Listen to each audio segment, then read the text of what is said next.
Charles IV, King of Bohemia and Holy Roman Emperor, had a long and successful reign. The empire he ruled from Prague expanded, and his subjects lived in peace and prosperity. When the emperor died, the whole empire mourned. More than 7,000 people accompanied him on his last procession. The heir to the throne of the flourishing empire was Charles's son, Wenceslas IV, whose father had prepared him for this moment all his life. But Wenceslas did not take after his father. He neglected affairs of state for more frivolous pursuits. He even failed to turn up for his own coronation as emperor, which did little to endear him to the Pope. Wenceslas the Idle did not impress the imperial nobility either. His difficulties mounted until the nobles, exasperated by the inaction of their ruler, turned for help to his half-brother, King Sigismund of Hungary.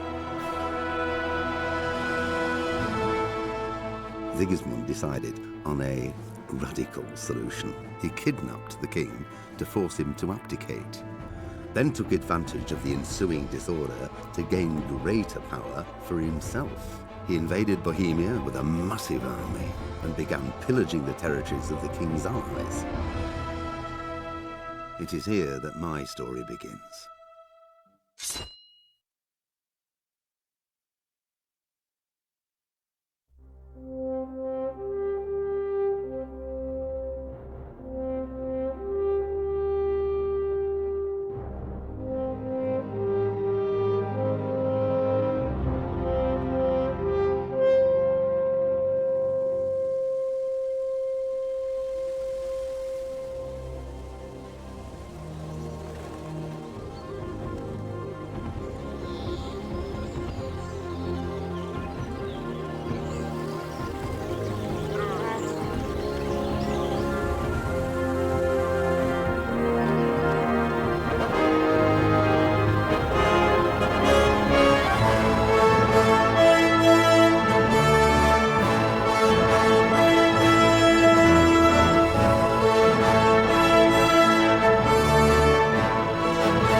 God bless. Same to you. Today's a scorcher.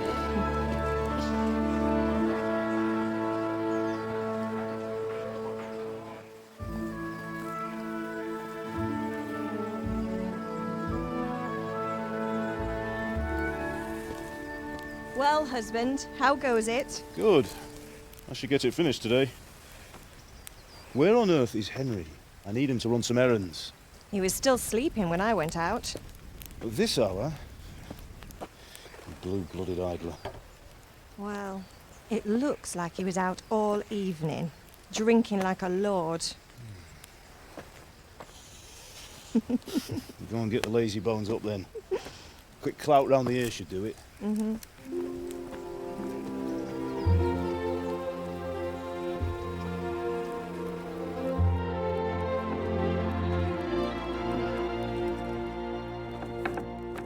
Henry! Get up now. There's work to be done. Mother. Get up or I'll come get you up, you slugabed. Hear that? You'd better not vex him. Now get up quick. Your breakfast is on the table. Wait, what's this? Have you been... Oh, Henry. How many times have I told you about fighting? Oh, it's nothing. It's just a scratch. You've been at that sword play again, haven't you? You'd better pray your father doesn't get to hear of it. You know how he feels about it. Oh, don't worry, it wasn't that. I just scratched myself is all. Well, just don't come crying to me if you really do get hurt. Now get up, you rogue.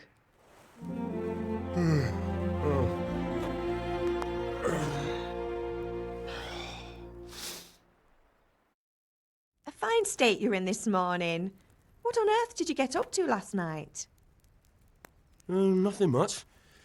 Me and the lads were just having a chat in the tavern. Some wayfarer stopped by.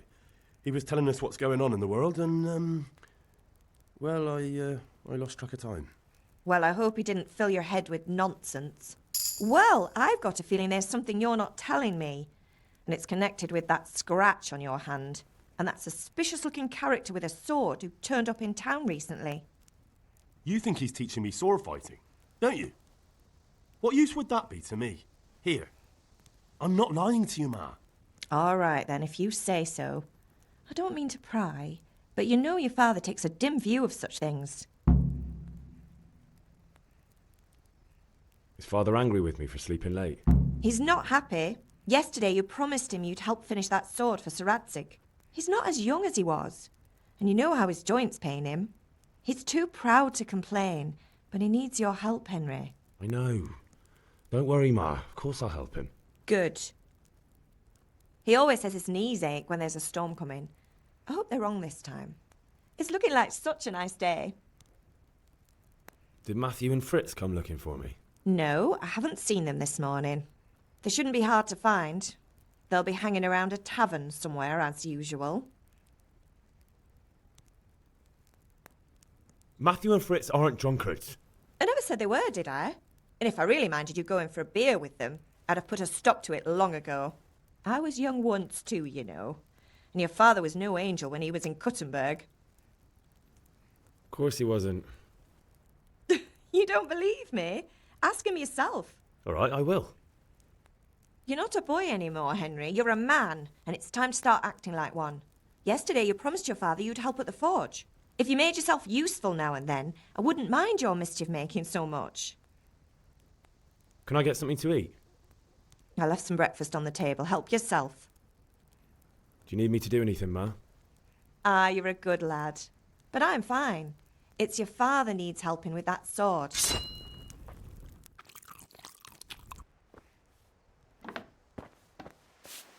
Come here, I need your help. At least you're up, that's a start. Anyway, we've a lot of work to do today. I'm finishing the sword for Sir Radzig, and I need your help. With what? I'm running out of charcoal. Run to the market and buy a bag from the charcoal burner. I'll need some money then. Yeah, that's the other thing. Kunesh still owes me for an axe, a hammer, and the nails I sold him a month ago. Not to mention his debt from before. Go and tell him to pay up, at least for the axe and hammer, and then use the money to buy the charcoal. Kunesh? That drunkard? That'll be fun. Well, you're a big lad now. I'm sure you can manage. If not, tell him that next time I'll come myself and personally use that hammer to bang those nails into his arse. Sure he'll be happy to hear it. Is that all? Not quite. The Chamberlain at the castle has the crossguard for Sir Radzig's sword, which I had engraved in Sasau. You want me to go and pick it up? All right.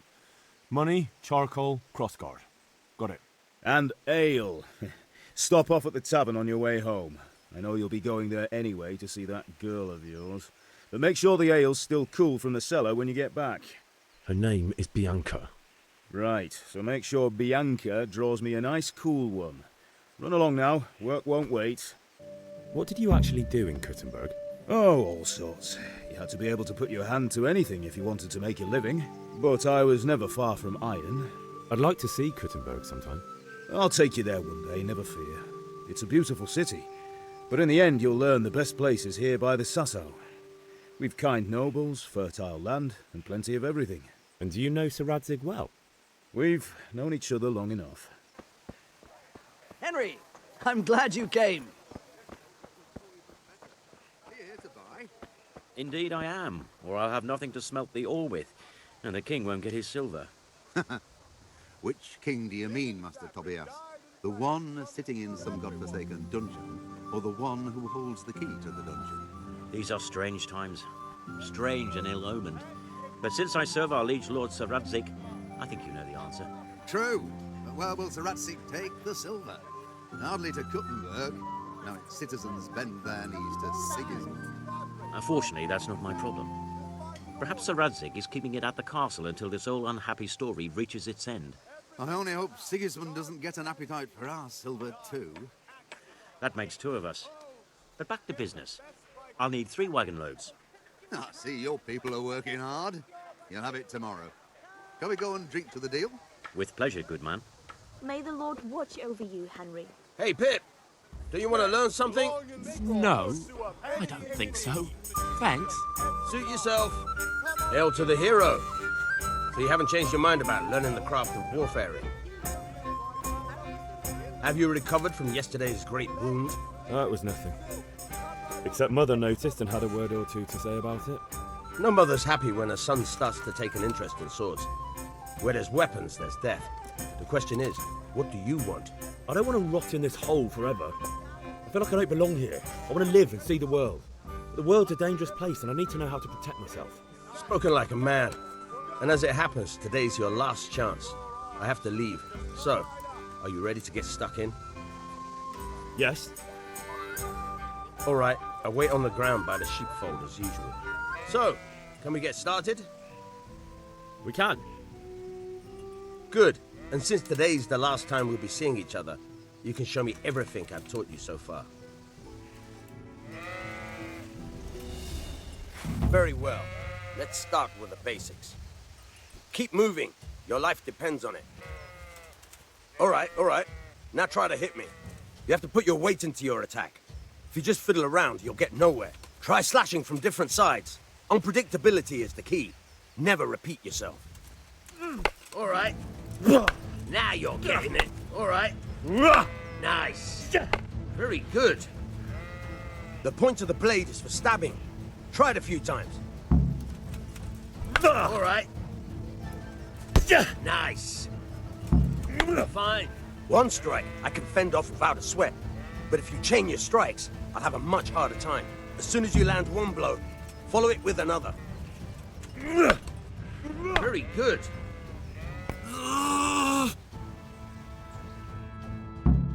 That's enough. I don't know about you, but I'm tired and thirsty. Remember though, train hard. No one becomes a master swordsman overnight. You have to work and work. And the main thing is to use what you've learned in real combat. There's nothing better than experience, believe me.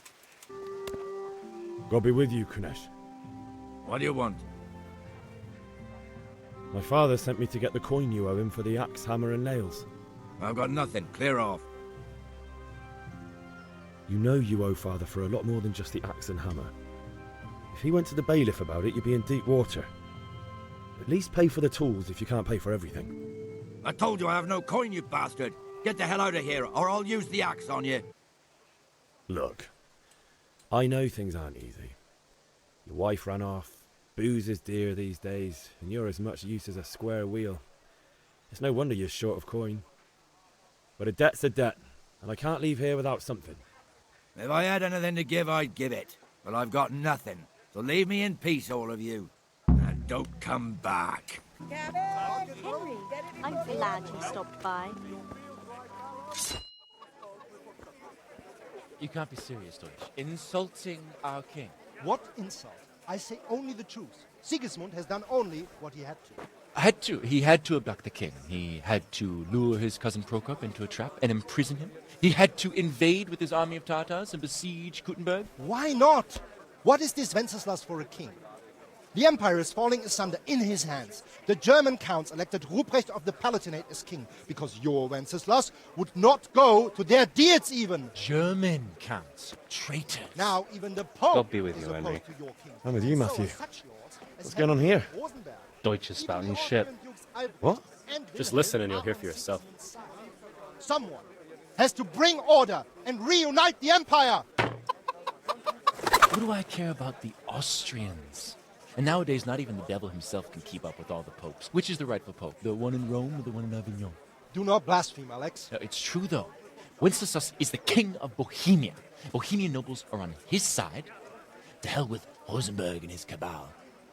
Sir Radzig is Wenceslas' commander-in-chief. He stayed loyal to the king. And if he heard you talking like this, he would have you whipped like a dog. Your Diet will soon have nothing left to rule. Jobst had to sell Luxembourg to help your king. South Bohemia is with Sigismund and don't forget about Kuttenberg, where Germans like you kissed Sigismund's feet to keep their heads.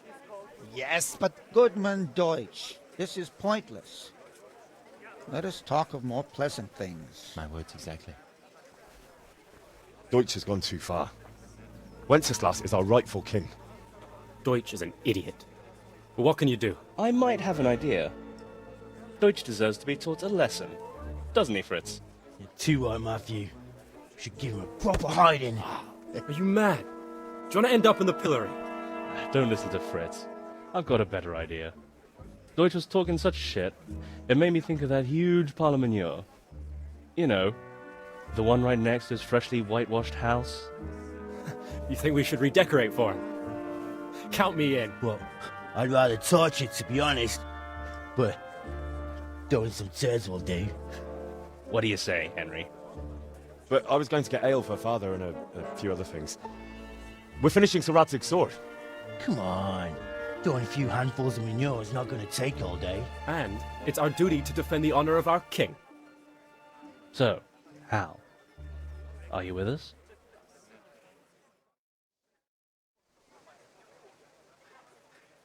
All right, I'll do it. But then you have to give me a hand with something. What do you need? Kunesh owes money to father and doesn't want to pay. I tried talking to him, but he wouldn't listen. I need more than words to get coin out of him, and I can't handle it on my own. No problem. We'll back you up. Just as soon as we're done plastering Deutsch's house. I'll be happy to sort out that drunken oaf. All right. Let's go while Deutsch is still sitting safely in the tavern. So are we doing this or not? Wait. We have to check that the coast is clear. Why? Deutsch is in the tavern. But maybe you noticed after all these years that he has a wife and a son. And that's a problem? Aye, it is. Henry, you go lure her away somehow. Why me? Because you're the clever one. Yeah. What do you want, lad? I just went by the tavern, and your husband was in there talking nonsense. I thought someone should take him home before he gets himself in trouble. What sort of nonsense? Well, he kept saying that Sigismund was right and King Wenceslas is a drunkard, that sort of thing. Some people took exception, so I thought... God almighty, the fool. Next thing he'll start on about the popes. He might have mentioned the popes too. Thank you for telling me. I just hope I can catch him before he gets into another fight.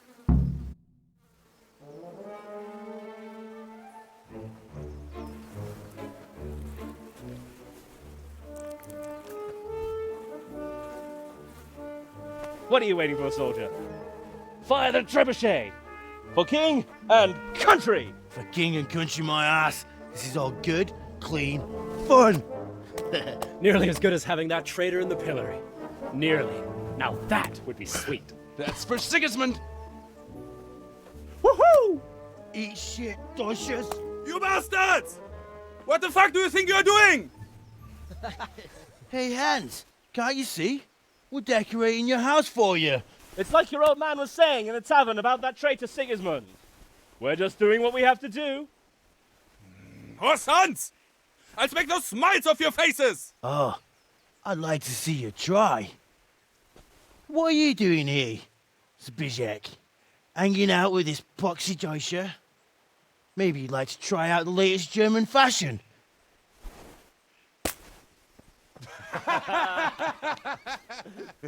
Fucker! I'll make you pay for that. Herrgott!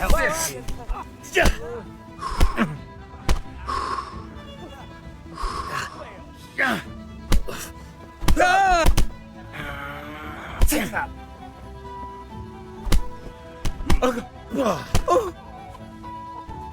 Swing! For God's sake! Right now! The catch is on his way! Let's go!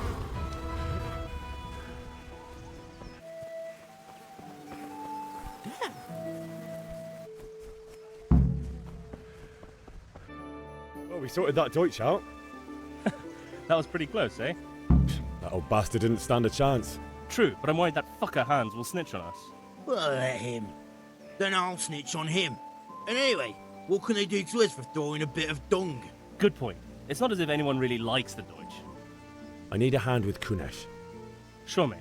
You helped us, so we'll help you. Let's get to it then. Kunesh, get out here, you old goat.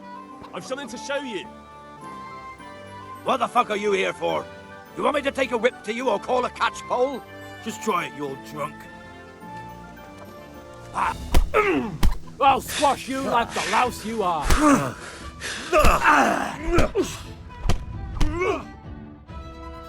Enough! Enough! I give up. Take what you want. It's not much, but it's all I have. You understand?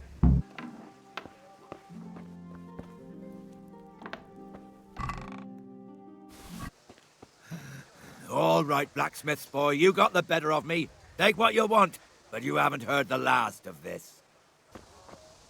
How are you?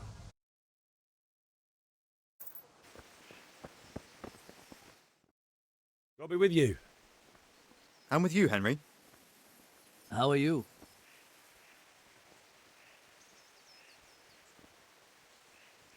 I've just been to the tavern. The Deutsch was saying all kinds of shit about how Sigismund should be king. That bastard. One day he'll get his teeth knocked down his throat if he doesn't shut up. Ugh, things could be better. Kunesh owes us money and he doesn't want to pay. That drunkard? It won't be easy wringing any coin out of him. What will you do? Yeah, it's already done. Kunesh got a hiding he won't forget in a hurry, and at least I beat a few coins out of him. Good for you. But watch out. He's as slippery as a snake. He won't miss a chance to pay you back. Father sent me. We're forging a sword for Sir Radzig, and the Chamberlain has the crossguard and grip. Father had them engraved in Sasau. Right. They're here. The Chamberlain gave them to us for you. We looked them over. Beautiful work. I've never seen anything so fine. I can't wait to see the sword. Just make sure you don't botch it. When did I ever botch anything? Where shall I start? Shut up and give me what I want, or I'll kick your ass this evening. Right away, your lordship. Magnificent. Shame I can't keep the sword for myself. Well, I better go if we're to get the job done by this evening. Godspeed. See you later in the tavern. You certainly will. After today's work, the ale might even be on me. I'll be right back with that. God save, my lovely. You're looking well today.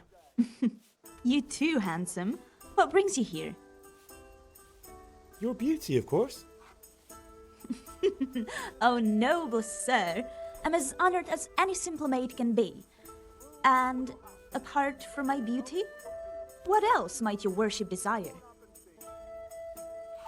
The Deutsch is mouthing off again. Oh, don't talk to me about him. He's a good customer. But when it comes to politics, he's unbearable. The number of times I had to throw him and the others out so they wouldn't start brawling.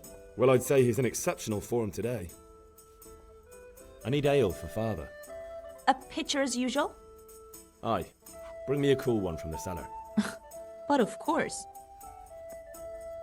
Here you are. Thanks. It's on me today. You can pay me back this evening. Out of the question. Here you go. And this evening I'll have something more for you. I can't wait. Thanks. You'll have something to look forward to this evening. You too. Oh, by the way, that shifty-looking fellow was asking after you. Vranik? I suppose.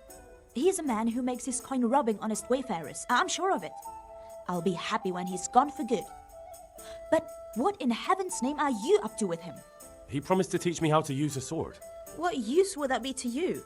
Enough. You sound just like Father. I'll be going now. See you this evening.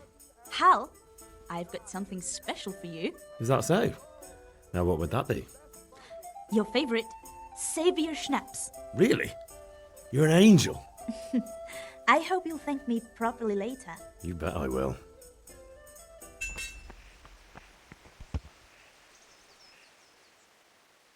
Yeah, about time. Have you got everything I wanted? I have charcoal, the hilt, and the ale. We can start. Good job. Let's have it then, son. Well done. Right. Let's see what kind of job the master in Sasau did for us. Look at that, lad. Well, that's what I call craftsmanship.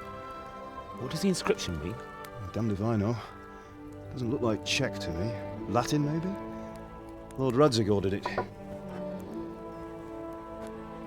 Oh, this will be the finest sword I've ever made.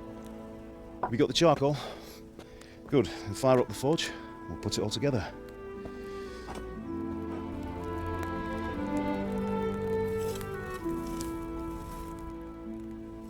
By the way, someone paid me a call.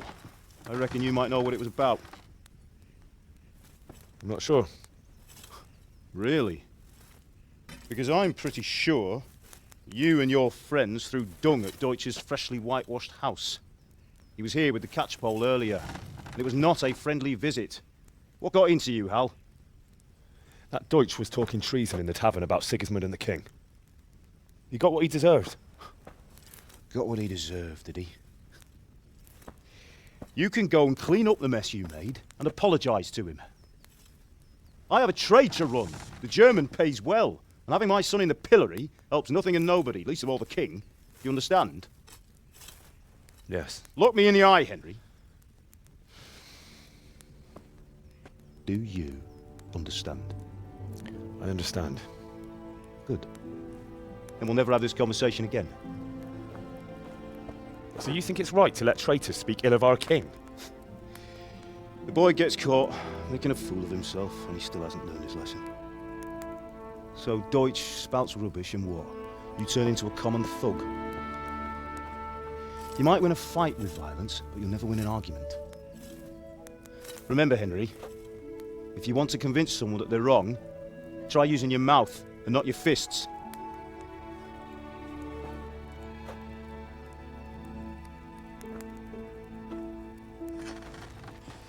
Furnace is ready. Right, we'll do the grip.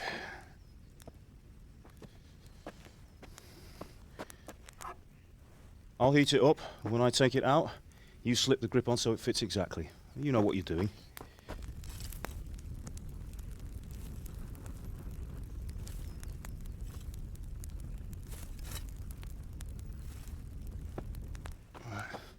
Do it.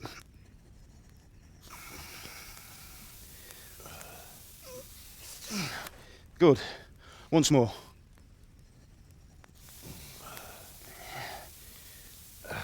That's it. Done. Now file it down so it sits well in the hand. I'll prepare the guard.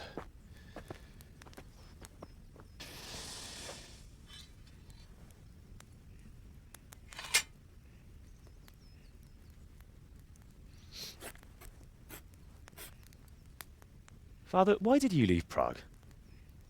Who ever heard of a master swordsmith making horseshoes in a village? I had my reasons, Hal. And here I have your mother and you. Why would I want any other life? Do you remember Emperor Charles? I do. Life was good under his reign. Better than now.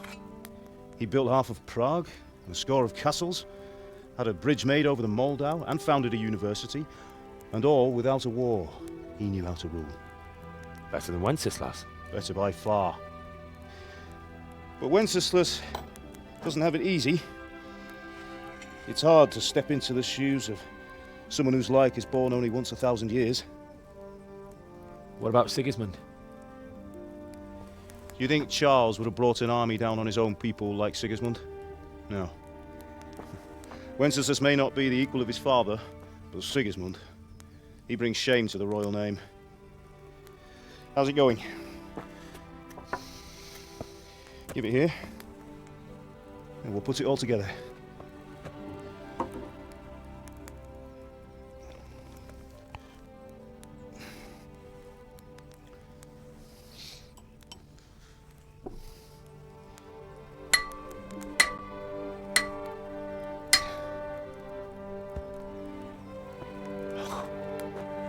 It's magnificent. Indeed it is. The Lord be with you. My father sent me for those nails. Good day to you, Teresa. They're ready. Will you fetch them for me, Hal? They're in the trunk in the living room.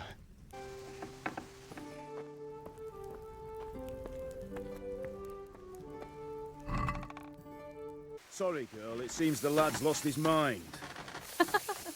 Here are those nails you wanted. Thanks. So, how's Bianca? She's fine. Why'd you ask? Just wondering, will you be going to the dance this evening? We will. Maybe we'll see each other there. Anyway, mustn't keep you. I'll be on my way. That sword is truly beautiful. Bring those nails. Don't keep them.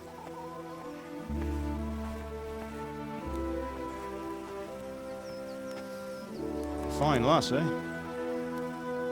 Now, stop staring at her and come and see this.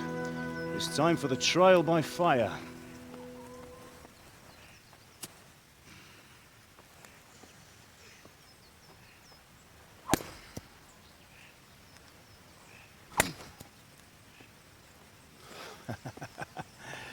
We did a fine job.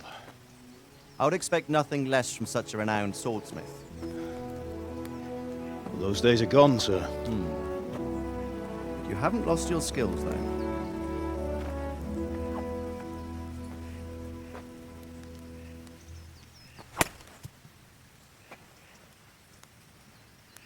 Would you like to try it? Sir, what good is a sword to a commoner? Let him try it.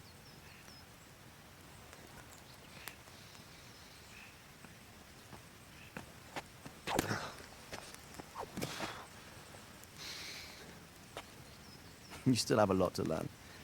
Ask your father to show you how. He knows what he's about. Learning his trade will serve him better in life, sir. Perhaps. But who knows what the future holds for each of us. I see that you almost have it finished. It just needs a polish, then Henry will bring it to you. Excellent. Fine work, very fine. A sword such as this will bring honor to its bearer. What say you, Svan? True, Sir Radzig. If I'd have had its like back in Nicopolis, things would have worked out differently. How odd to find such an accomplished swordsmith working in a place like this. A man of his talent would have no problem making a fortune in Prague or Vienna. You're right. It's a very long and peculiar story. I'd be glad to listen to it over a cup of wine, but duty calls, and I must leave. Here you are. Learn from your father. He truly is a master of his craft. I'm sure our paths will cross again. They certainly will. Once it's ready, send your son up to me with it. Good work, Martin. Sir.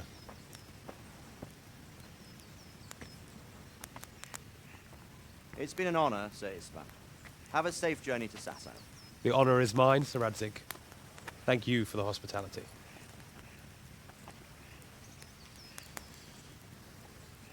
A long, peculiar history. That was a long time ago. I might tell you about it sometime, but not today. Will you teach me how to use it, like Sir Radzig said? Why? Well, it could come in useful. Maybe I'll travel a bit before settling down. I'd like to know more than the tavern on the green and the forge. You know the trouble with an adventurous life, son? It can end before it gets started. I might teach you how to handle a sword, and then someone will shoot you with a crossbow as soon as you set foot outside the house. You talk as if you've seen it happen. A man my age has seen a lot. Being a blacksmith might bring no glory, but it has its benefits, like keeping your head on your shoulders. I want to end my days in Skalitz, here, beneath the linden tree and by your mother's side. Well, so do I, one day. But first, I'd like to see the world, meet new people. Meet them or beat them? Meet. You have to keep going on about it. Then you've no need to learn swordplay.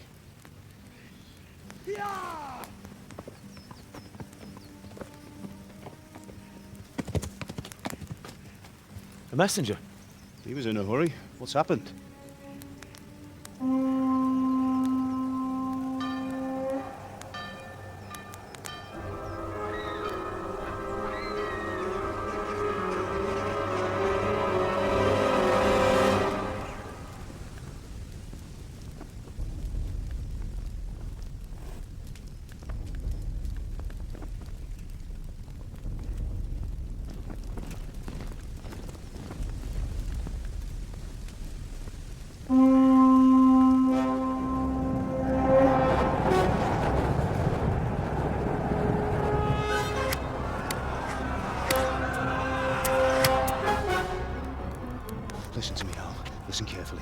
Take the sword, go into the house, and grab anything else important from the trunk.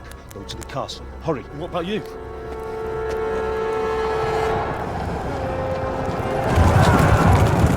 Your mother is in the village.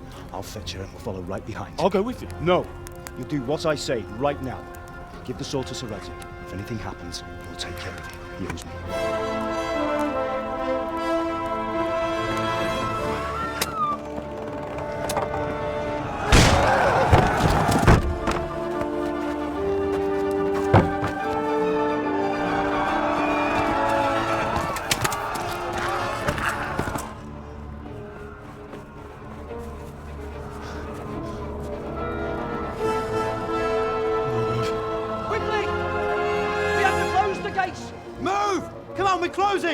Move it, people!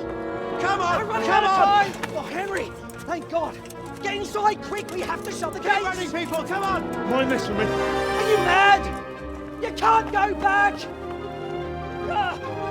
Get through the gates!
Come on, Hal! You can still make it! Run!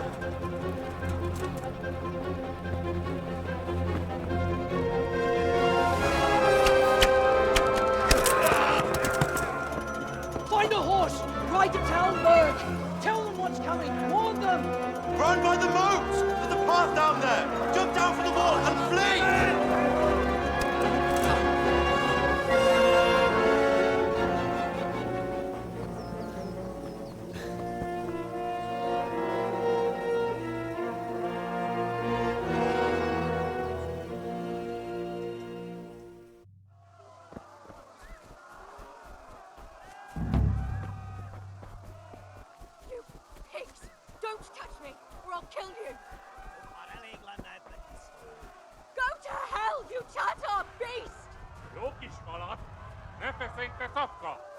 Most meglátod?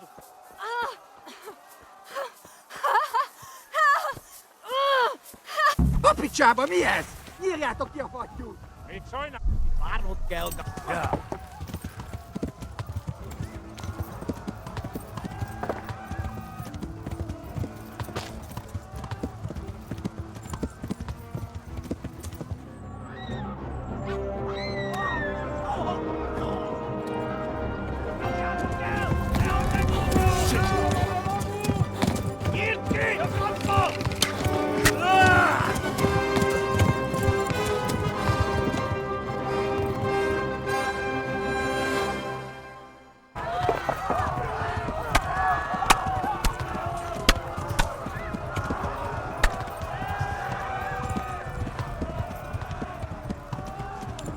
Left.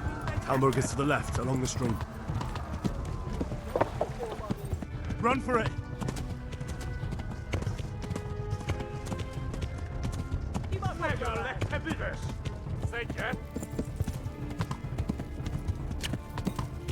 Ja, tudod, hogy fog végződni? Run for it! Run for it!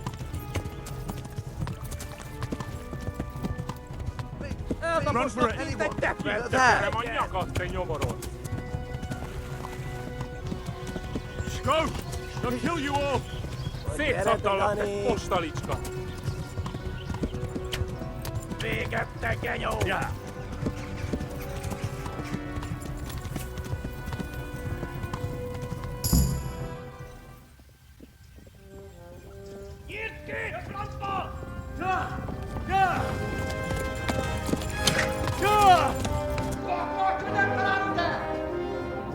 Oh my God!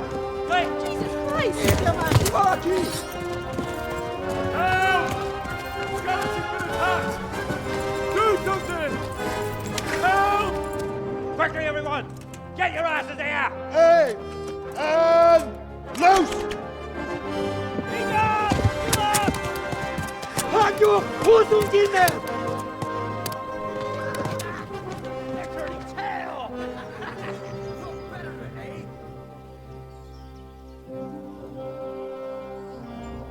Quickly! We're closing the gate!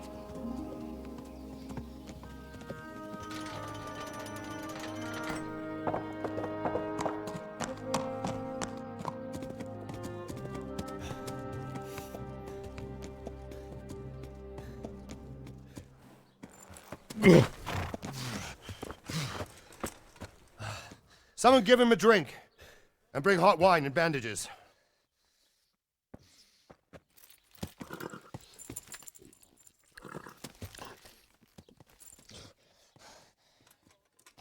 Tell me, boy, who are you and where are you from? What in hell's name happened?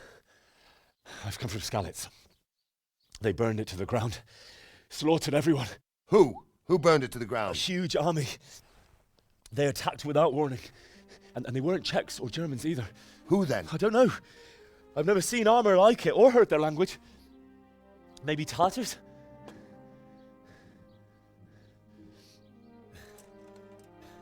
Tartars, you say? Well, we'll deal with that later.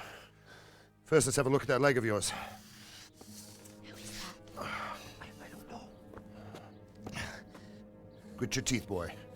I'm gonna pull that arrow out.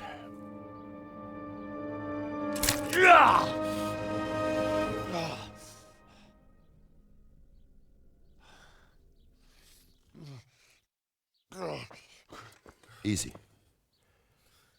All done. You were lucky, lad. The arrow missed the bone. It only needed bandaging, and I've done that often enough before. War is a good teacher. Can you stand? There you go. Good as new. Thank you. Have you idlers nothing better to do? Get back to work. You'll have to speak to Lord Divish. Can you manage?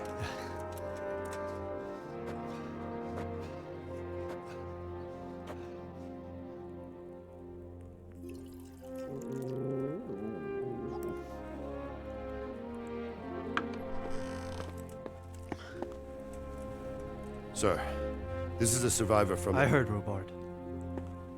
Tell me, boy, what exactly happened? Did you see the ensigns of the attackers? And were there any more survivors? So, I don't know what army it was, but it was huge. There were dozens of banners flying on the hill above Skalitz. The ones who did the slaughtering spoke a strange language. They burned Skalitz to the ground, but a lot of people took refuge in the castle. I wasn't quick enough. And as I fled, they shouted from the battlements that I should come and warn you. The soldiers the boy didn't recognize. They could be those Cumans of Sigismund's. It said they came to Hungary from the east, and now they're the core of his army.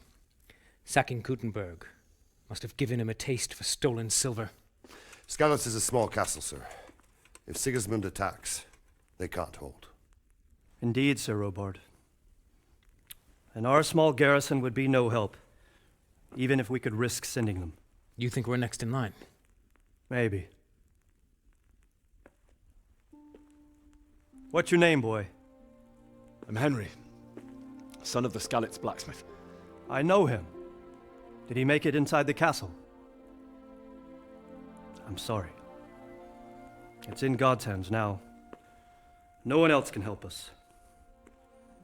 Anyway, thank you for risking your neck to warn us. Robard, take care of Henry. Make sure he gets something to eat and some rest. Yes, sir. And get all the people inside the gates. We have to prepare for the worst. make all the necessary arrangements. As you command, sir.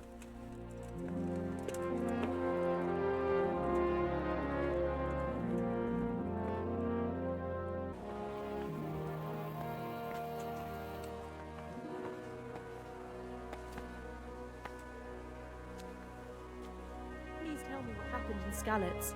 I have kin there.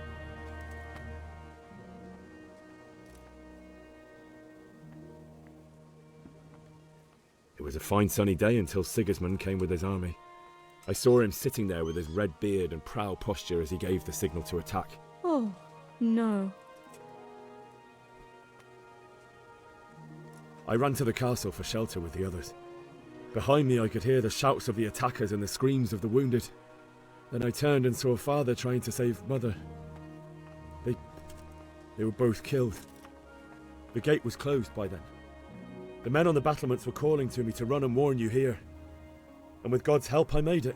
My God, that's horrible. You were lucky to survive.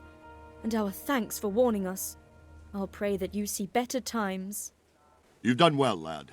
I'm sorry for your loss. You must be all done in. Why don't you go to the kitchen and have a good meal? Sorrow is easier to bear on a full stomach. I heard about your father. They say he was a swordsmith who moved to the countryside to make horseshoes. I can't understand why he'd waste his talents, but I'm sure he had his reasons. He had a fine reputation. It's a great... Ah, milady. You're fortunate our good lady Stephanie of Talmberg has graced us with her presence. My lady, I'm honored.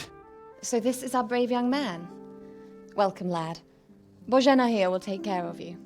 No doubt you're tired and hungry. Indeed. How could he not be, poor soul? After everything he's been through, he must be as hungry as a bear, aren't you, young master? Here you are, then. Eat your fill. And a little wine to wash it down. Thank you, my lady. When you're done, you can go and rest with the grooms in the outer bailey. No, that won't do, Sir Robard. After all he's been through, he deserves a proper bed. Let him sleep in a lodge in the courtyard. Certainly, my lady. Young Henry here is overwhelmed by your generosity. Yes, thank you, my lady. May God reward you for your kindness. Eat up now. You're in capable hands, so I'll leave you to it. Good night. Good night. Good night, man.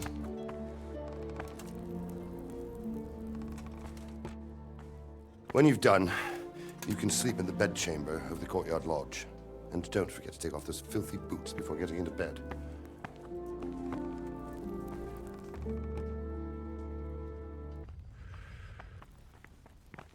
I hear you came from Skalitz today. It must have been terrible there.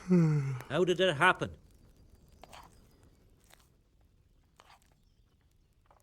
It seemed like any other day. And then I saw thick smoke rising above the hamlet of Rovna. Soon, Sigismund's army were finished there and came for us. The order to attack must have come even before the alarm bell rang. God preserve us. We all ran towards the castle for shelter, but they were too fast for us. They slaughtered everyone they caught and torched their houses. I barely escaped, and they murdered my parents. The Lord have mercy. I'm terribly sorry. May the Lamb of God comfort you.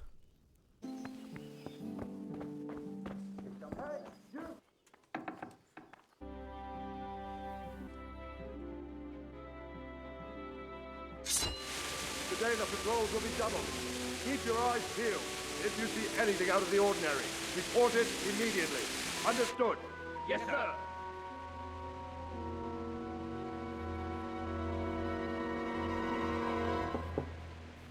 Yes? It is I, Henry. Forgive the intrusion. I didn't wake you, boy, did I? My lady, No, not at all. But what brings you here at this hour? I thought you could do with a little wine. It's just what you need to help you sleep. My lady, thank you. You really shouldn't. You could have sent a servant. I was going to. But to tell you the truth, I couldn't sleep either. I thought of you while saying my prayers. How awful it must have been for you. I came to offer you solace, to let you know you're not alone.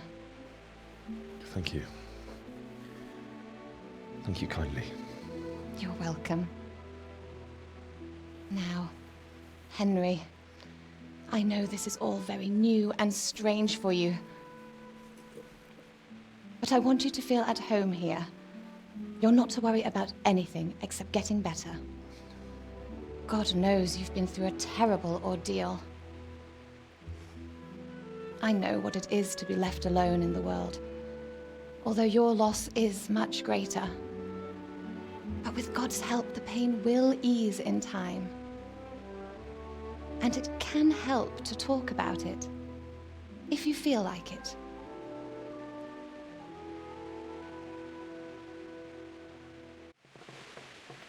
You might be right, my lady. I'll tell you what happened. It was terrible and unexpected. The day started just like any other. Father sent me into town on some errands. I went to the tavern to buy ale for Father. I know it's a job for a groom, but I didn't mind, because my girl Bianca worked there. I courted her a while and we agreed to meet in the evening, but our meeting was never to happen. Oh, dear boy. When I'd done all the errands, I headed back home. I promised Father I'd help him with his work, and I was looking forward to it. He was forging a sword for Sir Radzig. I'd been secretly learning sword fighting and hiding it from my parents. So when we assembled the sword, I tried a few moves with it. There's a big difference between a wooden sword and a real one. Maybe if I hadn't taken that sword in my hand, I wouldn't be here today. You're full of surprises. But Sigismund's horde was already on the horizon, ready to attack the town. A horde of soldiers was amassed.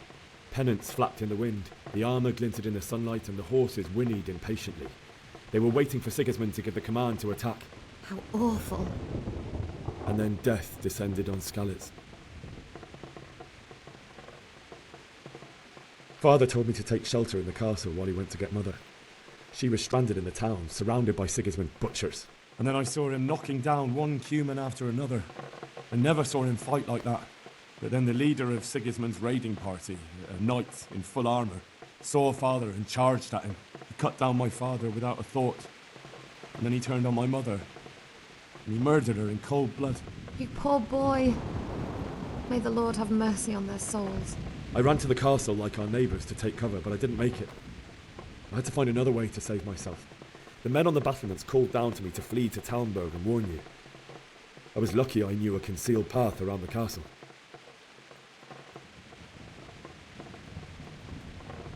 I wasn't safe yet. The Cumans were going from house to house below the castle, looting and then torching them. They encircled the castle, and it was clear they could spot me at any moment. May God punish them. Then I heard a scream. It was Teresa, the mill wench. She'd been caught by a gang of Cuman savages who planned to violate her. I had Sir Radzig's sword, and even though there were several of them and they were better armed, I had to try and save her. I wanted there to be at least one person I'd helped. And I succeeded, even though it almost cost me my life. After that, I stole a horse from them and rode off. Like a valiant knight. I'll never forget the horror. It will haunt me for the rest of my life. That's terrible. How could something like that happen? God alone knows why he lets such things happen. Oh, you poor boy. I understand your grief, but God is not to blame for the ills of this world. That is the work of Satan and those who do his bidding. Those who are corrupted by greed, envy, and pride. You must not lose faith, whatever life brings. Fate has not been merciful to me, and my husband either. Although in comparison to the horrors you went through. I was young when I married my husband. It was my father's wish. Divish was a lot older than I, but a woman must bear her lot. Shortly after our marriage, before I even got a look at Talmberg, the castle was stormed and my husband was imprisoned. Really? My husband had some quarrel with Sir Havel Medek of Valdek, who decided to resolve it by force. He stormed the castle, burned down the village of Pribyslavitz, and killed many of our men. even the old chamberlain. He imprisoned my husband in the castle and put his own garrison there. That's awful. I was barely 18 years old, and all of a sudden, I was left alone with Sir Robert. We didn't know what to do. We went to Prague to appeal to the king and sought help from Divish's friends, but all to no avail. We tried for years, but it seemed I was destined to be left alone and my husband to rot in jail in his own castle. Years, you say? 7 years. That's how long it took before Havel was condemned as an enemy of the crown. And even then, he refused to surrender the castle and release my husband. In the end, I raised the money to pay a ransom, and only then, by the grace of Lord Jesus, did I finally lay eyes on my husband once more. 7 years? And was Havel punished for it? Never. And after 7 years, my husband returned to me an infirm old man. Sir Divish seems like a good, strong man. Certainly, only he has many concerns. He had to rebuild Talmberg. After he was released, the king appointed him Burgrave of Prague Castle, and he was very busy. He had no time for me at all. But at least we were in the city. There was something going on. And now, we're here. My lady, you're still young and beautiful. Your best years are still ahead of you. Would that that were true, lad. Would it were true. But what am I doing bothering you with this? You have troubles enough of your own. I'll go and let you sleep. I enjoyed our little talk, Henry. Good night, and God bless. Good night, my lady.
Henry, wake up.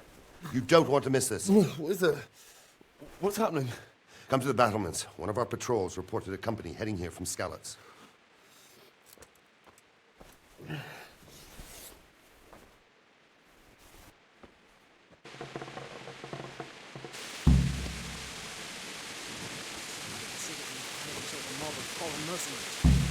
They don't know this country like we do. We could hide out somewhere until it blows over. Maybe. Only all they have to do is lean on some Skalitz serf and you'll happily tell them everything. I didn't think of that. Not that I'm spoiling for a fight, but if I have to choose a place for one, then right here behind solid walls is it. True enough. Probably why they attacked so quick, so we wouldn't have time to join forces. Aye, you might be right. I'm sure Sigismund ain't no fool. A backstabbing swine, maybe, but no fool. You're right there. What's going on? I don't know. It doesn't make sense. Why would Sigismund advance on Talmberg in the night? Especially since he's lost the element of surprise after the raid on Skalitz. Maybe it's not him. Then who is it? The scouts Divish sent to Skalitz to spy on Sigismund said he'd set up camp and was getting ready to storm the castle. And Sir Radzig is an experienced soldier. He'd surely hold the castle for quite some time. It doesn't make sense. What else did the spies see? Not much of anything. Before they could get close enough, this huge storm started. And you were right. Sigismund has a hell of a lot of soldiers. including all manner of mercenaries. An army like that costs a fortune. Well, anyway, we'll find out when they get here, won't we? Aye, we will. Take care.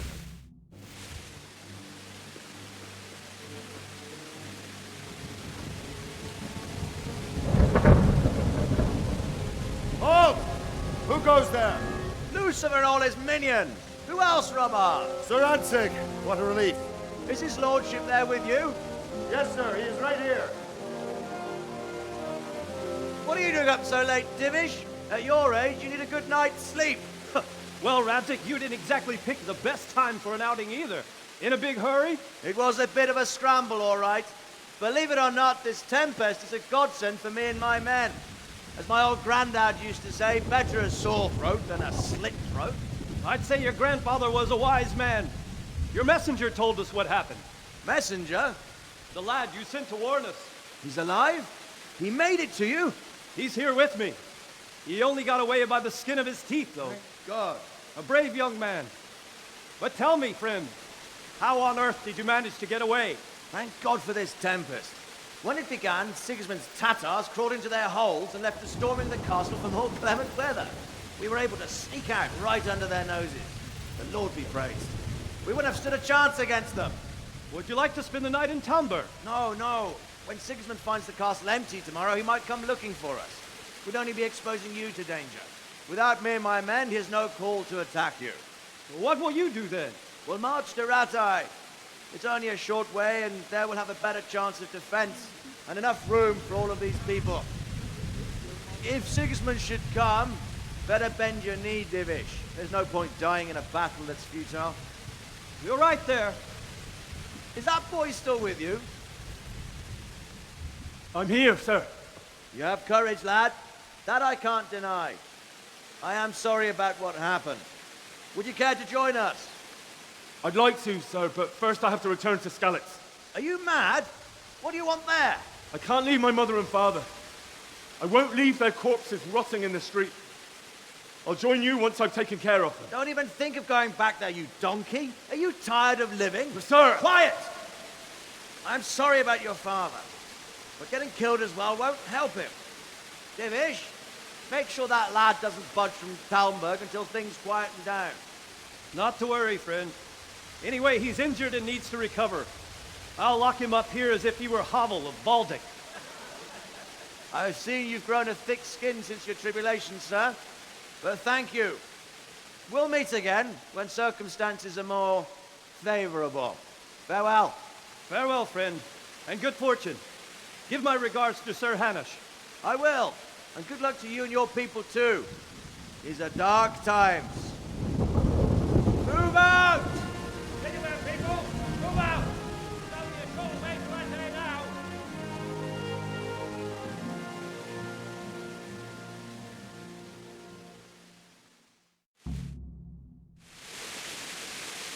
Men, tonight we'll have triple patrol. Sort out the watches between you as always. And if I catch anyone boozing, playing dice, or slacking off, I'll personally break every bone in his body. I want you to keep a close eye on everything nearby. Sigismund will surely have sent spies, and likely men as well, to follow the Skalitz people now he knows they've fled. Keep your eyes peeled, and report everything to me at once. Understood? What is it you need? I could use an extra pair of eyes, and yours are keen. Will you keep watch of the battlements with my men? Is that a request or an order? I'd rather it was a request you answered yes to. Of course I'll help. I'll have to pay you back somehow after all I've done. Splendid. And don't worry, I'll tell the men to relieve you later. Yep. What do you think about how the Skalitz folk managed to flee the siege? Thank the Lord. I thought it was Sigismund descending on us. Seems everyone thought that. Well, we were all expecting the worst. And the truth is, I'm still worried what will happen when Sigismund comes here. And come he will, of that I'm sure. I just hope we'll be as fortunate when we're face to face with that fucker. By the way, Henry, my condolences. Thank you. Wandering around like a stray sheep. Must be your first watch, eh? I don't think anything much will be happening today. You can just lean against the wall and wait till morning. I'll show you what's what. I will. Thank you. Farewell.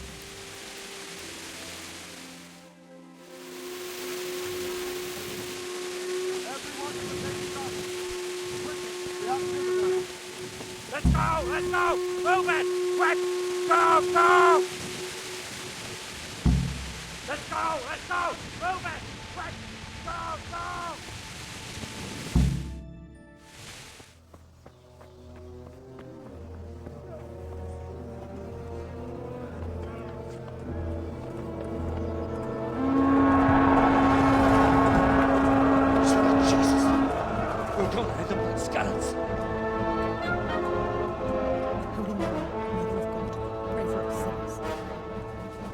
See how the self-appointed king wins the love and respect of his loyal subjects.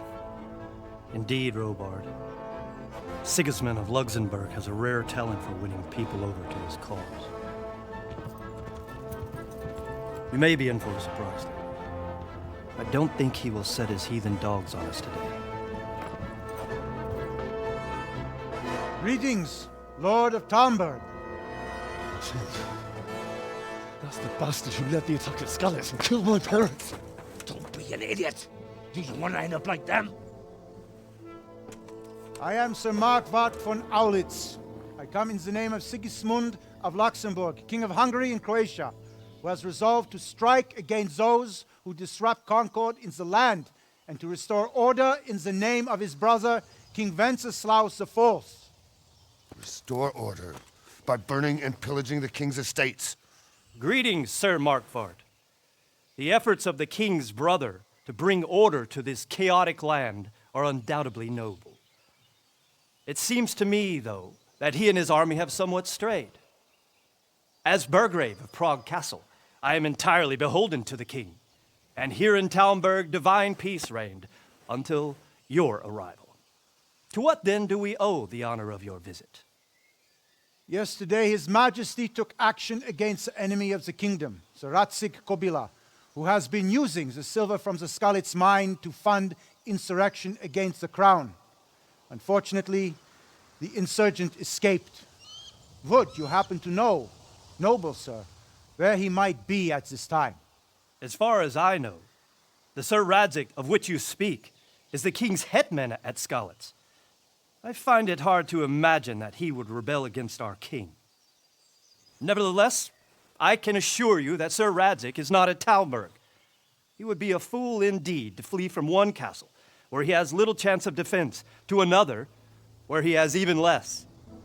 Or do you take the view that my humble manner is any obstacle to your army? Am I to inform the king then that Sir Radzig Kobyla is not at Talmberg and that he has your loyalty? Sir Radzig Kobyla is not here, and I have no intentions of getting embroiled in affairs from which I have nothing to gain. Very well, sir. As you wish. I will relay your words to the king in the hope he will be as well disposed as you seem to be. Those who have clean consciences and goodwill may find themselves well disposed even at moments like this, when there is little cause for joy. Farewell, sir. Auf Wiedersehen.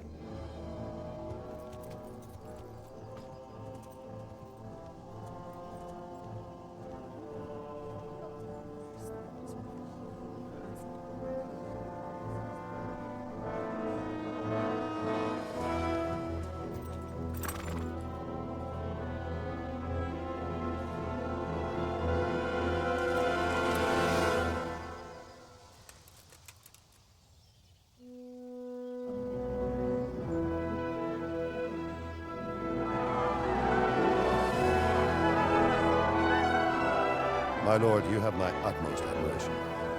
Get on with you, Robard.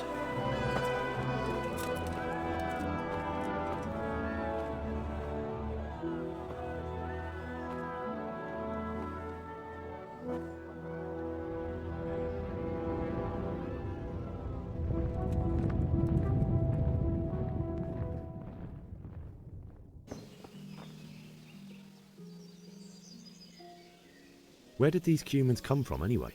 I don't know much about them, only what the Chamberlain said. That they came to Hungary from the east and settled there. They're godless barbarians and merciless fighters.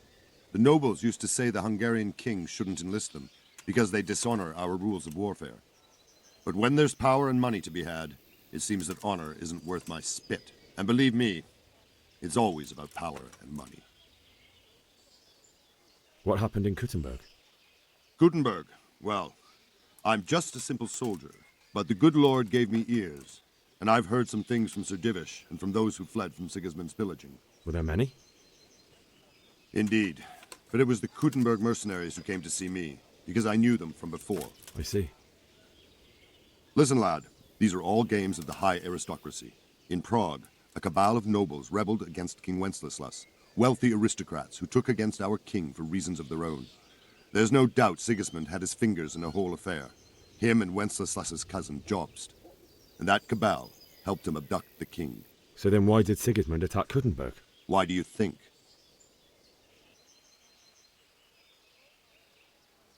So he could loot it? Correct. King Charles, may God grant him eternal glory, built Prague into a proper royal city, while King Wenceslas took a liking to Kuttenberg. After Prague, it's the most important city in Bohemia, in the entire Holy Roman Empire. He who commands the Kuttenberg silver is king. So Kuttenberg sided with Wenceslas because he favoured it? Now you're starting to understand. When Sigismund imprisoned Wenceslas and took control of Prague, the people of Kuttenberg began to raise an army against him. So with the attack on Kuttenberg, Sigismund killed two birds with one stone. He defeated Wenceslas's most powerful allies before they could stand against him, and also gained immense wealth. Why did Sigismund burn down Skalitz and then come here too? That's war for you, lad. Certain lords have resolved to take things into their own hands and eliminate anyone who doesn't share their view. Unfortunately, Sir Radzig is one of those. And what's more, he was sitting on a pile of silver that could help King Wenceslas's allies. Sir Robard, I need to get to Skalitz. What would you do there, lad? Sigismund might have left, but the place will be swamped with robber barons, brigands, deserters, and other vermin. And anyway, your lord commanded you to stay here.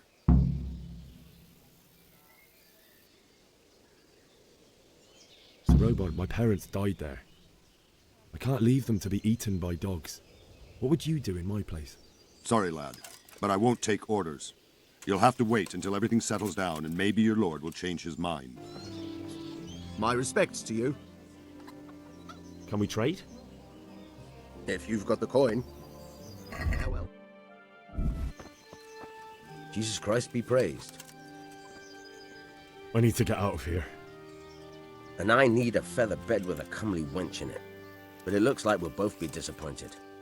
Sir Divish gave orders not to open the gate, and you especially are not to be let out. My mother and father were left in Skalitz like carrion. I have to bury them. I can't leave them to the dogs. I'm sorry, my friend, but I can't. You'll have to persuade Sir Robard, or think something up so I don't end up in the shit for it. Otherwise, forget it. What am I supposed to think up? How should I know? Maybe some disguise so I could say I didn't recognize you? If a Talmberg soldier turns up all kitted out properly, in armor and a helmet, then of course I let him go. That's obvious. All right, I'll have a look around for something. The Lord save you. What do you need? My lady, I hope you weren't unduly distressed by the arrival of Sigismund's army this morning. Well, it was to be expected. And thanks to God's mercy and my good husband, there was no more bloodshed. But it's something else that distresses me. Maybe my mind deceives me. But I have an evil foreboding. You, my lady? Surely not. No evil could possibly come to you. I fear something bigger and worse will come. That Sigismund is only another omen of imminent evil. Of great evil. I would like to ask your assistance, my lady, if I may be so bold. What's the matter, lad? I need to get out of the castle, and your husband is keeping me here by force. Why, for the love of God, would you want to leave the castle? My lady, I know you have a good heart. I can't live with the thought of my parents being left in the mud to be food for stray dogs. How can their souls find peace until they rest in hallowed ground? My dear boy, you'd risk your own life to give them a Christian burial? My heart goes out to you. I will do what I can to help, though I'll tremble in fear until your return.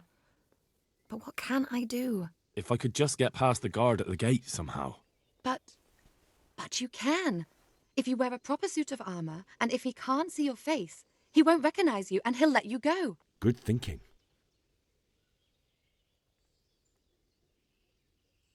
Well, they'll certainly ask where I'm going. You could tell them Sir Robard sent you to Ujitz, to ask the parish priest how the folk there are faring. That sounds reasonable. And where can I get the armour? At the armory? Where's that? In the gate tower. But the soldiers sleep in other places around the castle too, and you might find armour nearby. It's rather embarrassing, but if I'm to pay a bribe, I need money, and unfortunately, I don't have any. How would you? Don't worry your head about it. This should be enough. Thank you, my lady. I will repay you, I swear.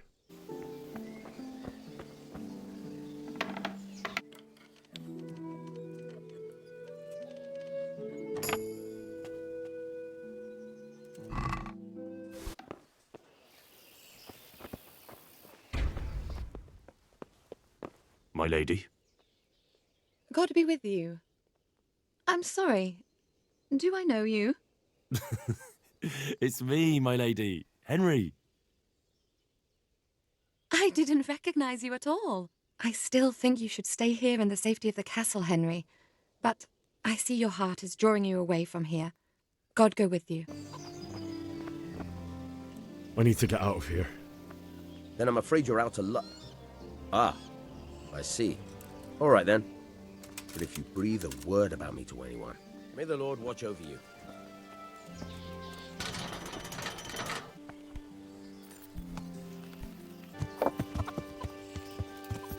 Open up.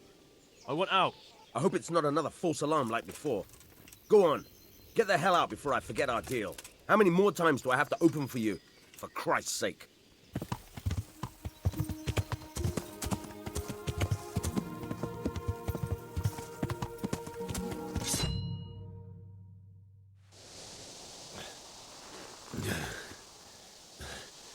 You'll have to wait for me here, friend.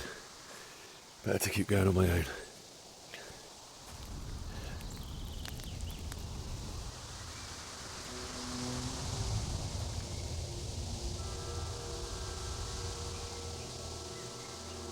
Looks like they've already gone.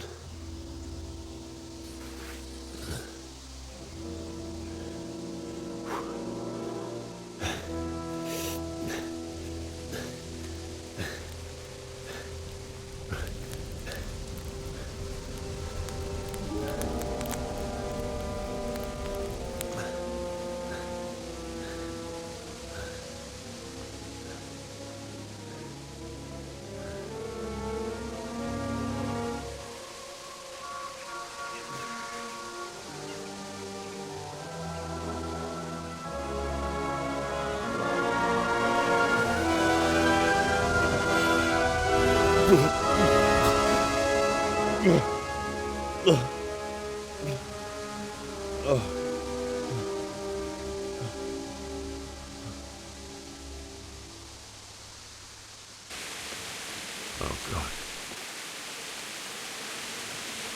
Jesus.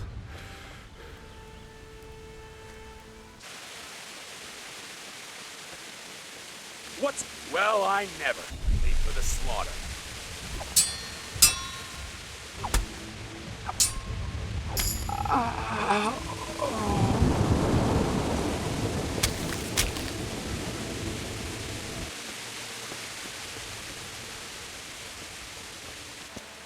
Sweet Jesus.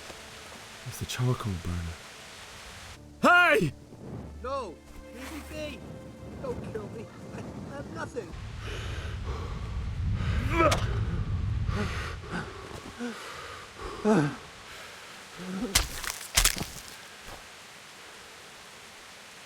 Why would anyone do this? What did these poor souls ever do to them? What are you doing here? Tired of life, are you?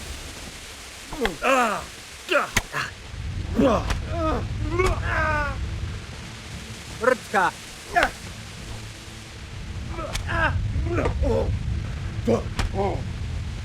Shit! Ow! Get going then. But leave that weapon right where it is. All right.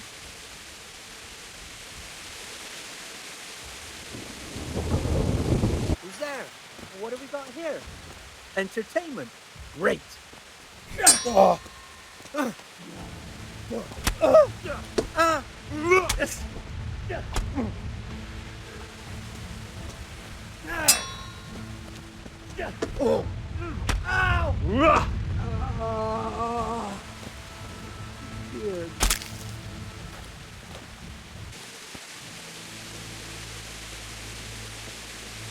Bailiff.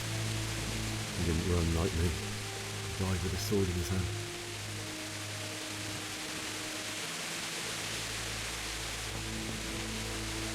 You stood by his side in the big ones. In the end, you were a hero. You didn't run away. You didn't abandon me like me. No. Why? Not you. It wasn't supposed to be you, Bianca. I'll find the bastards that did this to you. I'll find them. I swear it. Just wait a moment. I'll take care of my parents, and then I'll come back for you. I won't leave you like this. I'll take this as a keepsake to remember you by. Okay.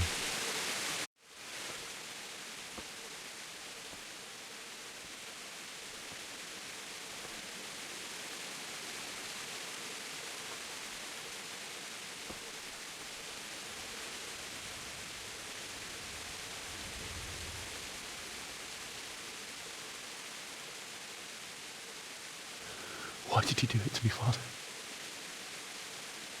Why? Why did you leave me?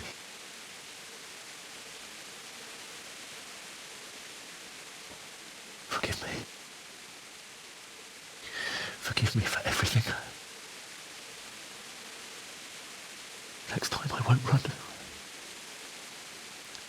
I'll never run away again.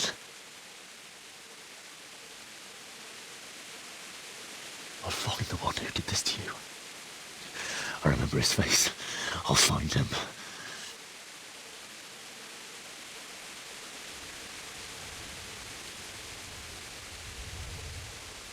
But first, I have to find this shovel and take care of you.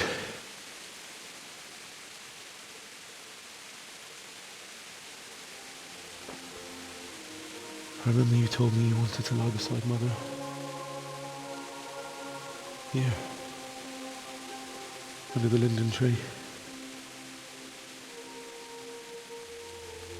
At least I can do that much for you.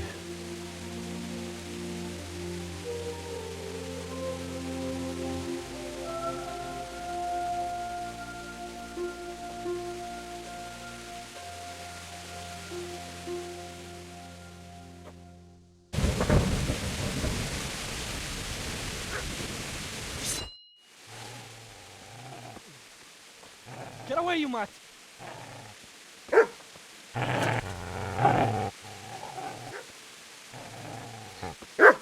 Get away, you beast! What's going on? Bishak? What in God's name are you doing? What do you think I'm doing? Digging turnips? The beast just went for me. Isn't that Mutt the butcher's? Mutt. Isn't that body the butcher's? Yeah, that's him. What's that got to do with anything?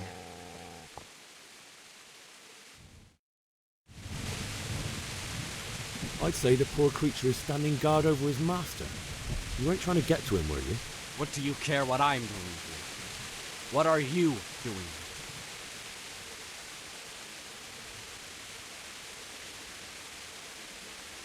I came to bury my parents. So bury them and leave me be. Do you know what happened to Teresa from the mill? When I fled, the Cumans wanted to... They meant to violate her, and God knows what else.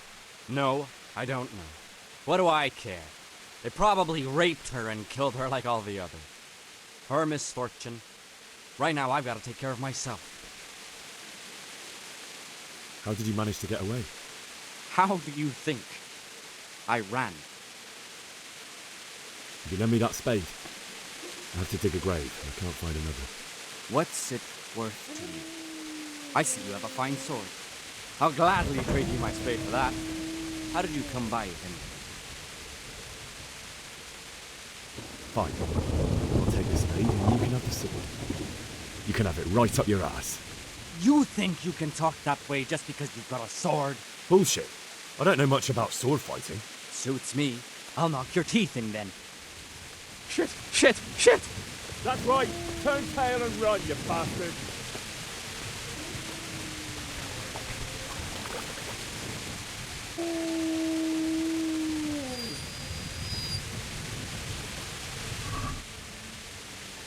Easy there, boy. And no more. The good master won't be needing this anymore. This is a good master. You're gonna like it.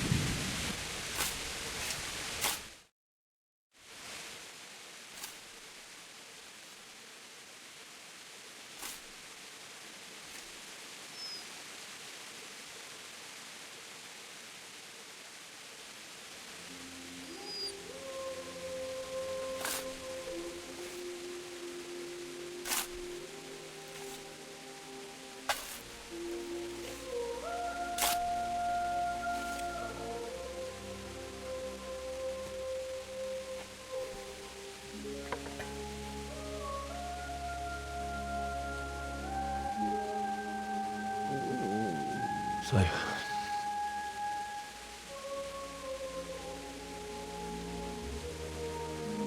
let's get to it.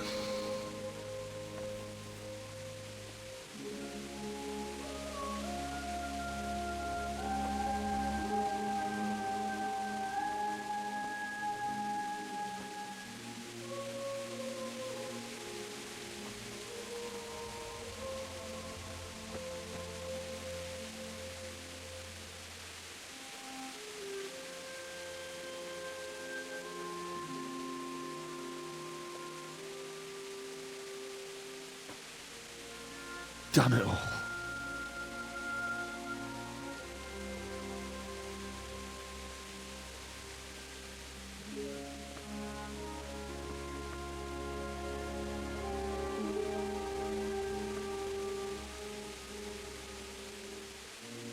How am I going to do this?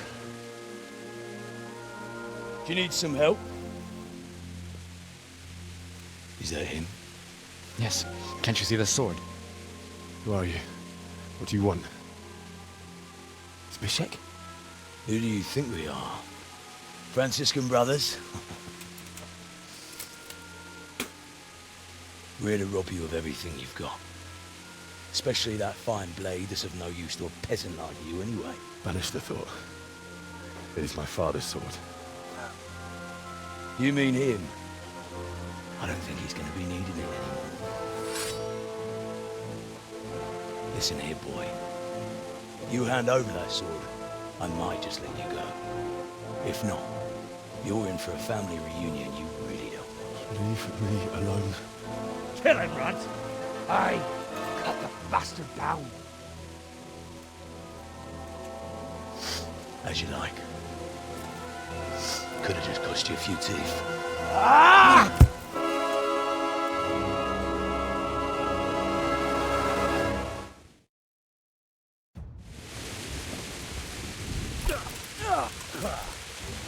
Way off.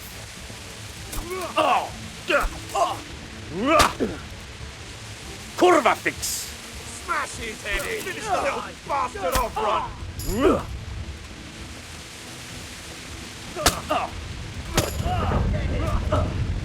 Bleed him dry!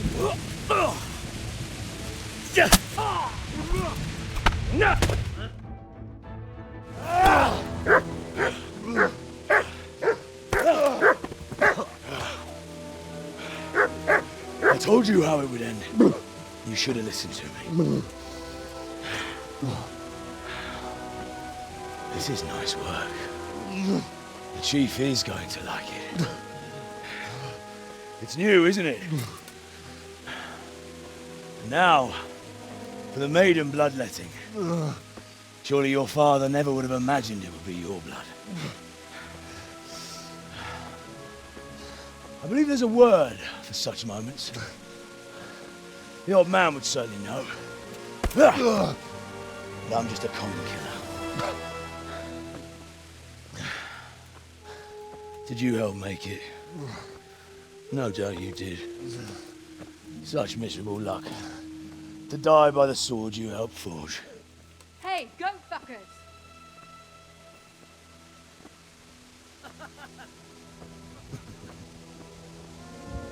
The games are over. Guard! Disperse these rebels!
mit keresel itt?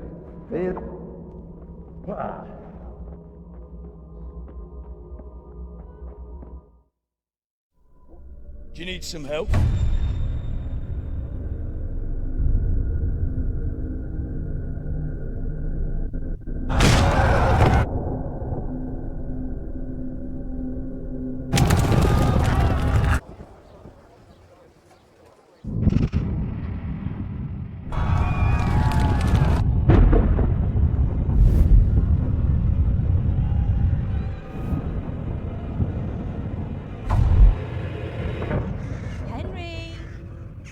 There's work to be done.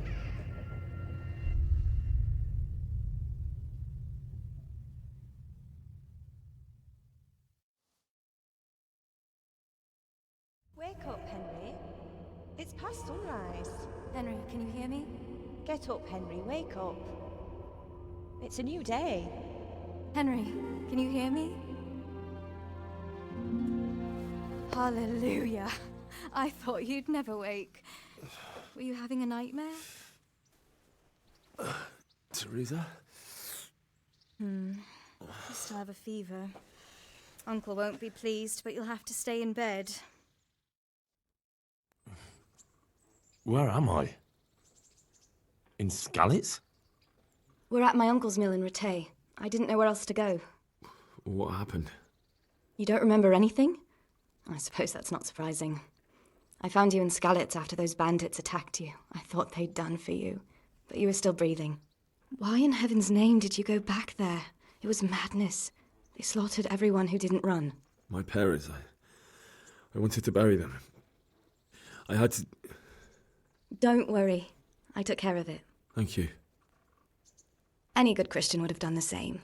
Now sleep. You need your strength back. You're awake. Good morning.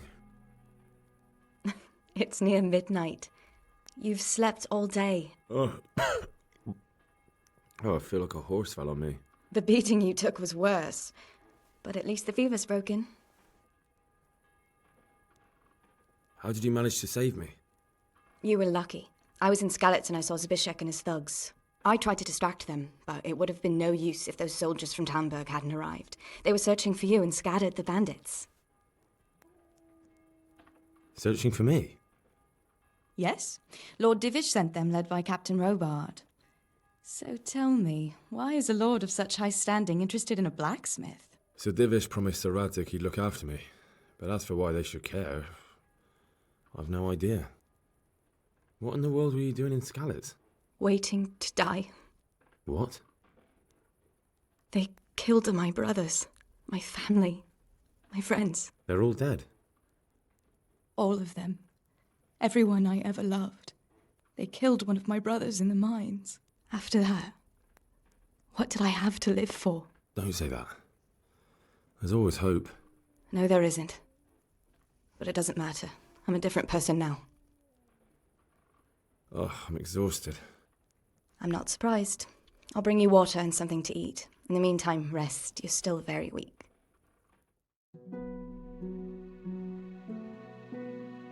Good morning to you. How's the invalid today?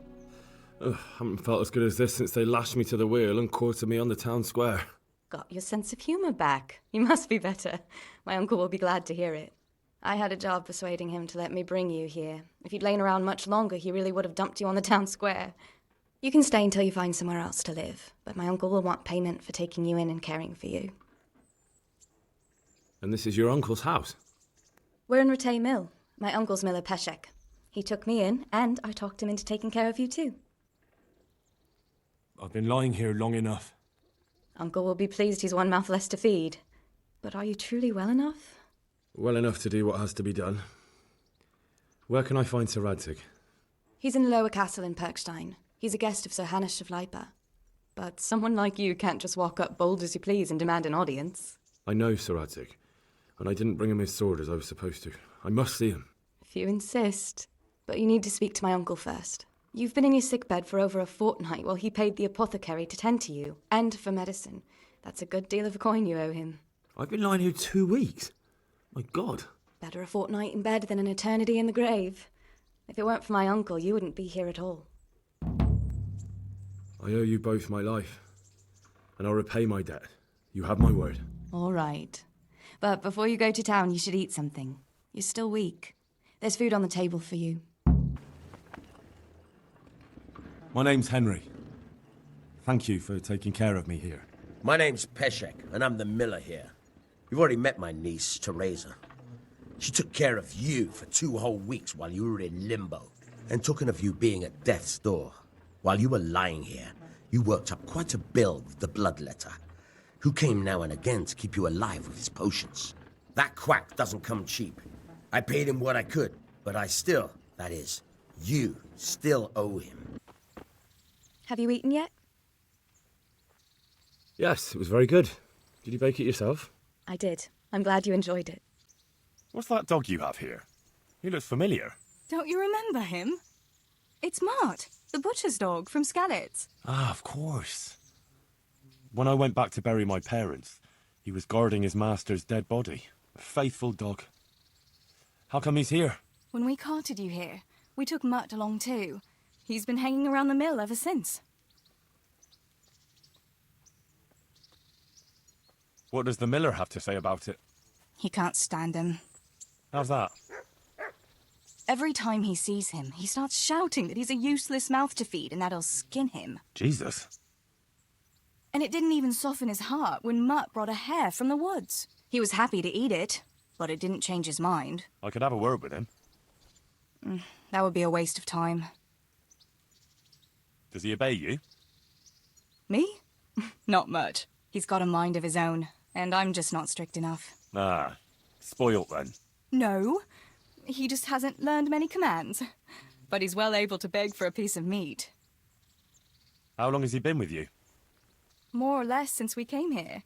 He runs off now and again, but he always comes back. Sometimes I don't see him all day. I think he likes to go wandering. How's he doing? A lot better now. I slipped him something good now and again when Uncle wasn't looking. He won't starve to death then. So he's doing quite well then? Yeah. I'd keep him, but he reminds me too much of Tinker. You know, I don't want to think about Skalitz. So I thought maybe you might take him with you? Me? I'm sure the two of you would get on great. He's a handsome fella and lovable. I'd be very happy if you had him. But we never had a dog at the smithy. We never needed one. Come on. He's got no one. All right. I'll take him. He can keep me company on my travels. Thanks, Henry. Go and get him then. He's sniffing around somewhere here. Hey, Mutt. Remember me? From Skalitz, remember? You want to go with me? Come on then, we'll get on like a house on fire. Follow me. Have you got a moment? I'd like to ask a few questions about Skalitz. I don't remember much. All right. What do you want to know?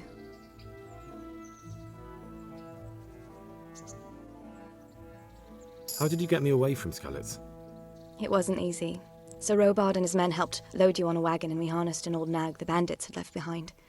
The soldiers escorted us all the way here, God bless them. What about the bandits? Sir Robard and his men routed them.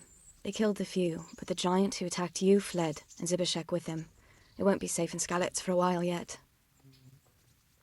Why would Zbyszek do that? I never thought much of him, but banditry? He was always a nasty piece of work. Doesn't surprise me he joined them. If you knew what he did to me. Tell me. When those cumins, they call them, when the cumins came, Zbyszek pushed me out in front of them and fled. He sacrificed me to save his own hide. That bastard! Where's the sword I had? You had a sword? It's gone now. Those scum took everything, including your horse. I don't give a damn about the horse. I stole it anyway. But my father forged that sword for Sir Radzig. I promised Father I'd take it to him. I have to get it back. Well, you can't. Just be thankful you're still alive. What happened to the other survivors from Skalitz? They sought refuge in Ratay, and some of the Ratay folk are none too happy about it. And Matthew, Fritz and Matthias? Johanka? Did they make it? They're alive. I heard Matthias is at the stud farm in Merhoyed. Johanka is in Sasau, and Fritz and Matthew, well, you know them. They're up to no good somewhere. The only trouble they'll be in is of their own making. What about Sir Radzig? Sir Hanush, he's the Lord of Ratay. He gave his lower castle to Sir Radzig, a place called Perkstein. Sir Hanush lives at the upper castle. The Skalitz folk have made camp in front of it. How did you get away from those cumins? You're wrong. If it hadn't been for you... When they came to the mill, they slaughtered everyone. And kept me for last. After you distracted them, I fled to the mines to find my brother, but he... My brother was dead, but I owe my life and more to you. And I owe mine to you. The scales are balanced. What are you up to? How would you like to, I don't know, come for a walk? A walk? I'd like that very much, but I can't right now, Hal. Give me some time to settle in, will you? If that's what you want. It's not you, Hal. It's just this isn't a good time.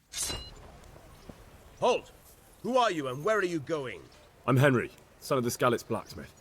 I'm going to see my liege, Sir Radzig Kabila of Dvoyets. Of course you are, lad. And I'm the Pope. What do you want from his lordship, and what makes you think he'll see you? I may not look the part, but I know about honour and duty. And mine is to tell Sir Radzig what happened to the sword he commissioned. All right, then. Go ahead. It'll be your skin if Sir Radzig isn't pleased. Could that be the smith's son, Hal? On my soul, it is him. What are you doing here, lad? We thought you were done for. Bandits attacked me in Skalitz. And why, for God's sake, did you go back there? Who else but cutthroats and bandits did you expect to find? I needed to bury my parents. Oh, I see. Your father fought like a lion. I'm sorry. He saved my life. And not just yours. He was a good man, and you did right to bury him. I didn't even manage that. I failed to save him or put him to rest. And just what could you have done at Skalitz? If you tried to fight, the both of you will be dead. He gave his life for yours, Hal, so you'd better make good use of it. You're right. And just what are you doing here? I must speak with Sir Radzig. Is he here? He's in the palace with Sir Hanush of Rattay. They're feasting in the Knight's Hall. What do you want with him? My father made him a sword. He asked me to deliver it to Sir Radzig. I don't see any sword. No. Bandits attacked me and stole it. I need to tell his lordship what happened. And then I'm going to find the sword. Of course you are, Hal. Good luck. Thanks. Your Graces, I have to tell you in all seriousness that this land of ours is in the shit. Deep fucking shit. Don't you agree? I might not have put it as eloquently as you, Hanush, but I've been driven out of my own castle, so I'm hardly going to disagree. Indeed. But Birkstein is yours for as long as you need it. There's room enough for your men and you here at Rattay, and I'm sure my ward won't have any objection to me lending you his castle. I'd be honoured. Birkstein is at your disposal as long as you wish, Your Grace. Just as well you have another castle at the other end of town, eh? At any rate, I'm beholden to you, Sir Hans, and to you, Sir Hanush. I don't like to speak ill of your people, Sir Radzig, but, well, there's no love lost between the townsfolk and the refugees. There's been talk of criminality. No, they'll have to get used to it until the situation's resolved. But when will it be resolved? And what on God's earth is this war even about? I won't lie, sir. I don't understand it. You aren't alone, Father. I believe Sigismund's original intention was to persuade Wenceslas to accept the imperial crown and to leave the rule of Bohemia to him. Who could blame him? I know Wenceslas is a friend of yours, Radzig, but even you have to admit he brought it upon himself. I can't deny the king neglected affairs of state for other pursuits. There is a need for order in the land, but I don't think the lords who sided with Sigismund realized just what Hungarian order looks like. Hungarian order? What concerns me, sir, is how a good Christian could resort to such brutality. To give him his due, I don't think he expected the lords of this country to stand behind the king. But thanks to him, we're tearing ourselves apart, and now he has to get things under control. But why in God's name does he have to use those barbarians? Money is the root of all evil, young sir. Wars are costly, and this one has dragged on for a year. Sigismund ran out of coin for knights, so he recruited those whore sons that settled in Hungary. The less he pays, the more they make up for it with plunder. That's why he attacked us. He was after our silver. What are you doing? You've no business here. Clear off. Wait, it's Henry. Henry, who disappeared after I clearly ordered him to remain at Taunberg. I'm sorry, sir, but I had to bury my parents. Had to? You think you were the only man who lost someone there? But the others listened to their lord. And it wasn't just your own life you nearly threw away. So Robard and his men risked theirs to save you. I'm sorry, but I had to. Oh, there you go. When you have to, Radzig. Your father was a remarkable man, and your mother, she was remarkable too. They deserved a Christian burial. Did you manage that at least? No. I was attacked by thieves. I wouldn't be here now if it wasn't for that girl. Girl? The miller's daughter, Teresa. The miller's daughter saved you from the footpads? Well, there's a tale to tell your children. I owe her my life. She distracted them and then brought me to Rattay. But without Sir Robard, we'd both be dead. Oh, that's what I call a good woman. Hang on to that one, lad. Still, it's a great shame your parents are buried in unconsecrated ground. That means purgatory for them. Be quiet, Friar. I didn't invite you here to eat me out of house and home and deliver a sermon while you were doing it. If you're so concerned, Father, maybe you should save the innocent souls of these fine Christians yourself. Go to Skalitz and consecrate their graves. I assure you, if you're killed by bandits, your soul will soar straight to heaven, as long as someone buries you in consecrated ground first. If there's anything left to bury, that plump carcass of yours would be quite a feast for the wolves and the crows. And one skeleton looks much like another, so how would we know which were your ordained bones or those of Sigismund's Tartars? Be that as it may, why have you come here? I must get your sword back. Sword? My sword hangs here at my side. No, the sword my father forged for you. One of those thieves stole it from me. They almost killed him and he already wants to go back. Takes after his father, I suppose. Lad, I've lost a castle, a village, silver mines, and a good half of my subjects. Why would I miss one sword? Because it's the last one my father forged, and I promised him I'd deliver it to you. I understand. I'd feel the same way. But prudence is the better part of valor, and a dead man keeps no promises. Aye.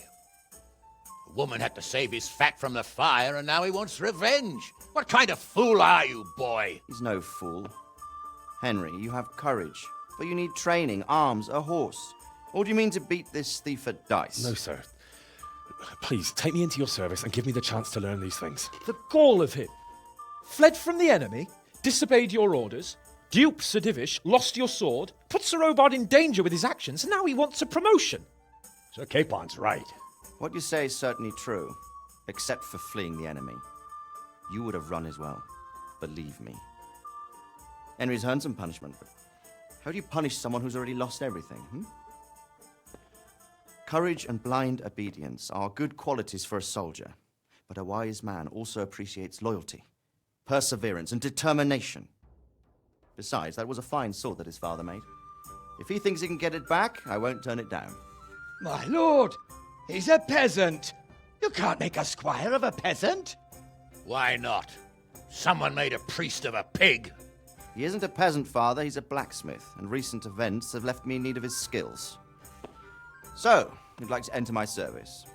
Sir, Yes, I would. You won't regret it. I probably will. I'm doing this for your father, lad. Don't disappoint me. Oh, fortune has finally smiled on you today, lad. Make the most of it.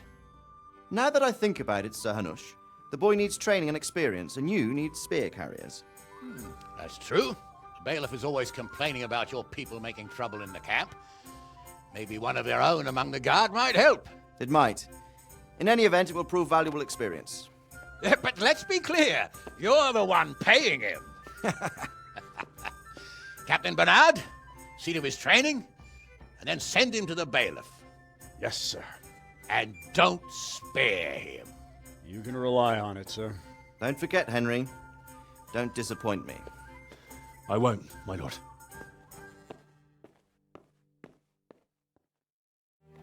Good day to you. I'm here for training. Yes, you're that boy Sir Radzik sent. I'm not a boy. That's for me to decide. And right now, a boy is exactly what you've seen. And because you've never held a sword in your hand before, we'll start with something simpler. Very well. Come with me and listen closely. I don't want to be repeating myself. Good luck to you. So let's see what you're made of. Hold it properly and keep moving. Never stand still when your life depends on it. Right, good. Now, try attacking. You've got to put your back into a good slash. No use waving the sword around like you're swatting flies. Go into the attack with your whole body. Try slashing from various sides to get used to it. All right. That's it. Nice. All right. Well done. That pointy tip isn't for decoration. Try stabbing me with it a few times. All right. All right. All right. That will do. Slashing, stabbing, and movement are the foundations that you build everything else on. Now, let's try something more complicated. One strike, I can simply fend off. You mustn't give your opponent time to react. String your strikes together. As soon as you finish one, begin another. Strike, strike, strike. Well done. Let's go. Nice. That's it. Now let's see how you do with defense. It's not hard to block a basic strike. Just watch out and move your sword into the path of the blow. Not like that. Very good. Good.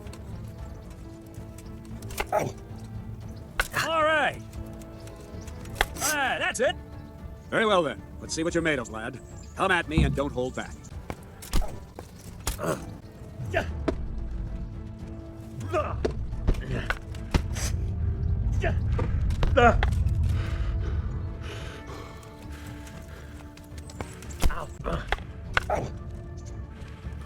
Fine.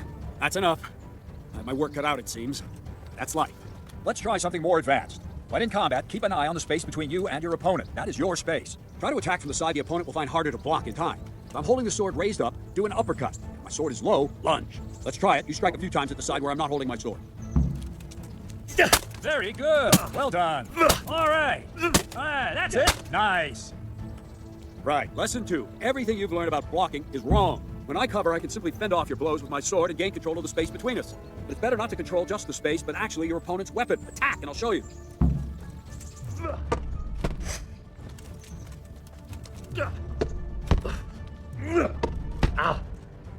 All right, that will do. Now you. The trick is to stay in your stance. As soon as I start to attack, you block. The move knocks the blade aside. Nice. That's it. All right. Nice. Right, now we'll try it a little faster. Concentrate and block just at the moment I start attacking. I'll strike you from above each time so you can see it well. Ow. Good. Good, good. Now let's try it at full speed. You probably won't succeed, but that's normal at the start. You must train. Let's go. Ow.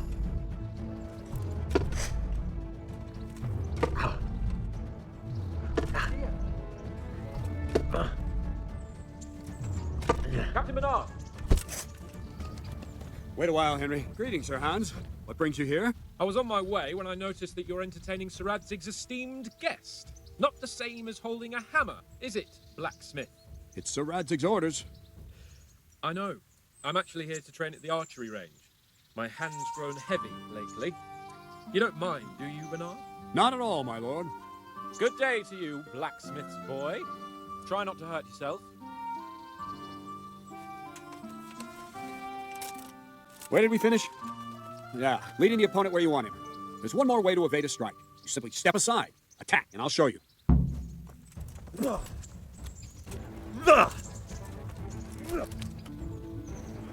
All right, try it. It's important not to move too soon. I'll see where you're going and hit you. And the same will happen if you move too late. I'll attack slowly now. As you see me, raise the weapon, jump aside. It'll throw the opponent off a bit, and there's your chance. Not bad. Wrong! Not bad.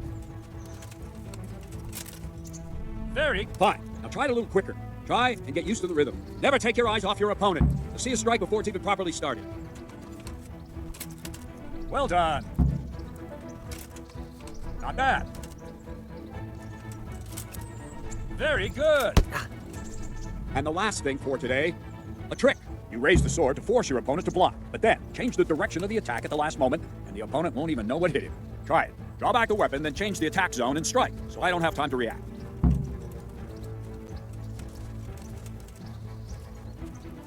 Good. Good. Well done. Good. Well done. Well now, that wasn't too bad. Maybe we'll make a soldier of you after all. But don't get cocky. You have to train hard and persistently. You might have talent, but talent alone won't do. Practice. Whenever you've got nothing better to do and you're in the mood for it, you can come and train here with me. I can teach you something more when you're up to it. Don't leave yet. Sir Radzig also wanted me to teach you archery. Come with me.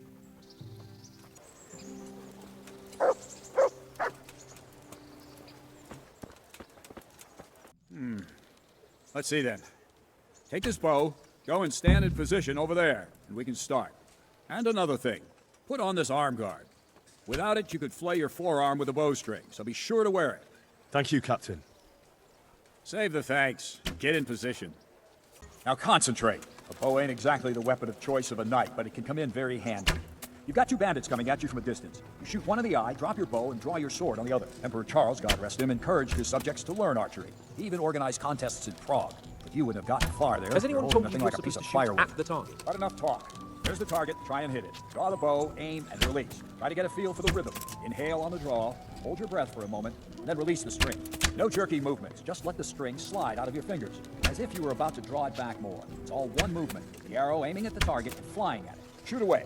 What you have there is a training bow. The arrow drops quickly. Once you've trained a bit, you can get yourself a better one, and then those arrows will fly so fast you won't see them. Don't forget the arm guard. Once you've mastered the bow a bit, you won't need it anymore.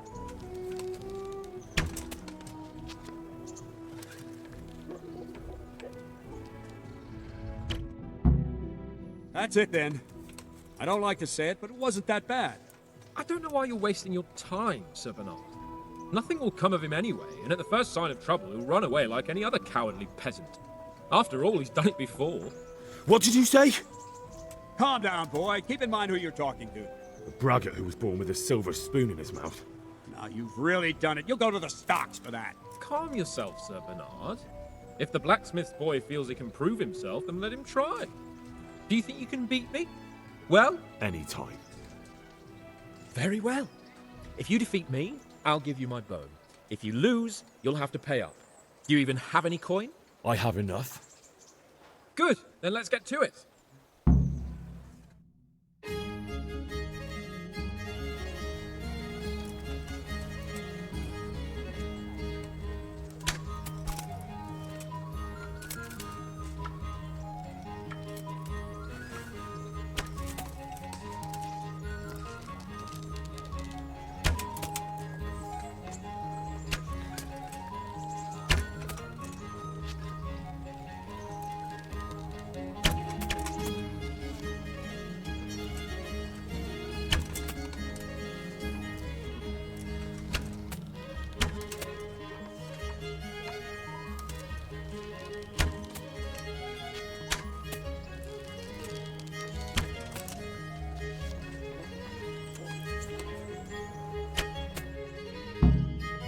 Well, I didn't expect that.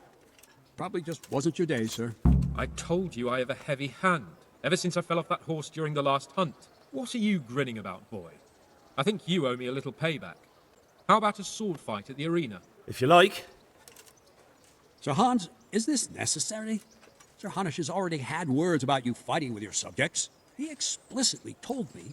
I know what he told you. You can just tell him I didn't listen to you. So what's it going to be, blacksmith? If we must. Excellent. Then let's go.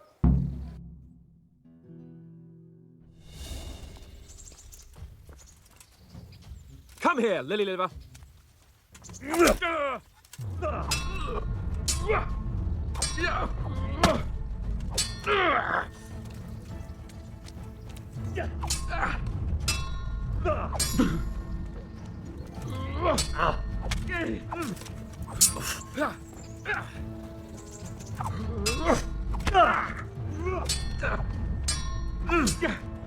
Bollocks! Way off! Give up!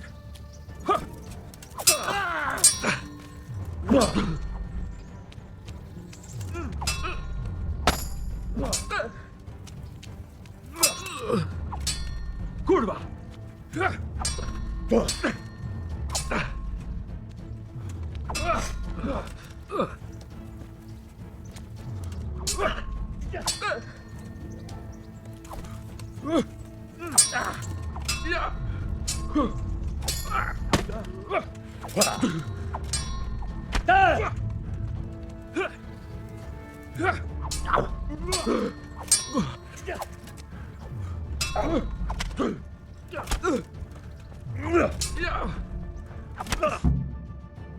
Well, you got the better of me this time, blacksmith. I must be having an off day. Are you all right, sir? Don't worry your mangy head about me, peasant. We'll see each other again soon enough. You can keep my bow. Its best years are behind it anyway.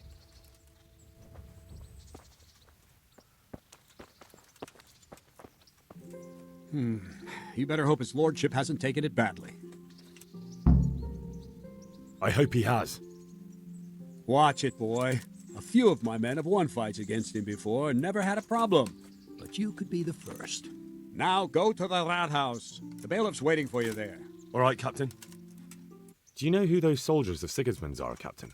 They call them Cumans or Kipchaks. Our lord says they fled from the Mongols to Hungary and settled there. They're herdsmen and excellent horsemen. And barbarians, too, for all that they claim they've turned to Christ. My respects to you.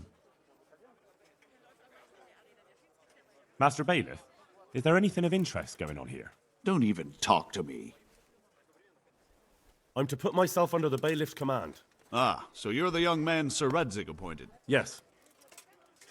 Very well. Sir Radzig asked me to test you a little, and as it happens, you've come at the right time.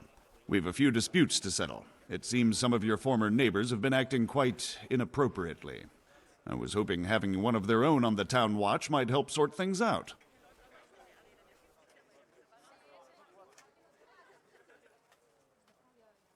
I'm not sure. I'm just a boy from a forge. Not anymore, lad.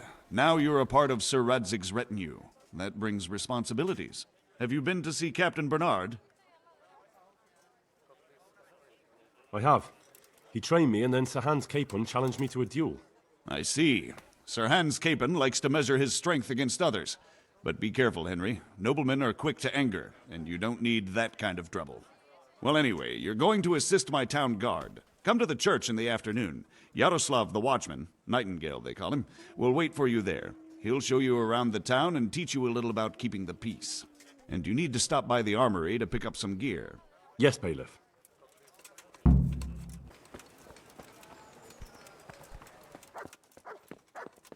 I was told to pick up a kit here. I'd say there's not much room for improvement. You already look as good as any vassal. But your wish is my command. If my memory serves me, you're entitled to a helmet, a gambeson, and a club. That's all? You want a kiss and a hug as well? I mean equipment. It's quite enough for patrolling the town. You're there to stop trouble, not start it. Here I am. My name is Henry. We're supposed to go on patrol together? I see you're kitted out. Ready to get going. I'm Nightingale. Aren't you that lad the mill wench brought here on a cart? Teresa. Yes, she rescued me. She turned up with Captain Robard and his knights.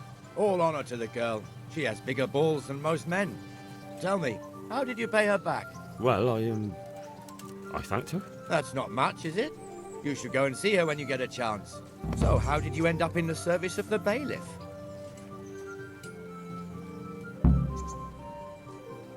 I don't want to be kicking around in the dirt while other men do honest work. You're an eager one, aren't you?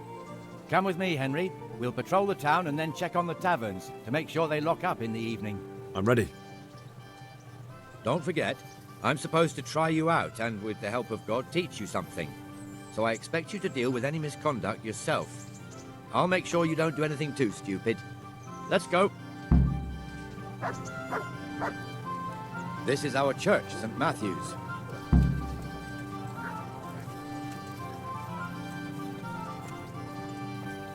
It serves not only as the house of God, but as the crypt of the lords of Lipa, our masters.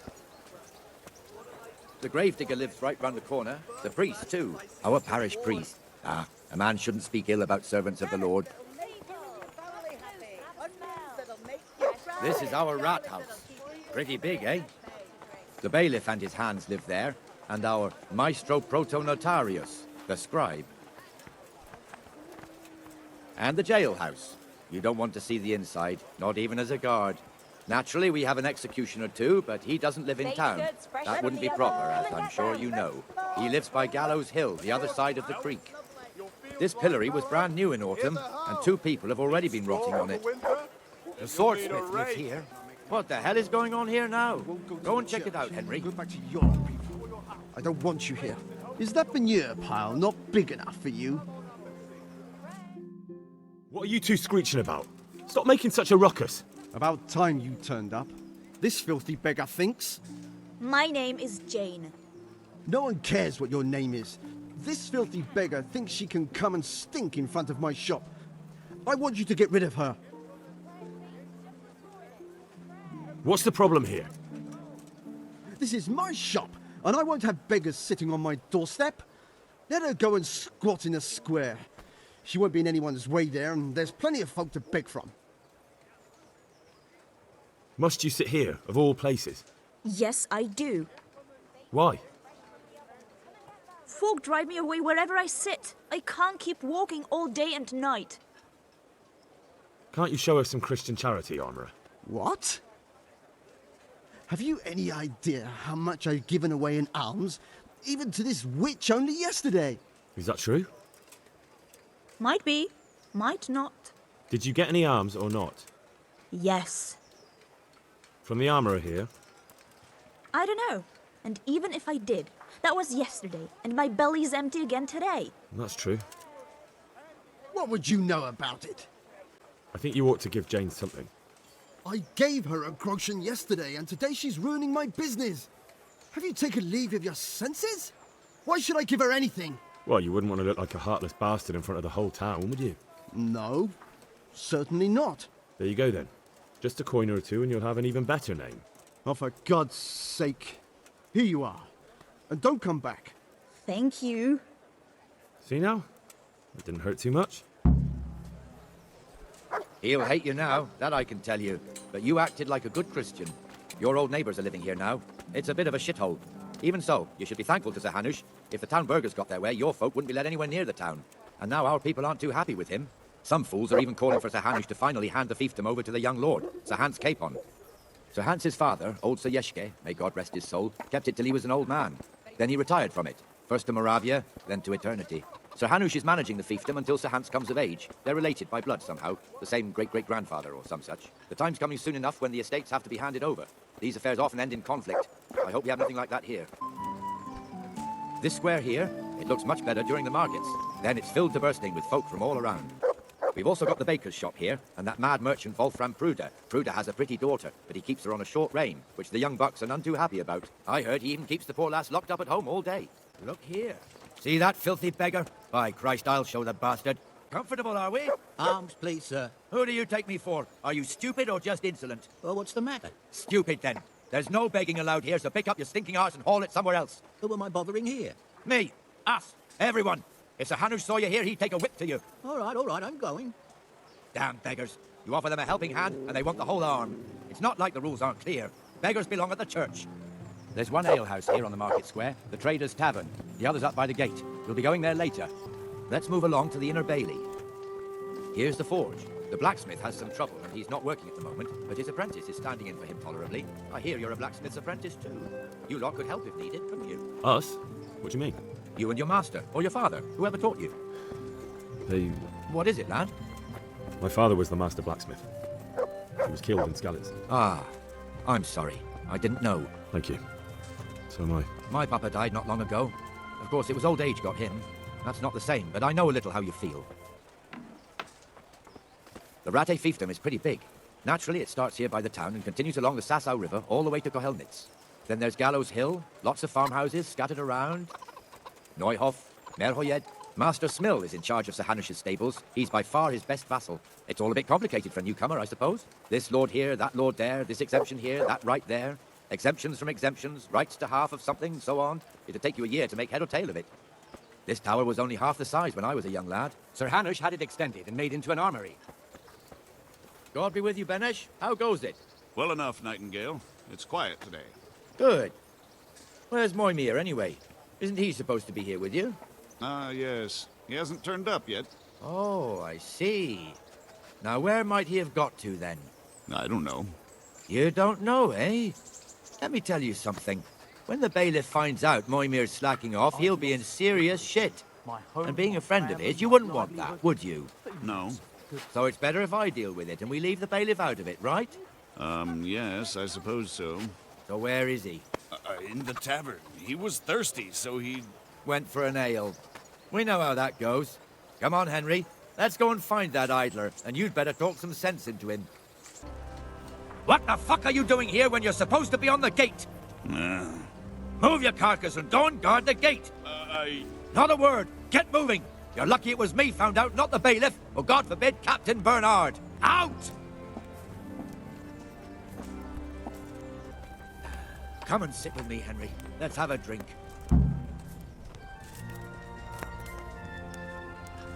That fool got me all worked up. Shouldn't we be on patrol instead of drinking? You're eager, aren't you?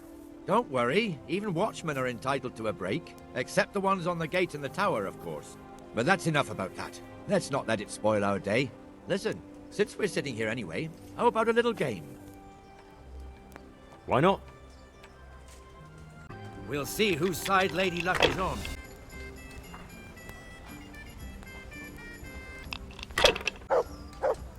Your turn.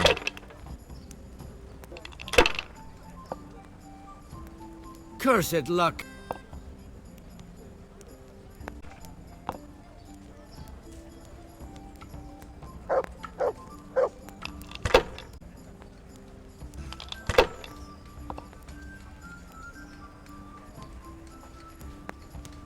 We'll see. Oh no!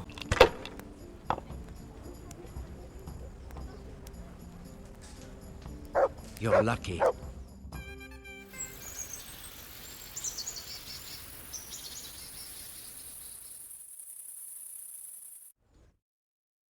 Just one more thing and we're done for the night. Ringing the end of the day and closing the taverns. Isn't it still a bit early? I don't know how it was in Skalitz, but here in Rattay we close up at this hour.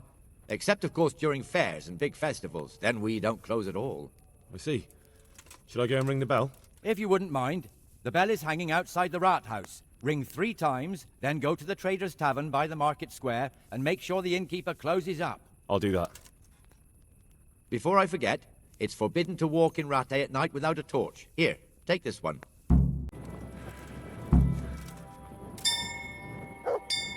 I'm glad to see you. And the canon of St. Wenceslas in Olomouc was so drunk, he dragged the pig to the market square, saddled it up, and rode it out of the town gate. No, we could see that this wasn't going to end well. So Sir Peter and I rode off to look for the good canon on his pig. Did you find him? We tracked the filthy beast down to a sty beyond Cronau. I mean, the beast with a tonsure on its head. We never found the real pig, but the Reverend was sound asleep in the pigsty.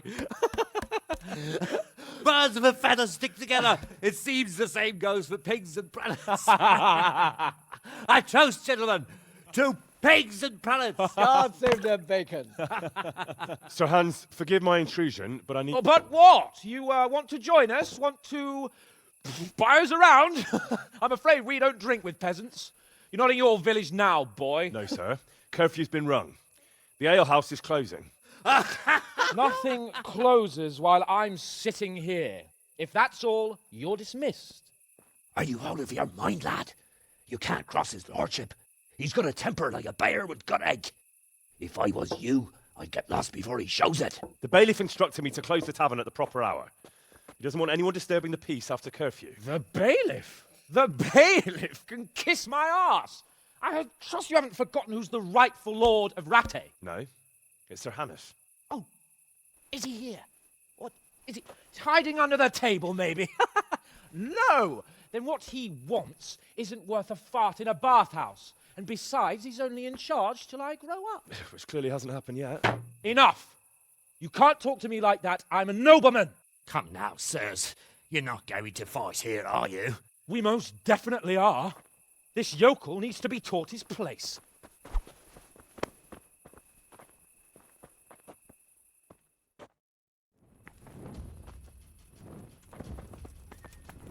Let him have it, Sir Hans. Teach that insolent pup a lesson. Beat him down. Give that bastard something to remember you by. That'll show him. That'll show him. Go on, Nordway, show him. Crucifix! What in the name of Christ is happening here? Hell? Answer me, damn you! This peasant insulted me. I had to teach him a lesson. By rolling around in the mud like a hog? That's a fine example of noble conduct. Sir Hannes, the bailiff ordered me Silence! You shut your mouth and thank your lucky stars that you are Radzig's ward. Have you gone out of your mind? Raising your hand to a nobleman? And you, Hans, how many times have I told you that drinking with your subjects might be good for their morale, but it's bad for your honor? You spend all your days drinking and chasing wenches, which wouldn't matter if you paid any attention at all to your duties. And now we see what that leads to. Tomorrow, you will go with me to a hearing. Some landowners have asked me to settle a dispute. It'll be an excellent lesson for you. I had planned to go hunting, but if you think listening to the pointless gripes of a bunch of old fools will benefit me, so be it. Oh, hunting? Well then, Your Grace, I'll tell you what. You can go hunting. Really? Oh, naturally. Who am I to deprive the young Lord Capon of his sport? And you can take Henry here as your page. Him? Absolutely not. You'll do as I've commanded. It's time you learned how to lead people, and not just in drinking and brawling. Now get out of my sight. Sir, I have responsibilities to the bailiff. Not anymore. Your responsibilities now are to Lord Capon. It's time you learned how to behave in the presence of nobility. Let's go. Tell the kitchen I'm hungry. It's been a long journey.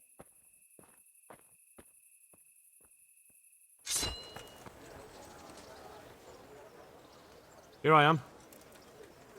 I'm overjoyed. Have you got a horse? No, sir. Where would someone like me get a horse? Good point. Unless it was a cart horse, I suppose. Well, you'll just have to trot along behind me like a good dog. But, sir, isn't there a horse I could borrow? Oh, certainly. Why don't you just have mine? Or, then again, you can just run alongside as befits a peasant. Look here, blacksmith. About that business at the alehouse. Yes, sir. Hanush was right. I should have behaved differently. More, well, gentlemanly. But that doesn't mean you were in the right. You can't throw a lord out of the tavern in his own town. You understand? Yes. I was just... What? Speak up! Don't worry, I won't bite your head off. It's just that when you said those things in the arena, sir, I was a little upset. Ah, I just like to tease greenhorns a little. And you vexed me too. You were insolent to Captain Bernard and they rewarded you with service. Whenever I do anything reckless, even if it's for my honour, Hanush is on my back about it and I get punished. Like now. I didn't mean to threaten anyone. Well, it's all water under the bridge. Let's not spoil our hunt. Let us talk of something else. Is this your first time hunting? This kind? Yes. I've been hunting since I could walk. If you're not a complete blockhead, you might learn something useful. And if you don't cock it up entirely today, maybe I'll take you again. It's always helpful to have a minion at hand. As I said, I have hunted before, but it wasn't... Chasing bunnies with a pitchfork isn't hunting. Observe and learn. I'll do the best I can, sir. Listen, I wanted to ask you about Skalitz. I don't know if... that is, sir, I don't know if that's a suitable topic of conversation for the hunt. We're not hunting yet. I'd like to hear about it at last from someone who was actually there. The humans attacked Skalitz and, anyone who didn't flee. That's what they all say. I want details. Is it really necessary, sir? Arguing with the nobility again, eh? It seems you're a bit of a rebel. No, not at all, sir. It's just that... well, it's hard for me to talk about. I see. So I'll have to get you drunk first. Not sure even that would work. We'll have to find out, won't we? There's a nice little place just north of here. We'll camp there and you can tell me all about it. If you wish, sir. And don't dilly-dally. Let's try and get there before the day's out. We'll make camp here. Bring me wine and bacon from the saddlebow. Coming up, sir. At long last. So, are you enjoying being on the hunt? I am, although we haven't actually hunted anything yet. That doesn't matter. Hunting is a diversion. The main thing is to get out of Rattay for a while. Listening to Hanush's lectures all day long would drive anyone mad. How come Hanush looks after you anyway? For a start, he doesn't look after me. I'm not an infant blacksmith's boy. Hanush is just managing my property until I'm an adult. When will that happen? What are you implying? Nothing. I didn't mean it like that. I meant that you seem quite adult to me already, sir. Well, it's hard to say. Before he died, my father appointed a council of nobles to decide the matter. Only they can't be bothered travelling halfway across the country just to assess the claim of some stripling. Under normal circumstances, it wouldn't be necessary. The king would decide on my adulthood. Only... the king is gone. Just so. If I may ask, sir, What does a lord like you do all day? When I was little, I was awfully bored, I can tell you. There was always some courtier or teacher dogging my footsteps. Now I spend most of my time trying to learn from Sir Hanush. Governing is no joke, at least most of the time. Only last week I had to listen to complaints from my subjects. But that could be interesting too, couldn't it? My lord, this yokel here empties his piss pot in my yard.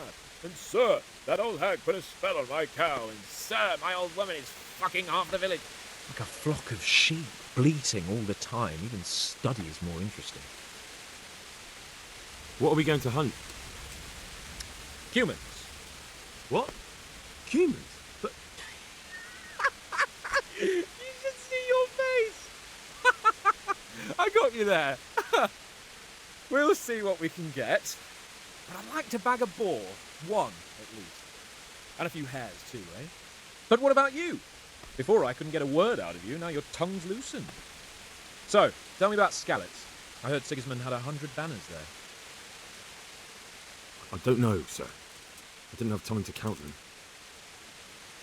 Both of my parents were killed in Skalitz, right in front of my eyes. The Cumans slaughtered my friends and neighbours, and it was a miracle I got away. I don't know what else I can add. I'm sorry about that. But tell me, I heard in the tavern... What, that Sigismund flew down on a dragon? That the Cumans have horns and hooves? I'm sorry, my lord, but for me, Skalitz isn't a tale of adventure to share over a tankard of ale. All right. I understand. Well, never mind.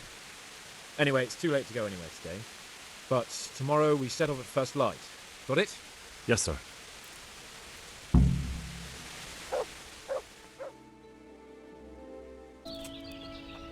What are you waiting for? Your lord requires you for the hunt. Really? Such a renowned hunter needs help? You wouldn't dare mock your betters now, would you? Heaven forbid, your lordship. If that's the way you want it, peasant, we'll meet back here at noon. Whoever has the most hares wins. Oh, and if you don't have anything to shoot with, there's a crate in the camp with some old hunting equipment. You can help yourself. After all, there's no sport in trouncing some wretch who hasn't a chance in hell. By all means, Sir Hans. Ha! You'll soon be laughing on the other side of your grubby face. And now turn your back for a while. I know a few tried and tested spots in these woods, and I don't want you stealing them.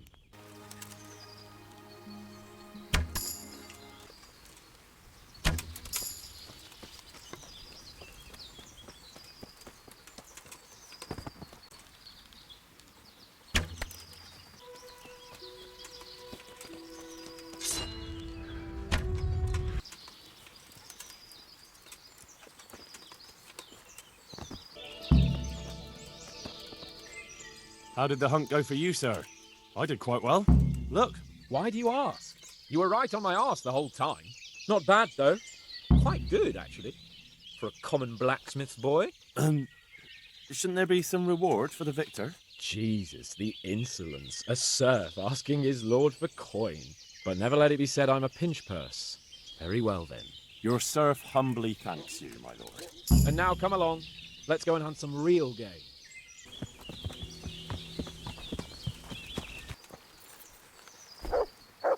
See here, a wallow. And it's been freshly rooted. There'll be boar somewhere nearby. So, just like last time, slow and quiet, whatever you do. Understand? Or watch out for them from the top of that mound there.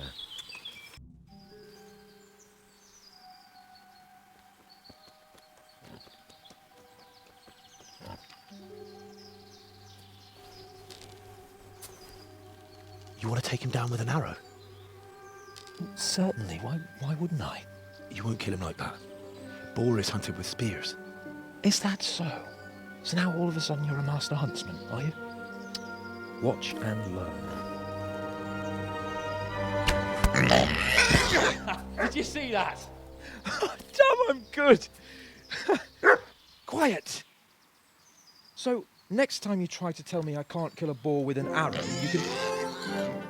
Fuck. After him. Fetch.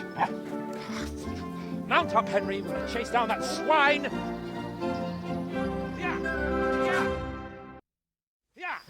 Yeah.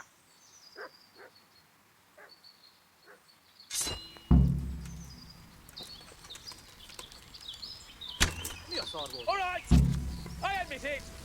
It's humiliating to get caught by 3 loose tags.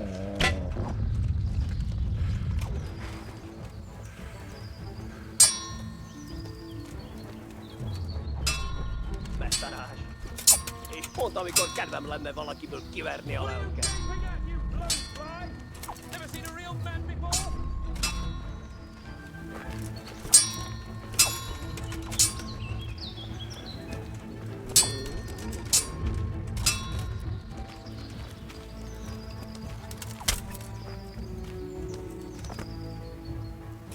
Your mother is up!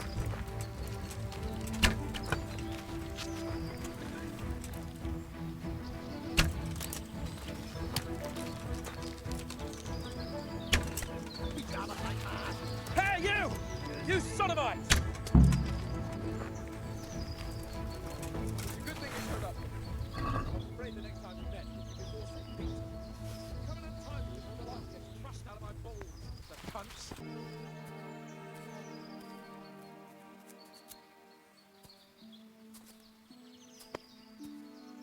I'll have a bronze bust made of you, my friend. But where have you been till now? Oh, you know, I was picking berries, had a drink of wine, took a little nap.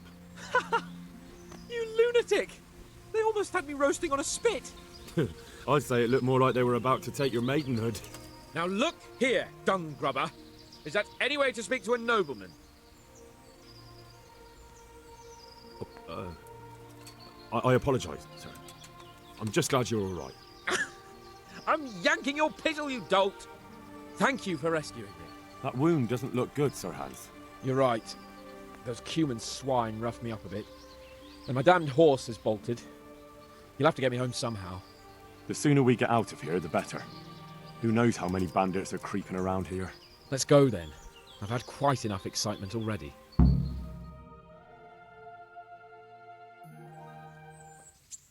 It's Lord Capon!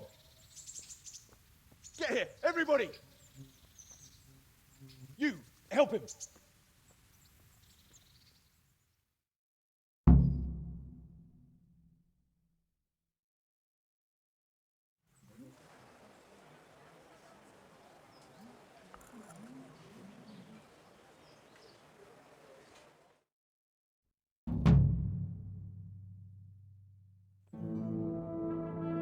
How is it possible, Ratsy? Those bastards make so bold no more than a mile from the castle. We'll have to send out more patrols. That won't do us any good, Hanush. Even if we had 10 times the men, we couldn't beat through every thicket in the fiefdom. You sent for me, sir? Come in. I don't know how to thank you, Henry. If it wasn't for you, Hans would be dead. And to think I sent you out with him as a punishment. I was only doing my duty, sir. Don't be so modest, young Henry. You showed not only courage, but loyalty to your liege. That's why I'm taking you into my personal service. Sir, thank you, sir. Well, let's celebrate your promotion and Sir Hans's recovery. Well, don't just stand there, lad. Pour us a drink.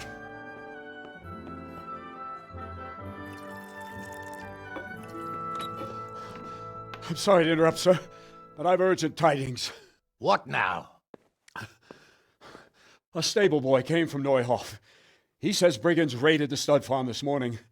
There's many dead or maimed. Tell us exactly what happened. I'm not sure. The boy was so shook up he could barely speak. He said the bandits murdered for the joy of it. I'm sorry, sir. Your vassal Smill is dead. Who did this? Who were they? We don't know, sir. The stable boy just kept babbling about some huge fellow in black armor who led the attack. Take as many men as you need, and don't stop until you've found those bastards. And bring me their heads! Yes, sir. My men at your disposal too, Hanush. Thank you, friend. Sir, let me ride with them. He's full of piss and vinegar, isn't he? Their leader, he must be the one who attacked me at Skalitz. There can't be 2 men in the whole kingdom who look like that.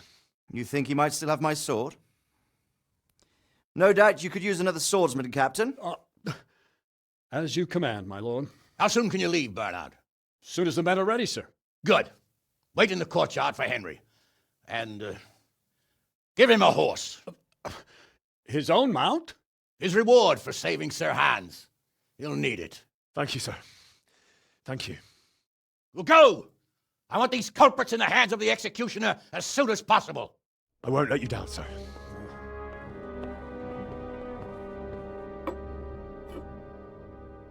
Neuhoff's stable boy told us. Get your arches Stop right mounted there. up and I have to let's search ride out. you. On the double. Maybe we'll catch up Be with quick that about it. What? Orders of his lordship. For God's sake, don't bother me. Any delay could cost lives. You're the one holding things up. Ugh, come on then. Nothing. All right, you may continue. Can we go? Are you ready? I'm ready, Captain. Good. Then follow me. Keep quiet and do exactly as you're told. I don't know what Sir Radzig sees in you, and I don't care. If you're to ride with my men, I expect you to listen. Yes, sir. Against all better judgment, they've decided to give you your own horse. The dappled gray beside my stallion is yours.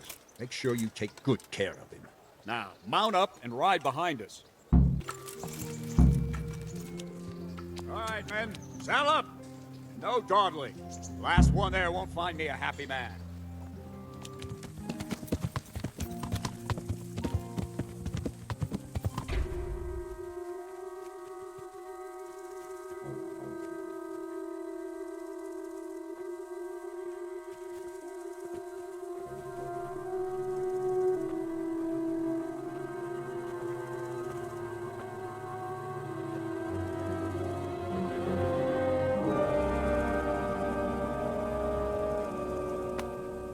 Where's your master? In the paddock.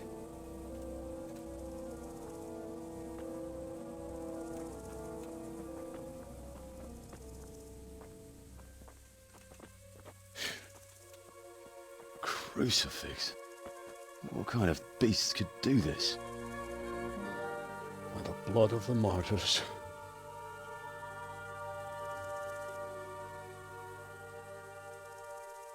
What happened here? Why? Someone came at night and hamstrung every one of them. The horses, screaming, must have woke poor Radek, the stable boy. And when he tried to stop them... And then my husband, when my husband tried to help them, they killed him too. And when they were done, they put a torch to the stables. My sincere condolences, ma'am. I swear we'll hunt those monsters down and make them pay for this. The horses were still alive when I came. We had to finish them off. All of them. The pain in their eyes. They couldn't understand how anyone could do this to them. Did they steal anything? Any horses? Nothing. They wanted blood, not coin. Did your husband quarrel lately? Was there anyone who might want revenge? He argued over the price of a saddle, maybe, but nothing that could drive a man to this. These are dark days when there's more kindness in horses than in men. Did you see anything? How many were there? Or what did they look like? We saw no one. Has anyone tried to follow the trail? No. We were fighting the blaze until now, and even if we weren't, what chance would any of us have against someone who could do this?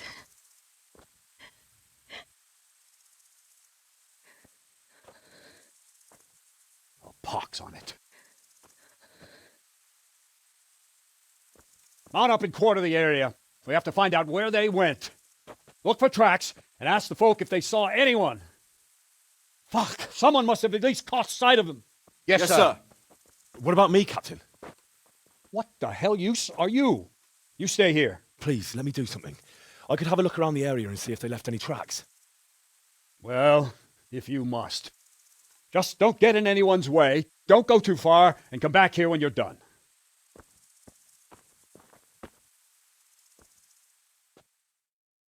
They won't get away with this. You can go to hell, all of you.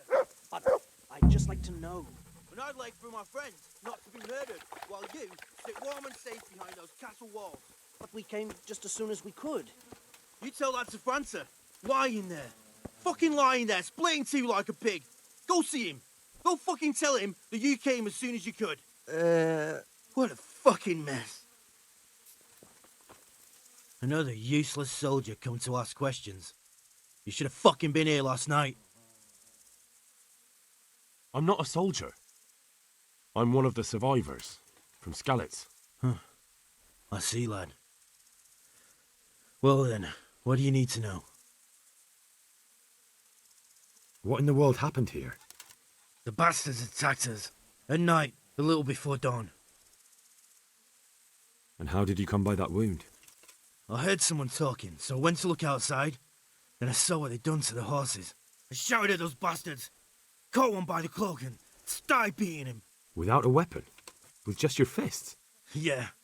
But he cut me pretty good, the fucker. Lucky for me, the others started to come out then, so the raiders ran. All that's left is his cloak. And you've got no idea why they did it? Something must have gone wrong for them. They ran off without taking anything. There's one man in particular. Huge.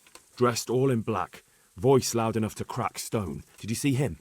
Who the fuck do you think half killed me? So he really was here. The bastard. Can you help me? How? You know the area. How can I figure out which way they went? They left in a hurry. You could see if there's a fence knocked down, or a gate. Farewell.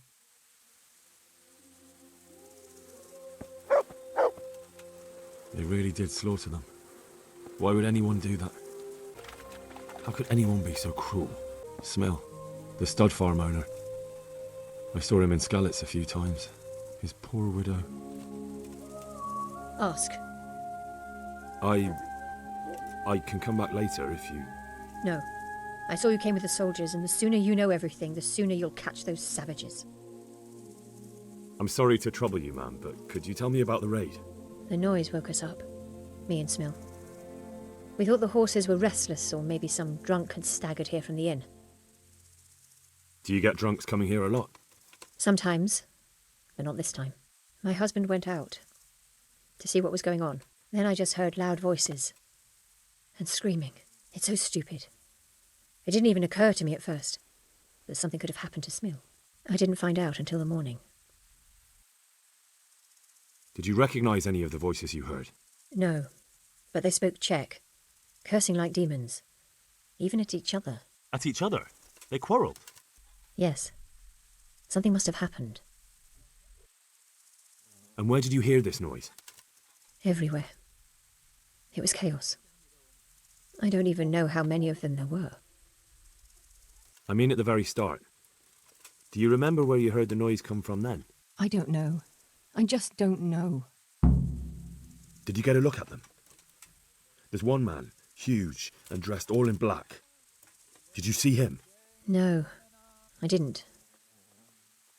Who should I question about the raid? Did anyone here see anything? Jindu was sleeping in the stable. He might have seen something. From what I've heard, Mark was the first one to wake. It might be a good idea to talk to him. Jakob, the old stable boy. He even fought with them. I don't know of anyone else. How could anyone be so cruel? So much blood. It leads to the pond. This one got it in the back. And there's more of them over by the main stables.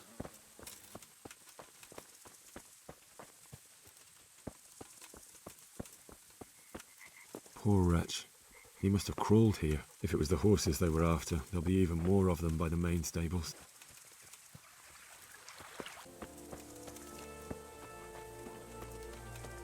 What? Who's there? Easy. I just came to ask... I don't know anything. Are you hurt? No, nothing. Not a scratch. What really happened here? I don't know. Someone attacked. I don't know who. You didn't happen to hear where they came from? No, I didn't see a thing. Such senseless brutality. They slaughtered horses as well as people, and yet it seems they didn't take anything. Are you well? Leave me alone. Go away. But there's no need to be afraid. With your help, I'll find those bastards and then I'll make them pay. They deserve it. What do you need to know? What actually happened here? They killed the animals and... Why did they kill them? Think carefully now. How did it all start? We heard the animals, their shrieks, then Smill. He shouted, and they murdered him. You're certain it was the animals first, and then Smill? Not the other way round? I'm certain. I'd never heard a sound like that before. Now I'll never forget it. Did they take anything? No. What happened after that? We ran outside and it was chaos. Animals were dying, the stables were burning, and those demons everywhere. The stables were already burning. Didn't that happen after they fled? No. It was to set the blaze when they arrived. You said they were demons? No, just vermin. Worthless human vermin. How many of them were there? Not many. There were just a few that came after us, but more round the back. I heard them yelling at each other. So they were yelling because of all the noise? No, something happened. They quarrelled. In the back? Where? Towards the woods. To the north. They were trying to get away.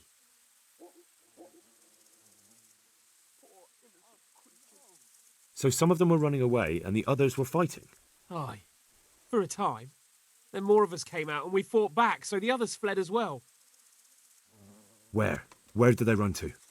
To the north. Into the woods. Thanks. That's all I needed to ask. Tracks. Someone fled to the north. Aha. This wasn't done by animals. They must have gone into the woods this way. They went deeper and deeper, for sure. They went deeper and deeper, for sure. They went deeper and deeper, for sure. We gotta go before those villagers come sneaking. Come on, you can make it. No. I'm not going anywhere. That bastard really got me good. How could it have gone so wrong? And who the hell brought those other fellows here? Fucking greenhorns. One kill that ginger brat from the farm, and then they slice you up. We'll find those bastards, and I'll send them straight to hell myself.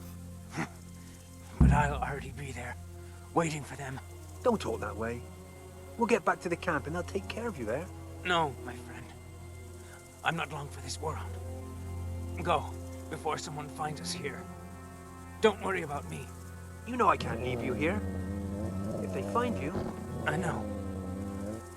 I wanted to do it myself. I don't even have the strength for that. What kind of nonsense is that? Christ's sake, what other options do I have? I won't make it to camp and you know it. You want to leave me here to die in agony? All right, then. How? How should I? Just do it quickly. I always do. You know me. Godspeed. What? Well now, look what's come crawling out from under some rock. Is that the best you can do?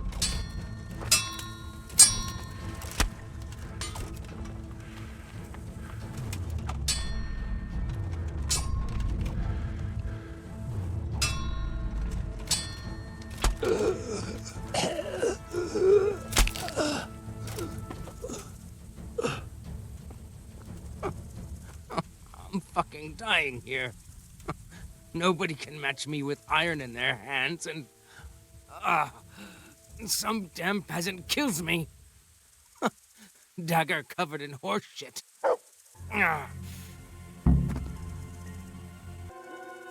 Wait, it's a hoof pig. Someone in Neuhof must know more about it.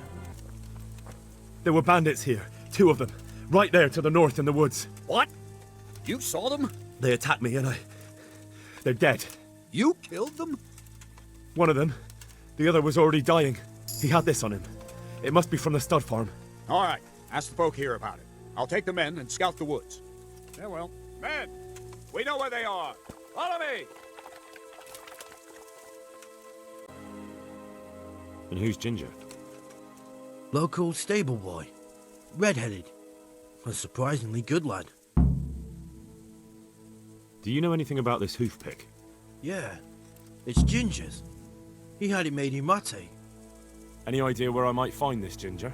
Well, that's the thing. He packed up and left. What? Look, I know how it looks. But Ginger is a fine fellow. I don't believe he had anything to do with the attack. Where could he have fled to? I might know. But you gotta promise me one thing. When you find him, listen to what he has to say before judging. You have my word. Sometimes the charcoal burners come to see him. You get on well with them. I think that's where he's gone. Where is that? No idea. They've always kept to themselves, you know, charcoal burners. But the forest is full of folk like that. They could be anywhere. Aye, except these ones won't be far. If you follow the stream from the stud farm towards Rate, you'll come across one of their camps. Only what? Ginger didn't go that way, though. He always went by the big road, through the woods in the direction of Uzhitz. But how can I find them? There's always smoke when they work. You'll smell them before you see them. And they need to be near water. There's that too. So if I go through the woods along running water, I'll find them? Exactly. Do you know of any charcoal burners in the region of Neuhof? There are some south of Neuhof. You'll find their camp around where the stream runs close to the woods. Thank you. Jesus Christ be praised. I think Ginger is mixed up in it somehow. Why do you say that? The hoof pick I found on the dead bandit in the woods is his. That is fucking suspicious. Those bandits I found in the woods were talking about him. They mentioned him by name?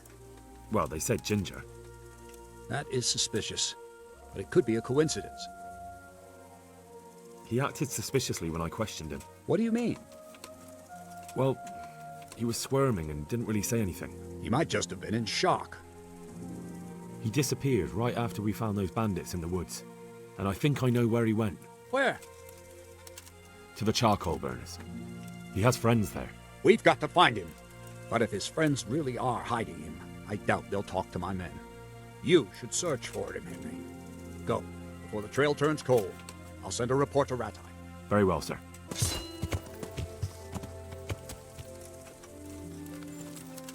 What do you want?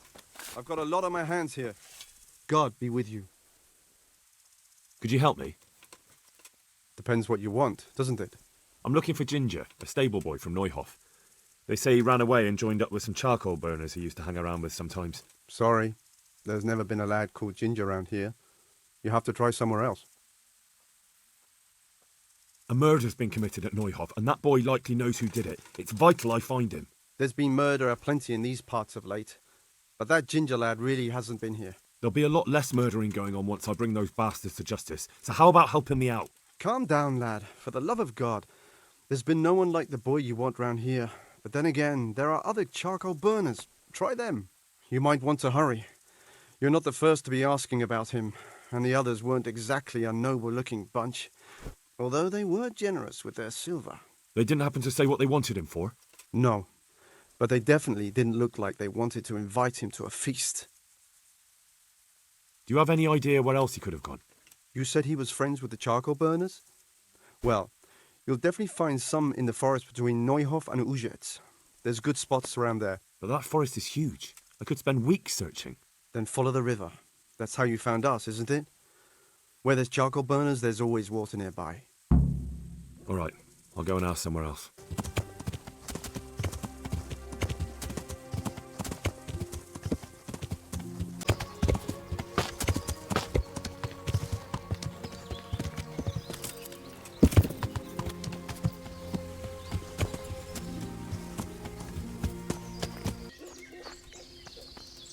My respects to you.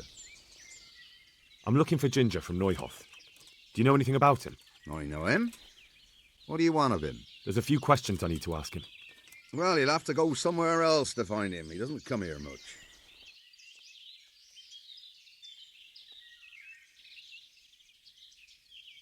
I really must speak with him. A murder was committed at the stud farm, and that boy probably knows who did it. I have to get him to talk. And you think he had a hand in it?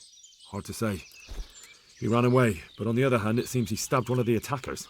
Well, when you put it like that, it's clearly urgent business. I do know him. Not personally, but I've seen him around. He's friends with the charcoal burners down by Townburg. I know he hangs around with the twins there. Downstream by Townburg? Somewhere by the castle? If you follow the river to the west, you're bound to run into them. One more thing. Yes? Some other men have been around asking about him, but they weren't as convincing as you.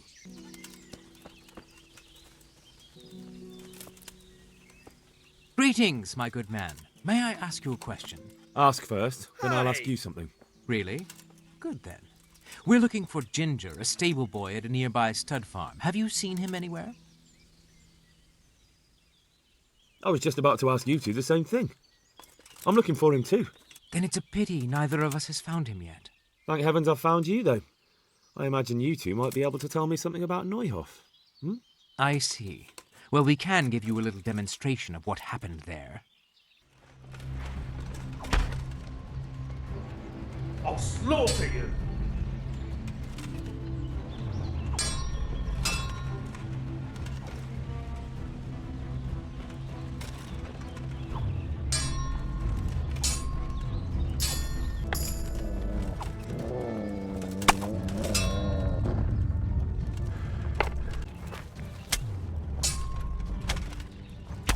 Is that all you've got?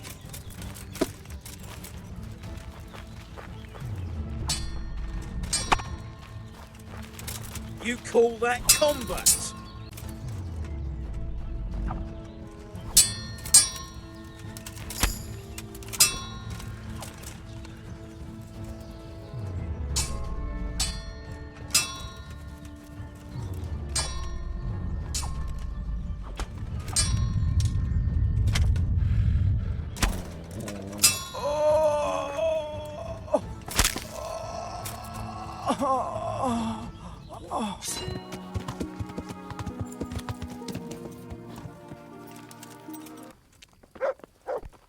God be with you.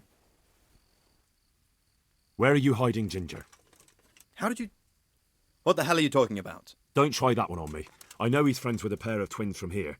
I'm here on the orders of Sir Hanush, and I need to talk to Ginger about the raid on the stud farm. If Sir Hanush sent you, then you should deal with those two cutthroats who've been creeping around here asking about the poor boy.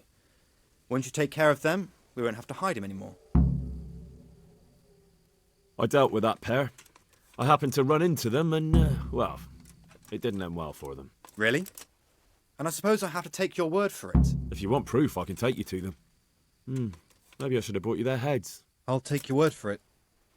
All right, a bargain's a bargain. Ginger is hiding out in a ruined hut not far from here. You go along the road to Ujits until you see a path to the right that leads to a small spring. There's an overgrown path that leads from there right to where Ginger is. Keep your eyes peeled, though. You could easily miss it. Good. Thanks for your help.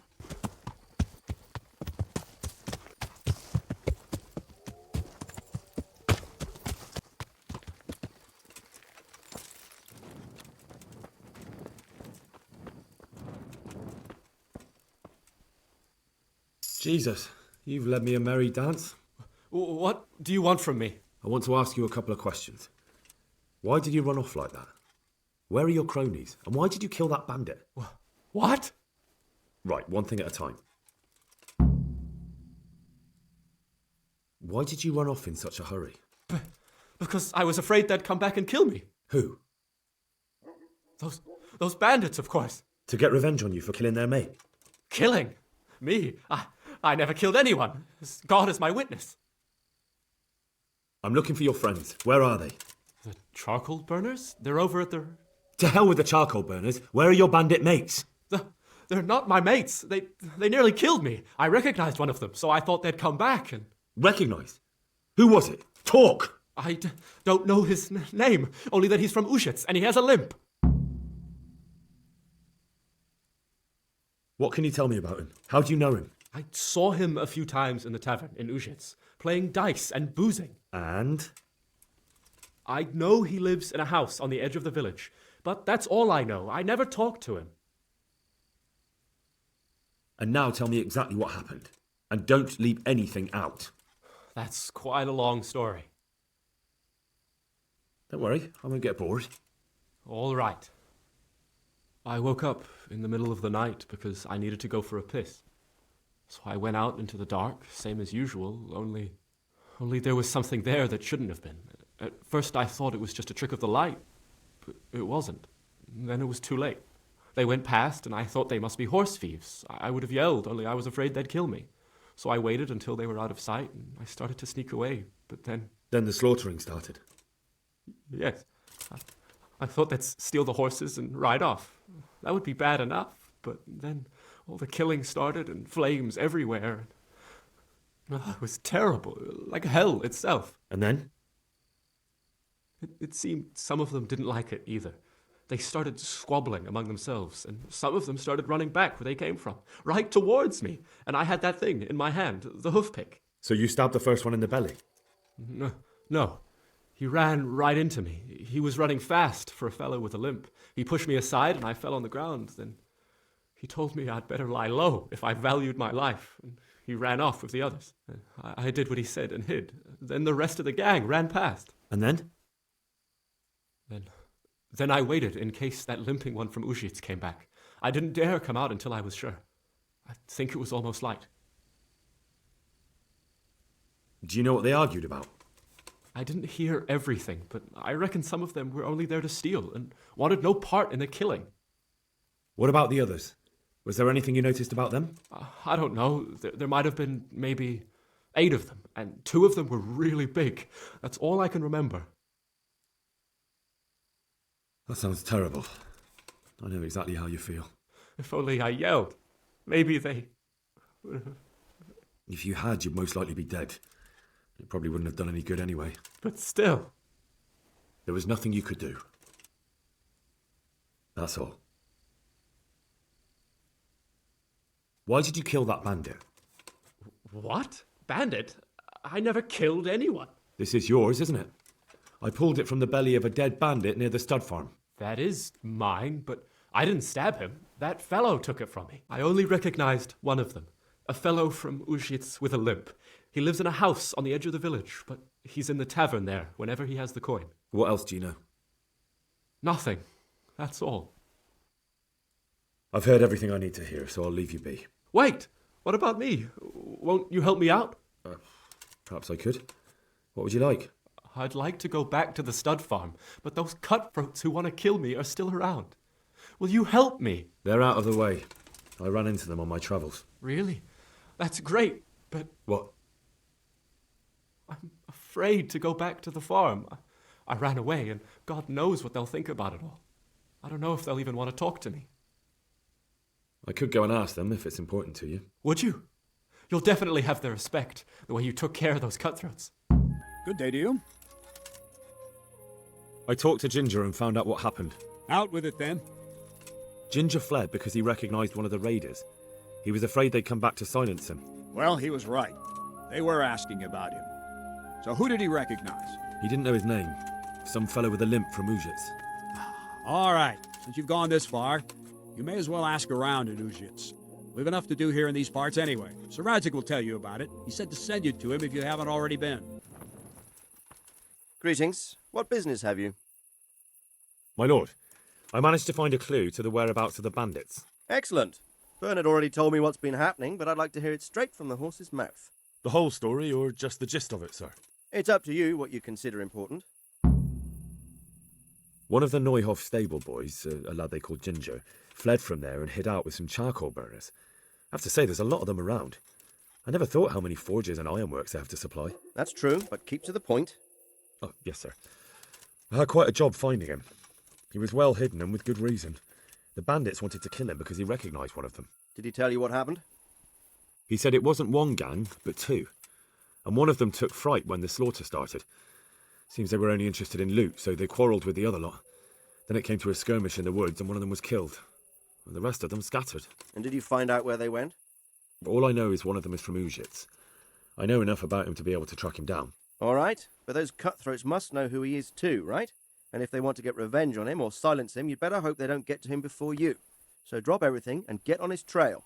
Find out what he knows and then report back to me. I'm going to our encampment at Merhayed to oversee the security of the region. Yes, sir. Why choose Merhayed? It's somewhat at the centre of events, isn't it? And what's more, there's another stud farm there. Sir, do you think they're going to try the same thing again? I shouldn't think so. Everyone will be on the alert now, but the secluded dwellings are more vulnerable. There are few people in them. They're scattered everywhere and we can't guard them all. But the bandits won't find much silver in places like that. There's always a groschen or two, some food and so on. Anyway, how much silver did they get from slaughtering those horses? True. If they'd stolen them, they could have sold them. Those were fine animals. Exactly. It's not about the silver. It's about something else. But what?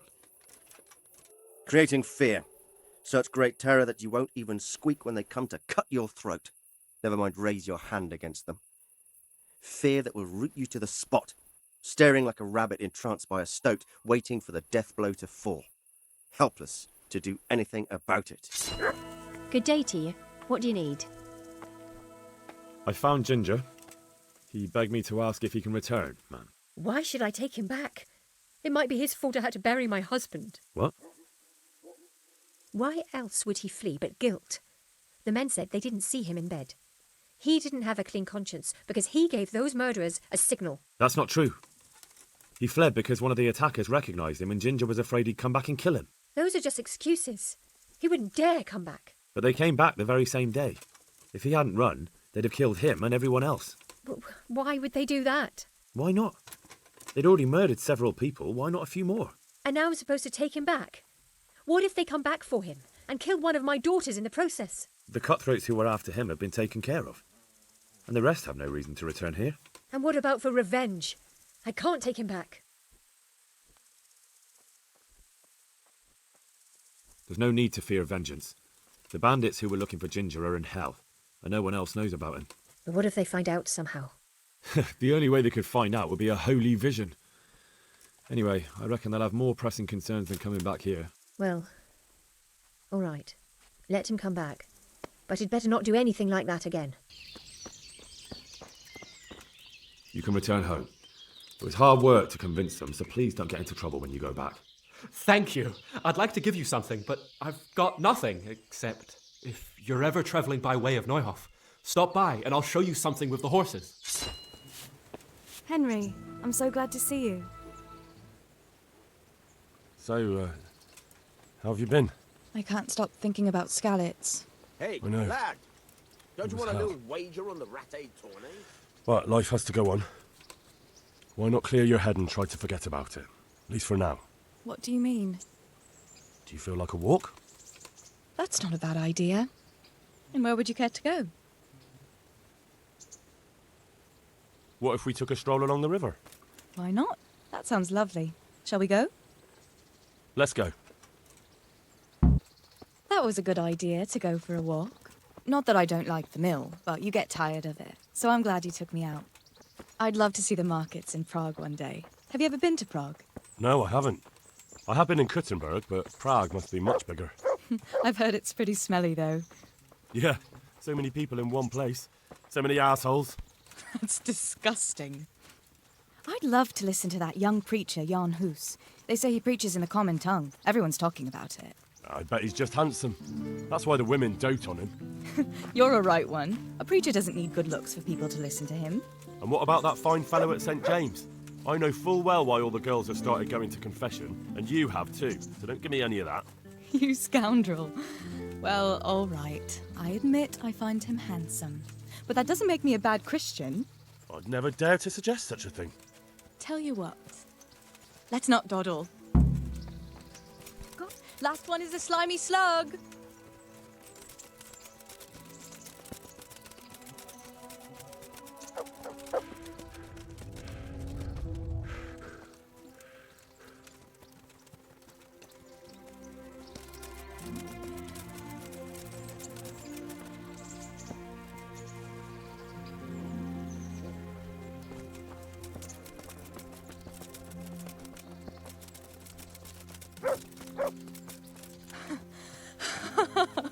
That was fun. Sit down here next to me, Hal.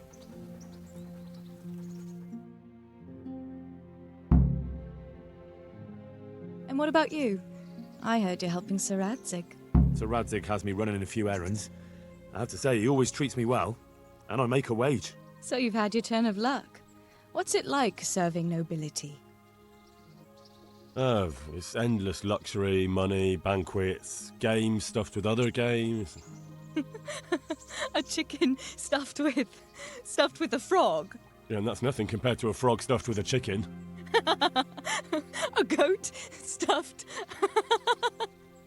with a pig?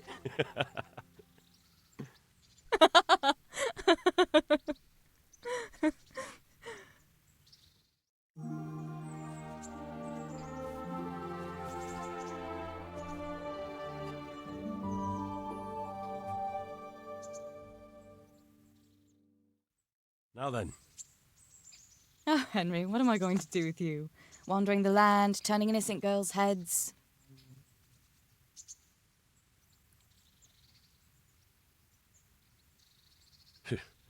The only one here whose head is all messed up is me. How do you always manage to look so good? Just look at the lady killer. Where did you learn to talk that way? I don't recall which church service it was exactly. You scoundrel. But you certainly know how to make a girl feel special. You may continue. But now I have to go. Can I go with you? Just a little way. I don't want anyone to gossip. Thank you for coming with me. Please come and see me again. Greetings. You've an honest trade. How come you got mixed up in crime? Evil times. The harvest failed, and there was no grain to mill, and a child to feed on top of it all. I had no choice. And meanwhile, the lords in the castle and the monks in the monastery stuffed their craws to bursting. Where's the justice in that? So you took justice into your own hands, is that it? And now you take whatever you need? Pull your head out your arse, Henry, and take a good look around you. Wars come and go, but nothing really changes. It's the poor that do the dying, and the nobles who reap the rewards.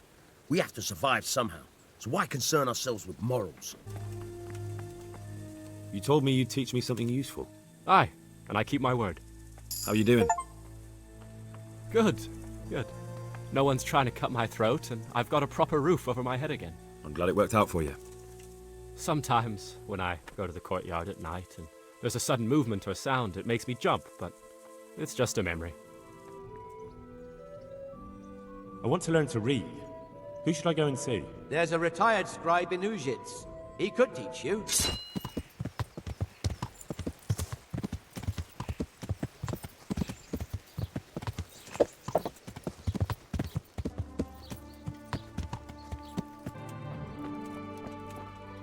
Good health to you.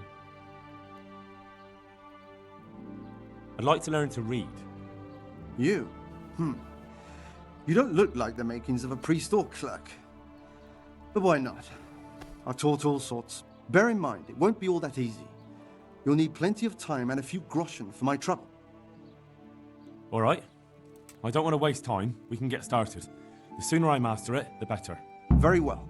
I will require some groschen from you, though, and set aside at least a couple of days so I can put you through your paces, if indeed time is of the essence. Here are your groschen. Then we may as well start. No. He did break his vow, but better than to dishonor it here. May he follow his heart.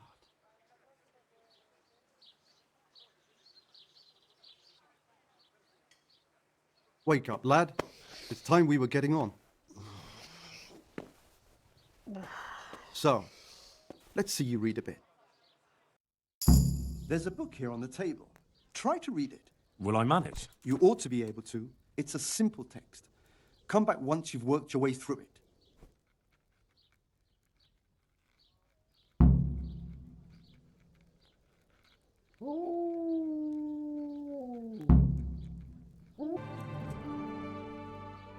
I've read the book. Wonderful. So tell me, what have you learned?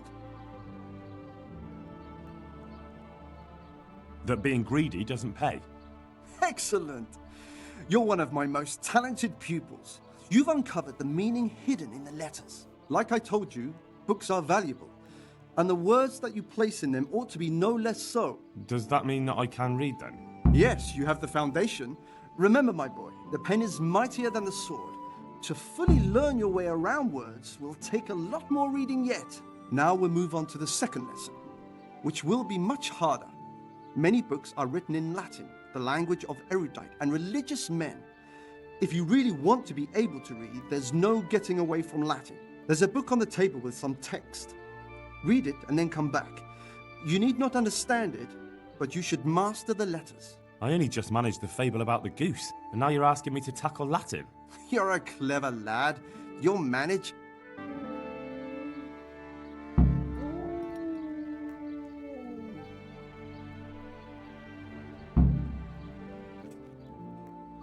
I read the page.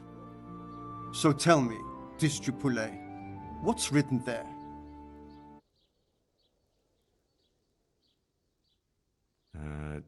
Nullus est liber tam malus, ut non alique parte prosit. Good heavens! Don't tell me you haven't had lessons before. Excellent. Well, there's nothing more I can teach you. Congratulations. You can go and be ordained right away. Thank you, Domine. I'm feeling a lot wiser. I'm looking for a fellow who lives here, but I don't know his name. Do you know anyone with a limp? Must be that farmhand Lubosh. I don't know what the hell you'd want him for, and I don't much care. He's got a cottage on the edge of the village near the stream. Carrots, onions, radishes, everything you need for a proper soup. What's the... I'm looking for a fellow who lives here, but I don't know his name. Do you know anyone with a limp? What would you want with him? Thief! Well, Thief! it's no skin off my nose. The bastard has a cottage on the edge of the village by the road to Ratai. God save. How may I help you, good knight? You live here? Of course. I mean here, in the presbytery. Yeah, right here. In the presbytery? With the parish priest? Yes. What's the matter? Don't you like me? Yes, of course I like you. So why are you surprised Godwin likes me too? I'm not. I mean, I see. I think.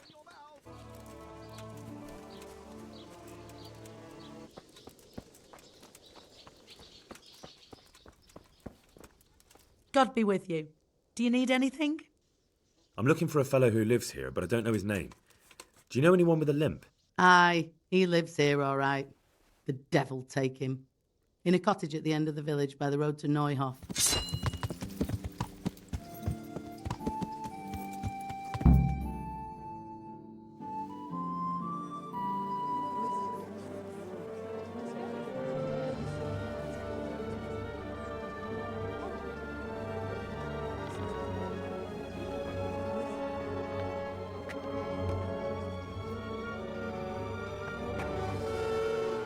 Move along, citizens. Move along. There's nothing to see here. If that's what you call nothing to see, I'd like to know what something to see looks like. By the keys of St. Peter, this is all I need. We'll have to send word to Sir Hanush. That might not be necessary. Who are you? I'm Henry of Skalitz, in the service of Hanush's Captain Bernard. I'm investigating the attack at Neuhof, and I think this could be related. Well, I'm the bailiff of Auschwitz. And I say we don't want any of that kind of trouble around here. What makes you think this has anything to do with Neuhof? One of the folk at the stud farm recognized someone from Auschwitz among the bandits. We have no bandits or murderers around here. Really? They say you had a limp? Shit. Well, allow me to introduce you to Limpy Lubosh. Or all that's left of him.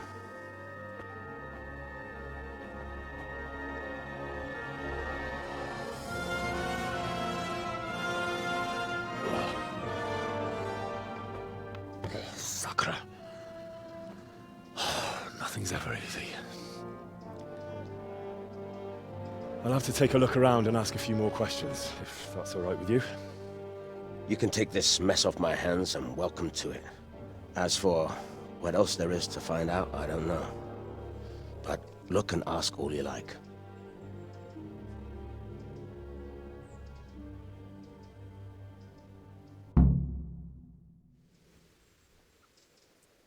Who was Limpy Lubosh? A poor crofter and a scoundrel. Can't say I'm too surprised what happened to him. He kept company with all sorts of vermin. He was always getting into some kind of trouble. Punch-ups in the tavern and what have you. How come he limped?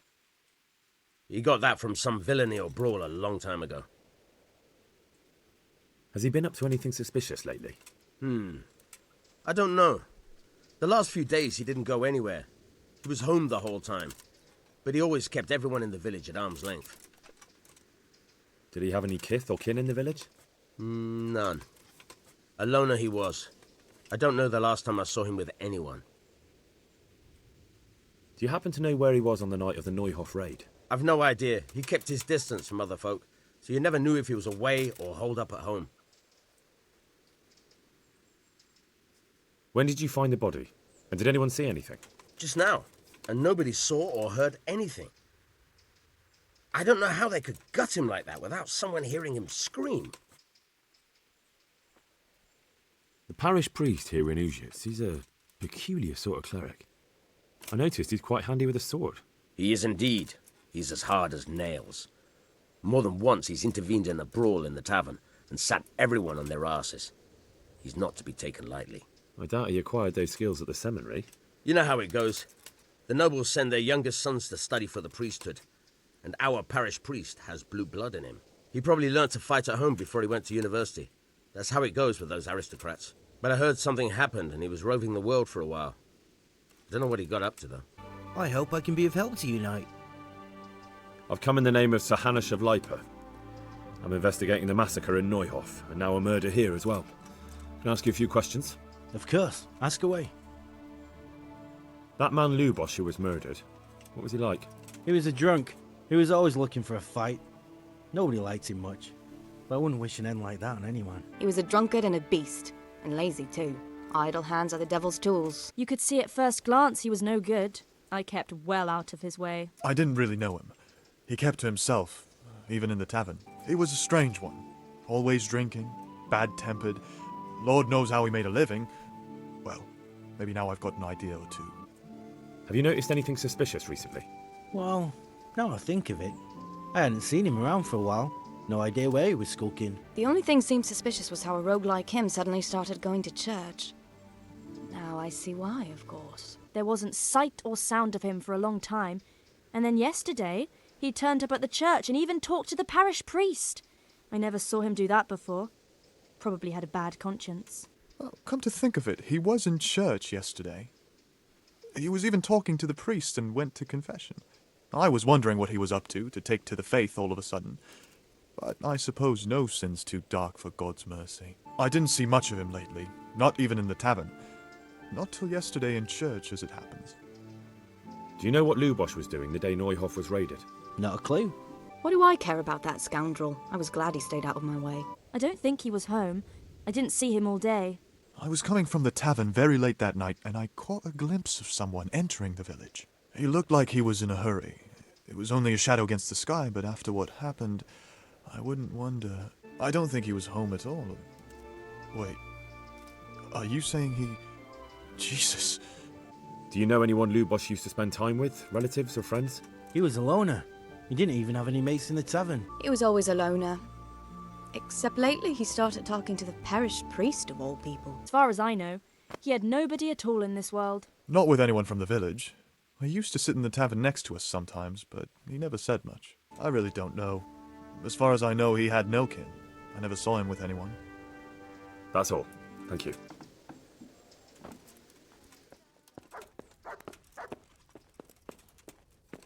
Lord above, they did a hell of a job on him. Must have been agony. How come no one heard anything? What's this? Looks like someone's hit him very hard on the head. Could they have bludgeoned him to death and then gutted him? That would explain why he didn't scream. An inscription in blood. It's a pity I don't know how to read. Looks like they wanted to give someone a warning. But who? And a bandit who knows how to write isn't something you see every day. Judas.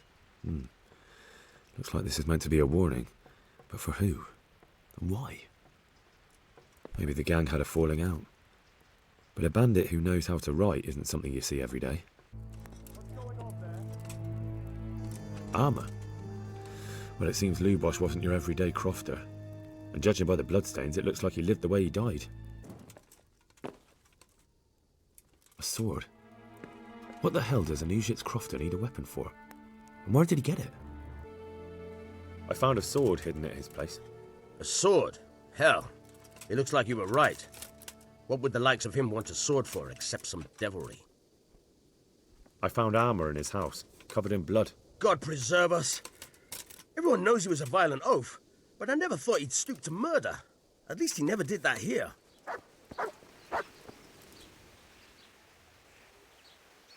Father, didn't I see you outside practicing swordplay? I wouldn't have expected that from a man of the cloth. With a stick. I practiced with a stick. A reminder of my youth and days gone by, and it helps keep me in good form. The blessings of our good Lord be with you, Father. I'm here in the name of Sir Hanush of Lipa, investigating the massacre at Neuhof, which seems to be connected to a murder here. Can I ask you a few questions? It seems Sir Hanush is employing children as investigators. But ask as you wish, boy. I hope this nasty business will be cleared up quickly. Did you know Lubosh? What was he like? Bit of a lost soul. Simple, rough fellow, but at heart I don't think he was such a bad person. Did you notice anything suspicious recently? My child. All sorts of suspicious things have been going on recently. People like Lubosh don't know what to do about it, and sometimes they do stupid things. That's really not a lot of help to me, Father. I'm sorry to hear that. Do you know what Lubosh was doing on the day Neuhof was raided? Unfortunately, I do know. And I'd like to help you with your investigation, but I can't. What? I'm bound by certain vows that forbid me to tell you. Vows more important than catching dangerous murderers? There are laws of God above the laws of man, son, and one of those is the sanctity of the confessional. Father, surely you can't be serious. There must be situations in which you can make an exception. There are things that apply always, no matter what the circumstances, and this is one of them. For heaven's sake, Father, can you really look me in the eye and tell me that when you know you may be condemning innocent people to death? I can, because if I broke that vow, the consequences would be much worse than if I didn't. Maybe not immediately, but one day. The mills of God grind slowly. Father, Lubosh was my only lead to the Neuhof raiders. Only he could tell me who was responsible for that massacre. If I don't find out who it was, it will probably happen again. Surely you wouldn't want that. I wouldn't. But I can't betray the sanctity of the confessional. I'll tell you what. Give me some time and I'll try to think up some way of helping you. Suppose we talk it over in the evening, in the tavern, over a cup of good wine. Maybe we'll come up with something. All right. Thank you, Father.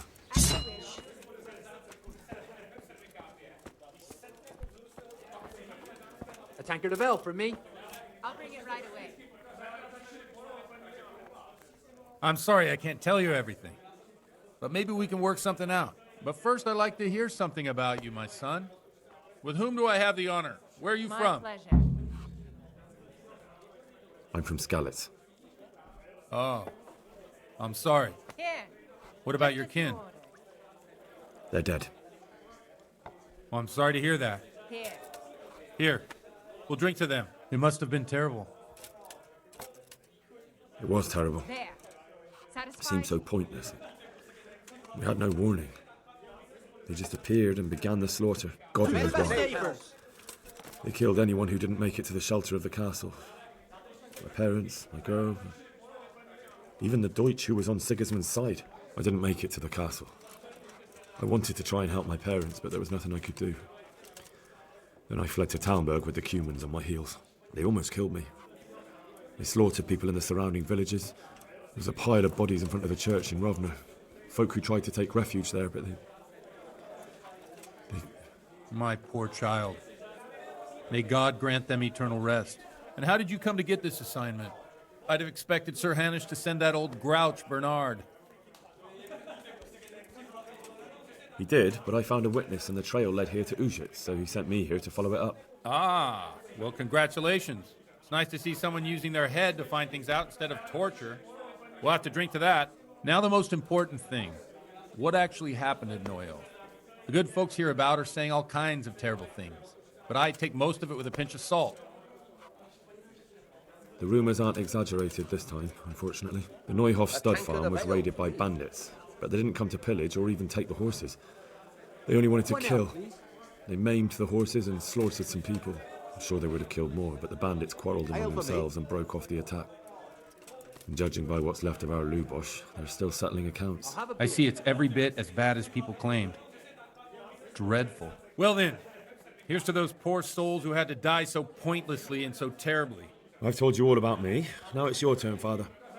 You don't look much like our parish priest at home. I noticed you're pretty handy with a sword. I wouldn't expect that of a man of the cloth. You know what they say. The Lord moves in mysterious ways. But this is a bit more mysterious than others. Let's just say I haven't always been a priest. Fate led me to places where affairs were settled by force. These days, of course, it's just a bit of exercise to keep me in shape. I noticed there's a woman living with you at the presbytery. What of it? Have you never met a cleric who lives with a woman before? Mother Church won't let me take her to wife. Too afraid it might lose its property to any heirs she bore me. But she cooks and cleans. And, well, as a man, I have my needs. I'm not sure the parish priest at St. James would agree with you. I heard he was a bit odd. Well, we've had an agreeable chat, but now let's get down to business. So, about this confessional seal. Do you really want more innocent people to die? Henry, that's not how it works. There are matters in which you can't make exceptions because if you do it once, you'll forever be tempted to do it again. If people stop believing in the church because their confessional secrets are betrayed, they won't trust anyone, and that's worse than even the most hideous crime. Yeah, give me my pleasure. I understand, but that means I've reached a dead end. Those cutthroats will strike again, and I can't stop them. Chin up, lad. I might have a solution. What? If I tell you what Lubosh told me, I'd be betraying the confessional secret. But, first thing tomorrow, I'll try something I think might help you. Word of honor? On my soul. I always wondered about the things a priest tells his congregation. Where on earth do you get the ideas for your sermons? Well, Ujits isn't Prague. It's not enough to instruct people. They have to be entertained, too.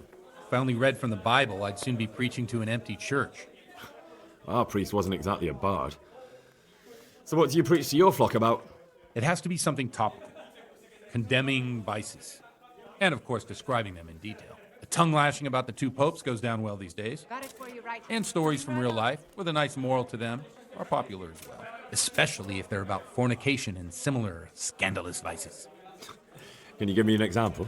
Well, recently a priest by the name of Jan Hus started preaching in Prague, in the Czech language, and the people liked it.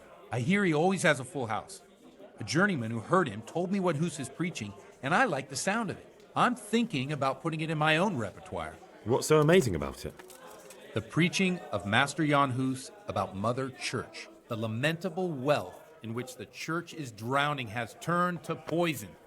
And nearly the whole of Christendom is contaminated. Just like a flock of hungry ravens, they settled on this land to devour every grain of gold and silver. They know no mercy. Their hearts are corrupted by longing for wealth, and they shamelessly profit from everything. You want to baptize a child? Pay. You want to steal and murder? Pay, and you will have absolution. What if the devil himself were to pay? Would he ascend to heaven too? With such money gained from the poor, they buy beautiful horses to ride and needless servants to pamper them. They gamble at dice and dress their whores in expensive furs, while Jesus Christ walked barefoot and had no place to lay his head. Look to your consciences, you robbers of the poor, for you are seen by God and his people too. Amen. Well, this Jan Hus character is quite a rebel. Oh, the congregation will love it. I don't doubt it. Let's drink to that. Funny. That last bit reminds me of someone. What do you mean? My situation's completely different. Huth preaches against the prelates and the clerics who are robbing the poor. Look at me. I don't have a pot to piss in. I'm no better off than the folk I preach to. I'm one with them in poverty and suffering and everything that troubles them. I drink with them and curse those stuffed habits in Sasau Monastery. Don't you think it's a bit odd when someone boozes and lives in sin with a woman and then criticises the Pope for debauchery? No, I don't. What do you think of this Jan Hus? He's certainly a wise man. A little overzealous for my taste. If he got out of Prague and came here for a look, I'm sure he'd stop condemning drinking and lying with women. Where can I find out more about his teachings? You like it? I copied down some of his sermons. If you're interested, you can read them at my presbytery. What do the common folk think of it? They like it. They're happy to hear someone say what they think themselves, but are afraid to say aloud. Things that make them angry. And they're calling for change. In a few years, it'll have grown beyond control. You mark my words, the people will rise up, and the church will be shaken to its very foundations. Yeah, unless they burn him at the stake first. Nonsense. They can't burn a master of the most respected university in Europe. Thanks for the sermon, but I think I've been morally uplifted enough. Best of hell. It's getting quite late. What are your plans, Father? What do you suppose? We have a drink, of course. That sounds like a good plan. I knew you wouldn't let me down.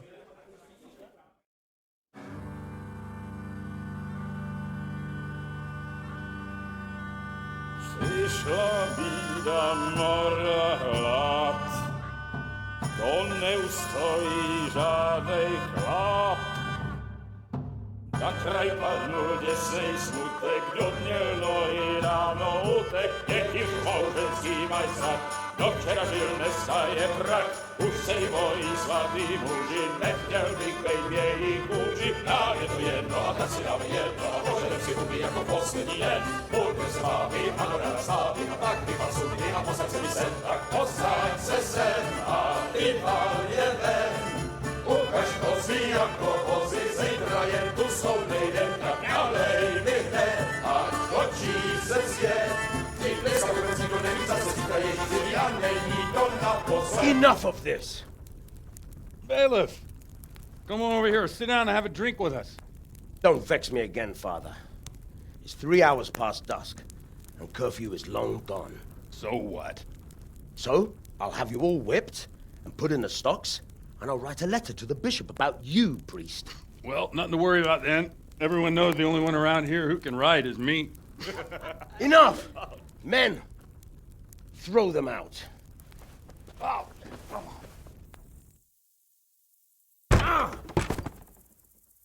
on. You looking for a fight? Henry, back me up.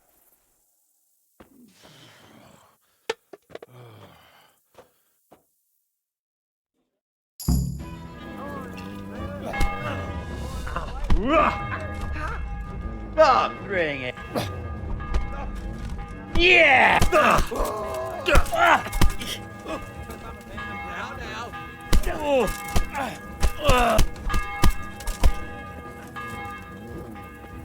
Give up?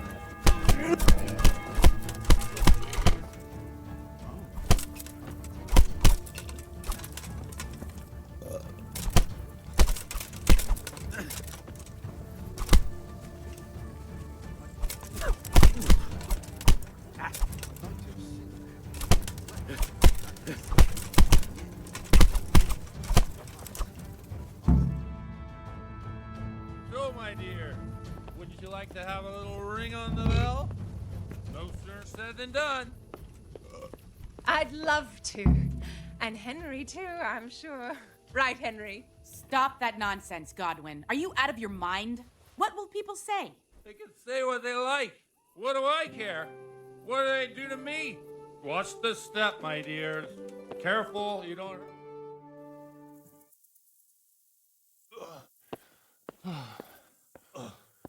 Here we are. Look at this beauty. Oh. We can't do this, can we? Who says? Get ringing, wench.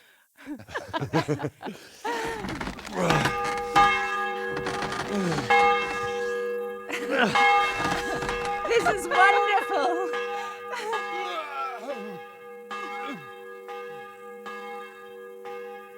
Ah, bloody oath.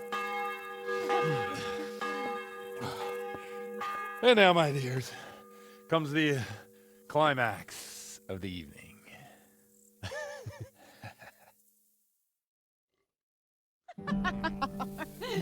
Got him on you old goat. Come here. Oh.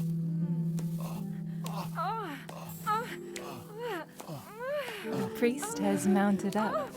What do you say, Henry? Shall we take a little ride of our own?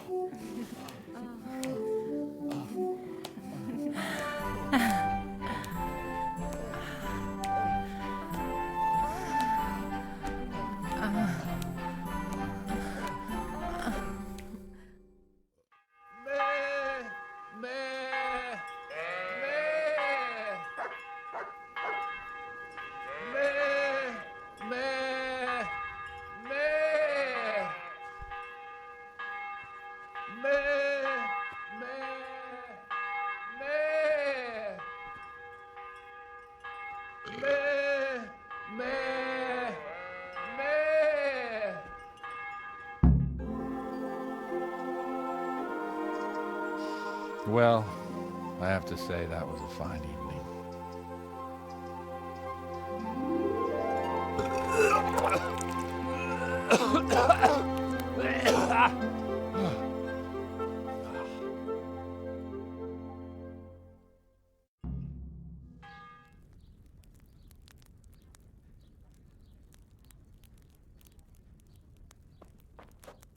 Godwin, you beast! Get up! Do you hear me? Wake up, you drunkards! Oh, fucking hell. Where the... Oh, what the... Oh, who the hell are you? Oh, Henry. My great friend, Henry. Didn't we have a wonderful time? Well, you certainly did, you old lecher. Now you better pull yourself together quick. You haven't much time. There's some water and something to eat on the table there, but if I were you, I would move my hairy arse before my flock eats me alive. Oh, step on in my head. My guts. Oh, my poor suffering stomach. Oh, what was that woman on about? Before my flock eats me alive. I've forgotten something. What have I forgotten? Where the fuck am I? What the fuck was it? Oh. Mass! Oh, shit, I have to say mass. I gotta say mass. You have to help me. How? You're the priest. I can't do it in this state. Maybe the liturgy. But I have to give a sermon as well. Oh, this is a disaster. They're gonna excommunicate me. I'd like to help you, but... You can. You can do the sermon for me. What? So, first I investigate a murder no one wants investigated. Then I drunkenly keep the whole town up all night. And now you want me to preach at them from the pulpit? Do you want them to burn us at the stake? No. No, I've got it. Suppose that Sir Ratzig's protege. You just came from studying in Prague. And you want to share the words of Master Jan Hus, who you recently heard preaching there. Henry, look. From what I remember, we might have overdone it a bit last night. And if the bailiff or someone else complains about me, the bishop's gonna have my guts for garters. So I'd appreciate it. Stop gaping at me like a stuffed squirrel and start helping. You're mad. You're stark raving mad. I'm not. It's a perfect plan. It's flawless. Oh. How about this?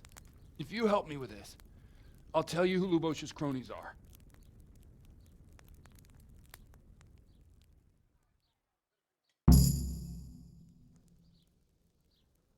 So all at once the confessional seal isn't so sacred? Don't mock me. I won't give you a second chance. We'll never get away with it.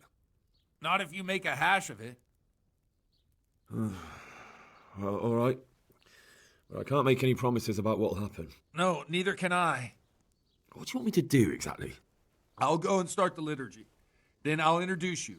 You give the sermon I told you yesterday in the tavern, and that's that. No need to drag it out. If it turns out well, I'll tell you what I know about Lubosh. Christ almighty. Fine then. We have a deal. Wonderful. Let's get to it then.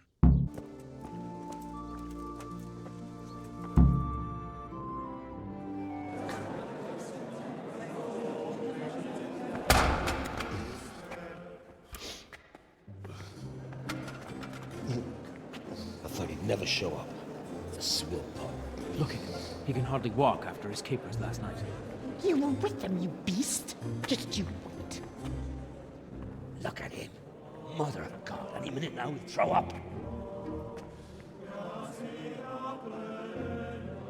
So I couldn't sleep a wink last night with all that clamor.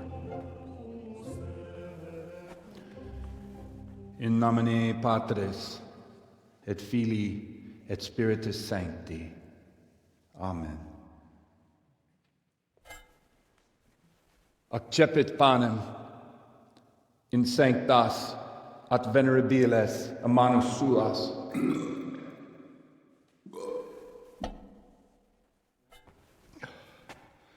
Hac facite in meam commemorationem.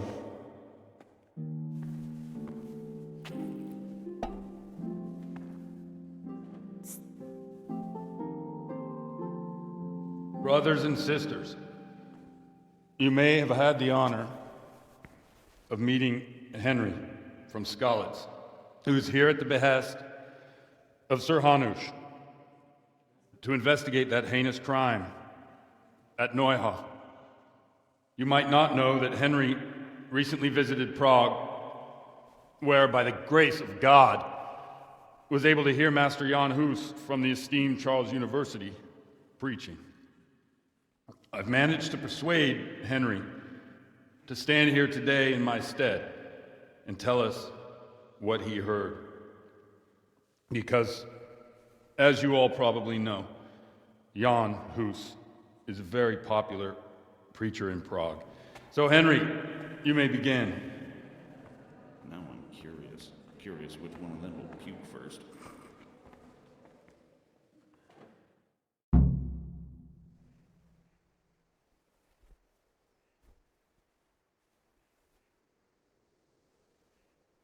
Brothers and sisters, let me get straight to the point. I'd like to talk about the church and how corrupt it is. That boy has a cheek.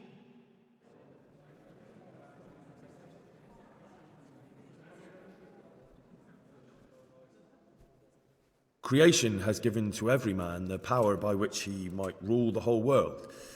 But that power does not give him the right to rule. That right belongs to God alone.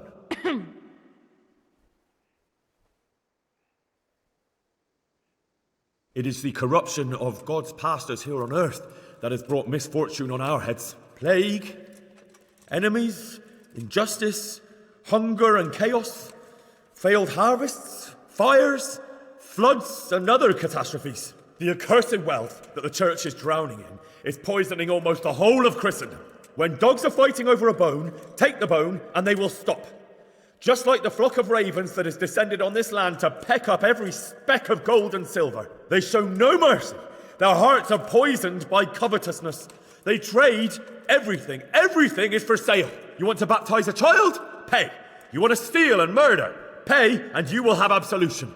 And the prelates sin and give themselves absolution. For shame! Shame upon them!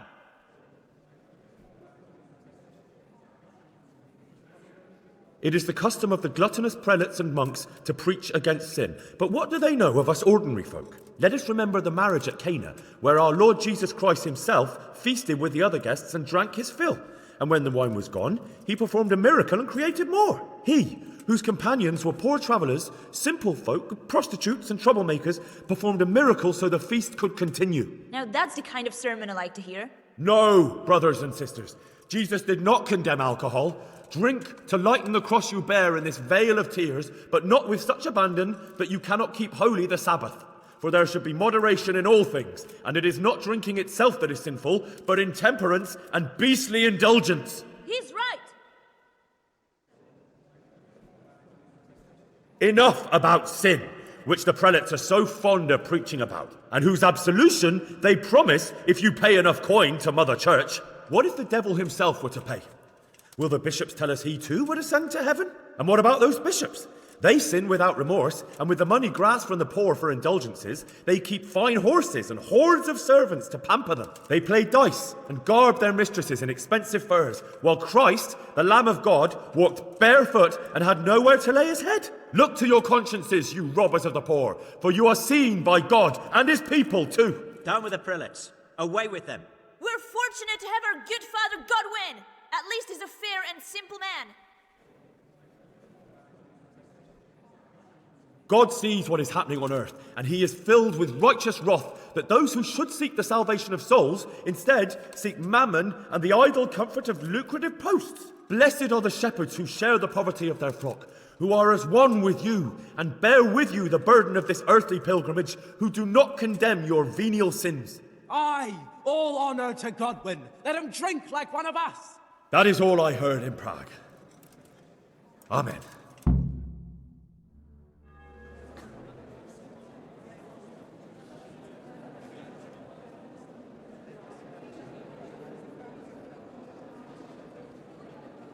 The lad spoke well, considering what a soak he is.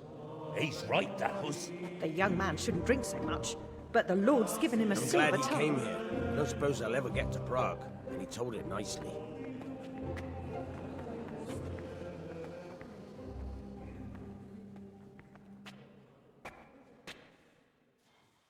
Well, well, my boy, you have talent, and I can't deny it. And you pulled a thorn from my side. I almost didn't make it. Yeah, I noticed. I wasn't the only one. Oh, what's to be done?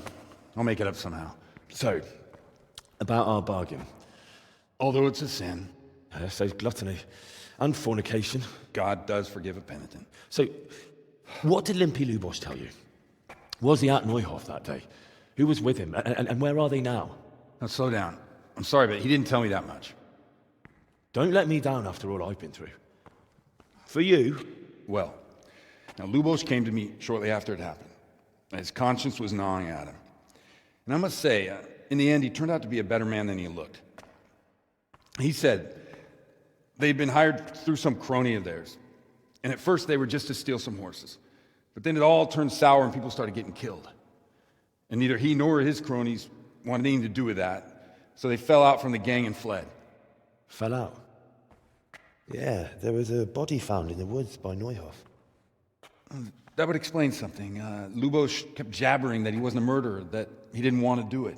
So I know that Lubosh killed the murderer and he's dead too. The trouble is, I need to find the ones who are still alive. I need names and places. Did he mention any of the others? Only nicknames. Talked about some fella called Riki from Ledechko, Pius, Timmy. Pius. That lot are about as pious as I am ordained. Nonsense. You would make an excellent priest. And anyhow, with your skills, you ought to be able to sniff out this Riki from Ledechko, right? Well, we'll have to now. There's not much else to go on. Let's hope he's not hanging from the wall too. Indeed. And I'd hate to be excommunicated for nothing. Anyhow, good luck. You watch out for yourself. These people clearly mean business. And I'd like to raise a tankard with you again sometime. Yeah, I'll try. Although I'm not sure I'd survive another night of your debauchery.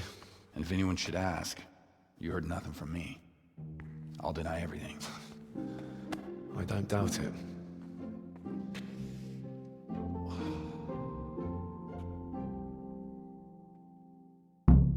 God bless you. What troubles you? Sir, I met the parish priest of Uzhitz, and I must say he's a very interesting man. I should say so. Have you ever seen him at swordplay? Not bad for a man of the cloth, is he? Rumour has it, when he finished his studies at the university where his father sent him, he decided the religious life wasn't for him, and vanished to foreign parts. They say he made a living as a mercenary. I even heard he fought against the Turk at the Battle of Kosovo, and then he suddenly came back and settled down here. No doubt it cost his family plenty, but he's a fair man, and I'm fond of him. There's a lot to be said for a priest with a good understanding of vice.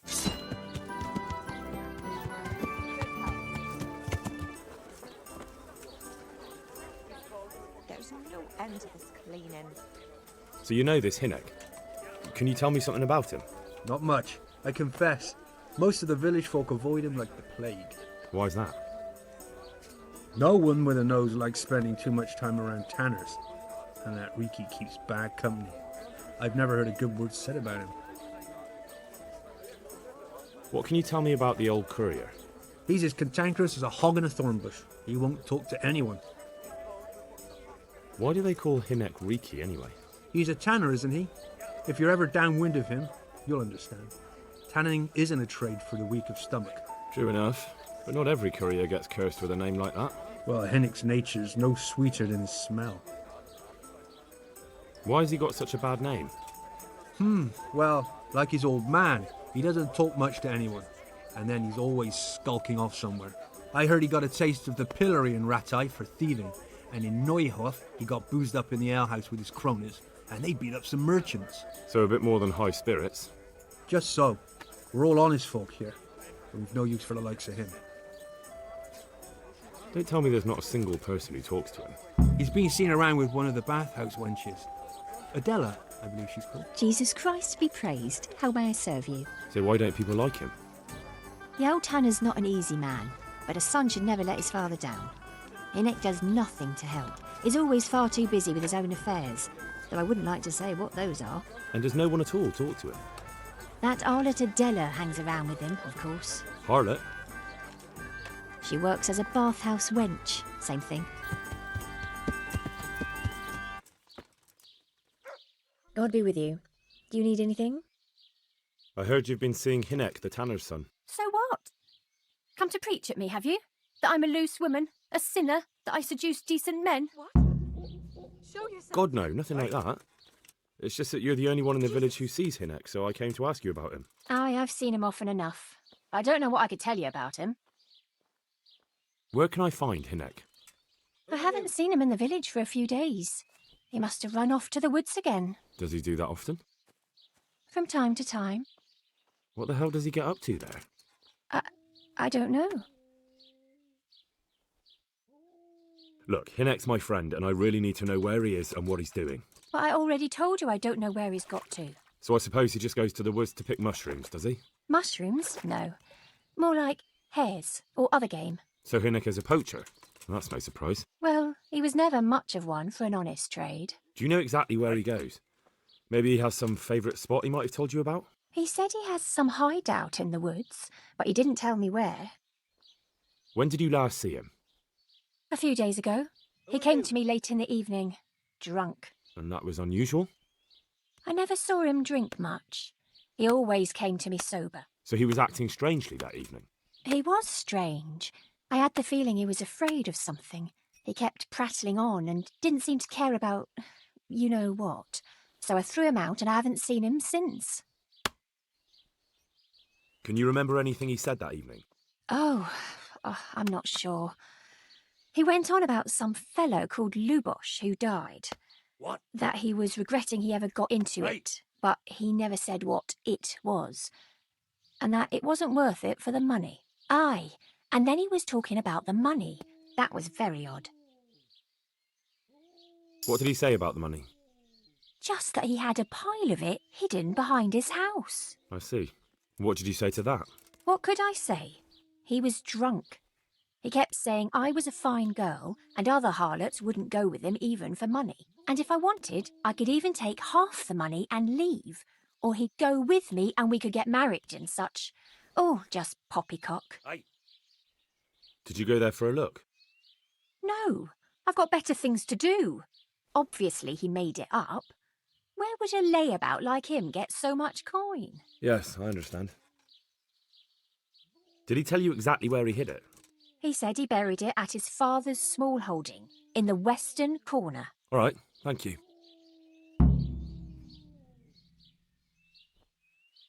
Is it true? What? Other whores wouldn't go with him even for money? The other bathhouse girls are honest, so I don't know. The truth is, I felt a bit sorry for him. Folk don't like him, but it's only 'cause his old man is a grouch and a tanner. I heard they don't like him because he keeps company with villains. True enough, but they didn't like him before that either. Or me. They're close-minded yokels. Both of us are the black sheep of the village. There's nothing more between you? No, nothing. Maybe Hinnick thinks differently, but that's how it goes. I hope I can be of some humble service to you. I'm looking for a fellow called Riki. Have you ever heard of him? Sure. Why wouldn't I? That's what they call my son, Hinek. Ah, you wouldn't happen to know where he is, would you? I don't know nothing. Don't you at least know where he usually goes? It's important. Hinek shows up at home once in a blue moon, so I don't know nothing about where he gets to. Even if I did, why would I tell every Tom, Dick and Harry? Do you at least know any friends he's with, or someone he goes to see? As far as I know, nobody here in the village talks to him. No one at all? No, no one. Tanning and currying stink, you know. He has nobody but me, and you can see how he treats his old man, being great. Watch your tongue, peasant. I'm an envoy of Sir Radza Kabila, and this is an official investigation. Stop trying to put me off, and tell me where your son is right now. I apologize if I offended you, young man. But still, I don't know where Hinek is. He turned up at the house a while back, but then he vanished again in a hurry. And you don't know where he went? What? Look, it's been clear to me for a long time that my boy was headed for the gallows. But I'm still his father, right? And you can't expect me to rat on my own son.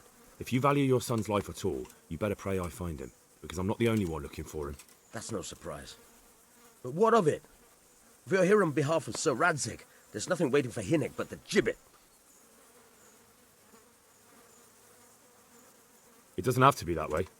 If Hinek cooperates, he can save his neck. I can't say you put my mind at ease. But to hell with it. I'll tell you what I know. All right. He was here a few days ago, but he left right away. He looked like he was in a hurry. And you don't know where he went? I've got an idea, but I don't know where it is exactly. I don't follow. Hinek makes some money on the side from poaching. He boasted to me a few times about what a great hideout he found in the woods, but he never told me where it is. Well, it's not much to go on, but it's better than nothing. Thank you. Don't you have any clue at all where his hideout could be? I really don't know nothing about that. I could tell when he'd come from there, is all. How's that? Because every time he brought some hides for tanning, and money. He had money because he sold the stuff right away? I suppose. He never kept any of his loot here. Do you know who he sold it to? No. But the innkeeper came here now and again and gave him coin. Of course, it could have been for me. All right. I'll ask at the inn then. What more do you know? Nothing. I swear to God Almighty, I've said all I know. Hinek never told me nothing. I know he didn't talk to you about it, but you must have noticed something, right? How much time did he spend away? What was he wearing? How did he look when he came back? Anything? Well, he came and went at all sorts of hours. I really don't know. Except maybe one thing. He'd come home scratched with brambles and with leaves and muck on him. So he probably went through thick woods to get to that place. I reckon. What do I know?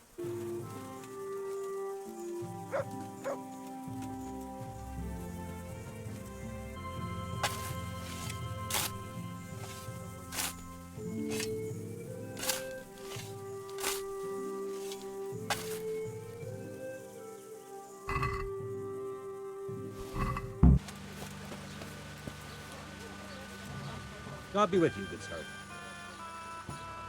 I want to ask about the courier's son, Hinek. But ask someone else. They've nothing to do with Riki. He'd only drive my customers away. Really? I heard a different story. I heard the two of you do business together. Who are you, anyway? A friend of Hinek's. He's gone missing and I need to find him. I don't know where he is. But if you find the bastard, tell him he still owes me some goods. You're right there. Anyway... I don't give a damn what deals you've been doing together. I won't tell anyone. I just need to know where Riki is. It's urgent. What have our deals got to do with where he disappeared to? More than you think. It's likely Riki is hiding out at his poaching lair. And believe me, it wasn't hard to find out who was buying game from him, and it's even easier to go to the castle and tell them. Poaching's a crime, after all. All right, all right. Give me your word of honor. You won't tell anyone about our deal. You have my word. Fine. So, what do you want to know? How much game did he bring you? Not much. A few pieces. There's no great demand here. Sometimes the gentry has something, otherwise it ends up in sausages. I hear Hinek has a hideout in the woods he uses for hunting game. Do you know where it is? Not exactly. That is... I don't know where it is at all. But I happen to know it's a dark place. A cave or an old mine shaft. How do you know that? Whenever Riki was going poaching, he always came to me first for candles and lamp oil. He brought the game skinned and gutted, so we had to have a light for that. And do you know of any mine shafts nearby? There's a few of them around. There's one on the opposite bank, a short way off the path leading from the forge to the west. Then there's a mine gallery to the east of the village, up in the woods above the cliffs. And I heard there's one shaft on the headland close to the water. Thank you. You're welcome. Watch you don't break your neck, though. It's rough ground, and you could easily fall down a shaft.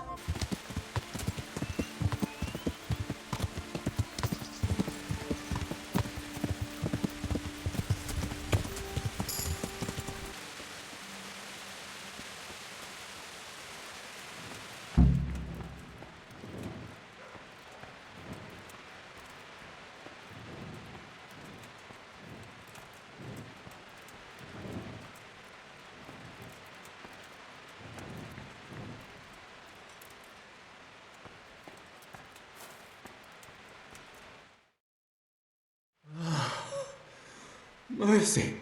Damn it. He won't hold out for long. Help me. Please. What happened to you? Ranson and his people. They found me. Where did they go? Oh. I don't know.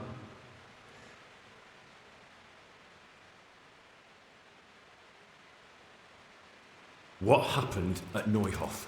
Who's coming for you? Rand's people. Neuhof. What a fucking mess. Why? We didn't want to kill nobody. Only they're savages. We ran off. I'm looking for those bastards who attacked Neuhof. Where can I find them? They've got a camp. Where? Come on, tell me. I don't know. I've never been there. So how do you know about it? Who told you? My mate. Timmy. He was there. But they might have got him by now. Where can I find him? He works at the windmill by Miriam. Unless they've killed him already. What can I do with you now? Help me. Please. I'm sorry, but there's no help for you in this world. Not anymore. I know. Help me. To the next one. Please.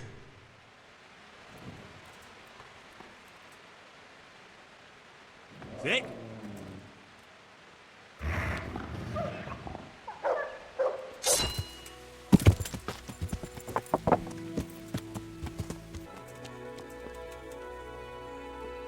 Good day to you. Do you know Timmy? He's a big man and, A complete numbskull? Aye, he works here. Or he used to, I'm not sure. He vanished a few days ago. As far as I know, no one's seen him since. But try asking his sister, Mirka. She works here too. I'm looking for a colossus by the name of Timmy. I heard he works here. I don't know anyone like that. All the others know him, so how come you don't? All right, but not here. We'll talk round the back, behind the mill.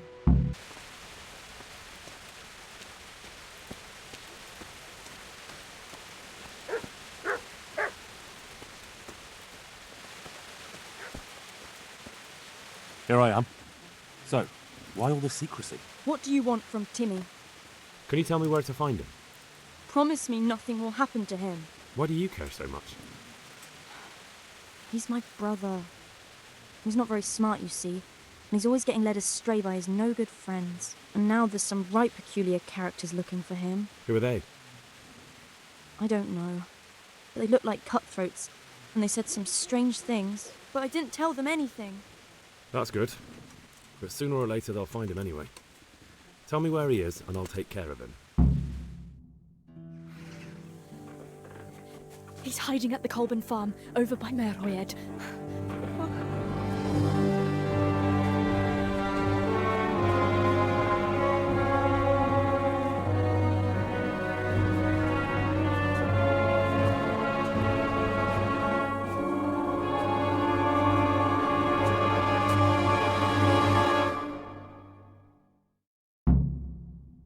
I get the feeling you're looking for someone here.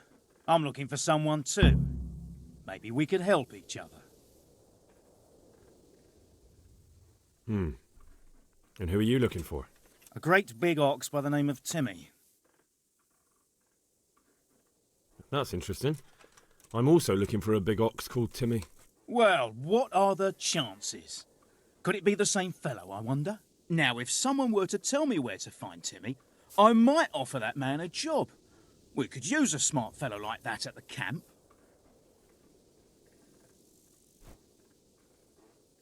You have an encampment somewhere? Well, sure we do. And no shortage of coin if you're ready to earn it. Where is it? Ha! All in good time. First prove we can trust you. Help us find Timmy. All right, I'll tell you where he is. Really? Why would you do that? We're all Christians here, aren't we? Why not help thy neighbour? Especially if he pays 2 groschen. Ha! You wouldn't be my cousin by any chance. I'll give you 2 dozen, no more. Half now, and half when we find him. Deal. I hear he's hiding in Ratai. Oh, yeah? Where in Ratai? He's at the butcher's. They're his kin. Well, excuse me if I take that with a grain of salt. I'll just leave Radan here to keep an eye on you. For your own protection, you know. Come with us if you've got the stomach for it. If not, come and find us in the Samapesh Tavern when it's all over. Or we'll find you. Come on, boys!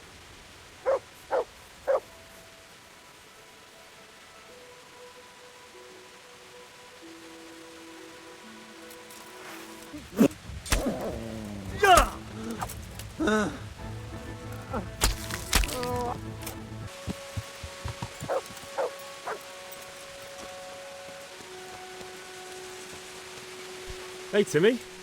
How are you today? I'm all right. Have we met? We have now. Huh? Oh, shit. What do you want? It wasn't me. I didn't... I mean... Shit. I saw what you did at Neuhof. What are you talking about? You weren't there. I mean, I wasn't there. Don't waste your breath. You were there with Limpy Lubosh and Riki. I heard all about it. What do you want from me? Your mate Hinnet told me about a whole camp full of those horse hands. And I want to find it. I need to find it. Yeah, but why should I trust you, though? I'm not stupid. You might be one of them. Pretending to not be one of them.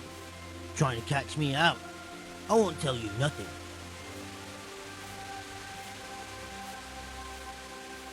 Why would I be trying to catch you out? For Christ's sake, man, they crucified Limpy Lubosh and Ujits. What the hell are you trying to pull here? Shit.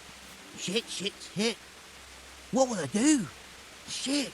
I don't know where their camp is. That's a load of horse shit. Hinnek told me you were there and that Pius warned you to keep your mouth shut. You must know something. Well, once I was there with them, yeah. Only I was pretty drunk, so I'm not too sure. Try to remember. It was in the woods. In some kind of woods.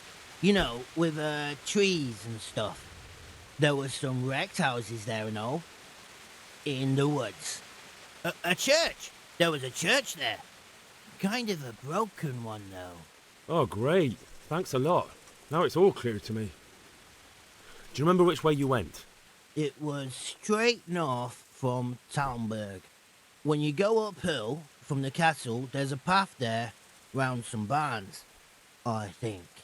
It leads to the woodcutters' camp.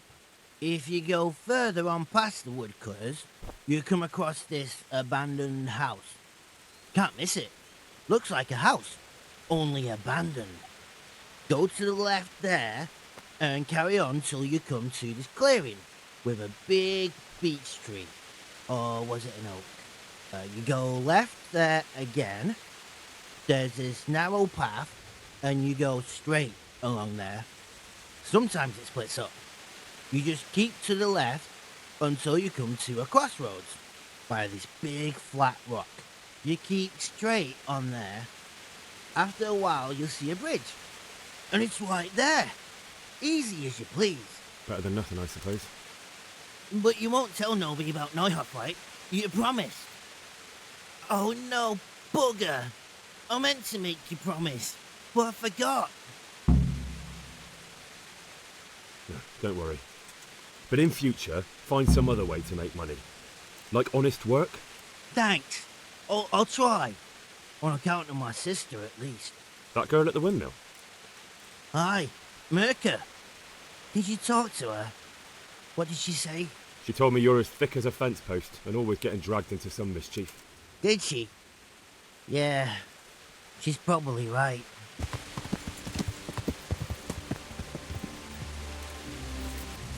God be with you, lad. What can I do for you?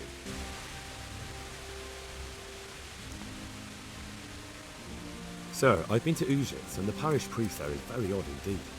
He's very handy with a sword. Do you know anything about him, sir? Godwin? Aye, an intriguing fellow. He's the youngest son of one of the lords of Kuttenberg. He was sent to the university to become a priest, as is customary with the youngest son. But he didn't much care for it. So when he finished studying, instead of taking up his parish, he went roaming. I imagine he had a pretty adventurous life. And then one day he came back and settled down. Hanush would know more about him. I have some news about the investigation, sir. Good. Tell me. I went to Ujitz, where they told me I could find Lubosh, only someone had murdered him. It seems they're trying to cover their tracks and get rid of witnesses. Indeed. The whole affair is becoming ever more suspicious. Have you any further clues? I found out about another one of them, a crony of Limpy Lubosh's. They call him Riki, and he comes from Nadechko. You're doing a good job, but you need to be careful. Have you found this Riki fellow? I'm afraid my news isn't good, sir. I might have expected as much. Tell me the worst. This Riki fellow was hiding out in the woods, and his former accomplices really did want to kill him, because he, Limpy Lubosh and others deserted them in Neuhoff. It seems they wanted no part in the killing. Anyway, Riki told me they were hired by a bandit they call Runt. He's the one who stole your sword. Those murdering whoresons weren't after loot, they just wanted to do damage. And the worst thing is, they have an encampment in the area, and they're getting ready to make more trouble. Sakra. Anything else? That's all I've found out so far, sir. All right. Come back and report to me as soon as you learn anything new. About that encampment, sir. What is it, lad? I found out about the camp from another of the bandits who deserted. He's called Timmy. Big fellow, but more brawn than brain. The camp is an abandoned village in the woods to the west of Townburg. Good work, lad. Have you been to check it out? Do you know how many of them there are? I don't know much apart from where it is. We really need to find out more. Could you go back there and try to discover anything that could help us in the assault? The more we know, the better. And if you could carry out some sabotage while you're in there, it would be invaluable. But don't take any unnecessary risks. I don't want to lose you. Certainly, sir. That is... I'll do what I can. That's what I like to hear. You'll be our eyes and ears, lad. Our success will depend on what you find out. Go, and get back here as soon as you can. Meanwhile, I'll muster my men. I'll find out what I can and be right back.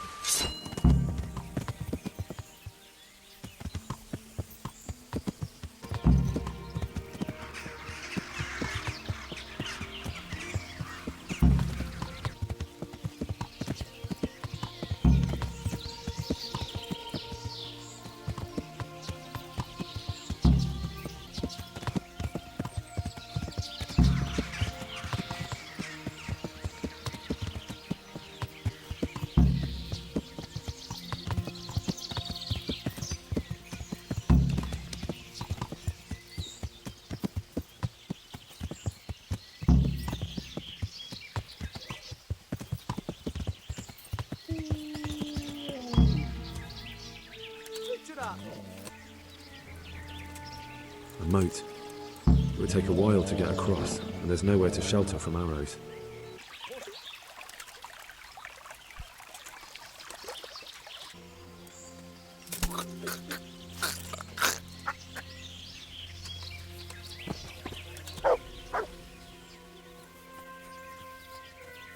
A stockade.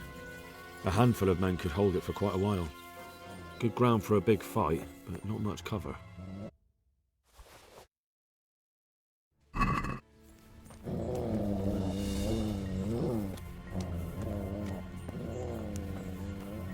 Look at that.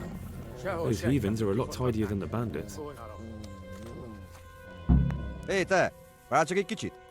Mit akarsz, hogy ennyit bámészkodsz itt? Húgyoznom kell. Itt csinálhatod. Ahol akarod. Úgyis télig járunk a szarban.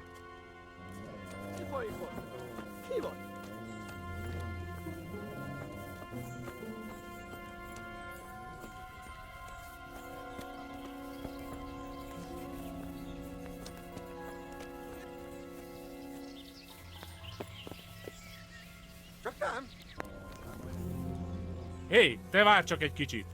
Mit akarsz, hogy ennyit bámészkodsz itt? Figyelj, nem nagy ügy! Ne szívd merre!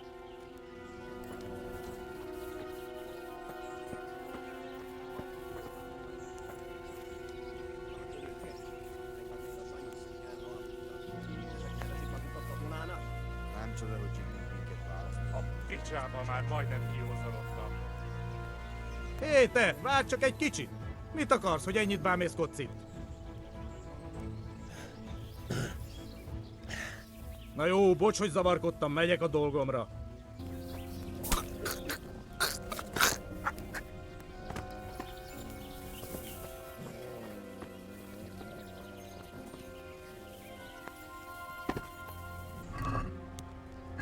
It's my own recipe. A picsába! Már majdnem kijózarodtam.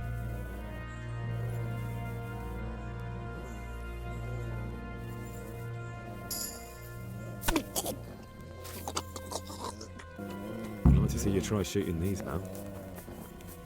I'd like to see you try shooting these now.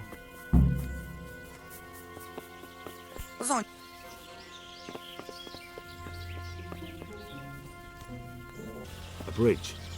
That'll make it easier to cross the earthworks. There's open ground on both sides of it, but it's the fastest route for an attack.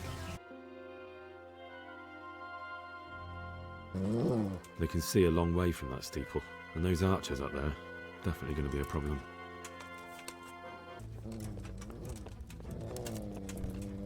What a stinking shithole. I wouldn't want to live here. Hey, who's there? What's going on there?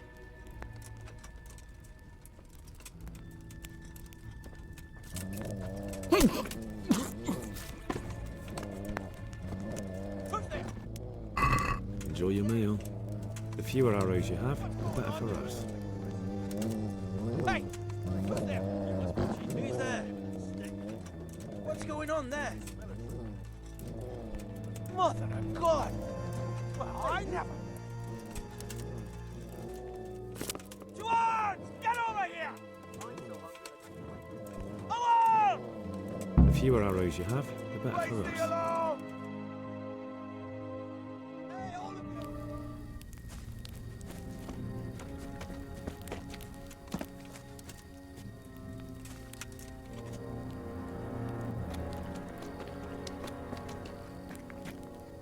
Do you have anything to say? I didn't do nothing wrong.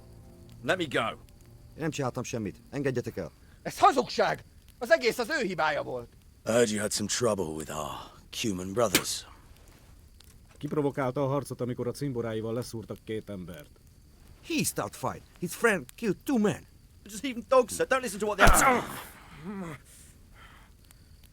For the last time, Sigismund's mercenaries are guests in our camp, and we treat guests as our own. Mi itt vendégek vagyunk, ezért tisztelettel kell, hogy bánjanak velünk. Igen, ennek így kell lennie. How do you want to punish him? Milyen büntetést tartogat számára? Engedd szabadon. A többiek emlékezni fognak rá. Let him go. Others will remember it. You let these dogs tell you what to do, and you call yourself a leader.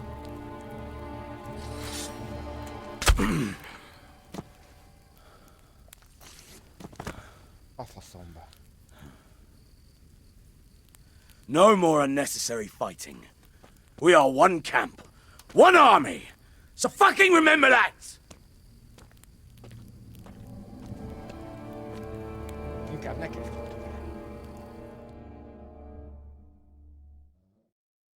Gonna get sucked. What else? You're in the wrong place. What's going on? Wrong time. Raise the alarm!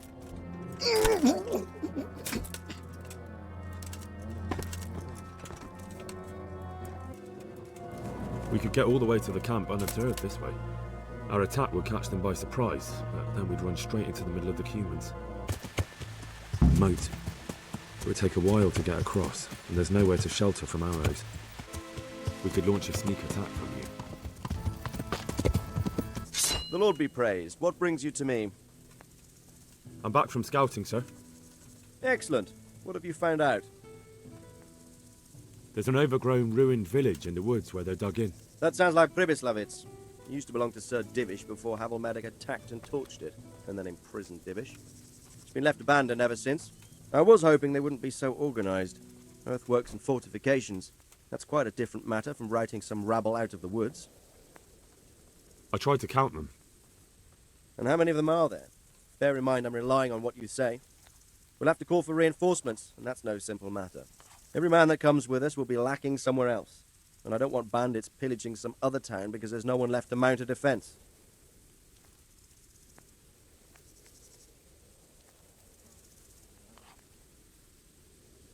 There's a few, but not enough to give us too much trouble. We should be able to handle that if Sir Robard sends us a few men. It's mostly bandits in the camp. They're not villagers with pitchforks, but not regular soldiers either. No more than I expected. I have no fear of them, but underestimating the enemy can be fatal. There aren't just bandits in the camp. There are Cumans too, quite a few of them. Cumans, you say? Where the hell did they come from? Could Sigismund have left them there after he raised Skalitz? This is looking more and more serious. I took a look at their arms and armour. They're not a proper army, but they're equipped quite well. What about archers? There's a few of them, and they're positioned well. If we charge them head-on, they'll probably do us a lot of damage. I don't like the sound of that. It complicates the situation. Dealing with them before the battle would be the best option. They're up to something in the middle of the camp. It looked like they were making several long ladders. Ladders? That sounds like they're planning a siege. I like this less and less. On the other hand, we can use that to our advantage. If we can capture those ladders, we can use them to scale their own fortifications. That's about all I saw, sir. I didn't notice anything else. That's all right. Did you manage any sabotage while you were there, as I asked you?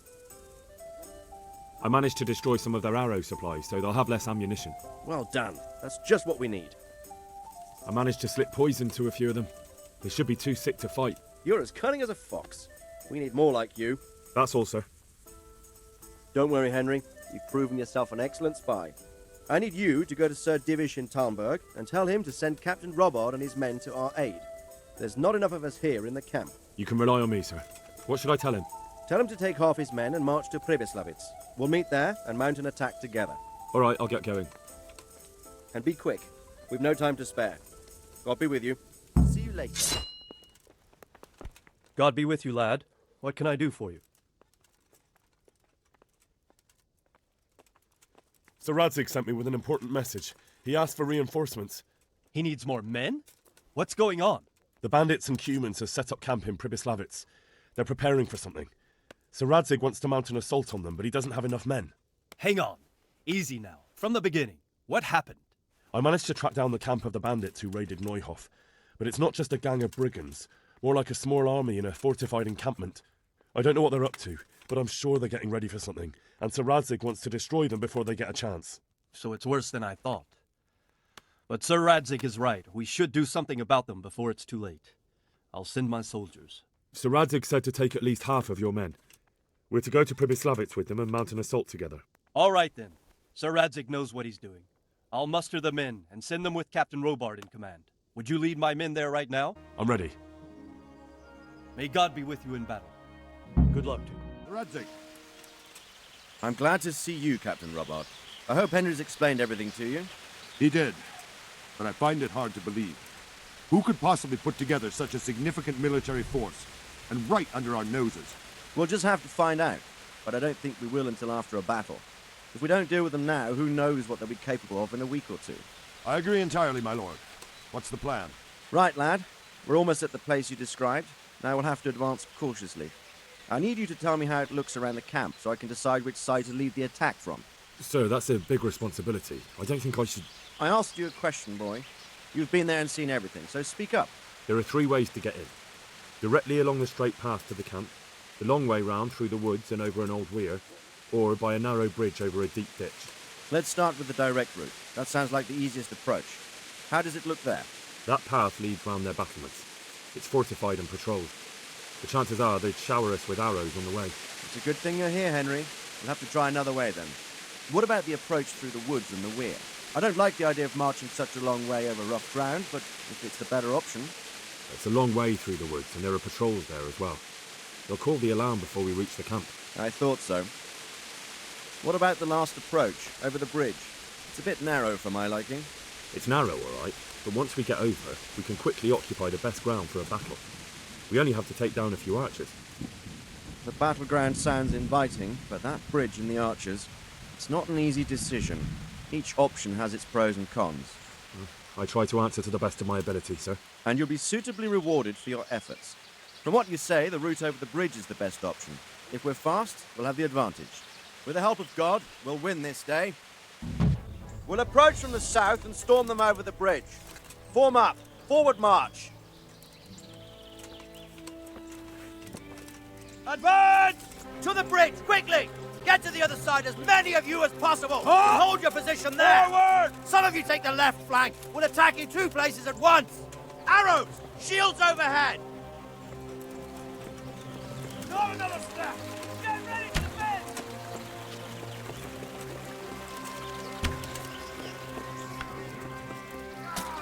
Kill them! Stop where you are!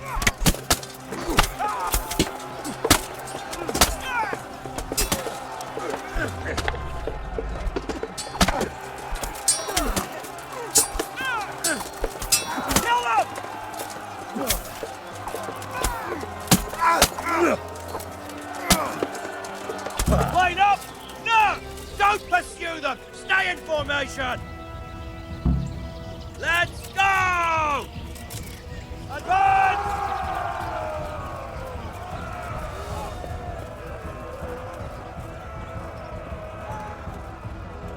Halt! Here!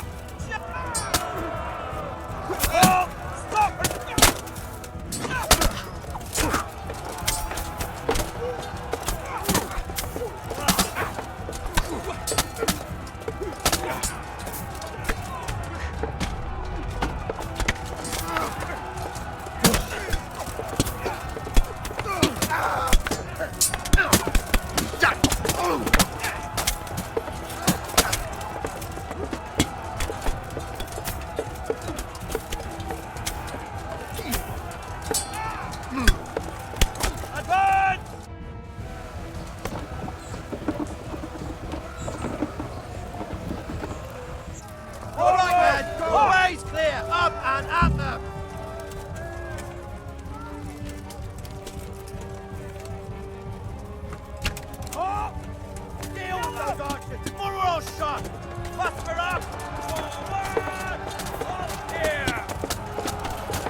Form up, now!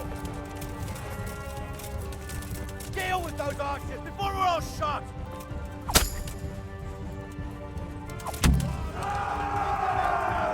Get ready, men! fight! Form up now! And man! All! Kill them! Back now! Here! Hold! Kill Stop them! where you are!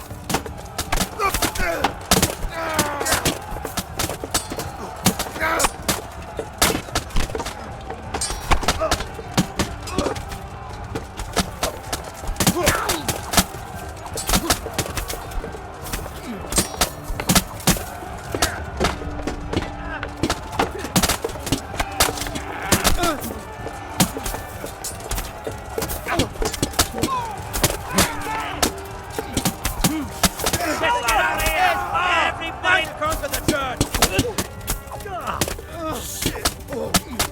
Bring it back, Big Ram, and smash down that gate!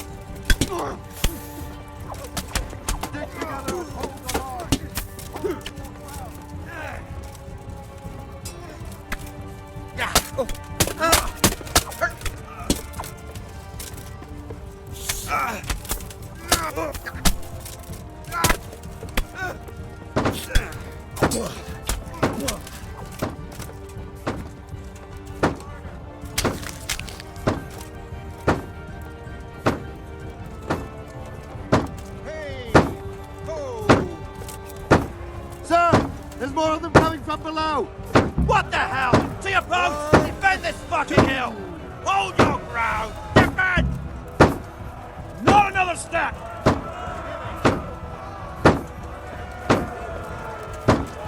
Hold him!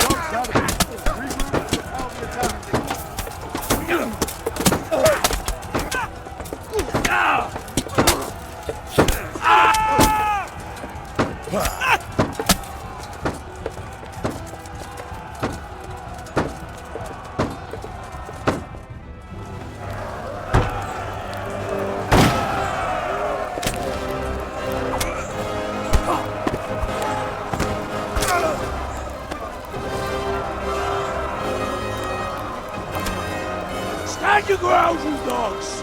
Drive them back!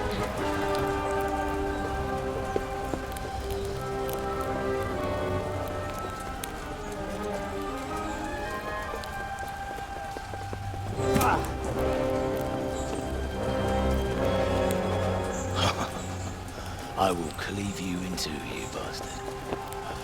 You tried before, and yet here I am. What? Who the hell are you? You don't remember me? I remember you, though. Now, where's my fucking sword? What the fuck are you on about? What's... Hang on. You're the... Fuck me. I thought we left you to the crows. Tough little fucker, eh? What did you do with my sword? Judging by our last encounter, I'd say you made a big mistake coming here. Where's my fucking sword? But then again, maybe you've had some practice. I hope so. Because last time was too easy.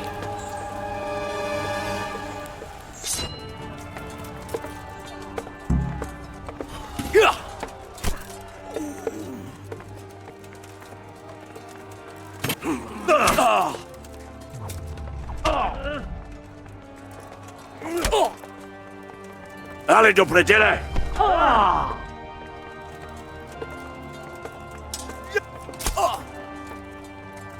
Fuck.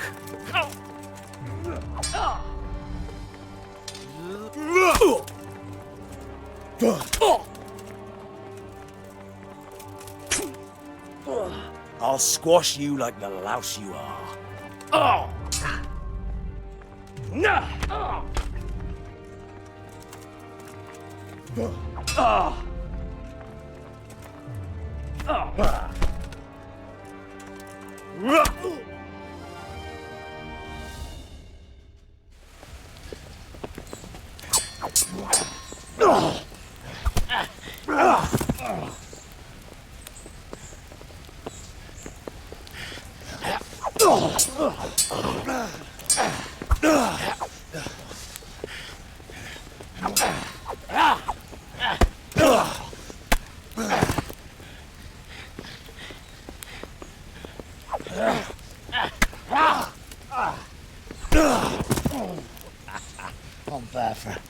Decent brat. It's not over yet, you scum. Now where's my sword? What have you done with it? Talk, you bastard! I'll see you in hell.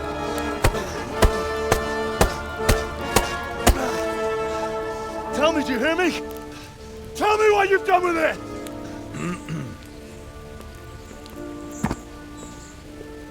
I'd say you're flogging a dead horse there. You took him down. On your own. Well done. Nice work. You surprised me. He was a mountain of a man. He was the one who attacked Neuhoff. And stole your sword, sir. The thought did cross my mind. What did he tell you? If we'd taken him alive, the executioner might have gotten more out of him. Oh well, these things happen in the heat of battle. Anyway, we found a trunk full of coin down below. Someone was paying this gang very well. There were some of Sigismund's barbarians among them. I don't think we've seen the last of this. Whoever engineered it was highly placed. They won't give up after one defeat. This louse was just a pawn. I'm afraid you're right, sir. Well, lad, we live to fight another day, eh?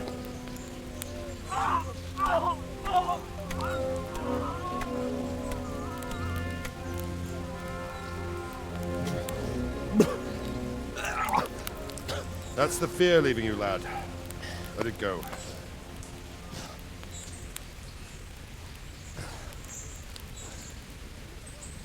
Now, put it all behind you.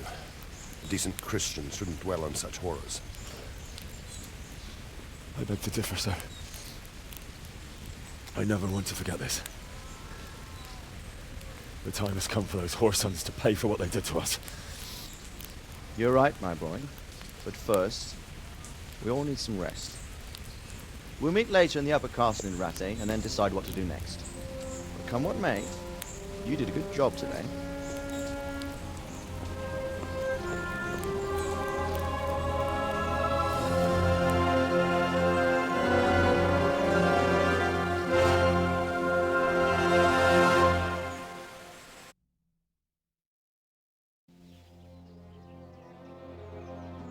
I will make you pay for this.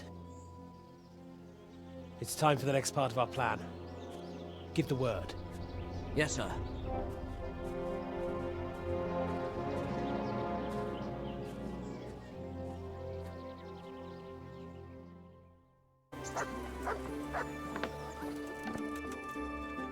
Heavens, lad.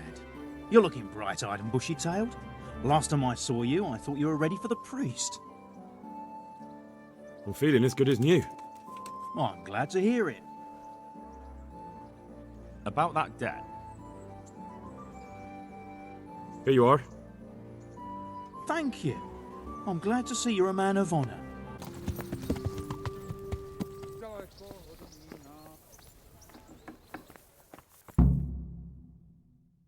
My lord, I'm afraid you were right when you said these hostilities wouldn't end at Przemyslowice. That comes as no surprise. What has happened? My men reported 2 more attacks today. Ah, Henry. I'm glad you're here. It seems like we'll have another task for you. Come and join us. My lord. Greetings, lad. The bandits raided a few remote hamlets, but that's the least of our worries. They also attacked Merhoyed, and that's a much more serious matter. Merhoyed? Matthias is working there. They attacked right after the battle in Przemyslowice. Bastards were probably trying to prove they're still strong. But there's a silver lining. The villagers held them off, and they even took one captive. He's wounded, but we can still interrogate him. Your Graces, I hope I'm not intruding. On the contrary, Master Tobias. Unlike Bernard, you are the bearer of good tidings. Or so I gather from the coin you carry. Tell me, how many groschen did we find in Przemyslowice? My lord, I'm sorry, but my news is no better than Captain Bernard's. These coins are very good. That is to say, well-made facsimiles, as we call them. What? I don't give a fuck what you call them. I want to know what they're fucking worth. That's just it, sir. They're worth nothing. Are you saying what I think you're saying, Master Tobias? This here is just a pile of copper. Curva! Fuck! Plated with silver, so it's still of some worth. Curva! Fuck! Is it a lot of work to make such counterfeits, Master Tobias? I should say so, sir. Highly demanding work. Especially to make such plausible forgeries. They would need a well-hidden foundry, several craftsmen, and a source of material. But they could just be brought in from somewhere else, could they not? Well, they could, but then again, the silver mines are nearby, and these groschens seem freshly minted, so... So we are facing a foe who has almost limitless sources of coin. That's all we need. Doppeltel. Well, gentlemen, it's clear what we have to do. Interrogate that captive bandit, find out their numbers, and promptly cut off their supply of money. Otherwise, they'll soon have another encampment. If they haven't already. I doubt it, sir. Merhayed wouldn't have been able to hold them off if they did. Well, lad, I said we'd have work for you, but it never crossed my mind there would be this much. You've already proved your worth as an investigator, so I'm putting my faith in you again. Go to Merhayed and question that captive. Find out where those brigands are hiding, how many there are, and what they're planning. And while you're at it, see if you can find some clues as to where this counterfeit coin is coming from. Very well, sir. Good luck. We're counting on you, all of us. Come report to me as soon as you know anything. I'll be at the lookout point near Talmberg.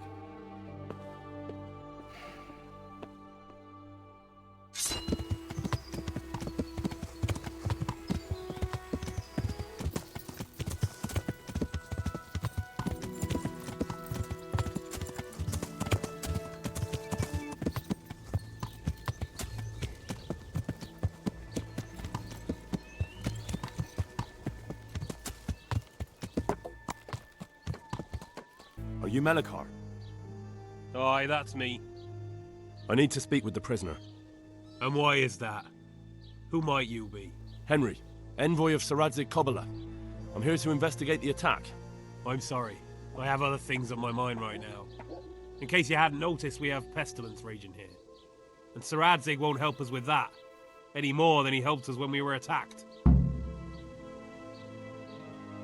No news has reached Ratai of any disease here. But I'm here now, and I can help you. Well, since you serve Saradzig, you might be of some use. If anyone can be. Tell me what to do. There's a stable hand living with us here, Matthias. Yes, I know him. And he knows some girl who helps out in the monastery infirmary. Johanka, I think her name is. She might know someone to turn to, if she's actually there.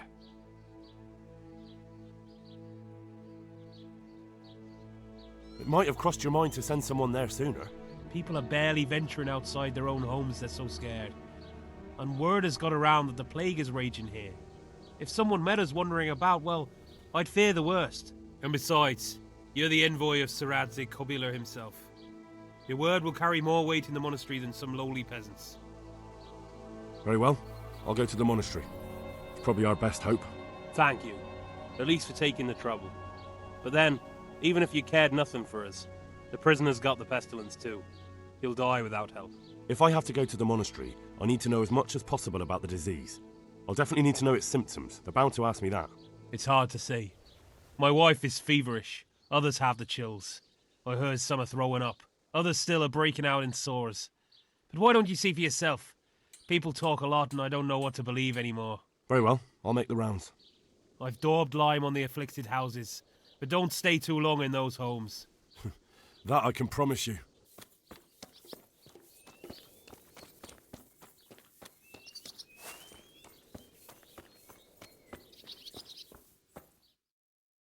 Hal? You're a sight for sore eyes. What are you doing here? It's good to see you too, Matthias. Sir Radzig sent me here to investigate the raid. Sir Radzig? Looks like you've come up in the world, mate. You're here as his envoy? He took me into his garrison. Hal, the blacksmith's boy, in the service of his lordship. Who'd have ever thought it? My luck hasn't been so good. You survived. That's something to thank God for. True enough. If I were in your shoes, I'd get the hell out of here. There's some disease spreading. Disease? Folk are saying it's the plague. Whatever it is, it's bad. It started the day after the raid. First the horses got sick, then other animals, and now people are falling ill too. Oh, damn! Are you all right? Well, at least I haven't caught the sickness. But you've been hurt. It happened during the raid. One of those damn bandits fell on me, horse and all. My arm's badly broken, but better than a broken neck. Tell me about the raid. What do you want to know? Can you describe the raiders? I don't know. They came at dusk, so you couldn't see their faces. About 20 of them. They weren't humans, though. They spoke Czech. You talked to them? No. They were shouting at us. They were very sure of themselves to begin with, but when we hit them in the woods, they didn't look so brave. I know you've got courage enough for any man, but how did a bunch of untrained villagers manage to hold off armed bandits? One of the village lads caught sight of them coming through the woods and told Melikar, who roused the whole village, and everyone grabbed what they could. Pitchforks, axes, flails, and we went out to face them. What? You mounted an assault against them? Aye, and that was the key. It was the last thing those whoresons expected. A few of them still managed to break through to the village, probably wanted to torch it. But even the women here were armed with what they could find, and they took the bastards by surprise. I hear one of the raiders was taken captive. I'd like to question him. Aye, old Melikar let him have it over the head with a flail, and now he's locked up in the barn. But be careful. Why's that? That fucker killed young Straw, and his old man's sharpening his sickle for him. Melikar still hasn't decided what to do with him. I understand old Straw wants revenge, but first I have to question that bandit. What happens after is no skin off my nose. Good luck, then. About this sickness. When did this plague start? The day after the raid. The horses were lying down in the stable, so we knew something was up. By afternoon, they were all dead. Then other animals started getting sick, one after the other, and then people. Who's ill now?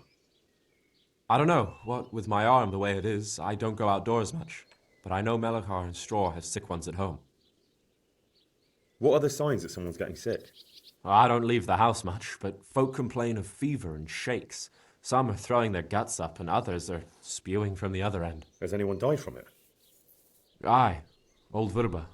Although he was already on his last legs, so no one knows for sure if it was the plague that got him. Either way, the animals are dropping like flies, and people will end up the same for sure. Can I ask you a bit about Merho yet? I haven't been here long enough to learn much, but ask away. Can you tell me something about Old Straw? He's a woodcutter, tough as they come, and a hothead. He's been out of his mind since his boy died. That's normal to grieve, though. Depends how you look at it. Folk are afraid he'll snap or drink himself to death. What's worse, his wife caught the sickness, and he's not taking care of her. What's Melikar like? The locals look up to him. Smill used to be in charge here, but he was killed in Neuhof. I know. Sir Hanush hasn't had time to appoint a new vassal, and folk need someone to speak for them, so they picked Melikar.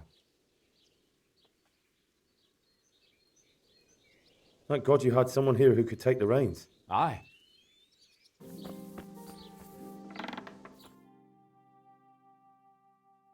What? Have you come for my wife? You're out of luck. I'm old Straw, don't you know? Straw! You've taken my son. But you shan't take my wife. You bastard. I've come to help your wife. To help her over to the other side. Isn't that God's own truth? I'm sorry that they killed your son. I truly am sorry. But if you don't want that disease to take your wife, you'll let me see her right away. I can help her. I don't want her taken, no. There. You see? What? Are you a quack? Something like that. Then go to it. Go!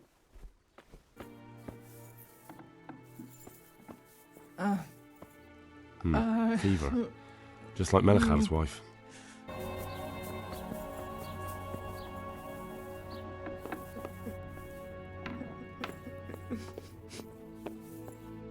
Who are you? Can't you see we have the plague cross on the door? My name is Henry. I'm going to the monastery to get help. It's long past time. The Lord's already taken my poor Anthony. And what do you want from me? I need to know how the illness afflicted your husband. Yes, I'll tell you everything. But first help me bury my husband. I'm too weak. And Melikar said the dead should be buried at once. Of course I'll help you. Thank you. We have to bury him at the back of the house. There's a lovely linden tree there. I understand. I'll dig the grave there. Thank you. When you're ready, come back. I'll say goodbye for now.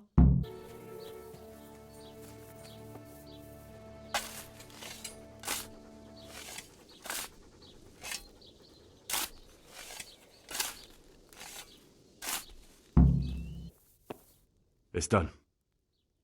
Thank you. Now please take him there. Oh, Lord.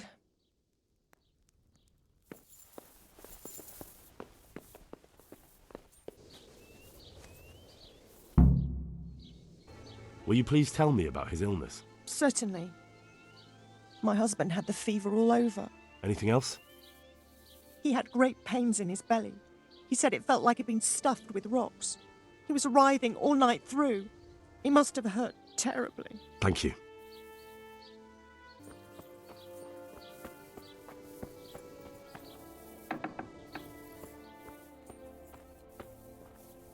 Brother, dearest brother, is that you? Yes, it's me, your, brother. Everyone is nearly here. We need to get to Skalitz for the fair. Tell me, brother, how are you feeling? Wait, you're not my brother. You're one of those brutes. Brother, lock the door. They're back again. Please, God, no. Brother, don't you recognize me? It's me. I'm your brother. I was gone for a long time. I've come back home for Advent, remember? Yes, yes, I remember. Give me a drink of water, brother. I'm thirsty. Terribly thirsty. I feel like I'm burning in hell. I can drink a pitcher of water and right away I'm parched again.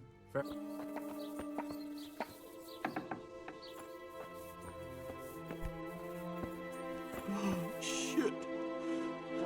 I've had enough. Huh? I can't bear the pain. Why are you waiting? Jesus, lad, what are you doing here? Can't you see the plague cross on the door? I'm here because of it. The monastery sent me to help. God bless you, boy. Yeah, It's about time. I need to know exactly what you're suffering from. Oh, I see. Well, I have a dreadful fever. My wife, too. Oh, God. I recall almost nothing of yesterday. I was raving for most of it. Is there anything else? Apart from the fever? Well, forgive me for saying so. The shit just pours out of me. I can't keep anything in. I'm completely worn out. My wife's the same. You have my I thanks. can't stand it anymore. I'll try to bring help. Wait a minute, will you? I have one favor to ask. So tell me. I need to write my will. Can you write? I might manage that. Excellent. So get writing. Yes. I, Vincent, son of Vincent, grandson of Vincent of Mehoyed, do bequeath my estate and all my worldly goods to my wife Wilma. If my wife were to pass away with me, I bequeath all to my cousin Dobesh, at this time the cobbler in Janovitz. In no event shall my prodigal son Elia, the layabout and good for nothing, inherit a single groschen, all customs and traditions aside. Should I write that too? Yes, and then write, the executor of my last will is to be my good friend, Father Fabian, presently the parish priest at the Church of St. Martin in Sasso. Anything else? This will was written down by... What is your name? Henry, presently in fealty to Sir Radzig Kobyla. Well, I never. That will add some weight. Here, take my ring so Fabian will know it to be truly from I me. can't bear the pain. You can never be sure nowadays. Your son Elijah. What did he do to you? Christ almighty! Trying to interfere, are you? What did he do? I can't stand Everything. it anymore. He was to be married, and instead he ransacked the house and ran off. The little fucker. Last we heard he was some jackhand in Sasso. Boozing, playing dice, lying and cheating for a living. Such a disgrace. Make it stop. Where can I find Father Fabian? Well, where do you think? In St. Martin's Church, of course. All right, I'll head off then. Yes. Go now. Go before you catch the disease. Then where will we be?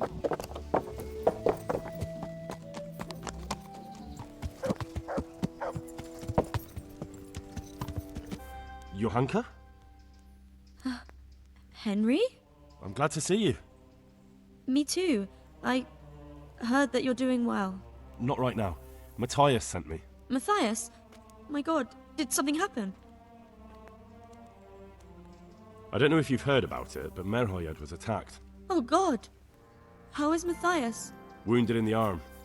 He's being brave about it, but his injury looks bad. I need to see him. Before you go, there's something else. What? Some kind of disease has taken hold in Merhoyed. Their livestock has died off, and now the people are coming down with it too. I thought maybe someone here might know what to do. Merciful heavens. How awful. It's a good thing you've come here. If there's any hope, this is the place to find it. You need Brother Nicodemus, the monastery physician. He may know how to deal with it. Very well, I'll try to find him. Come back when you know more. Thank you, Johanka.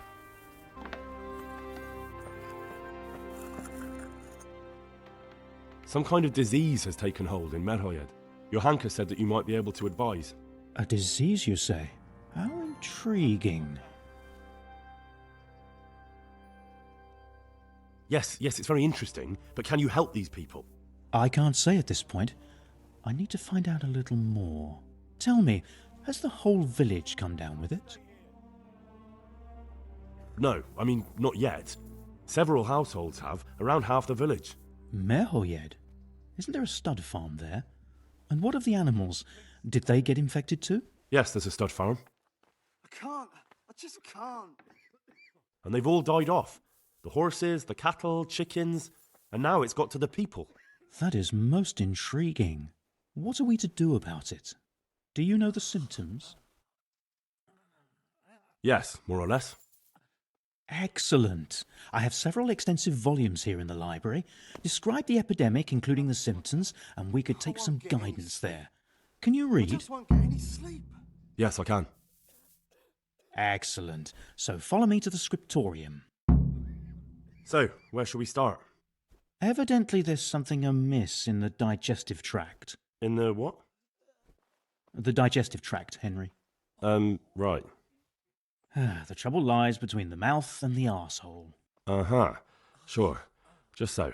We can rule nothing out at this stage. You look in the Breviarum de Sickness Causa. It's a renowned manuscript from Salerno, written by one Johann of St. Paul. But I don't know Latin. Fortunately for you, our brother librarian is translating these momentous medical works into the common tongue, so you can still be of use. Study the breviary carefully and compare the symptoms with the recorded cases. That will guide us. I'll try the proven classics, Avicenna and his Canon Medicinae, and Galen's magnum opus, the Ars Medicinalis. Where did I put that Galen? I just can't.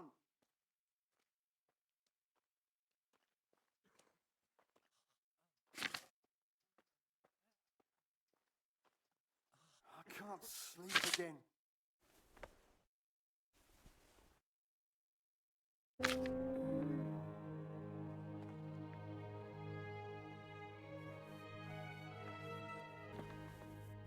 I think I have it. Yes? And what do you make of it? It's poisoning from tainted water. Really? That sounds rather unlikely. But if Master Johann of St. Paul's says so, who am I to contradict him? We shall have to prepare some medicine at once. I could help with that. Really? Yes. I know my way around the alchemistic arts. An ordinary fellow who knows the arts of physic? Who would have thought it? Excellent. I'll give you the recipe. And you have my permission to make use of the monastery laboratory. I'll get started right away. I, meanwhile, shall head straight to, where was it again? Merhoyed. Oh yes, Merhoyed. I'll take Johanka with me. She has no equal in caring for the sick. Once you have the medication ready, hurry after me. Thank you, Brother Nicodemus. Good luck, Brother Nicodemus. And to you, Henry.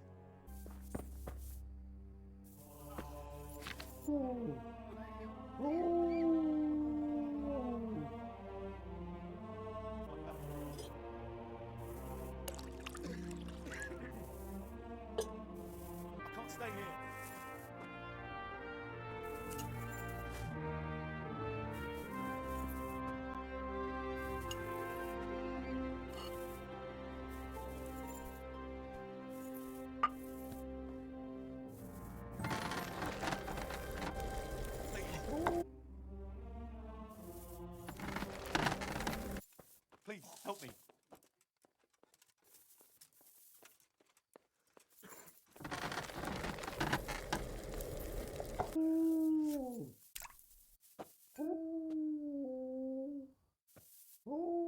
Quiet! What will happen to my family?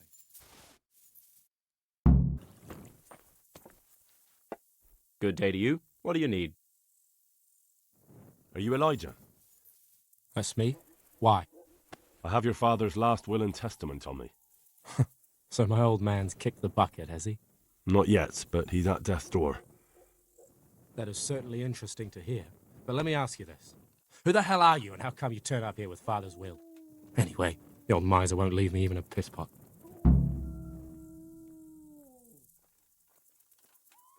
He's disinherited you. But if you return home, he might change his mind. Go back home? Not a chance. Let him choke on his bloody money.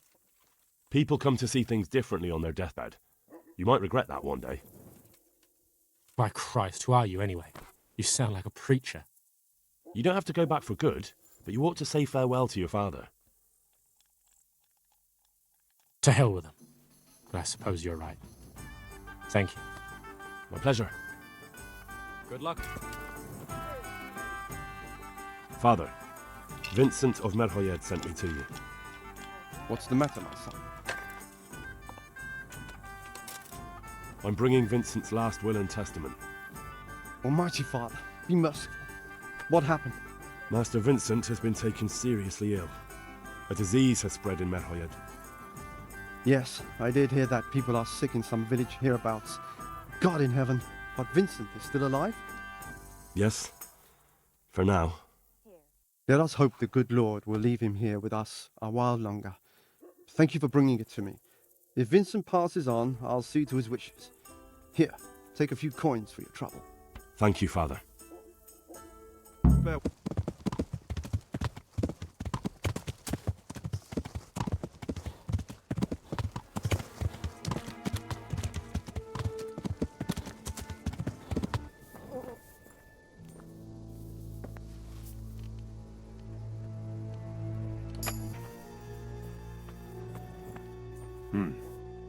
Now let's wait and see what happens. So here I am. How are things looking? It doesn't look good at all, my boy. Do you have the potion? Yes, here it is. I'll take 4 doses, you take the rest, and let's split up. I'll see to the Straw family, while you deal with Melikar's wife and the rest. They wouldn't let me go near that prisoner. They want him to suffer.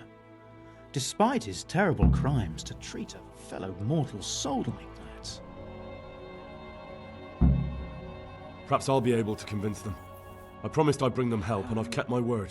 They must let me go to him. I hope so, but in the short while I've been here, I found the locals to be rather stubborn. We found out what could be the cause of the affliction. And? You should check where your water's coming from. Nicodemus and I think that it comes down to poisoning. It'd be hard to poison the spring, but what about the well? Good Lord, that's difficult to believe. I have my suspicions. The bastards weren't satisfied with killing young Straw. The fucking bastards! Fair.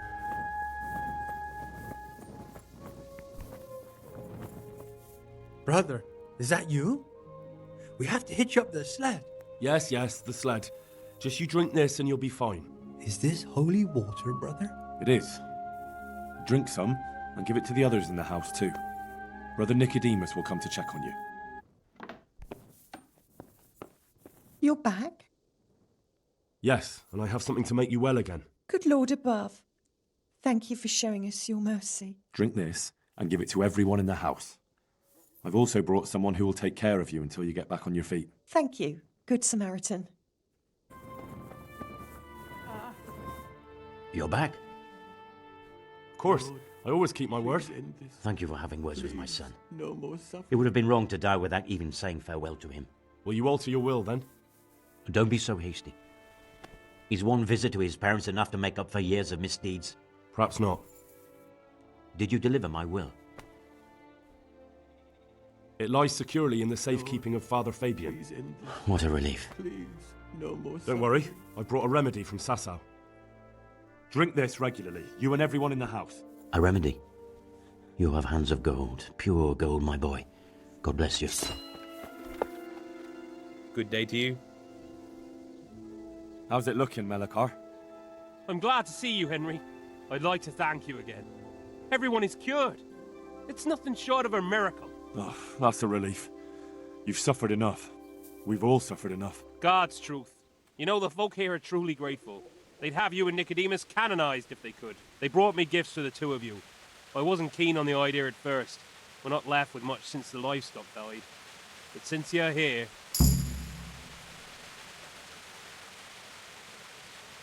No. I can't possibly accept that. Give it all back, Melekar. With my thanks. That's kind of you. I'm glad you appreciate our situation. Things are tough, all right. I understand. I'm just glad everything turned out well. So am I, lad. So am I. Well, welcome back to the land of the living. Who are you? My name is Henry, and I'm investigating on behalf of Sir Radzig Kobyla. Oh, I see. You'll have an easy job with me, boy. How so? I won't give you any problems. That's sensible of you. I'm a sensible man. Only I'd like to get it over quick and not keep the Rattay executioner busy too long. If you catch my drift. I understand. What do you want to know? Everything. First, tell me who's behind all this. Who do you follow? I follow the coin, lad. We all do. That's not news to me, but who pays the coin? I got my pay from Runt, like all the men in Pribyslavitz. And Runt got his money from the chief. And the chief had the coin minted.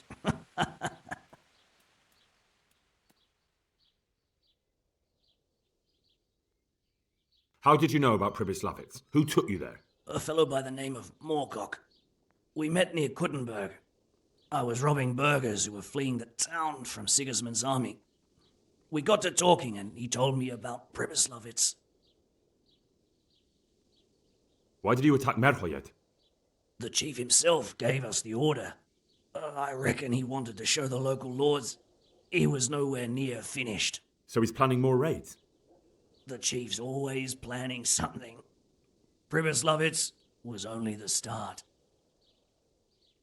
Who's the chief? The bandit leader? Bandit? If he heard you say that, he'd have your head on a spike. That's the kind of man he is.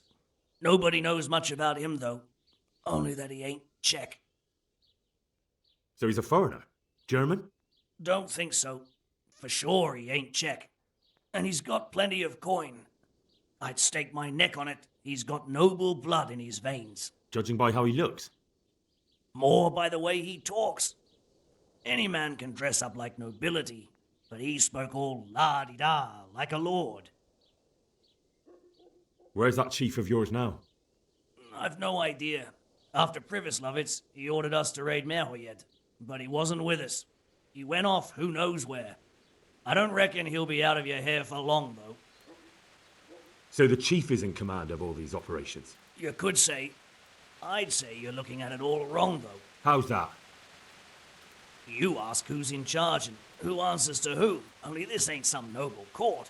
There was all sorts of gangs in Pribyslavitz, big and small. Robber barons who had their own brigades calling them my lord. Common footpads who hadn't a pot to piss in. Men came, men went. Lots of squabbles, the occasional murder. Old cronies and old rivals were meeting. Know what I mean? I suppose so. It was one big muddle. The main thing was nobody asked questions. I didn't give a damn who the chief was or what he had in mind or whether he had one ball or two. All I was interested in was the coin.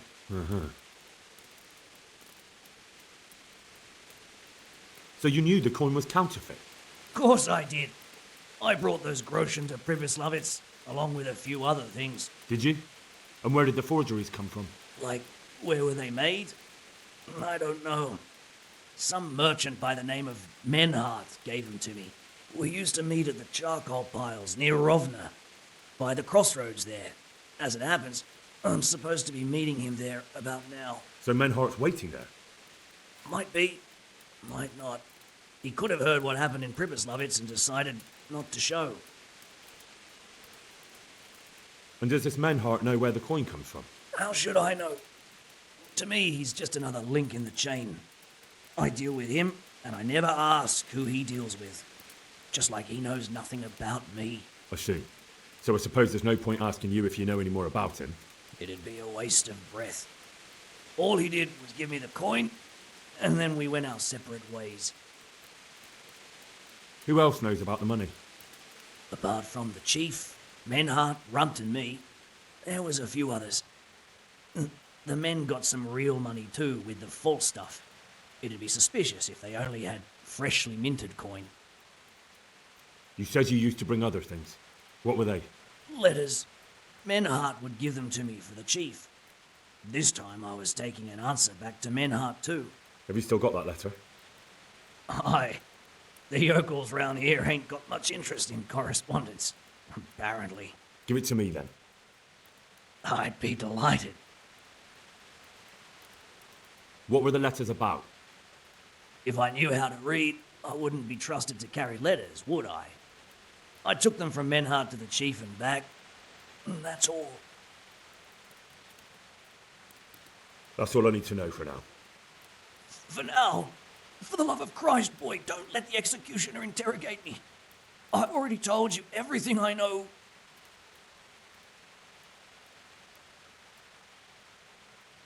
I can't deny you've been cooperative. I'll do my best to see you get a quick end. Henry! I think old Straw's come for the brigand. Step back from that heathen, young fella! But you can't kill me! Not just like that! Shut the fuck up, you weasel, and keep it fucking shut! You don't even get a say! Calm down, Straw. He won't escape justice. After all, he's... Don't stand in my way, Melikar! Let Henry decide. He's the one who saved his life.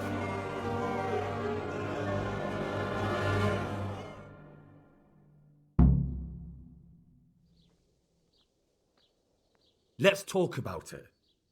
To hell with that! That Orson killed my boy! He won't leave Merhayed alive!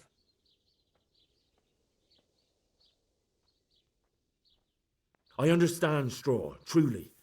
I lost my parents. They were slain in front of my eyes, and to the day I die, I'll never forgive myself for doing nothing to save them. And if you got your hands on the man who killed them, would you let them live? I suppose. See. Go then. Take that bastard and get out of here. And if one day you find your parents' killers, remember what passed here today.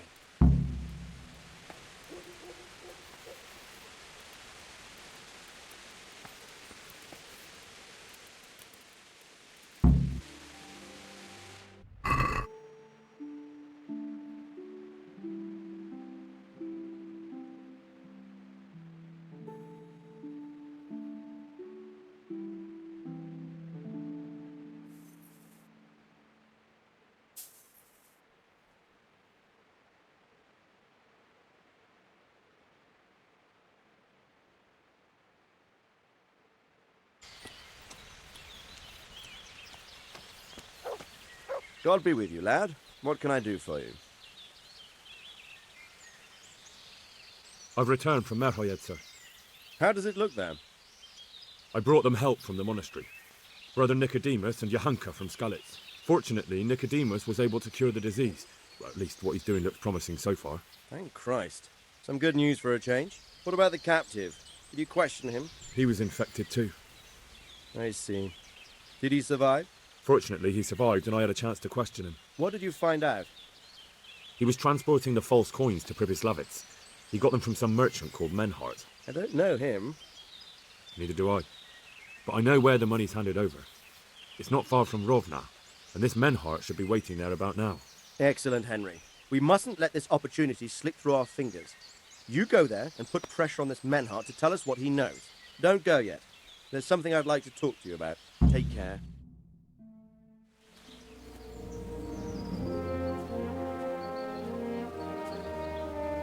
You haven't disappointed me. Nothing against Bernard, Robard, or any of those others. But none of them could find out as much as you. At least not without beatings and torture. And that doesn't always work. You're a godsend, lad. Thank you, sir. Now go and find out who's behind everything, and then we'll deal with them. Yes, sir. Sir. What is it? Sometimes I ask myself what it all means. Why does God allow such things to happen? All this slaughter and revenge, over and over. It's a hard question. I'm no theologian. But long ago I came to the conclusion that the only thing that makes sense is that it's all a trial. Life is one long series of problems to solve. The more you solve, the better a man you become. I never thought about it that way. Well, just look at the pampered ones who have no concerns in life, like young Lord Capon, for instance. I shudder to think how he will rule when his time comes. Tribulations spawn in life over and over again, and we must stand our ground and face them. So, I go to Sasso and solve this one. You can rely on me, sir.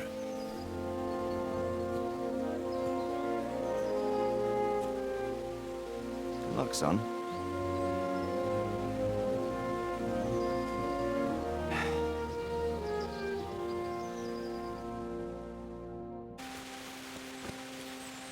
Henry, I'm so glad to see you. How about now? Fancy a walk to the town? That sounds wonderful. Everyone says the Broken Wheel Tavern is the fun place to be in the evening. I want you to take me there. Have you ever been to a tavern? Me and my father used to stop at the tavern in the glade when he was taking the flour into town, but he never wanted to take me inside. What do you think, Hal? Shall we go? And just where might that be? Just above the upper gate, a little before you reach Ratai. Well, I don't see why not. But you'll have to try some ale while you're there. I will, I promise. Let's be going then. Go to taverns a lot, do you? Sometimes. If I want a proper meal, I have to. You wouldn't want to eat the stuff I cook. That's true. I haven't forgotten that bet you made back in Skalitz that time. Don't talk about those oat cakes. Fritz's belly heaves at the very mention, even now. And that's where you go to woo wenches, is it? Well, naturally. The taverns and baths are where the best ones gather. You lout. No need to take it the wrong way. I'm not taking it any way at all. It's all right. I'm only joking. I don't go picking up women in taverns. I prefer a different sort. What sort might that be? Full mouth and green eyes. You're such a... Come on then. So, here we are. Shall we order something? Yes, definitely. Service? Ah, a pair of lovebirds. What would you like to order?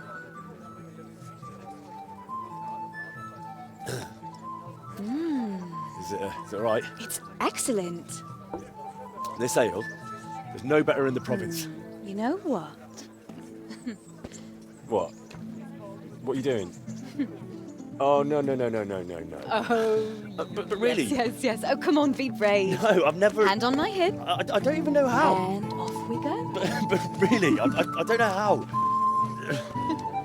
You're doing just fine. All right. No, All right. it's fine. Oh, very nice. Not so bad.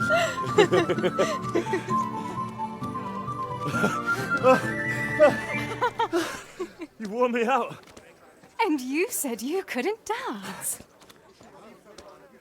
How about a dance with a real man? How about you leave me alone and bother someone else? Oh, come on. It's a crime to waste a body like that on a scrawny boy like him. You got tits like a cow in calf. That's it. I like a woman to fight before I fuck her.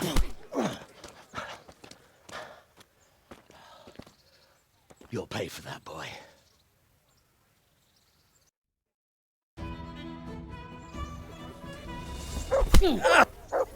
Ow!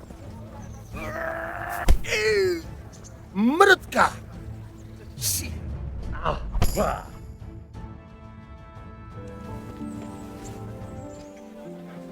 My hero. Does it hurt? No, you should worry about the other fella. I'm fine. Ow! Of course you are. That's why you wince every time I touch you. You saw him off, though. He wasn't feeling so playful after you'd finished with him. That tickles. Baby.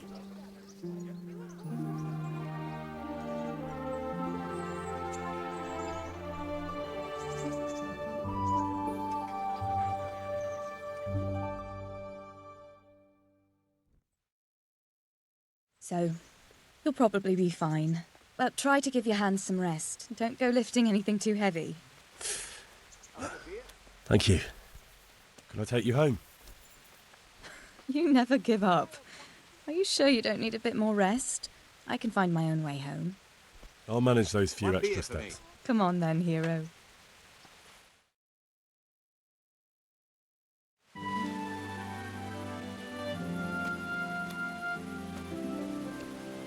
I'll give you this. Nights out with you might be painful, but they're never boring. I do my best. You should go in before Peshek starts fretting.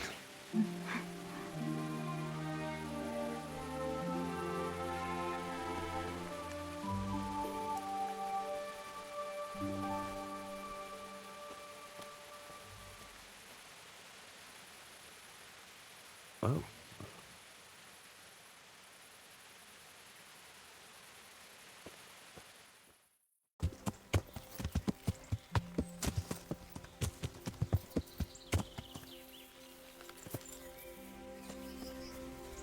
Good God, what a bloody mess. This one won't be going anywhere anytime soon.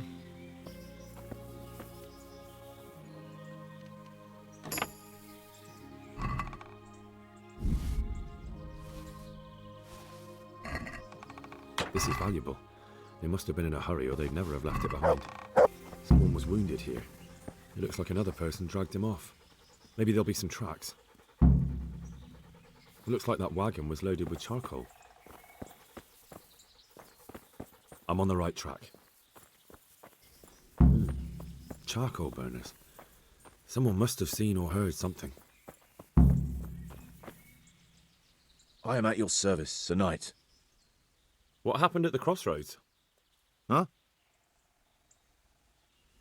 Listen, there's corpses lying on the road out there, a ransacked wagon, and a trail that leads right here. Now, you seem to be honest and friendly folk, not marauding cutthroats. So I prefer to believe you don't have anything to do with it. But, if you don't start helping me, I might change my mind. I don't know nothing, and I haven't seen nothing. If you want to know something about it, just ask Boyar. I don't want nothing to do with it. Who is this Boyar? Boyar cracks the whip around here. You'll recognize him by his red cap. Thank you.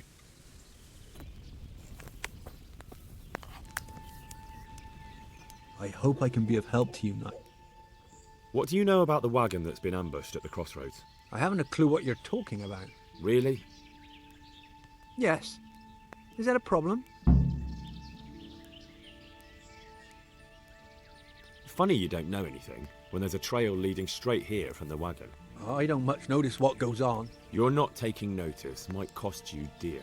And what exactly are you going to do to me then? Nothing for now, but when I get back to Ratai, I'll tell Sir Radzig that a charcoal burners gang from Rovna ambushed a wagon, killed the merchants and stole their goods.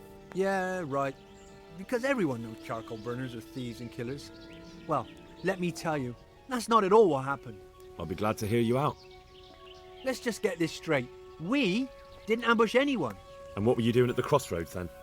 We were just passing, and we saw the wagon. So we took the sacks. Just the sacks? What about the trail of bloodstains leading to the camp? I was just getting to that. We also found one wounded man. What am I saying, wounded? The fellow was hacked like a martyr in some holy picture. He begged us to hide him away. So you have him here somewhere? Is he still alive? The fellow has quite a will to live. I'll give him that. Do you know who ambushed that wagon? Not a clue. We came a long way after.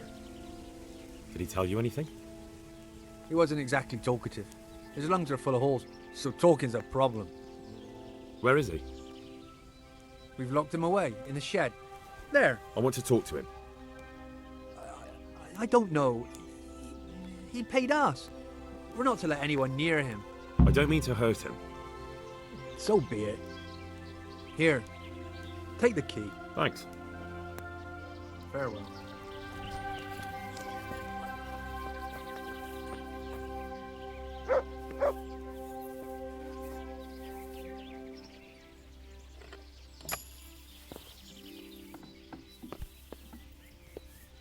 Who are you? Never mind that. I've come to help you. Thank God. I thought I'd breathe my last here. Lucky for me, my guardian angel comes bursting through the door. I'm no angel, so you'll have to answer a few questions before you get my help. Oh, well, I knew it wouldn't be that easy. Who ambushed that wagon? A knight. He's been following us for a while. And where did he go? I don't know. I got a beating, and then I passed out. Do you know what you were carrying in that wagon? I never asked Menhart that. Who is it you work for? Who did the wagon belong to? To Menhart. He's some kind of merchant who hired me for protection. But that's all I know. And where's this Menhart disappeared off to? No idea. I blacked out after the attack. Only came to my senses once I got here. I don't even know where here is. Can I see your wound? Are you a quack? Sort of. That's a deep wound to the flank and you're still losing blood. You need to staunch it. Will you help me? I can try. Tell me more about the night.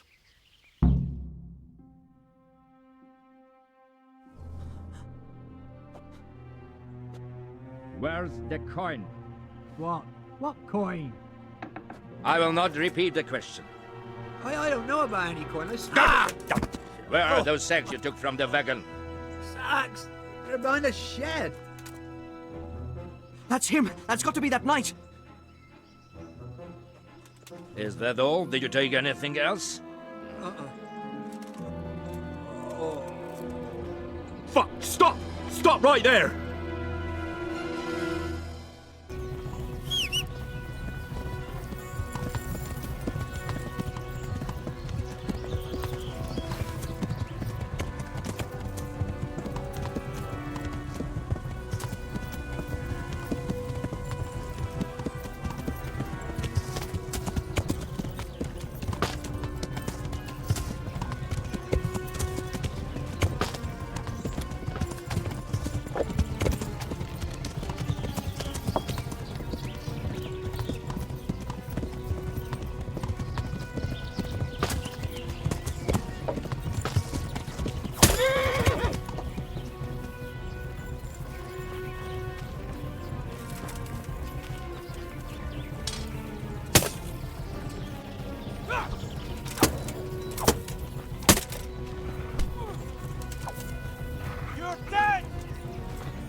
Enough, please. I yield. Well...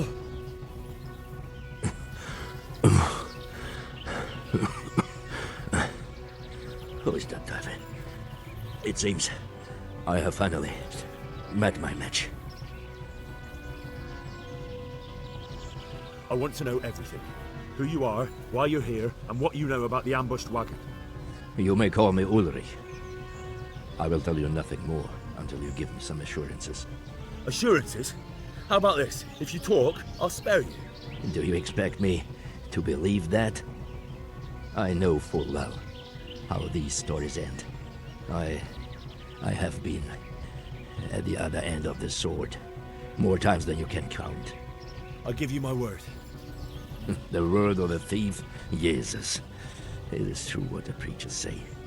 This world has gone quite mad. You had better kill me. I'm finished, anyway. Just as you are.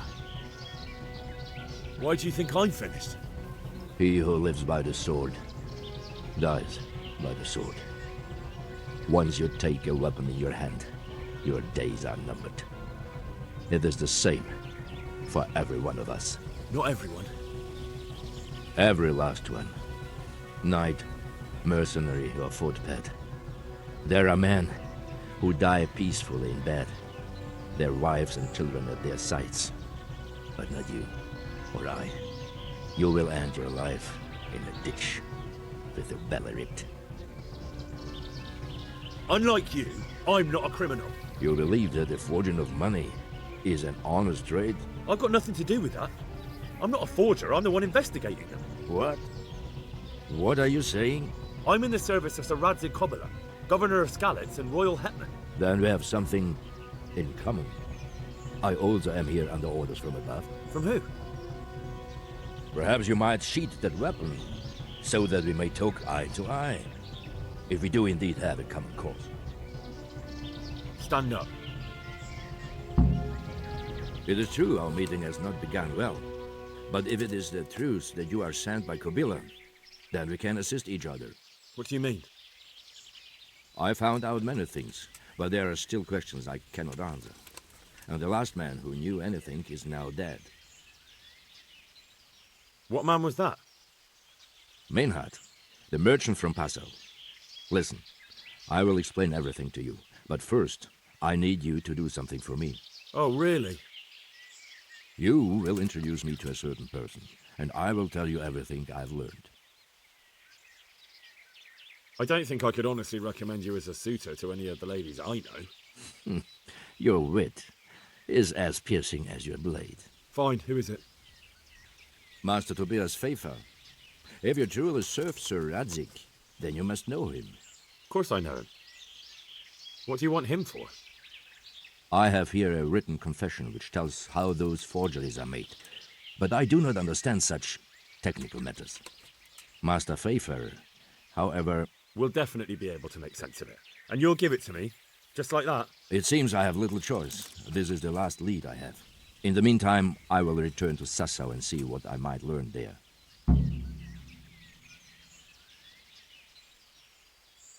What's your name, anyway? I told you. I am Ulrich. Just Ulrich? It is enough. Because you look like a knight. They seldom have just one name. It is true. I have a horse, armor, a sword, and a shield. But there are many ways to acquire such things these days. As I am sure you know. So you're not a knight? I am a trustworthy soldier in the service of a nobleman. That is all you need to know.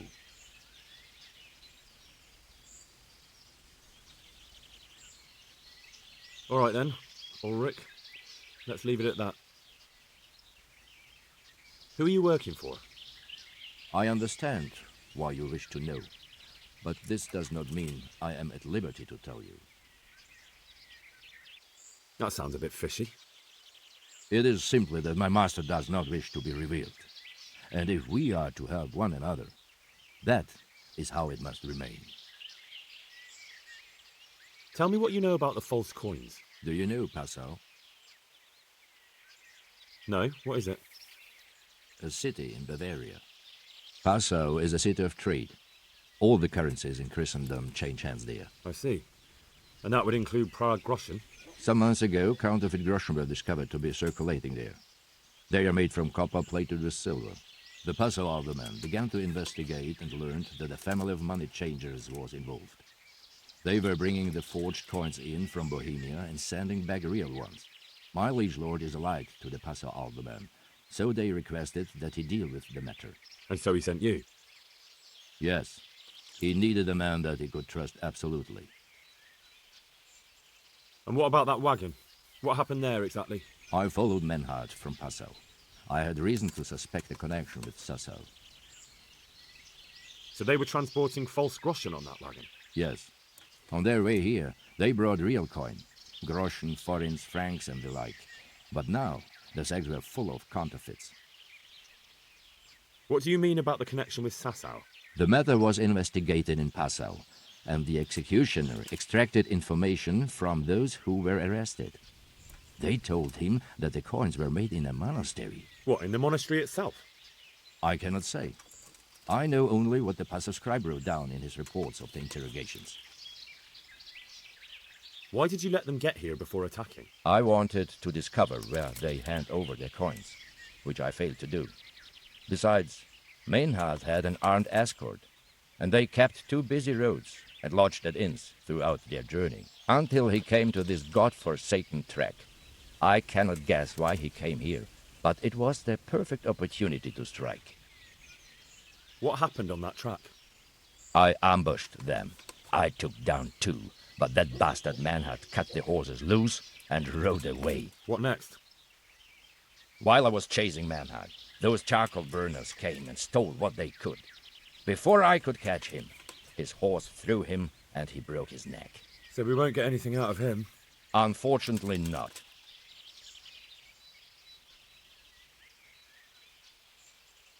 What happened to Menhart? He's dead, of course. I know, but what did you do with his body? I buried it. He was a bastard. But I am not one to leave Christian remains rotting in the woods. I see. And where's his grave? He ran from the wagon uphill along the path to the north. Along the way there is an old ruined cabin. I buried him behind it. And don't think I don't know why you ask. Robbing graves is shameful.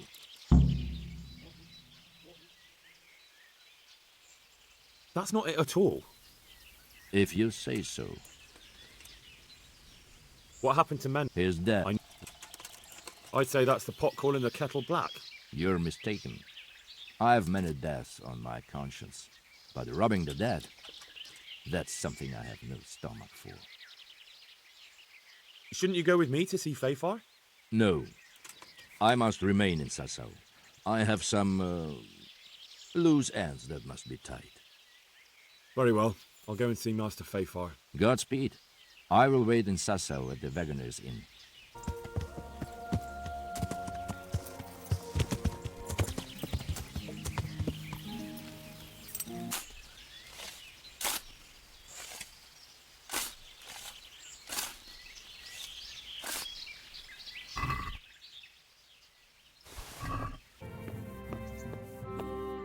God be with you, lad. What can I do for you? Master Fafar, I need to speak with you. I found out something about the counterfeit coin. Did you really?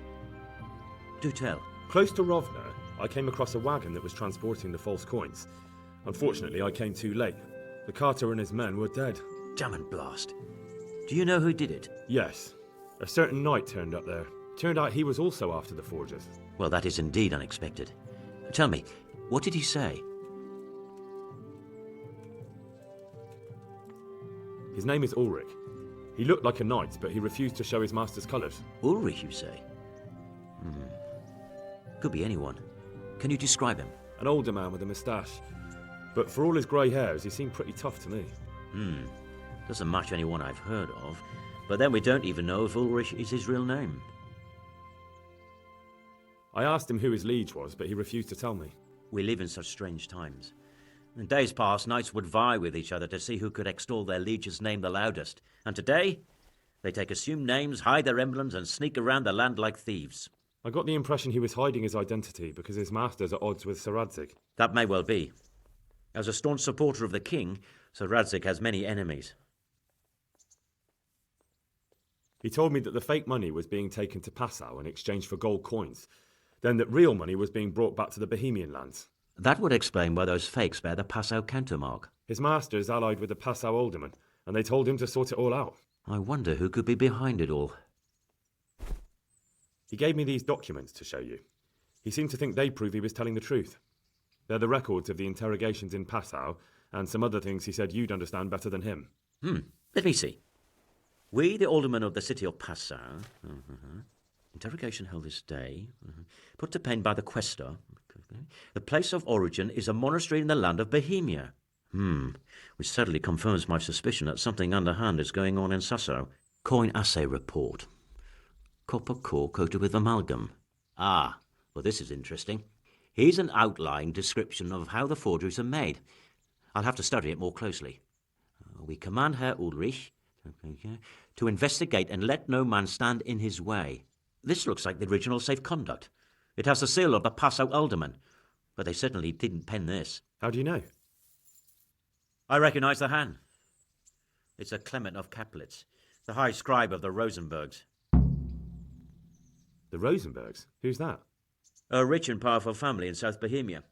Burgrave Henry III is a great rival of our King Wenceslas. So what does all this mean? Well, it certainly explains why your knight is so mysterious. Anyway, we should be careful, and we shall begin our investigation. The documents show they use silver amalgam for coating copper fakes. That's a lead we can follow. What?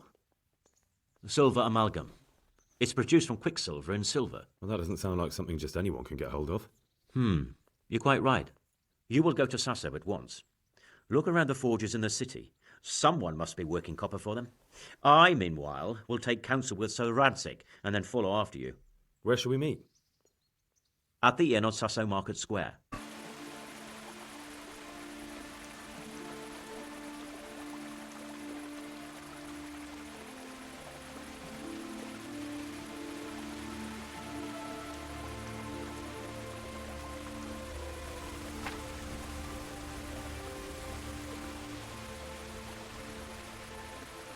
Cože je to za dědina nedaleko Hodonína a je tam studenka kamenná a v ní vodenka studená, vodenka studená, kdyby.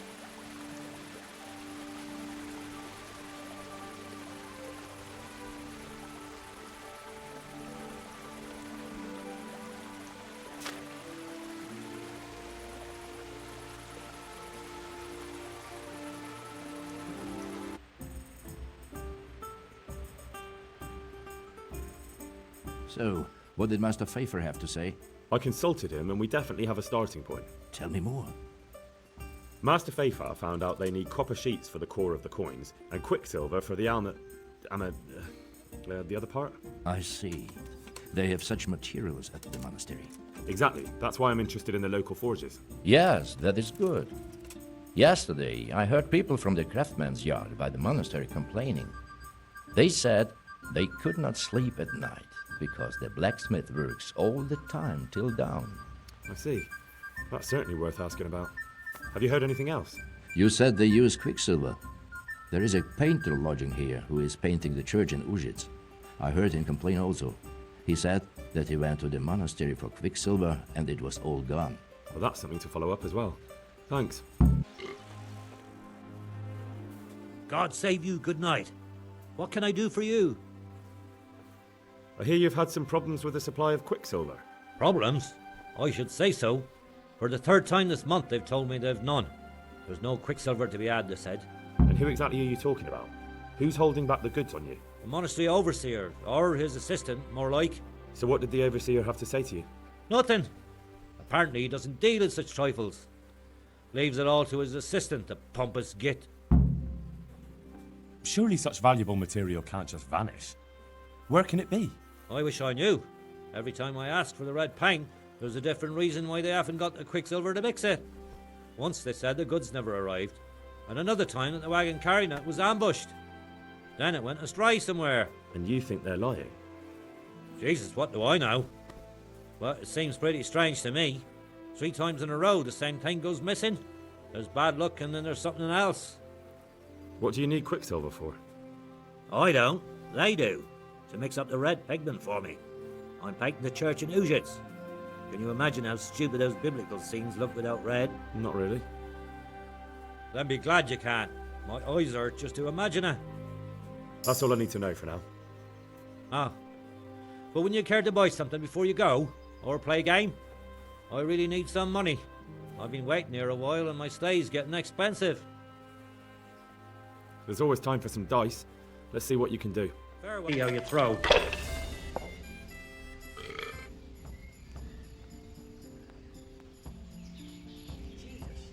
What do I have to do to get a drink? Here, enjoy it. Cursed luck! One ale over here, please.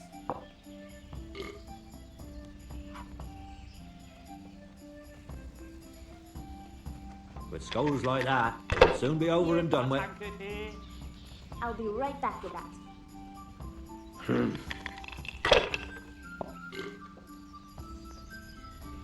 I'd like a beer. One little...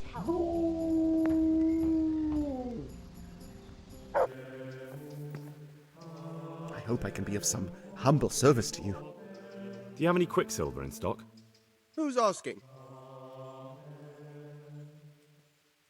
I'm here on behalf of the master fresco painter.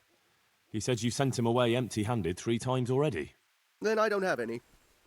That sounds almost as if you don't want to sell it to me. It's not that I don't want to.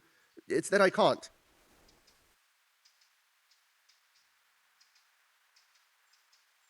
I see. You can't because you don't have any. And you don't have any because you're selling it out the back door, eh? Suppose I was. I don't see what business it is of yours. What if I told you I'm the emissary of the Royal Hetman Radzig Kobala, and you've got yourself mixed up with a counterfeiting gang? Counterfeiters? Meaning what? Somewhere around here is a counterfeiter's workshop. They need the quicksilver to make fake groschen. Jesus. But I didn't know anything about any counterfeiting. For your sake, I hope that's true. Now tell me what's been going on. I swear, I wouldn't normally do anything like that. Get to the point. They came for me at noon, directly to the office. The overseer was somewhere on his rounds. Some night, it was, without a crest, armed. He called himself Sir Jezek, and he had a lackey with him called Rapota, a scruffy fellow with a yellow cape. Always whistling he was. They told me they wanted all the quicksilver we order for the monastery. Of course, I told him that wouldn't be possible. And then what? Did they threaten you? Not at first. They tried to bribe me, and when I refused, they started threatening. How did you hand it over to them? I take it up the hill behind the monastery here. There's a big tree there with a small chapel underneath. Sometimes Rapota is there waiting for me. If not, I leave it there. What did they threaten you with? They said they know people in the monastery, that they'd have me thrown out and beaten for stealing. And you had been stealing? I mean, before then? You know how it is. I work my fingers to the bone and they pay me a pittance. So they knew about you? Yes, they knew my name, everything. Very well. Thank you. God...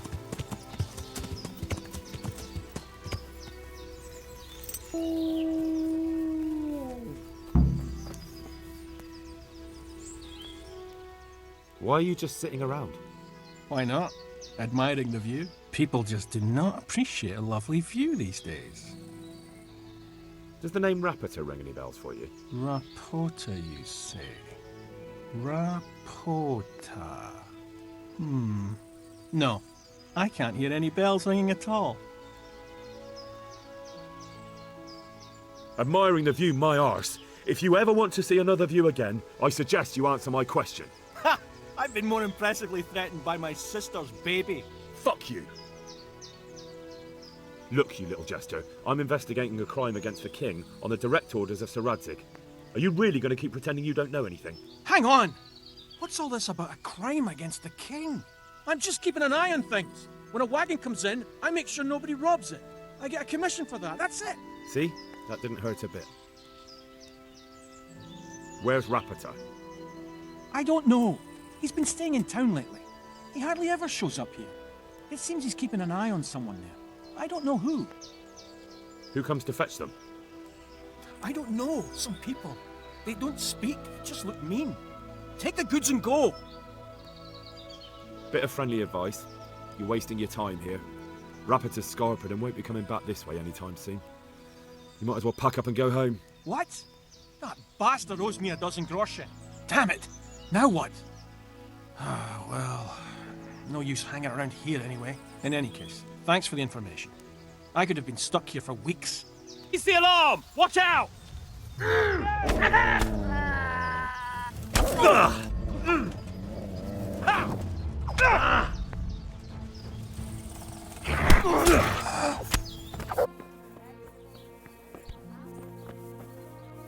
Greetings. What business have you? You look different, Master. So as to fit in. I don't want it known that I'm in town. Why? I don't want to alarm our prey. Gossip spreads quickly, and if those scoundrels learn we're onto them, they'll flee. That does make sense. So what have you found out so far? I found out where they get their quicksilver from. You were right, it was the monastery.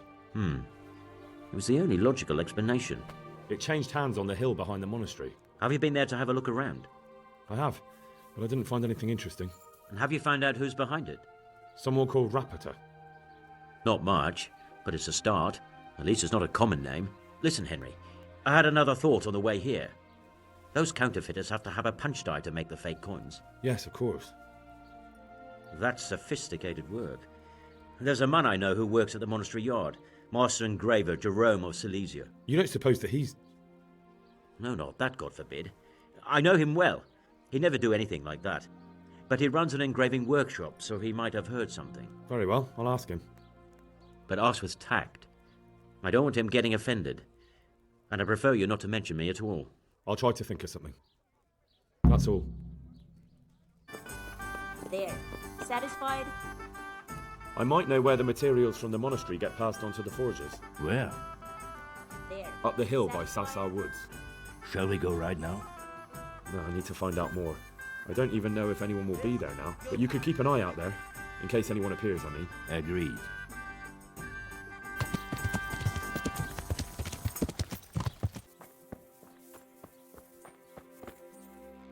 Greetings, good knight. How may I serve you? How goes the work, Master? Getting there, getting there. You need something, my boy? What are you doing here, anyway? You're in an engraver's shop, my boy. We're engraving, of course. Yeah, but engraving what? And what's it used for? Oh, we engrave wood and stone as well as metal. Here in the monastery, it's mostly about decoration. You've got quite a large workshop, Master. You don't do all the work alone, surely? I'm usually here with my apprentice Florian. Of course, by simple observation, you'll note that this is not currently the case, and I'm here alone. Which means that either I'm a liar or something out of the ordinary has occurred. I see. I think. So what's happened to Florian? He shares the fate of the pharaohs for today. The fifth scourge of Egypt did smite him, the plague. Or so his message advised me. Jesus Christ, the plague? Do remain calm. I'm quite certain the plague from which Florian is suffering wasn't a judgment from on high. Or if it was a judgment on excessive drinking. I'm told such an ailment can be of truly biblical proportions. What's he like, your apprentice, Florian? I'm afraid that his exuberant youth has taken its toll. He's been acting strangely of late. I fear he has delusions of persecution. I don't really know what you mean, at all. Recently, for example, he told me that someone was following him. And the very next day he bought a padlock from the blacksmith and locked up his chest. As though I would ever sneak into it. In any case, why the interest? Are you looking for him? Something like that. May I ask why? I have a message for him. A message? Who would be interested in that wastrel? Other than his furious and deeply disappointed master, of course. About your question, you'll find him at home. No doubt feverishly dying. He sleeps in the baker's cellar. Ah, thank you. Does Florian have any enemies? A man such as he certainly owes money at every turn, and the parents of local girls are undoubtedly displeased with his attempts to propagate. However, most recently it was that fury from the baths who accosted him in quite a spectacular rage. A woman from the baths? What did she do? The harpy nearly tore all Florian's hair out. I don't frequently feel sorry for my ne'er-do-well apprentice, but on that occasion I made an exception. Do you have any idea why she did it? She was screaming about some girl, some flighty bathmaid, Esther. I would say that Florian had felt the joys of spring and acted accordingly, although one would have thought they'd be used to that sort of thing at the bathhouse. I hear you're at odds with apprentice Florian. At odds? I'll give you at odds. It's that sod's fault they took my Esther.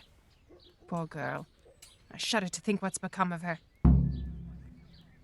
What exactly happened? This man came in wanting a bath, and Esther with it. She doesn't normally offer that kind of service, but I didn't see the harm, so I sent her in to him. And suddenly I hear screams. So I run out, and I see the bastard pulling her out of the tent and shoving her into a boat. I'm sorry they took her, but what exactly has it got to do with Florian? They shouted at me to tell Florian that when he wises up, he'll get the girl back. I assume that Florian knows this, Esther. You know village girls. They don't get much of a choice. Every other knave has a turnip for a brain, and if they don't, they're relatives. And then some young dandy turns up who writes her little poems. What's the poor girl to do? And this is how it ends. She should have stuck with the turnip heads. Where can I find this Florian? I'd like to ask him a few questions. He works in the engraver's workshop at the monastery craftsman's yard. And if he's not there, he'll be holed up like the rat he is in the cellar he rents from the baker. He's afraid of me, for sure. What did the bailiff make of it? Don't even get me started on that. He's another fine... I won't say what. I told him everything, but he says he won't do nothing about it. How's that then? He wouldn't tell me to my face, of course. But people here don't think much of us. There's some as reckon my Esther deserves what she got. Poor girl. It sounds like you were close to Esther. I loved her like my very own. She came to me as an orphan, like a wolf child she was.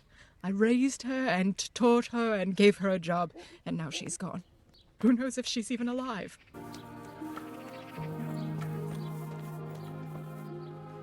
God save. What can I do for you? You look quite sprightly for an invalid. What? Who the hell are you? My name's Henry, and I'm making inquiries for Sir Radzig Kobyla. And what do you want from me? Straight to the point then. All right.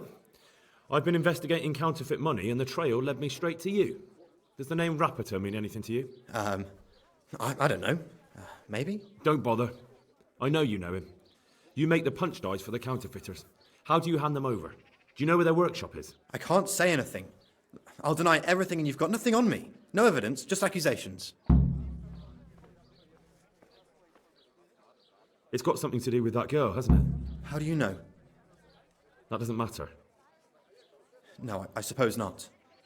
I didn't want to get involved, I swear. Those bastards kidnapped Esther.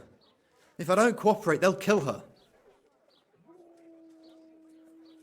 That doesn't begin to justify what you did. I don't care. This isn't about me. Listen, I'll tell you everything, I promise. But only if I know that Esther's safe. What, so I'm to go searching for her in the woods? I know where they're keeping her, but nobody will help me. And what can puny little me do faced with those strapping great villains? Very well. I'll bring back your Esther. Really? Yes, but then you have to tell me everything. I will. I swear to God Almighty. Please, just bring her back to me. Nothing else matters. Where are they keeping her? In the Skalitz Hills. There are some abandoned cottages around the mines. That's where I saw her last. They took me there when I said they had to let me speak to her. All right. I'll go there and try and think of something. You're my saviour. Don't get your hopes up. Anything could happen. Take...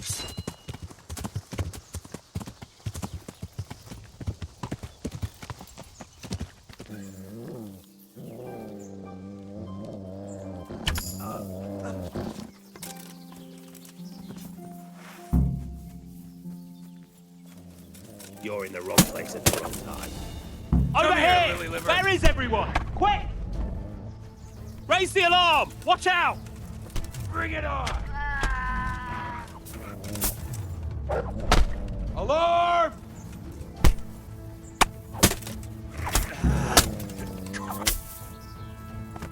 Please. They won't hurt you now. However did you find me? Florian told me where they took you. I'm a fool. I thought he was just a dandy, God knows why. And it turns out he's a villain in league with thieves. And a coward, too. This whole time, he knew where I was. It's not Florian's fault. He was terrified they'd do something to you. They had him over a barrel. You're right. Poor Florian must have been more scared than me. I'd say so. We should probably set off. I'll go with you. I'd hate to lose you on the way. God save you, Henry. I hope I can be of help to you, Knight. I found that Esther of yours. I know! Back already. How can I ever thank you? By telling me all about the goings-on with Rapita. They found me in the tavern one evening, caught me when I went to the ship pile. And they started to badger me about working for them. They? Yes, Rapita. And a knight they called Sir Jezek. And then what? They explained what they wanted from me, and I told them to sod off. I'm guessing that didn't go down too well. It wasn't all that bad. They just threw me on the dung heap and left. And I thought it was just a drunkard's joke. But then they took Esther. Why didn't you tell anyone? At first, I took it for a bad joke. And then, when they snatched Esther, there was nothing to be done. Where will I find Rapita? He's usually wherever I am. What does that mean? He watches me, everywhere I go. And when I'm at home, he sits on the bench in the square, watching my house. So he's there now? Hard to say. Sometimes I see him in the tavern on the green, buying supplies. All right. At least I know where to start. And you go to work tomorrow, you hear? Why? Because we have to lure him out. And besides, your master will surely be glad to see you. I have my doubts. I suppose I'd better go. I'd hate the bastard to get away. Good luck, and thanks for the help. Goodbye. Are you Rapita by any chance? Pardon me? Do we know each other? No, but I'm hoping to change that. Well, I don't have much time right now. I'd best be off. It'll only take a moment. All right then. What do you want? I know you're buying copper from Zach the blacksmith. It seems there's no point making excuses. None. Now tell me where their workshop is. Of course. That will be the best solution. So? Let's leave it for another time.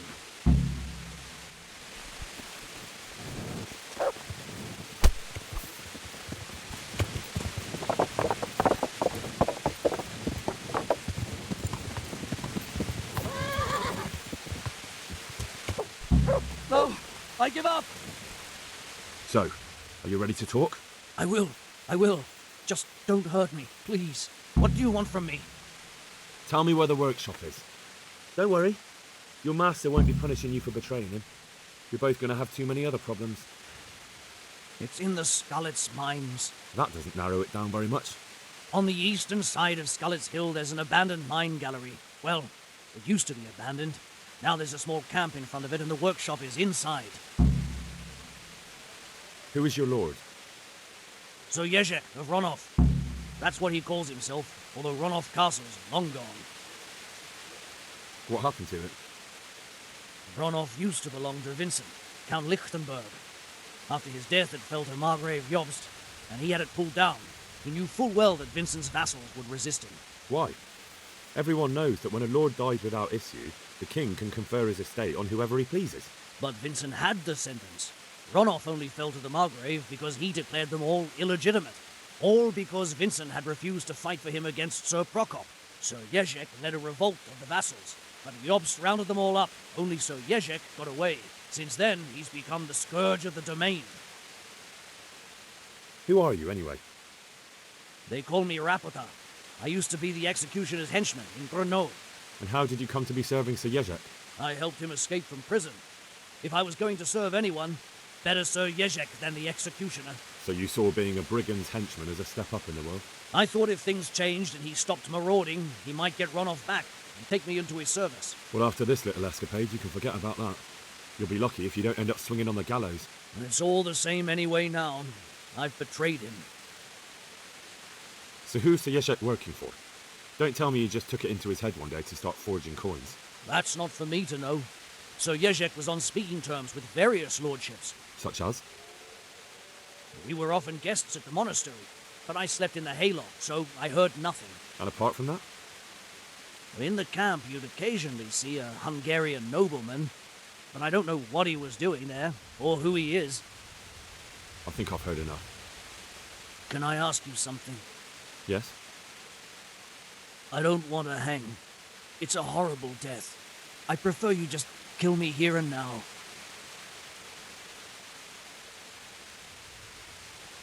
Ah, you're not worth tainting my sword with your blood. I'd get lost before I change my mind. I finally found out where the Forger's workshop is. Master Feifar was right. The Forgers are sticking close to the supply source. Their workshop is somewhere in the mines. The entrance is on the eastern side of the hill. I've no idea what to expect there, but I'd rather go there with some backup. I will be glad to give it. Lead on.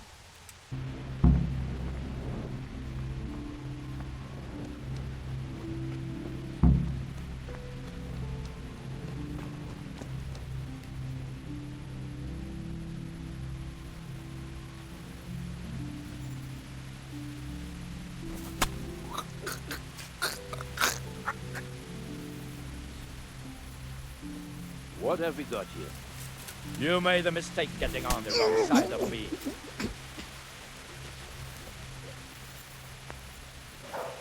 What? What are you doing?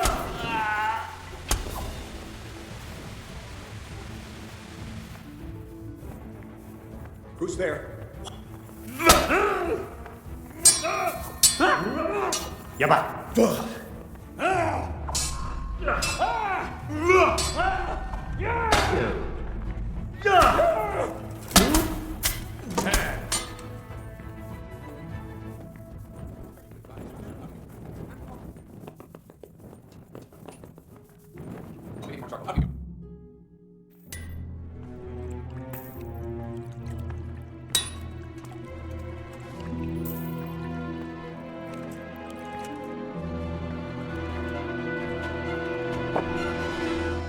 Jesus Christ. Who are you and what are you doing here? I'm here at the command of the Royal Hetman, Sir Radzig Kabila.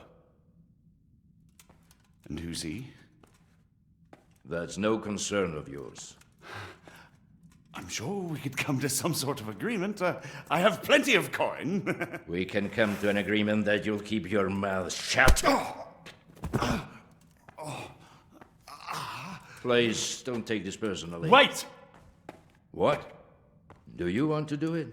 Be my guest. It gives me no pleasure. You can't kill him. I have orders to take him to Ratai.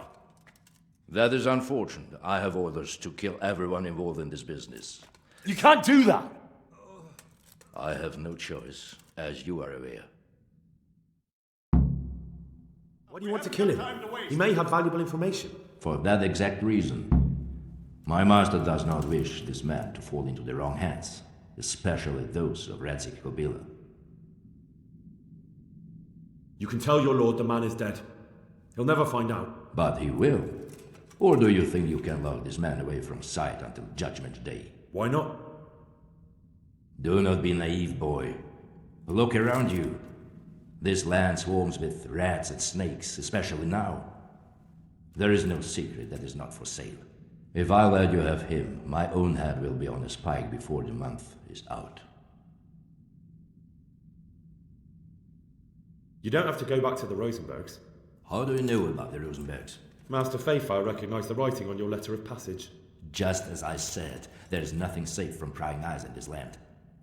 And where would you suggest I go? Into Sir Radzig's service. He needs people like you. I serve Kabila. Out of the question. If he learned of all that I did for the Rosenbergs, he would hang me from the nearest tree. But you are right, I do not have to return to the Rosenbergs. In fact, I cannot. Why not? I am a knight without a crest, without allegiance. No one was meant to know whom I serve. If the Rosenbergs hear that I have been found out, they will see to it I vanish. They cannot afford to be associated with me. Where will you go then? Where the road takes me, as I have many times before. Farewell, Henry. Auf Wiedersehen. Hey! What the fuck? Your footpad. Please, please. I'm sure we can come to some sort of agreement.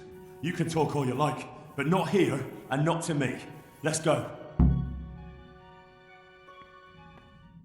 Let's go. Master Fafar is very keen to meet you.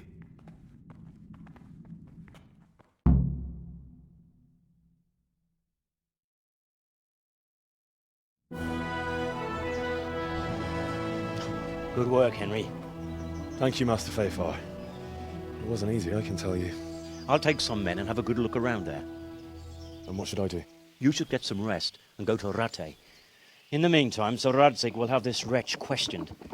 Maybe he'll get something useful out of him. All right. I'll see you in Ratai then.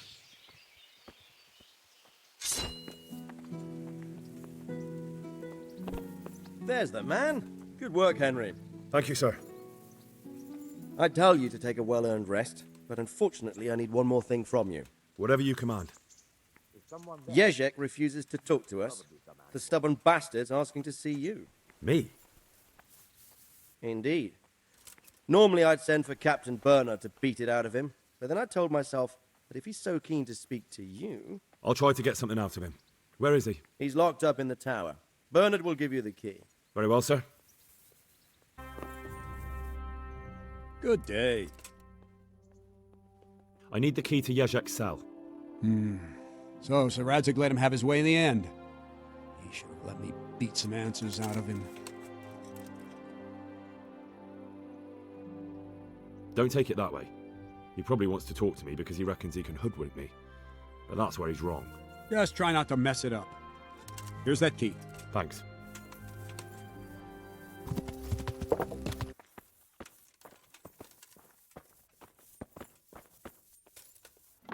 Welcome, Henry. Well, finally, I've had quite a wait. Why do you want to talk to me, of all people? You brought me here. You should consider it an honor.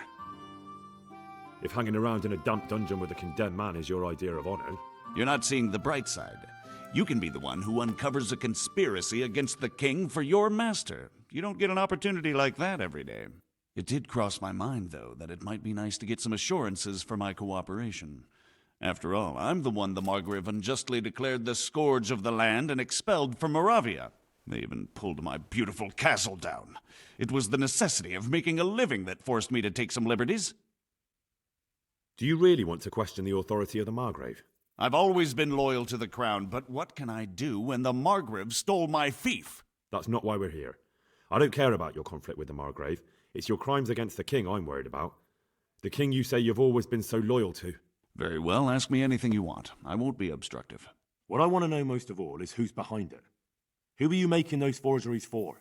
Do you think I couldn't have handled it all myself? I'm not trying to insult you. It's just not a job one man could do alone.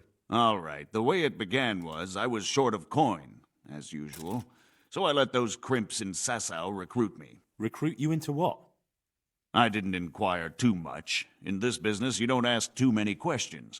But when they found out I wasn't just anybody, they put me in charge of the counterfeiting. A foreigner by the name of Eric gave me instructions. But for sure, he isn't the chief. And there's someone highly placed at the monastery who's mixed up in it too.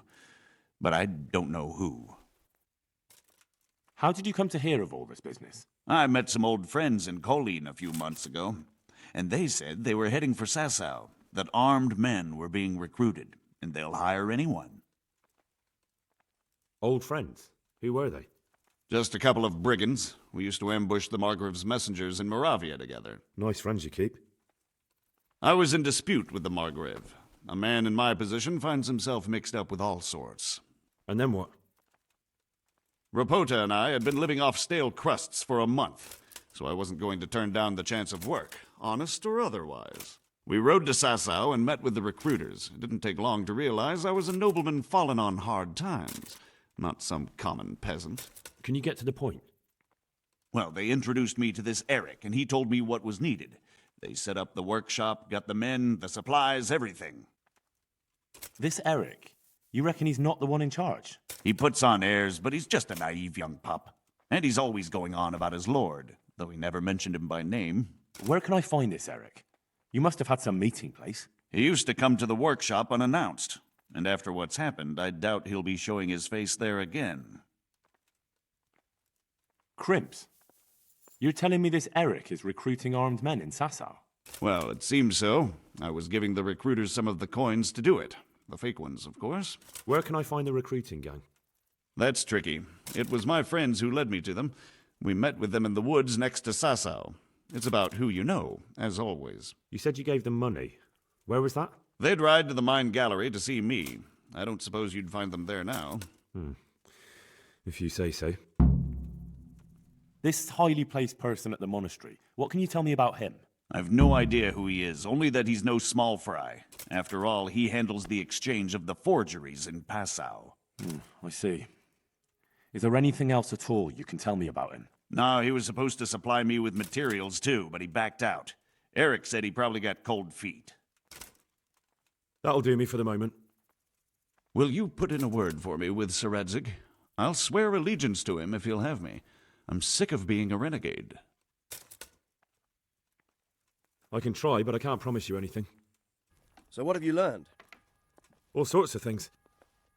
There's some foreigner called Eric behind the counterfeiting ring, and someone highly placed at the monastery.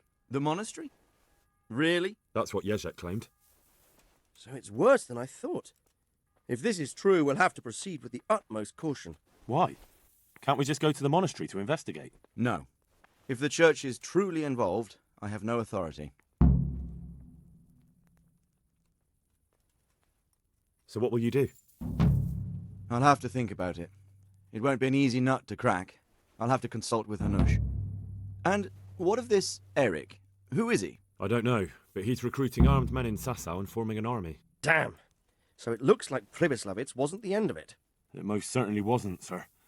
And what's more, Sir Jezek is convinced this Eric is only a go-between, and there's someone bigger behind him. You should return to Sasau and take a closer look at those recruiters. If they're going to attack, we must find out sooner than last time. It might not be as straightforward as that. Sir Jezek didn't know them and has no idea how to find them. You'll have to manage somehow, my lad. Don't tell me there's an armed force amassing here and nobody knows anything. Go to Sasau and try to find them. Oh. I know Miller Simon at the Sasau mill. There you are. Millers usually know what's going on behind the scenes. Go there and talk to him. Whatever you do, be careful, Henry. And best not mention my name. It would attract unwelcome attention. What we want is for the crimps to take you for just another village lad they can lure into their gang. All right, sir. I'll try to blend in as best I can. I know I'm asking a lot of you, but I know of no one else who could help as much as you can now. Sir, there's one more thing. Sir Jezek went with me without resistance, because I promised him he could come to an agreement with you. My boy, my boy. You make promises in my name?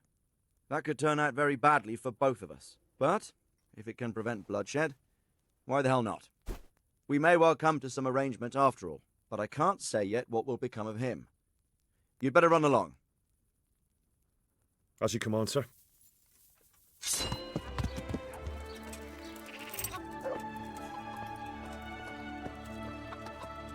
I'm honored that you should come to me. I've got a few questions for you, Bailiff, if you don't mind. Have you been having some trouble around here? And what business is it of yours? Did someone complain? Who sent you here? No one complained, though I'd be interested to know why you think they might. It was Lord Radzig who sent me. He'd heard word that some unsavoury characters are holed up round here. Begging your pardon, but what the devil does Sir Radzig care about it? And I keep hearing the same from Sir Sebastian, and he's got no dog in this fight either. Sir Sebastian? Who's that? Sebastian Baron von Berg. He's here under monastery law to protect us against all this unrest in the land. Why should he care about the city? That's not his jurisdiction, is it? Quite true. I'm in charge of this city, but he keeps telling me I've got cutthroats hiding around here, and I should be more vigilant. The goal of the man. I heard some recruiters are meeting in Sasau. Seemed likely they'd get up to mischief and people might complain. Do you think that people here complain and I don't do my job? Nothing of the sort. Old Lederman's the only one that comes complaining, but I pay no heed to him. And what does this Lederman complain about? Lederman is our local tanner. Lives by the quarry, which is where, well, some youngsters go there to wrestle. They go there to fight and that doesn't bother you? Why would it bother me? Much better to brawl there than in the tavern. At least in the quarry they can't damage anything but each other. And my catchballs go by there from time to time to keep an eye on things. You have an inn and the horse trails cross here. There must be many travellers come seeking work and not all of them honest men. Aye, it's true. Bedlam has broken out once or twice, and restoring order was no easy matter. Has there been anything like that lately? No. It's been quiet here lately. But now that I think about it, I don't recall coming across anyone here like that. Nobody looking for soldiering work, maybe as a merchant's guard? There's always one or two like that. But if they don't get the job, they move on. Who's there? Good day to you. Tanner, I've heard all's not well with you. It's better now. I must have eaten something bad. No, I mean you've complained about some ruffians raising hell behind your house. Aye, true enough. That lot's been a thorn in my side. And when I went to tell them to take it elsewhere, they nearly beat me to a pulp. And nobody does a thing about it? I've been to the bailiff, but he couldn't give a rat's arse. There's no commotion under his window, so what does he care? That's quite a bailiff you've got. A scarecrow would keep better order. How many of them are there? How would I know? They make as much noise as a herd of wild boar in rutting season. And did they all attack you? Aye. They knocked the stuffing right out of me. When are they there? Nearly every evening. Every god-forsaken evening. Shouting and bellowing there till nightfall. And then they leave.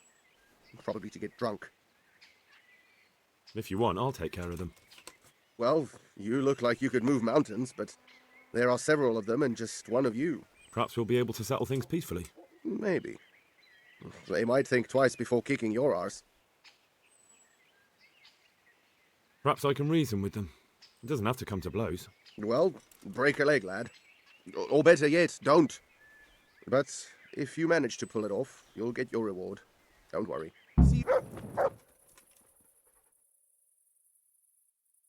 I'm looking for work, and I've heard someone around here wants fearless men. Do you know anything about it? I've heard they might be looking for a new knacker. So if you're not afraid of carcasses and the occasional pile of shite... Thanks, but no thanks. Word has it someone's hiring mercenaries and other fighters. Well, you've heard more than I. What are you doing here? Nothing special. Just a little evening wrestling. It's good for your back and digestion. And your purse too, if you know your business. If I wanted to join in, what would I have to do? It's pretty simple. First you have to beat Weed. He's that not too dangerous looking fella there. But some nights, he gets a good rest and he's got God on his side. Then you can try one of those three. Doesn't matter which. And if you whip all three, you can test your mettle against me. Fair enough. So the last match is with you? That's right. They say a bout with me is no joke. Just bad humours. The tanner sent me. He says you've been causing a commotion at night, and I thought I might convince you to stop. Ha! So all his whining finally found a friendly ear, did it? Let me tell you something first, whelp. I'm the bailiff's man, and we're not doing anything wrong here. Old Lederman's only been whining like that since he lost a bit of silver. Didn't bother him before that. He told me different. Ha! Of course he did. Otherwise no one would help him. Go ahead and ask the lads. They'll tell you the same. It's God's honest truth. I'll take you at your word. But what should I do now? The way I see it, you've got two choices. Screw that old liar and leave him be, or get down to business. What do you mean, get down to business? Well, you may think you're pretty tough, and if you give us all a thrashing, we might think it over. But then again, we're no strangers to a hard fight. If I break your arm, then you won't be coming here for a while, will you? But I'm a fair fellow, so I'll make you an offer. If you enter our tournament and win, which means beating us all, then we'll go elsewhere. If you don't win, then you're flat out of luck and have to leave. That's not so bad, is it? I'm glad to see you. I heard you gave him quite a beating. It's his own damn fault. Really? He just came to tell you to go elsewhere. That's what he told you? Bollocks! He came of his own accord. It was him started the fuss, after he'd lost all his money. He really tried to have a go. I wouldn't think he'd have it in him. He tried, but he didn't have much luck. He does pack a punch. But landing it in the right place, ha! I'm not surprised he's got no children. Let's do it. Let's go.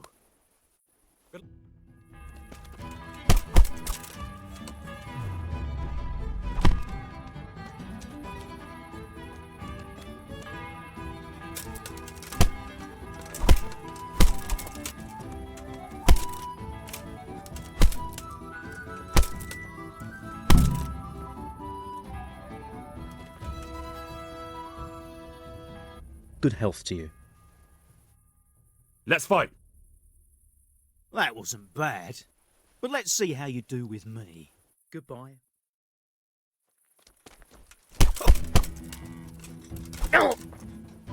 Urtka!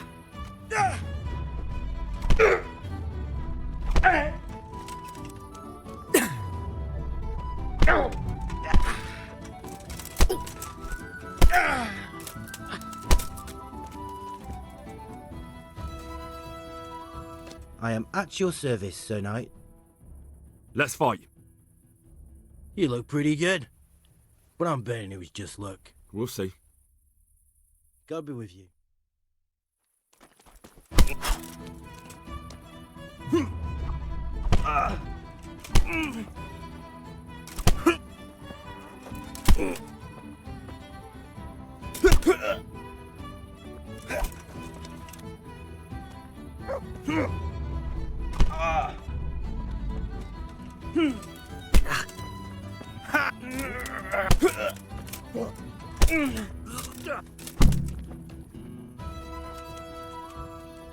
My respects to you. Let's fight. That wasn't bad, but now we'll take it up a notch. Good luck to you.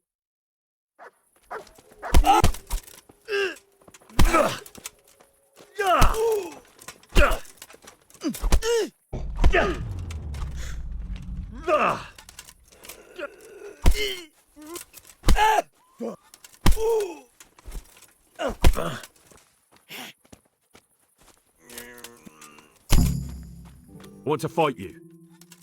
You put on quite a show. Can't say I expected it. Farewell.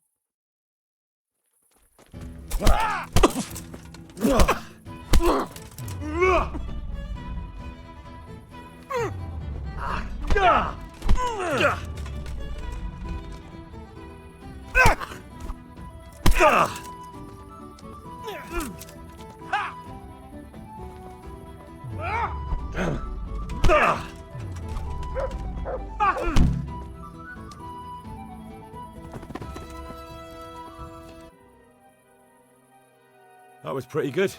I didn't think you had it in you. You were really good. I've got to hand it to you. Most lads don't make it past me. So listen, I want to tell you something. What's that?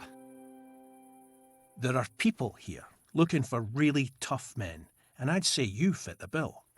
So when you walk through town this evening, if there's a light in the church, go in and wait a while. If they like the looks of you, they might give you some work. Thanks. I'll think about it.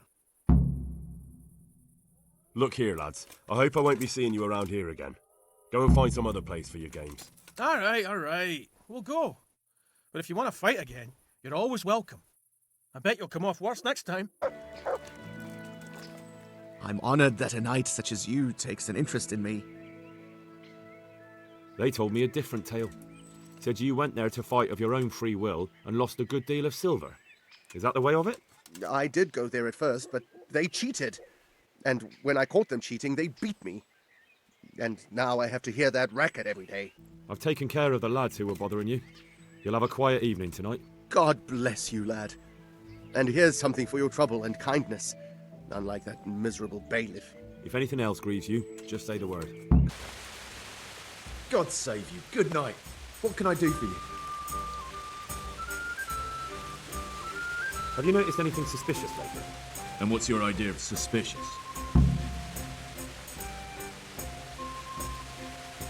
Have you heard of anyone looking to hire some rough men? Mercenaries, you mean? Yes. There were some fellows conspiring here in the corner twice a week, and others coming and going. They didn't look entirely respectable, but they never made any trouble. And what happened to them? I don't know, they just stopped coming. And I haven't seen hide nor hair of them since. You haven't heard anything about where they went? How could I have? They just stopped coming, and that's that. Where do you think they might be meeting now? How should I know? I'm an honest innkeeper, not a man at arms. They could be meeting at another inn. They could be meeting in the woods by the light of the moon, for all I know. Is there any way I'll recognise them? Unquenchable thirst. They drank like fish. They were rough-looking too, big-bearded and scruffy. Aside from that, they mostly kept to themselves. That's not much help. What did they do while they were waiting for someone? They drank. And they played dice. I do remember there were always dice on the table. So they were fond of dice, were they? And where would you find a game around here? Anywhere there's dice and usually drink. That's all you need for a game. Although it dawns on me now, never saw Simon with those men, oddly enough. He's got a nose for drunken dice players with a coin to lose. Simon who? Why, the young miller. He runs Catsick Mill. Neighbours are always slandering him for trafficking, but who knows? Maybe he just has a knack for business. Thank you for the help. Not at all. But why off so soon? Sit down for a tankard or a bite to eat.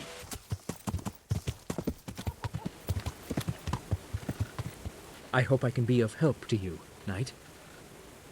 Listen, have you heard of any recruiters looking for men in Sasau? Aye. And? Where can I find them? And will they speak with me? And what do you want with them? Never mind. Listen to me carefully. Tomorrow night there'll be a light in the Sasau church and the door will be open. Go in and start praying Our Father. And how will that help me with the recruiters? That's what the prayer's for. Just wait until the church is lit up at night. Kneel before the altar and they'll find you. Got it? Of course. And thank you for the help. The Lord will repay you.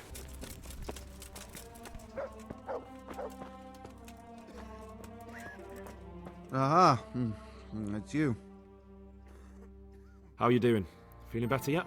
Aye, much better. I'm truly grateful. A bit longer and I'll be able to run back to the woods and carry on. Well, never mind. Very kind of you to look in on me.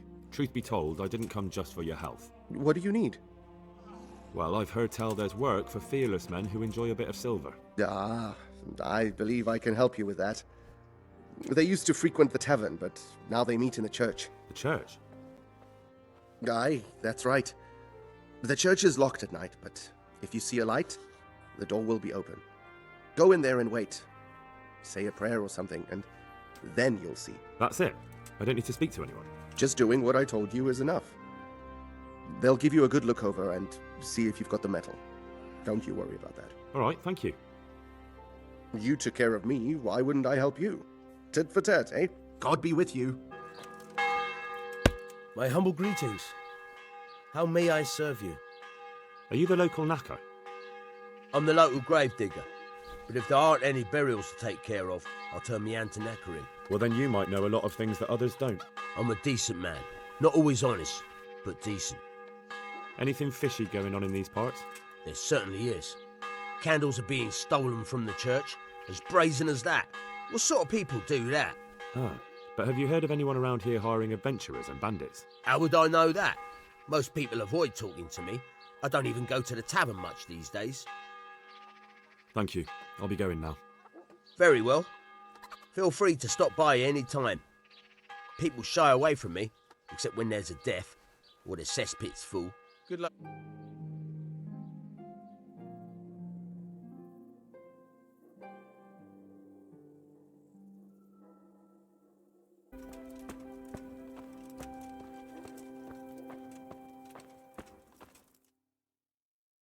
Hallowed be thy name. Thy kingdom come. Thy will be done on earth as it is in Amen. heaven. What?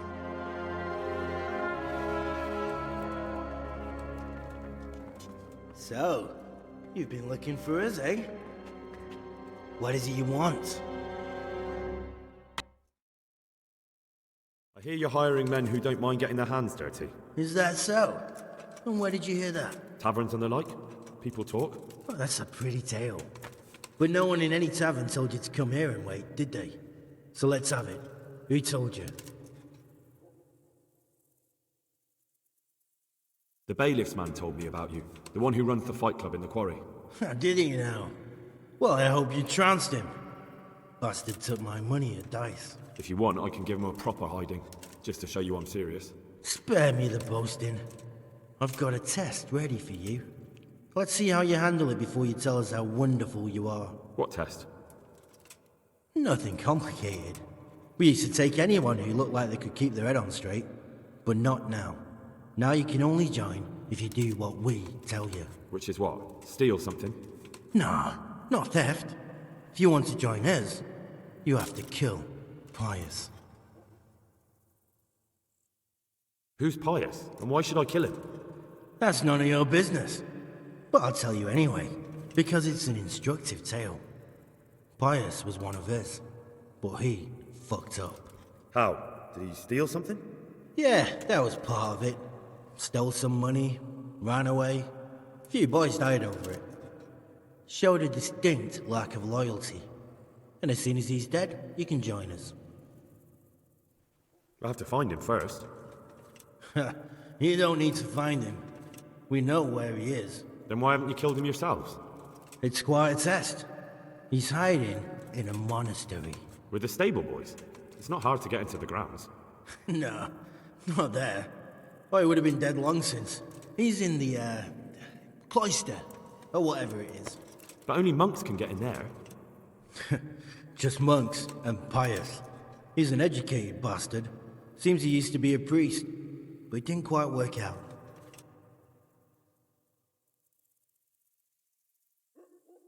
Murder someone in a monastery? Have you gone mad?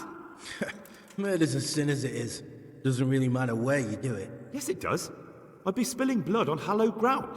Well then, knock him senseless, drag him outside, and finish him off where it's less sacred. I don't give a damn where you do it, just as long as he ends up dead. And how am I supposed to get into the cloister? You'll think of something. Maybe there's a secret passage. I've heard there's some cave underneath. The cave of St. Procopius. There might be a way into it from outside. And do you have any other ideas besides secret passages? Well, there is this one fellow been hanging around the taverns. Supposed to join the monastery soon. Might be he could help you somehow. I'd try talking to him if I were you. And if he doesn't help, knock him on his ass and take anything he's got that you could use to pass yourself off as him. A letter of admittance to the monastery, or whatever. And do you have any other test? We're not hiring stable boys. We want men who are prepared to do anything. And this is the toughest task we've got. So how many men have you already sent? Just a handful. And what happened to them? Did they hang? Just the first one. The others turned tail. Guess they didn't have the stomach for it. How will I recognize Pius? He won't have been there long. He should be the only new one there. But what if there are others? What does he look like? Normal. He always went about well-dressed and had a fine-looking dagger. Yes, except he'll be given a robe and they'll take his knife. Then you'll have to try and figure out which one of the novices it is, and get him to betray himself. Try getting him drunk. Then send him straight to hell. Get him drunk? In a monastery? We're better. There's more wine there than in the royal cellars. And I doubt he's suddenly stopped drinking. Fine. So I've got to kill Pius. He's in the cloister, and to get into the cloister, I'll need to enlist the help of some boy who's joining the order, right? More or less. And now the main thing. The main thing is to kill him, isn't it? Of course. But that's not all. All hell's gonna break loose in the monastery after the murder.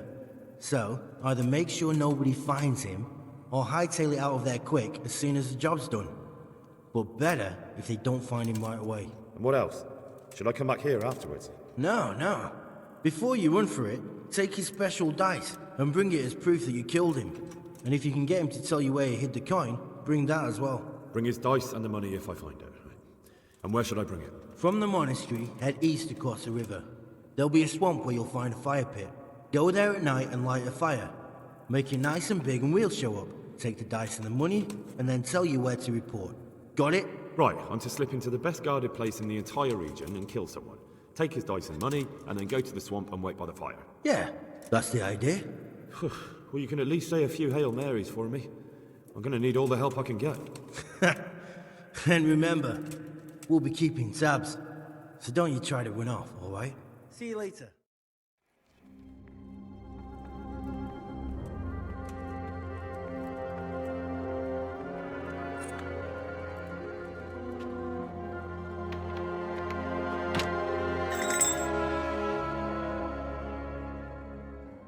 God be with you, Henry. Congratulations on winning the tournament. I'm proud of you. Sir, this investigation into the Neuhof massacre, it's getting a bit complicated. What have you found out? I tracked down a gang of robbers who recruited killers for Pribyslavitz. They know the whoresons who torched Neuhof. That's excellent news. Did you find out any more? So far, not much. If I'm going to infiltrate them, I have to do what they say. That means murdering one of their former cronies, a fellow they call Pius. Apparently he was at Neuhof too. You have to kill a criminal to prove yourself to them? Huh. I don't much like the sound of it. That's not the worst of it. This Pius is hiding out in the monastery pretending to be a novice. I'd have to get inside the cloisters to get at him. Good God above, that's another matter entirely. They don't let just anyone into the cloisters, and the abbot won't give up any of the novices. Secular law has no jurisdiction inside the monastery. But this is the second time that something untoward has happened there. First the counterfeiters, now this. I'd be glad to have someone take a look inside. What should I do with Pius once I find him? Don't kill him. Bring him to the bailiff in Rattay. He'll interrogate the man and give him a fair trial.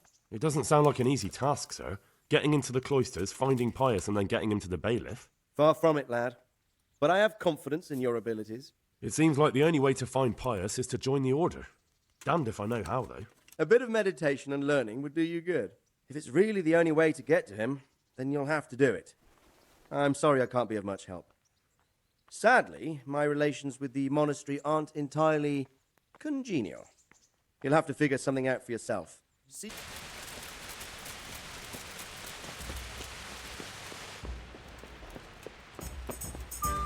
Greetings, good knight. How may I serve you? Are you Carl by any chance? I am. Why do you ask? I've heard that you're bound for the monastery. Yes, it's true. But I've convinced my faithful guardian, Manfred, to give me a few more days of freedom. Mind you, he won't let me visit the brothel, so instead I'm devoting those days to the demon drink. With whom do I have the honor of speaking? My name is Henry. Pleased to meet you, Henry. Pour me an ale. Let's have a drink. A man after my own heart. The drink's on me. And will my guardian angel here join us in imbibing? No, he will not. Perish the thought. My dear, dear lad, what a cross I have to bear. You know, after the tavern, we should pay a visit to some whores. But Manfred won't let me. Get rid of him. Good luck to you. Good day to you. What do you need? You're Manfred, the young lord's guardian? Indeed I am. Why? I've been looking for you two for quite some time. I've been sent by the young lord's father with a message intended only for him. Has my lord changed his mind at the last minute? Who are you? I've never seen you before. You look trustworthy enough. I'll leave you two alone for a little while. See you later. Manfred's taken care of, just as you wanted. Thank God. He won't let me out of his sight for a second, and he's itching to get me in the monastery so he can head back home. Why are you being sent to the monastery? Like every lusty young lad, I'm fond of fair maidens, but I got too fond of one, and let's just say she was, indisposed for 9 months. But they don't send you to the monastery for that. They do, when it's the daughter of the lord of your fief. Shit. Shit is putting it mildly. The Lord of Bukover was less than pleased. He knows he'll never marry off his daughter now, so he gave father a choice. Either pay him 1,000 groschen in compensation, along with my balls on a silver platter, or pay 1,000 groschen and put me away somewhere no one will ever see me again. Why does your guardian never leave your side? So I don't run away. Of course, I'm free to walk around, but he watches every step I take and won't stop until I'm behind the monastery walls. Well, he's not watching you now. What good is that to me when he has all the money, and even my saddle and riding cloak under lock and key? What if I entered the monastery instead of you? What? Voluntarily? You don't look like someone who'd want to spend the rest of his days on his knees praying. Well, that's your problem. You can only enter the monastery if you know how to read and write, and if you have a special writ from the abbot. That's a letter confirming they know who you are and that they've accepted you. So you give me your writ? I'll just tell them I'm you. Manfred has the writ. You'd have to take it from him, but he only puts it down when he sleeps. So I'll steal it and then you can disappear. Disappear? Bare-arsed? What the hell would I do? I don't know how to work, I have no money, and that old bastard's even taken my cloak. He has me in the palm of his hand. But there are poor people everywhere and they get by somehow. If I have to choose between hunger and poverty on one hand and the monastic life on the other, I'm afraid the monastery wins. I could only steal that old man's pouch, I'd be gone faster than lightning, and no one would ever see me again. That's all then. Take it. I'd like to speak to you about something. What's on your mind?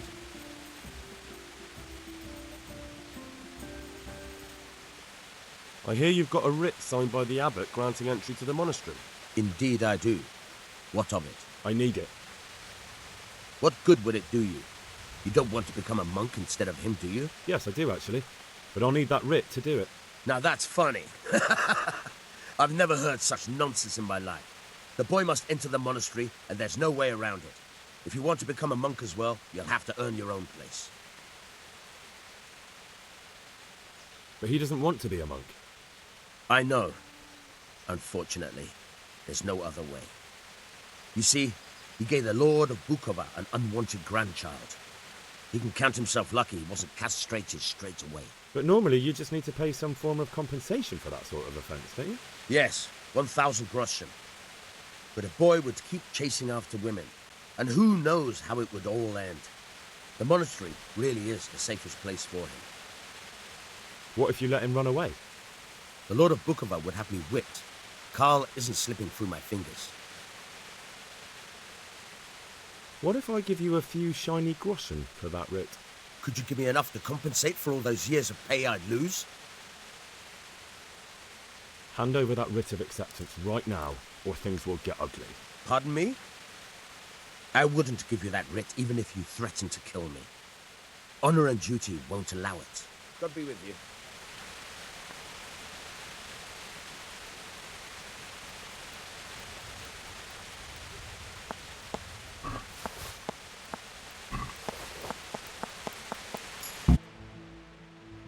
I've got what you need.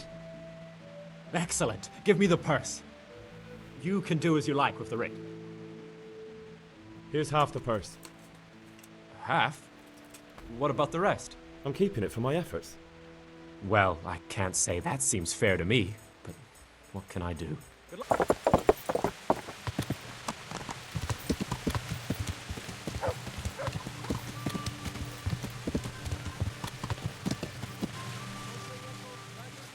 I'm Carl. I'm supposed to enter as a novice. We expected you sooner. Weren't you supposed to come here with your guardian? It's been so hectic lately, people will keep turning up out of the blue.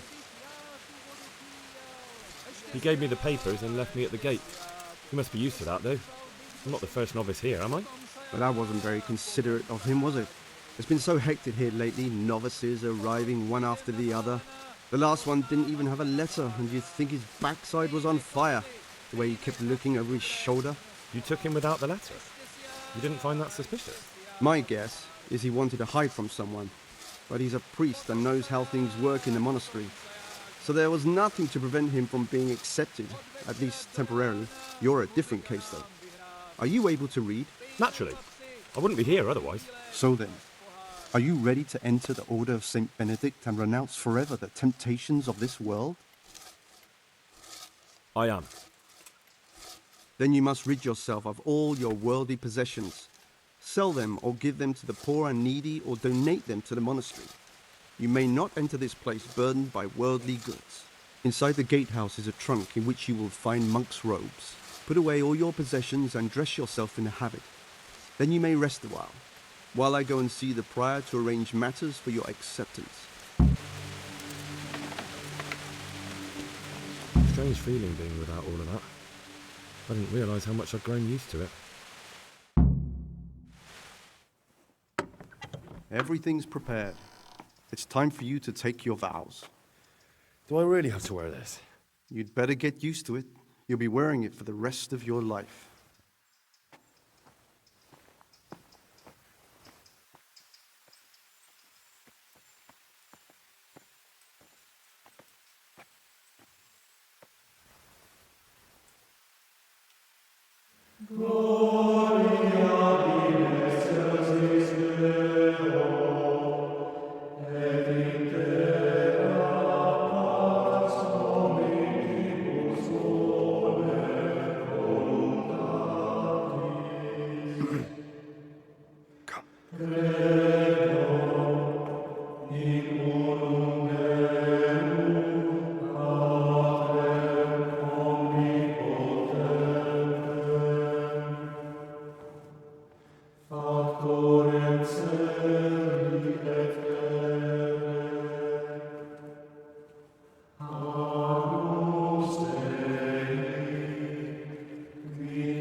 brothers in Christ, we have gathered here today to welcome a new novice into our midst.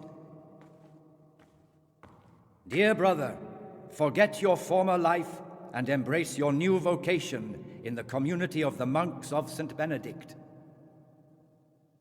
Opus Dei, obedientia, obprobria, the service of God, obedience, and endurance of all discomfort. These are the cornerstones and succor of our order, which on this day shall become your own. Suscipe me, Domine, secundum eloquium tuum, et vivam, et non confundas me, ab expectatione mea.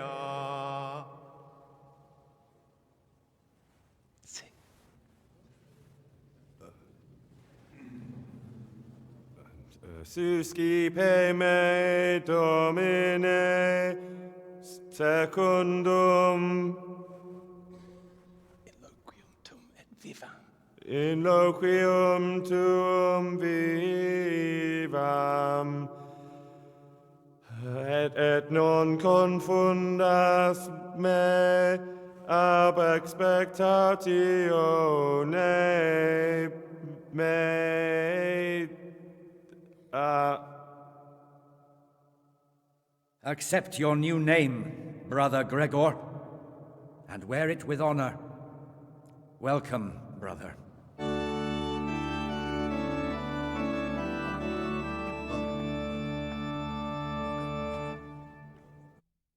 Welcome, brother.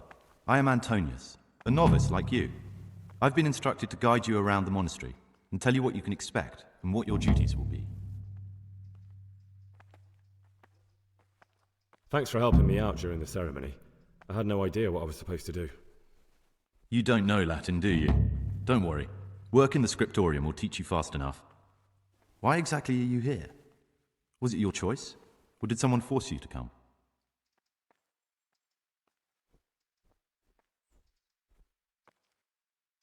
It was my choice. For a common lad like me, it's the easiest way to get an education and do something worthwhile with my life. It looks like we're both here for the same reason. I think we'll get along. Would you tell me something about yourself? I'm a novice and I'm here because I'd make a poor merchant. I like books and I want an education. Although I must say, so far the monastic life's been quite unexpected. Let's go then. Good. But before we do, here's a letter directly from the prior telling you all your regular duties from tomorrow onwards. Make sure to read it this evening so you know how things work. Right, we can go now. Follow me closely. I'll explain everything as we go. Remember one word: discipline. It's your job to work and pray. You serve the Lord now, not your own bodily needs. Aye, you're right there. Life is short. This is the way to the dormitory, where we all sleep. You'll find a free bed there, which is now yours. Do you know the first thing the monastery taught me? To appreciate sleep. We rise before dawn every day. Takes a bit of getting used to. Tastiest morsels for themselves and give us the slop that's left over. The food's definitely gone downhill. I remember back when we ate like kings. And the Come wine. now, I don't want to still be showing you around at midnight. You'll see. Things will get better. This is the garden, a place for silent contemplation and meditation. Centuries ago, this monastery was founded by the most esteemed of brothers, Saint Procopius. His earthly remains can be found in a cave under the monastery, and his spirit wanders the corridors at night, punishing any misbehaving novices. So beware. Here are the frattery and scriptorium, together with the library. These are the places where we work. Ora et labora. Pray and work. As a novice, you must always listen to your superior brethren, and above us monks are the prior and the secators, who punish every infraction. You'll know them by the canes they carry. Do what they say. This is the refectory, where we come together to eat. During meals, you must be silent. Only one brother reads aloud from the Rule of St. Benedict. The Rule is the only law we recognize, with the exception of those from God himself. If you break any of its precepts, expect a swift punishment. But I've already told you about the circuitous, the library, the pride of our monastery, a trove of learning. We don't just read books here, we also copy them. You too will learn how. And that's all. Today you are still free from duty, but tomorrow you begin work like the others. If you need anything, ask any of the brothers. We will be glad to help you. I recommend you get to know the other novices. You already know me. Then there is Siskin, Yodok, and Lukas. Thanks for showing me around. There's a lot to learn here. Will you tell me something about yourself? There's not much to tell. I lived in Vlashim, and after my father died, I found out I wasn't much of a merchant. So I left the shop to my brother, and decided to become a monk. It's peaceful here. There's food and lots of time to read. So you chose to come here? It may seem strange, but I'm one of the few novices that did. I might be the only one. The truth is, the idea of spending my life in a monastery was more appealing than being cooped up in a greasy old shop. I'd like to ask you something about the monastery. Who's in charge of things around here? Truthfully, everyone except us. But officially, Abbot Peter. And soon enough, someone else. As if it mattered. Our life will still be work and prayer. I see. Are there any rifts between the brothers? Yes. From the moment talk began about electing a new abbot, it's been like a hornet's nest here. Strange you haven't noticed. Tell me something about electing the abbot. Abbot Peter is old. When he dies, they'll have to select a new abbot from amongst the brethren. The candidates are John and Nevlas. And if you ask me for my opinion, Nevlas is definitely the right man. Unfortunately, no one cares about my opinion because novices get no say. Tell me something about life here. Work, prayer, as if you didn't know. We serve God, and that's the central truth of our lives. What are the roles of the various monks here? Someone takes care of the library, someone else the garden. The abbot supervises everyone, and in his absence, the prior. But it's the circators you should worry about. They're the brothers who'll make sure we observe the rule. They can be quite strict, so if you want to avoid getting punished, always act righteously and do your duties honestly. Are there already candidates to be the new abbot? Brothers John and Nevlas, but the others have been fighting like dogs because of them. We don't have to fight about anything, though. This John, who is he? A circator, and really just an unpleasant old man. It's mostly the older brothers on his side, because they believe he'll protect the status quo and all the benefits that come with long service here. Tell me something about Nevlas. Nevlas manages the monastery's property. He's what they call the provost. He'd like to bring back solemnity to the monastery through reform and by returning to pure faith. A lovely idea, but most of the monks are against it. Why can't novices vote? They say we don't have enough experience to decide about anything. Don't worry, we'll get our chance. Why is who wins so important? We're young and we'll spend the rest of our lives here. And the abbot decides everything about our lives. Didn't it ever occur to you how powerful he is? Who would you choose as the new abbot if you could? Why should I even think about that when I don't have the right to vote? Gregor, don't go poking your nose into other people's business. You'll sleep better at night. It occurred to me you might be the man to ask. I'm looking for some lockpicks. Do you know anyone in the monastery who could help me? Lockpicks? You surprise me, brother. And you, a nobleman's son. But you could ask Brother Salarius. They say he used to be a thief. I'm Gregor and I'm new here. I know. I saw you in the church during ceremony. I have the feeling we'll be meeting again soon, and often. You see, I'm the circator. What does that mean? I make sure everyone observes the rule, does their work, and that everything's the way it should be. And when it's not the way it should be? Then we're authorized to mete out punishments. But certainly you won't require correction, will you, brother? I'd like to ask you something about the monastery. Can you tell me something about the rule of St. Benedict? 7 centuries ago, St. Benedict of Nursia wrote a collection of monastic rules, which we still follow today. They're read at every meal. The fundamental precepts are obedience, work, and prayer. We're fully devoted to serving God. The outside world beyond the monastery walls is foreign to us. Do you never want to know what's going on out there? And what should be going on? The sky is just as blue and the grass is just as green. Perhaps the rulers change, but the greatest ruler of them all will remain unchanged through the ages. I'm interested in the monastery's history. It was founded by St. Procopius 500 years ago. After his death, heretics occupied the place for some time, but then the order was restored and brothers of the truth faith returned. Heretics, you say? They wanted to worship God with some foreign rituals, in a language foreign to God. They were driven away and their books burned. Tell me something about life here. Prayer, work, obedience. That just about sums it up. What can you tell me about the novices here? What can I say? You're here to demonstrate your devotion to God and to live a monastic life. After a year, you can make your vows and become a fully fledged brother. I meant something specific about the brothers that are here. But you know them yourself. Yorick is an odd one, but he's diligent and eager. Perhaps too eager. Siskin is good company, but a bit too worldly for a monk. Antonius is hardworking and will help with anything, but prays less than he ought. Lucas is as quiet as a mouse, and no one knows much about him. And then we have you, about who I know nothing. Who would you like to be the new abbot? John. There's no other candidate. Nevertheless just babbles on and on. Don't take him seriously. I'm Gregor, a novice. I saw you at the ceremony. I know. It was hard not to notice you. And you are? Lucas, also a novice. Don't get upset, but I don't want to talk to you. I'm happiest alone. Will you tell me something about yourself? There's nothing I can tell you. I mean, where you're from, what sort of life you had before, that sort of thing. I'm a novice, and my monastic name is Lucas. Nothing else matters. Come on. Is there really nothing at all you can tell me? I could, but I don't want to. I'm sorry. I want to stay focused on work and prayer, not on who I once was. I never will be again. What has been isn't important for us. We cast the past aside when we walked through the monastery gates and took our oath. Never forget that. My name's Gregor, a novice. You can call me Siskin. Are you here of your own free will, or is this a punishment? Although it's not important.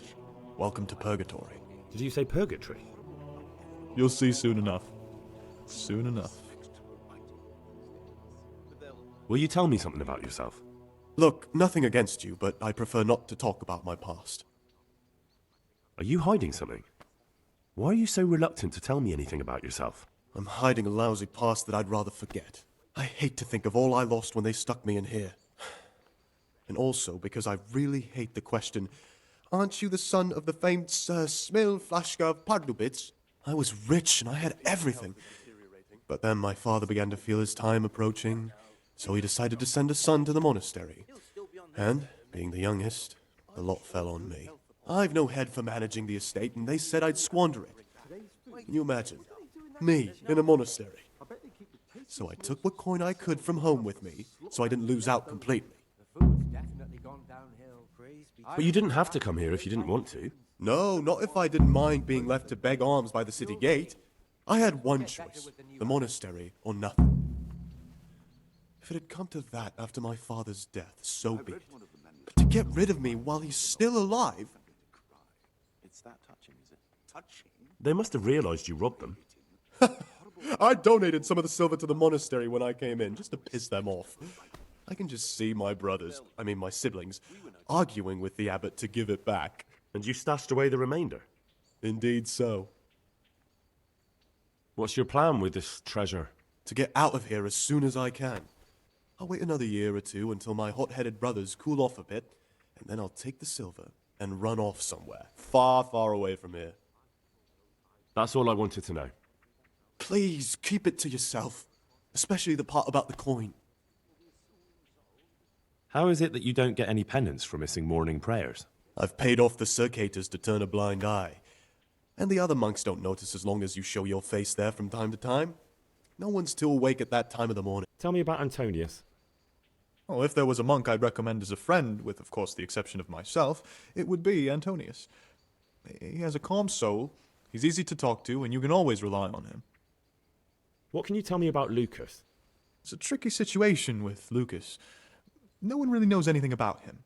I've tried so many times to talk to him, but he always backs away like a virgin on a wedding night. And it's not the first time. It's a mystery, but one that'll be soon solved. I'm Gregor, a novice. I know. I saw you at the ceremony. My name is Nebulus, and I'm the provost here. I'm in charge of the monastery's property, as well as handling trade with the outside world. That means you get to leave the monastery? No, not at all. I just write lists and send them out. Tell me about yourself. I'm the provost of this monastery. It's my job to ensure the monks live a humble life and that any surpluses go to the poor.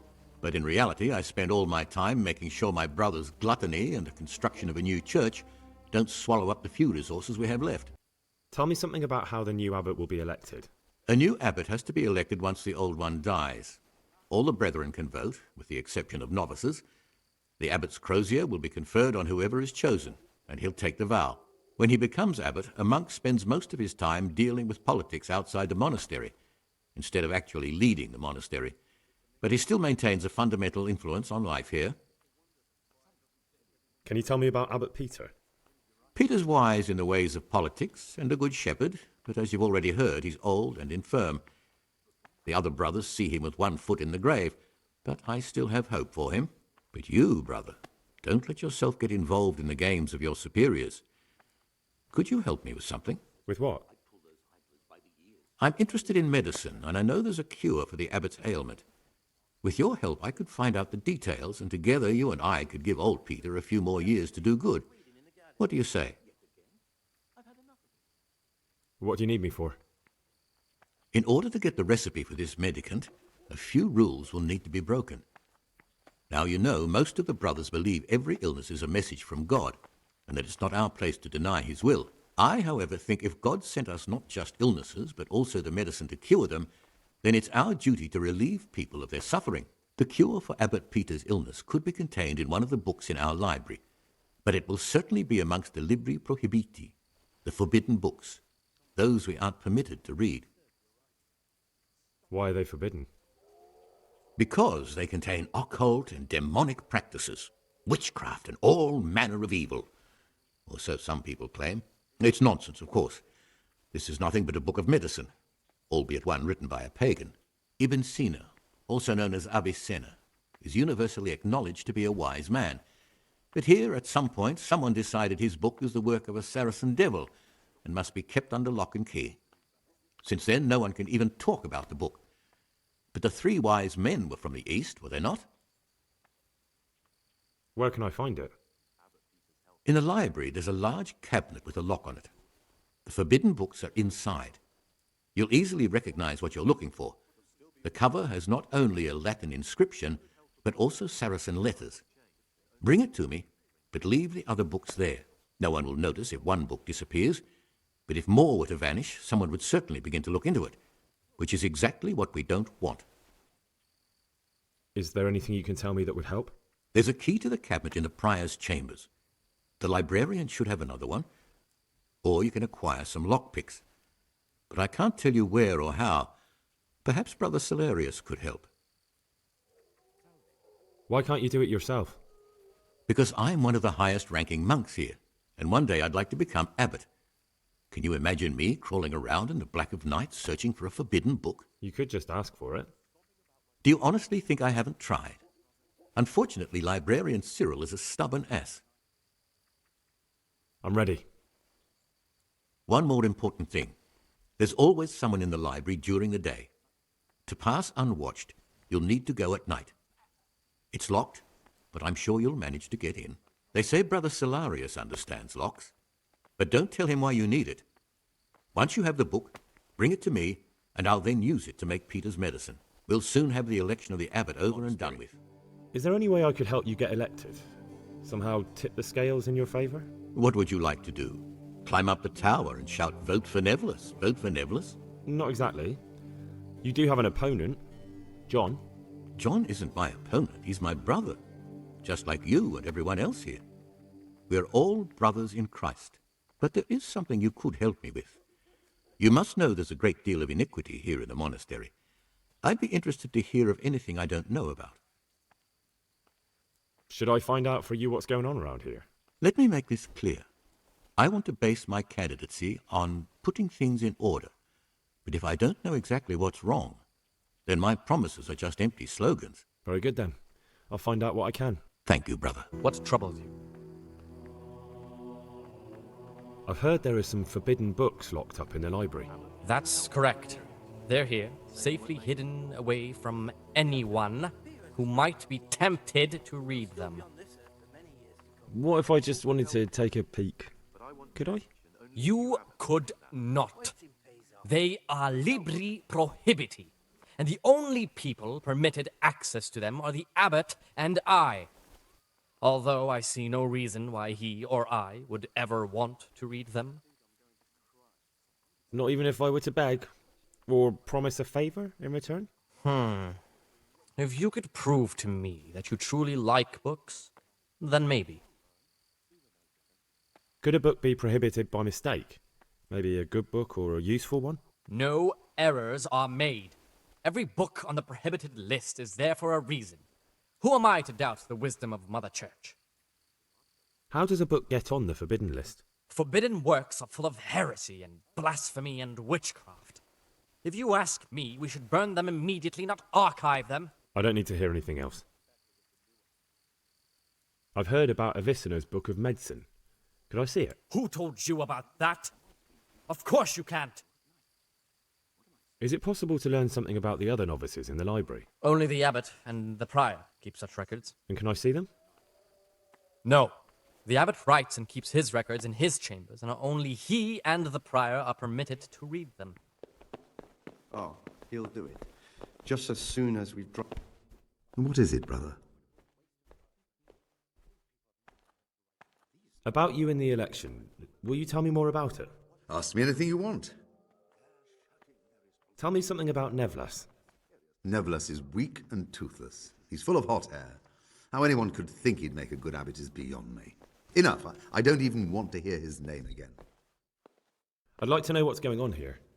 Well, the young brothers feel they don't have the same rights and responsibilities as we, who have spent much of our lives here. And what of it? Privilege needs to be earned. Nevlas is lying when he says he wants to right wrongs. All he cares about are benefits for himself and his cronies. I'd like to help you if I can. There is something you could do. I am convinced Nevlas must have done something that would greatly damage him if everyone found out. If he was preaching water and drinking wine, for example. So I should dig something up on him and tell you about it? Exactly. But I doubt you'll have any luck. Nevlas is too cunning and careful to give anything away. Once I find something out, I'll tell you.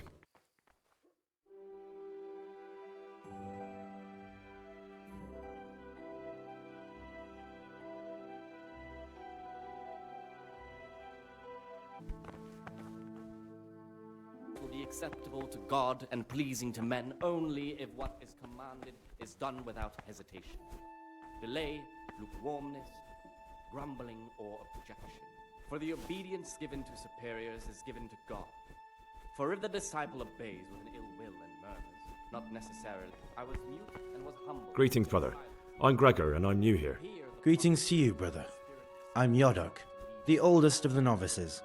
I hope you'll like it here in the monastery and that you won't get into trouble. Trouble? You're young, perhaps intemperate. You might easily stray from the rules of the order. I suggest you get to know the older monks. You never know when it might come in handy. I'm interested in the other novices. What can you tell me about Siskin? Oh, he's always got a smile and a new friend. But I reckon he don't belong in the monastery. He spends more time dreaming of the world outside than tending to his duties. I'm surprised he hasn't been thrown out already. If it was up to me, he'd be out on his ear right away. Sounds like you don't have much time for him. I wouldn't trust him as far as I could throw him. Believe me, Gregor, he's hiding something from us. In fact, now I come to think of it, I haven't seen him at morning prayers for a while. Do you know anything about Antonius? Only that he came to the monastery voluntarily, because he didn't want to work in his father's shop. Antonius is alright. You can rely on him. He won't betray your confidence. He's always happy to help, which is more than can be said for the other brothers. I'm interested in Lucas. Nobody knows much about Lucas. He keeps himself to himself. If you ask me, he's got something to hide. I'd keep well clear of him if I was you. Do you have any grounds for suspecting him of something? Quite a lot. And also none at all. The circuitous who make the rounds despise him, and they'd never punish anyone without cause. Can you tell me something about yourself? I would if there was anything noteworthy to say. But I'm just the ordinary son of a landowner, now a monk. There's nothing in my past, present, or future that anyone could find interesting. Why did you join the monastery? Because it was better than living in poverty. As the youngest son, I'm not entitled to inherit my father's estate, but he was kind enough to sell off some cattle and send me here. And you know what? I'm glad to be here. It's better than mucking out manure. Talk to me, brother. I'm looking for something a little, unorthodox. And what would that be exactly? I'm looking for lockpicks. Lockpicks? And what would you like those for? I'd like to practice opening locks, just for the fun of it. Well, why not? So you heard I used to be a burglar, did you? I put it all behind me as soon as I took the vows. But I do have a few lockpicks left. I'll trade them for food. Get me a bite to eat, and you can have your lockpicks. Can't say fairer than that, can I? You have some interesting skills for a monk. Don't suppose you want to tell me how you picked them up? What's there to tell? We were all young and foolish once. I was a student in Prague, completely broke, living from hand to mouth and studying all day. It wasn't an easy life. So you turned to stealing? I set about securing a livelihood as best I could. A goose, some new shoes, a bit of coin to spend with my friends. Without that little bit extra, I'd never have completed my studies. I would have turned into a beggar. And who else do you know that can say he's serving God thanks to having been a thief? No one, brother. Thank you for telling me your story.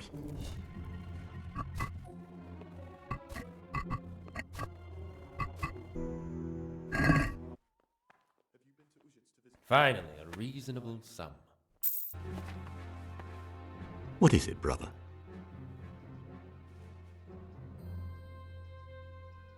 I'm here to work. Excellent. I've been waiting for you. There's the alchemist's laboratory. You'll find ingredients in the chests next to it. Today it's your task to concoct 2 potions to aid digestion. Once you finish them, you'll find me somewhere nearby. Don't forget to let me know when you're done so I can check them. Creating a horrible, abominable waste of parchment. And people have no respect.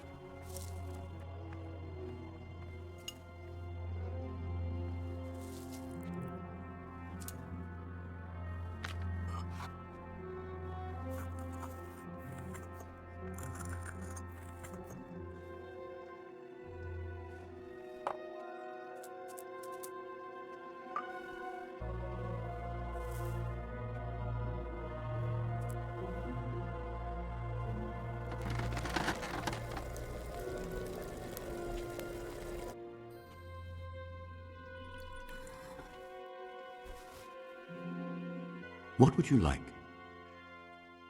I've finished my work. Show me what you've made. Spectacular, Gregor. You've found your talent. Soon enough, you'll be teaching the other novices. Talk to me, brother. I'm here to work. Good. This is most likely the first time you've ever done this in your life. But it's easier than you think. Just a bit of practice and learning Latin. Here's the original, and here are the blank parchments on which you'll copy what you read in the original. Is that clear? Then you may begin, and try not to make a mess of it.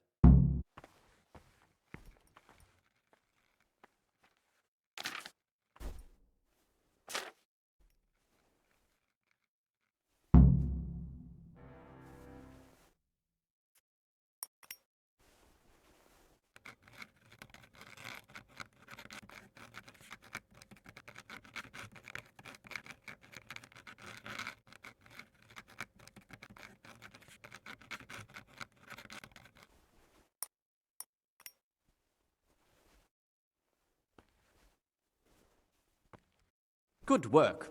I can see you have talent. Mother of God, what are you doing, you wretch?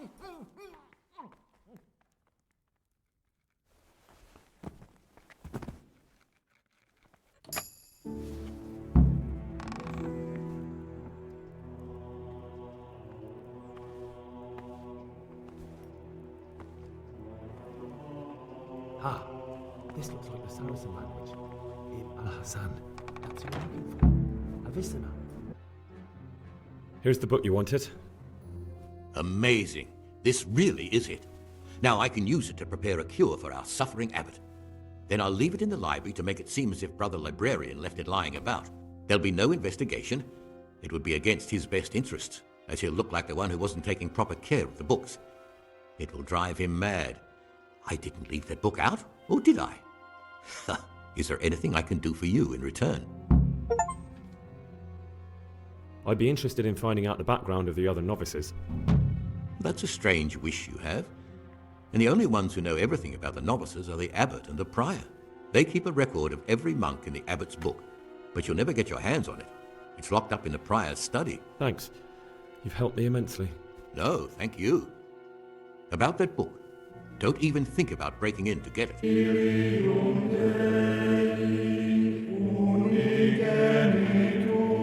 Brother? Is this a tavern? Are we at a dogfight? Violence does not belong here, as you well know. This is unforgivable.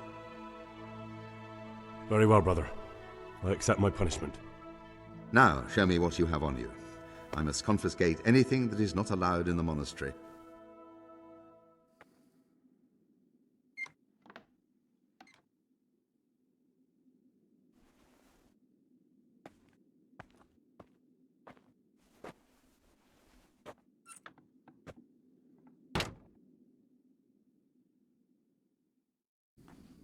While I was locked up, someone was making quite a racket in the cellar. Blind drunk, I'm sure of it. I wonder what's been going on. I'm a new brother, a novice, Gregor. I don't know my way around here yet. You're in charge of the whole monastery, aren't you? Welcome amongst us. Yes. The Lord wanted me to take over the abbot's duties in his absence, but mainly I'm a servant of God, just like you and all the other brethren. Before God, there's no difference between us. How do you like it here? I don't know yet. Haven't been here long. Well, you're too humble. I'm sure you must have some opinion, but I won't pry it out of you. I've heard you keep records of all the novices. Yes, I do. Personal records detailing their past lives which are none of your business. Just as it's no one else's business that you deflowered your liege lord's daughter.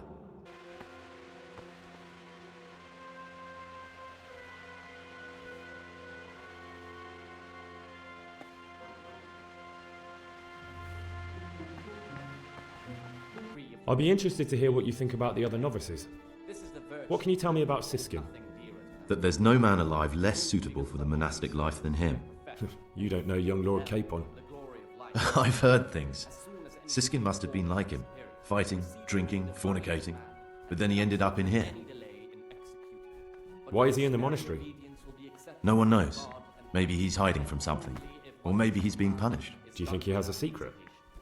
Don't we all? But unlike the others, he absolutely refuses to speak about his life before the monastery. That's all I wanted to know about him. Thanks. What about Yodok? Be on good terms with him.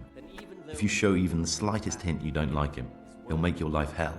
He's a slimy little pedant who'll rat you out to the superiors. Once he finishes his novitiate, I imagine he'll want to climb his way up the ladder to at least Sir Cater. He's a man who enjoys ordering others around. I'm interested in Lucas. No one knows much about him. He doesn't talk to anyone. He works, eats, sleeps, then does it all again the next day. It's as if he wanted to get it all over with as soon as possible. By it, I mean his entire life.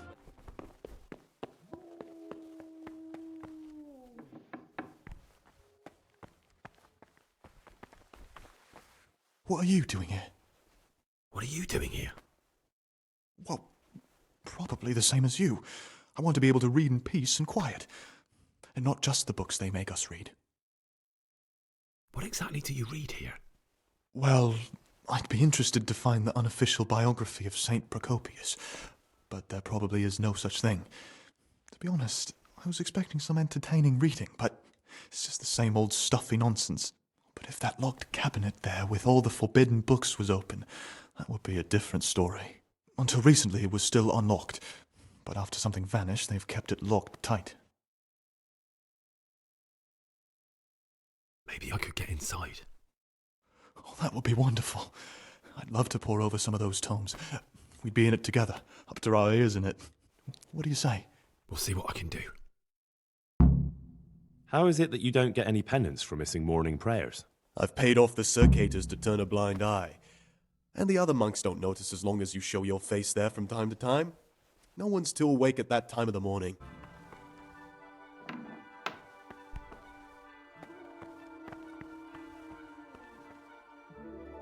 What do you desire, Brother Gregor? What are you doing here? Are you spying on me? Well, dear Gregor, I don't like that at all. Hold your horses. I was passing by and saw you here. It's no big terrible secret. Really, it isn't. I just go and read during services. There's no time otherwise. I mean, at other times I don't get to read what I like. And I keep it under the slab so the others don't... What is it, brother? I'm still curious about this treasure trove of yours. It's no big terrible secret. Really, it isn't. I just go and read during services. There's no time otherwise. I mean, at other times I don't get to read what I like. And I keep it under the slab so the others don't find it. What kind of a book is it? I found it here in the library. It was on a shelf where it should never have been. So I hid it to read later. It's the Necronomicon. Ghosts, demons, and invocations of powers beyond our world. Only it's written in a strange language that I can't really make sense of. All bara this and bara that. Who knows what it means? I tried to count the syllables, read the words backwards, but nothing. I'm not getting anywhere with it.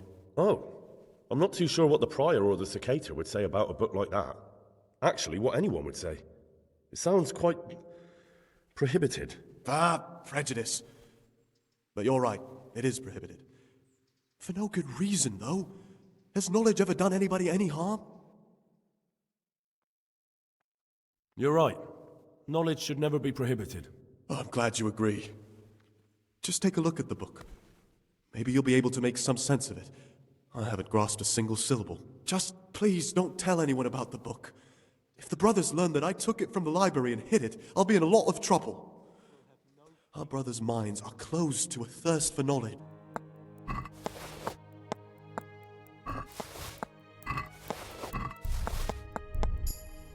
I'm interested in Yodok. What could interest you about him? He's a no-good rat. He'll turn you in for the price of a turnip. I'd bet my life that if he wasn't here, he'd be a human scout, bowing and scraping for a few groschen. That doesn't sound too flattering. It wasn't meant to. No matter what you do here, watch out for him. He's got his eye on everyone, and he'll rat on you for even the slightest of infractions.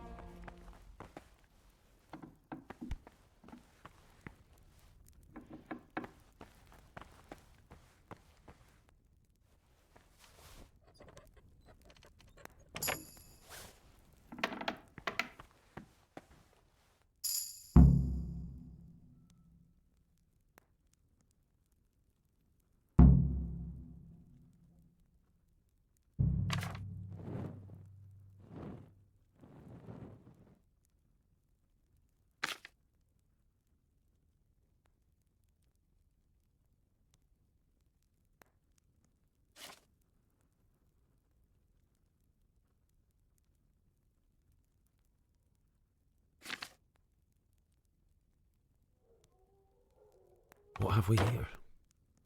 That's it. The book with information about the novices. Interesting. But I still don't know which one of them is pious. You've seen us drinking here, so either join in or swear you won't tell a soul. You won't want to end up like Lucas now, would you? All right. I wouldn't mind some wine. That's more like it. Sit down and have a drink, my lad. I'll say one thing, brother. This wine would grace the Pope's table. I'm not so sure. It's a bit sour. God knows what's in it. Don't be absurd. It's a first-class cask, direct from Znojmo. No, I know the taste of a good vintage, and this isn't it. I bet you that wretched Yorick got the casks mixed up. Nonsense. It's perfectly drinkable. No, it isn't. It's sour. No matter. We'll get more soon, so good health. Good health. We'll have to take that Yodok to task about where he got this wine and tell him next time he'd better get proper Znojmo. What are you doing here? What does it look like? drinking. But we're all monks. Youngster, when you're as old as I, you'll understand. But you're the cicators. You're the ones meant to be keeping order here. How can gambling and drinking be a fitting part of a monk's life? If you really want to know, see for yourself. All right, have it your way. What do you desire, Brother Gregor? You mentioned Yodok. What does he do for you? Well, nothing much. He's just a little suckling like you. He'll do whatever it takes to stay on our good side. Sometimes we make use of him when there are errands to run. Where'd you get the wine from? I thought the monastery cellars were guarded. So they are. But this wine isn't from the monastery. Listen, lad, would you help us out with something? This cask is almost empty and we need a new one. We're a bit old for such exertions, but you, on the other hand... I'll help you. What do I need to do? Ha! I knew it! Help Novice Yorick arrange for a new cask. Talk to him first thing in the morning, and by tomorrow night, the cask can be on the table. All right, I'll talk to him.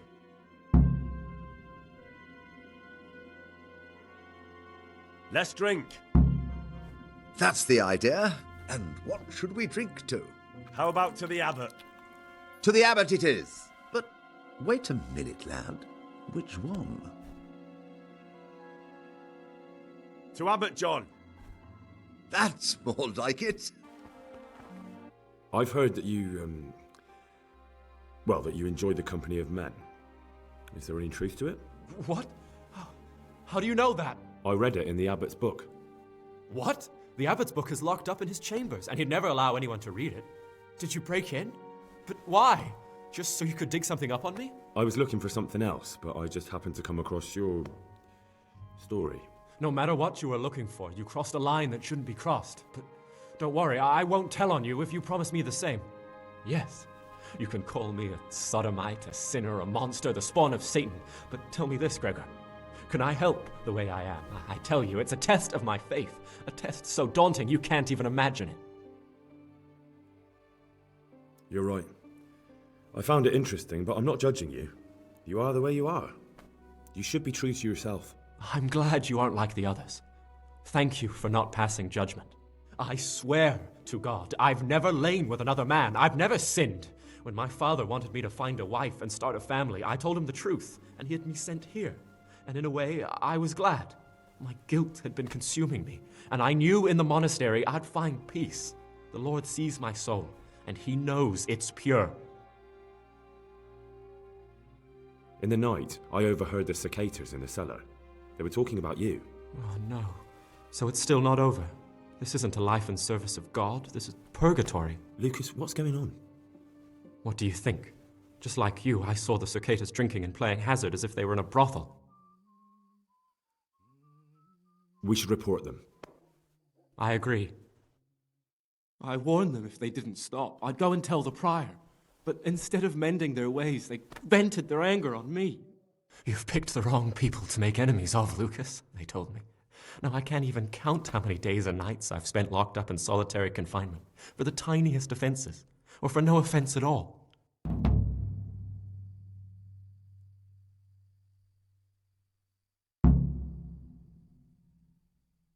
Is there something I can do to help? Would you? I think all it might take is for you to go and sit down with them, have a talk, set things straight. Then they'd leave me alone. But I'm afraid even this path leads nowhere. They'd probably start hounding you as well. I'm not afraid of them. Brother, you have the courage I lack. May the grace of God be upon you. There's something I should tell you. Something secret. I'm looking for someone here in the monastery. You're looking for someone? But you're a novice, aren't you? I am a novice. At least until I find the man I'm looking for. Why would you be looking amongst monks? You know, the laws of man aren't valid here. In the cloister, we're subject to divine law, the law of the church. I'm looking for a footpad who's hiding out here in the monastery. He had a hand in raising the Neuhoff farm. He's taken many lives. I heard something about that. But why are you telling me all this? Because you could help me. It has to be one of the other novices. That can't be. Have you told the prior? What are you going to do to this man once you find him? Talk to him. Then I'll see. Do you have any idea which of the novices could be the imposter I'm looking for? I don't know, and I don't care to know. I wish you'd never told me. Now I won't be able to sleep at night.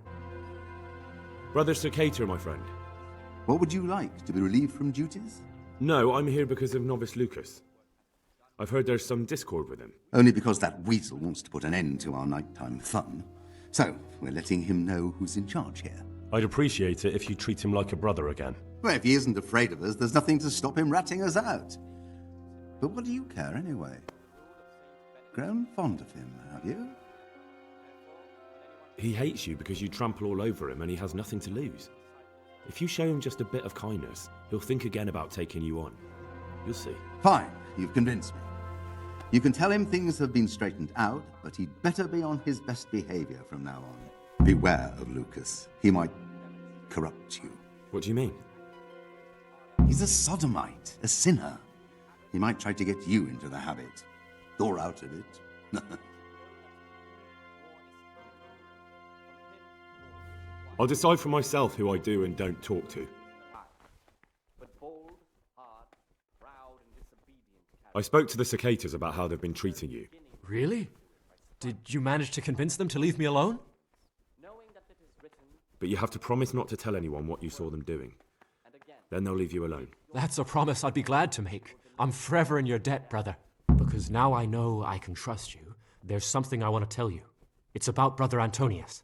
I wouldn't like to say something that isn't true. God forbid I should cause harm by my words, but this is something I'm sure of.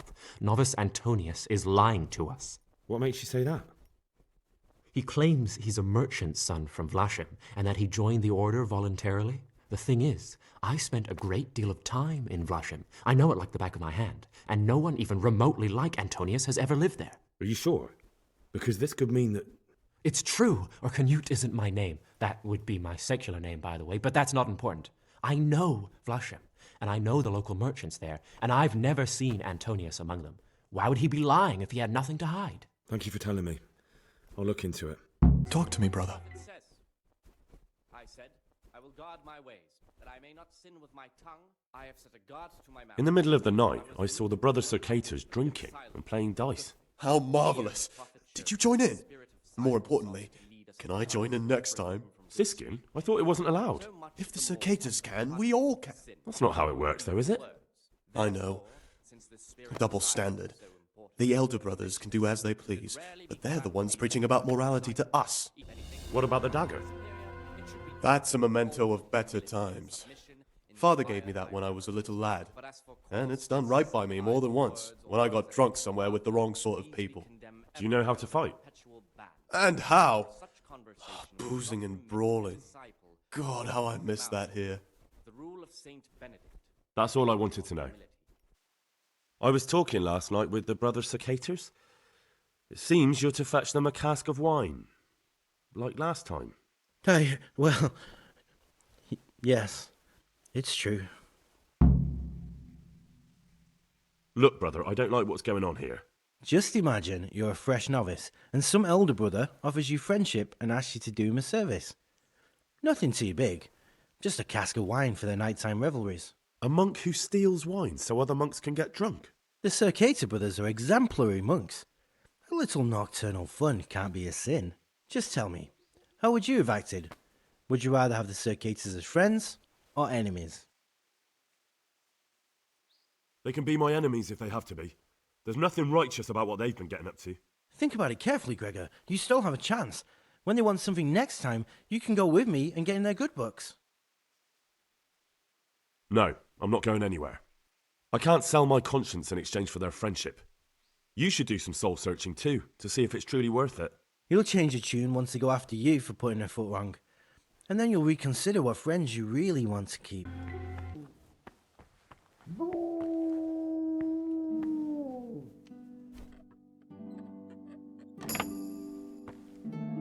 What do we have here? A nice sharp dagger. Now what would a monk need that for? Gregor, talk to me. I found a dagger in your stash. And why shouldn't you have? After the 6th hour, I did hide it there, after all. let them rest on their beds. Do you often go through other people's belongings? Or if anyone may perhaps want to read, let him read to Well then, himself I have a in such question way for you. as not to I think you know what it is. anyone else. What does a monk need a dagger for? That dagger's the only thing I have left of my father. It was in our old shop, under the counter. Father kept it there to protect himself from thieves. When I was little, I admired that dagger so much. I asked Father if he'd give it to me when I was older. He always said yes, but only after he was dead. Their weakness must be taken into consideration by the abbot. Go on, please. The rule of Saint Benedict. Now Father's dead and I'm here. That piece of steel is the only thing I have left from the outside world. I know it's not suitable for a monk, but I can't part with it. Now you can give it back to me. Thou shalt not steal. And the fear of hell and the glory of life everlasting. Here it is. As soon as anything has been ordered by Thank you. superior, It means a lot to me. divine command and cannot suffer any delay in executing. Here's your dagger. But this very obedience will Thank be you, brother. acceptable to God. You don't know what this means to me. It's the only thing I have to remember him by. I've read the abbot's book. It says in there that you're not as saintly as you make out. Actually, it seems like you're as lecherous as a boring rut. You broke into the abbot's quarters to spy on me? You won't get away with it. I wasn't interested in your opinion about what I did. What interests me is you and what the book has to say about you. I'm not going to tell you anything. I'm going to report you. Just try it, and I'll smack you so hard your feet won't touch the ground. No, don't hit me. I won't say anything to anyone, I promise. Ah, Gregor, talk to me. I've discovered something about the wrongs being committed here. I see. Tell me more. The older brothers are picking on novice Lucas, punishing him when he doesn't deserve it and humiliating him. It seems that now even brothers can't avoid worldly evil. Thank you for the information, and if you can, stand up for him. The older brothers are also out to get me. Any action I take, they'll try to use against me. The Circatas go into the cellar at night to drink wine. I thought so. John always reeks of it, and he wants to be abbot. Hypocrite. Perhaps if you told the prior, that would clip John's wings. Brother Yodok has been stealing wine for the Circatas so they can drink. Yodok? Well, that little rat's shown his true colours. Do you know where he's stealing it from? I don't know, unfortunately. No matter, you've brought me important information. Brother Siskin is hiding treasure he owned before he became a monk. It doesn't surprise me. It's not the first time that's happened, and it won't be the last. I wouldn't punish him, but you can talk to him about it. Perhaps God will guide him, and he'll gladly give up his mammon. That's all I know. If you find out anything else, come to me. I'd be interested to hear it. What do you desire, Brother Gregor?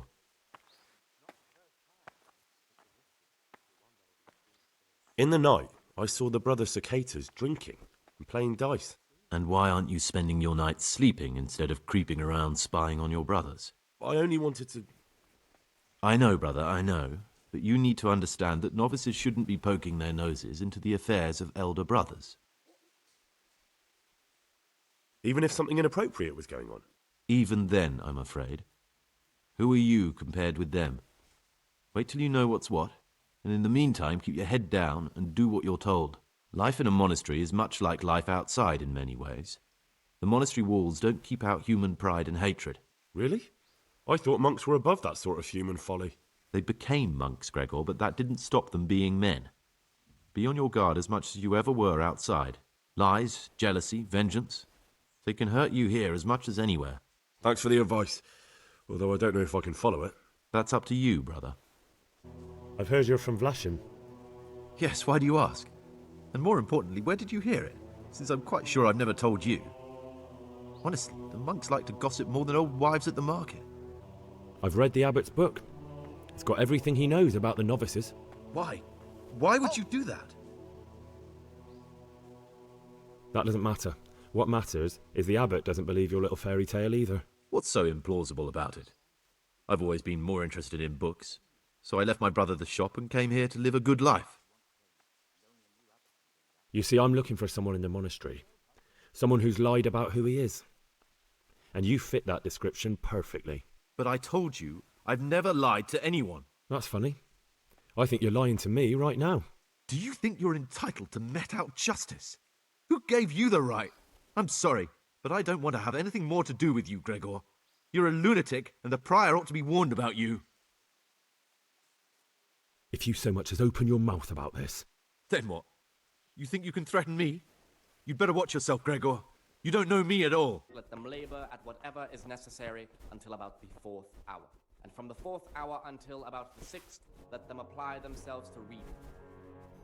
After the 6th hour, having left the table, let them rest on their beds in perfect silence, or if anyone may perhaps want to read, let him read to himself in such a way as not to disturb anyone else. Let none be said rather early, at the middle of the 8th hour, and let them again do what work has to be done until vespers. Weak or sickly brethren should be assigned task or craft. You've got a strong constitution. Anyone else would have certainly died. What happened? Let me tell you a little story. Once upon a time, there was a young boy. He was lost and miserable. He had no future. He was tempted by his friends into doing some foolish things, but he wasn't truly bad, because when it came down to it, he ran away rather than keep doing foolish deeds. His former friends didn't take kindly to that, though, and wanted to punish him. So they sent a hunting dog to find him and rip his throat.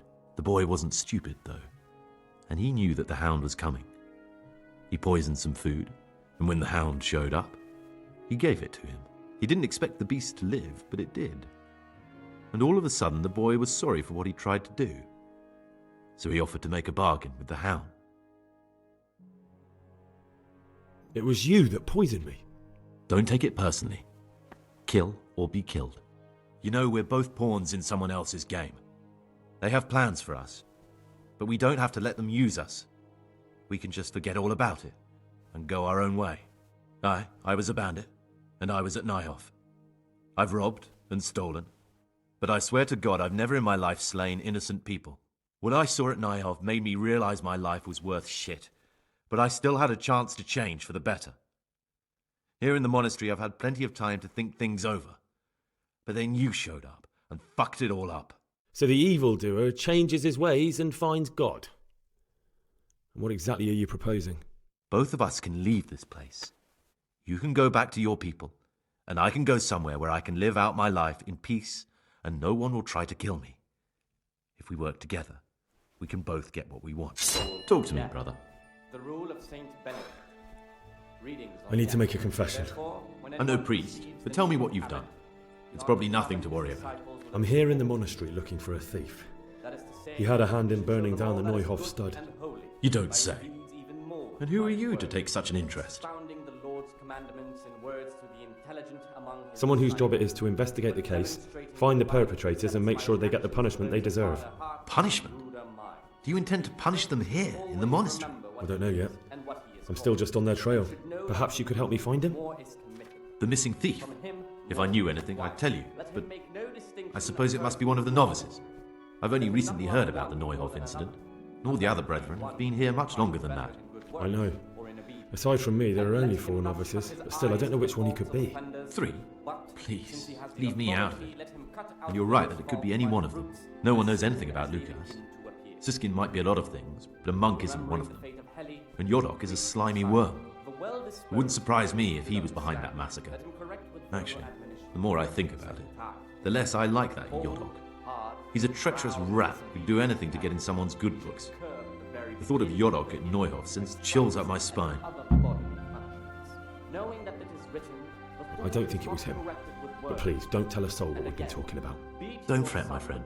Your secrets are locked inside my lips. I know you're pious. The man I've been looking for. So you're finally sure?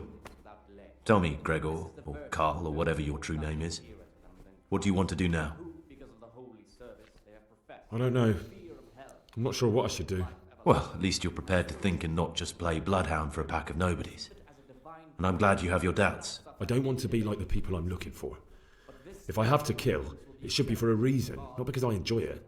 You know, we're both pawns in someone else's game. They have plans for us, but we don't have to let them use us. We can just forget all about it and go our own way. I was a bandit, and I was at Nyhoff. I've robbed and stolen, but I swear to God I've never in my life slain innocent people. What I saw at Nyhoff made me realize my life was worth shit, but I still had a chance to change for the better. Here in the monastery I've had plenty of time to think things over, but then you showed up and fucked it all up. So the evildoer changes his ways and finds God. What exactly are you proposing? Both of us can leave this place. You can go back to your people, and I can go somewhere where I can live out my life in peace, and no one will try to kill me. If we work together, we can both get what we want. What if I wanted a different option? You could kill another novice, I suppose. If news of the murder got out from the monastery, my former friends might believe I'm dead. But I'm offering you a solution that doesn't require any killing. Before we make a run for it, we'll make it look like someone's killed me. Loads of blood, a tattered scrap of my habit, and footprints leading towards the river. No one will bother looking for my body there. There we'll split up. You go for your bounty, and I'll get as far away from here as I can. Good. Let's do it your way. Good. I'm glad that despite our initial discord, we could reach an agreement. Here, take something to calm your stomach. Now we'll need the keys to the monastery and some blood to make the tracks. What are you going to do? I need to get ready for a long journey. Prepare supplies, get some normal clothing somehow, that sort of thing. You can escape in that habit, but I need to vanish as fast as I can. What do I need the keys to the monastery for? How else will we get out? This place is practically a prison. Do you mean these keys? What? I'm not going to ask you how you got your hands on those, you devious lad. And where am I supposed to get my hands on blood in a monastery? You'll find a parchment in the kitchen with a list of ingredients on it, all the things they're ordering. Add blood for making soup to the list. And when it's delivered the next day, take it before anyone notices it's even come. All right, that's everything I need to know. I can get started. Excellent. Come and see me once you have everything. And try to be as fast as you can. And Gregor, thank you.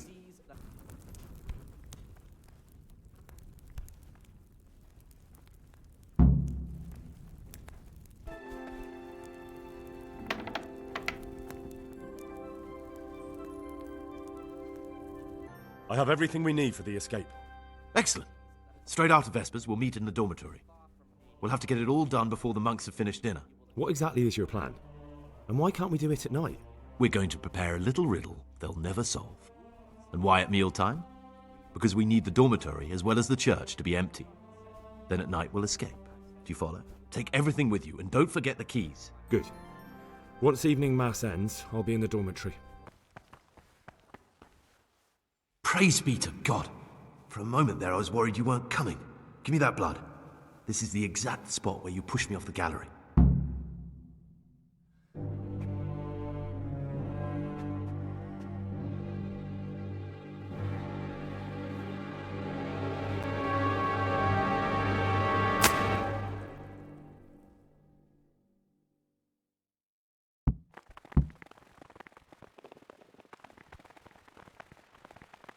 And here's where you dragged my lifeless body.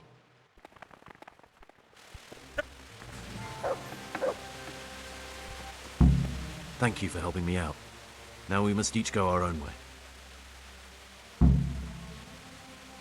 I was glad to help. I did what I needed to do and no one got killed.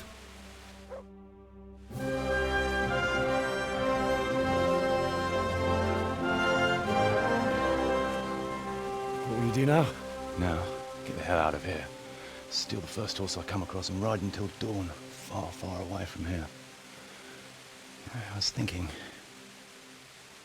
Here, take this.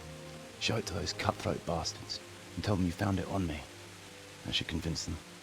Especially when they hear about the outcry here after the fires found out we've gone. Your lucky die? In a manner of speaking. Hope it brings you more luck than it brought me. Thank you. Thank you for letting me live, Brother Gregor. My name's Henry. All right, Brother Henry. May God be with you.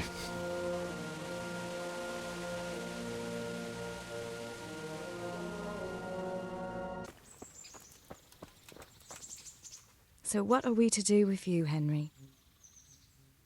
Do you still feel like doing something together? Shall we play Blind Man's Buff? That's really what you want to do? I know it's a game for children, but I always liked it, and I won't feel stupid playing it with you. All right, why not?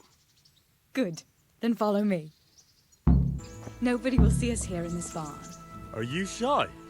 It's a game for little children. Of course I'm embarrassed. Well, adults play it too, you know. But only when they're drunk.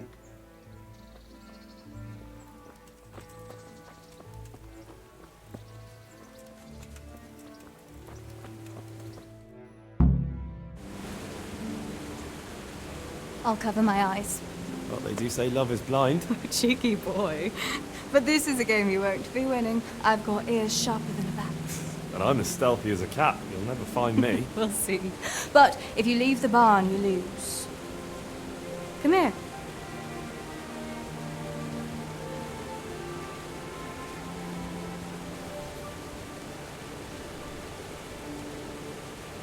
Come on, spin me around. What are you waiting for?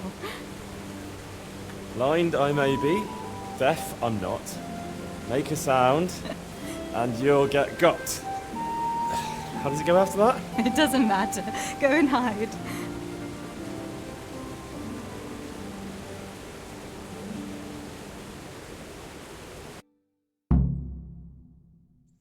Where are you?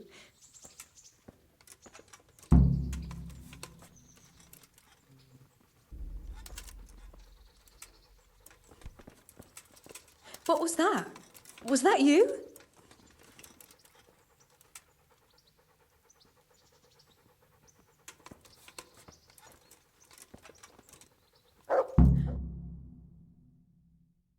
There, you see.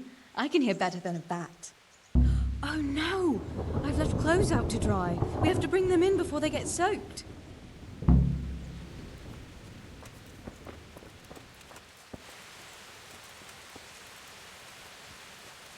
Oh no, it's completely soaked. You'll have to put it by the stove to dry. No, that would just make it reek of smoke. Help me bring it to the hay.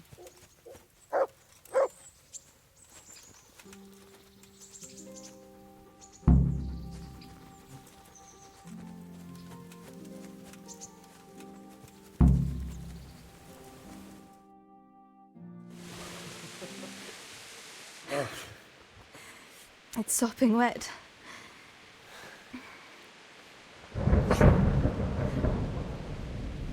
Not afraid of thunderstorms, are you? Not anymore.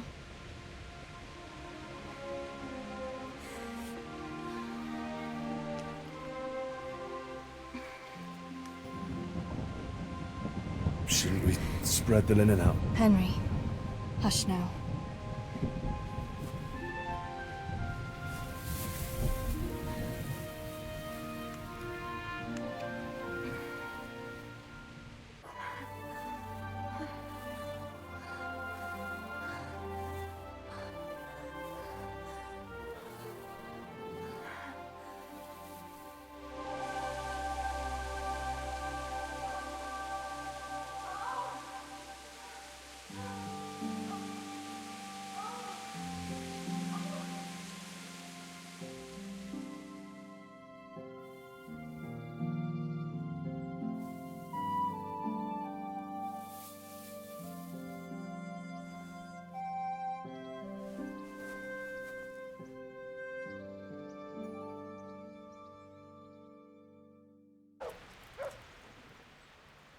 About that evening. Ah, yes. I never thanked you properly for helping me with the laundry. That storm would have carried it off to God knows where. Oh, I think you thanked me enough. But next time we should take shelter somewhere else.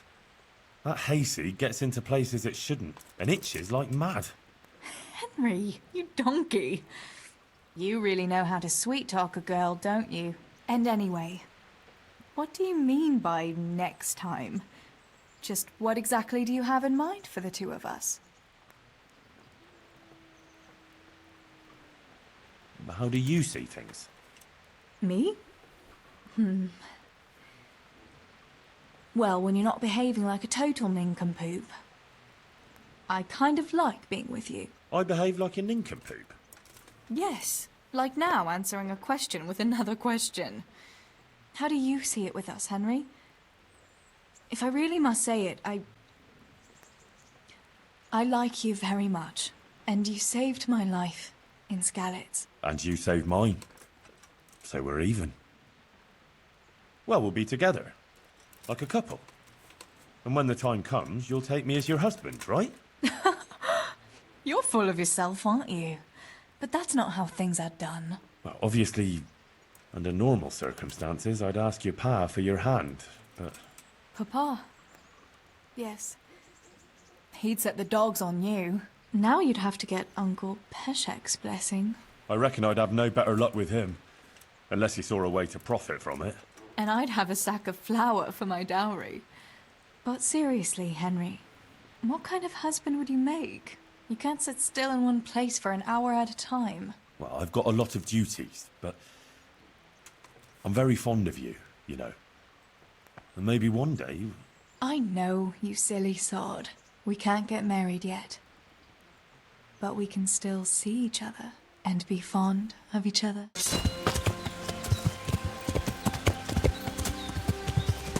looks like the place they were talking about.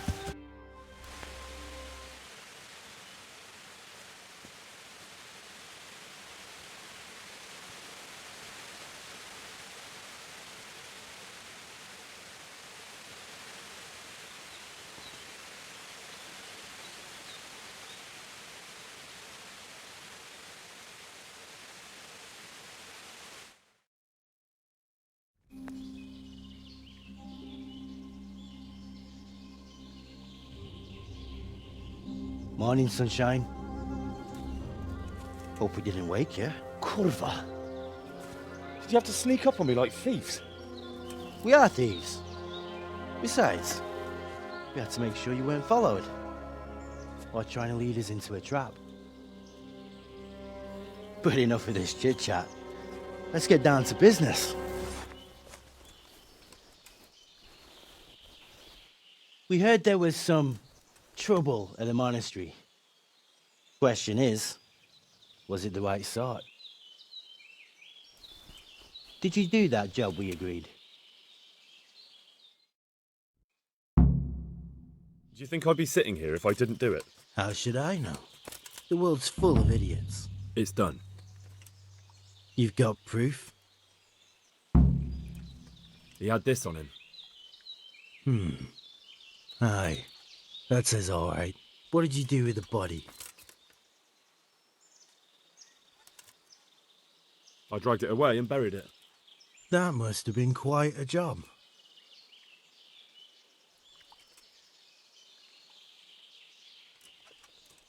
Are you implying that I'm lying? Nah. I just have to make sure you did what was needed. Not even a mouse can get into that damn monastery, so I've no choice but to trust you. And do you trust me? Yeah. What now? What now? You did your job. Welcome. We need people like you. But what do you need people like me to do? I'm just the crimp. All I do is recruit. Now you get to go to our camp and find out everything you need to know. Where? Are you seriously telling me you didn't notice the camp? Not too observant, are you? Well, there's a hill above Sasso, and on top there's an old abandoned fort. Only it's not as abandoned as it used to be. That's where the camp is. Go there and report to a fellow by the name of Eric. Tell him Kozliak sent you. And they'll let me in just like that? Good point. I almost forgot. At the gate, show them the special dye you took off Pius. That's our sign. That's all? That's all. You'll learn everything you need to know at Vranik. And hurry up. I've got a feeling there's something being planned. Sir, I have news, and I'm sorry to say it's nothing good. After everything that's happened, you have even worse news. That's almost impressive. I'm afraid so. It's going to happen again, and on an even bigger scale. You're full of good cheer, aren't you? What exactly will happen? It seems the Pribyslavitz encampment was just the start, and they're far from defeated. How did you find out? I found a recruiting agent who works for them, and let him recruit me. Ah, God's holy hat. You never cease to surprise me, lad. And what did you find out? They have another much bigger encampment in Vranik near to Sasau. What do those bastards want? And who the hell are they? To hurt us? Conquer the region? I'm not sure yet, but I can find out. How? I'm one of them now. I have their secret sign. I know where their camp is. All I have to do is go and take a look. That's out of the question. It's too risky. Sire, compared to everything I went through to get this, it will be child's play. I already passed their test. They trust me. Then we'll have to attack them before things get out of hand. Ideally right now when they're not expecting us. Once we catch that mangy little shit, we can ask him nicely what he wants. But then again, before we attack, it would be useful to have a spy go and scout out how many of them there are and what they're up to. I don't want you to take any unnecessary risks. It's much less risky than our raid on Pribyslavitz. All right then, Hal. Go there and find out how many of them there are, and what their plans are, whatever you can. But don't stick your neck out too far. Yes, sir. Godspeed, lad.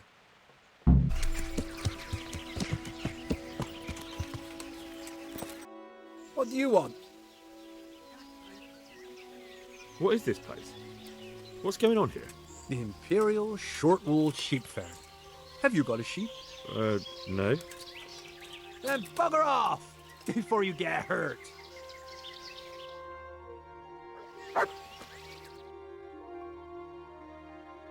You're here again?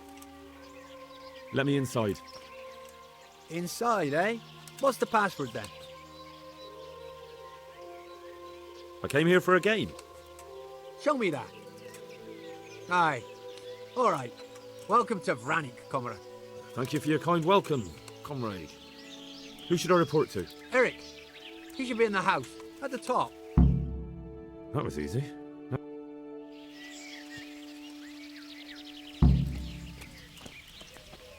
The wall here isn't too high.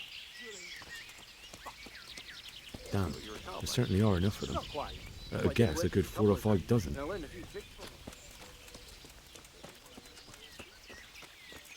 you have any salt? What do you need it for? What do you think? No, I don't have it. Then why didn't you just say so? Not only strong outer walls, but inner ones too. This isn't good news. This must be where the commanders are.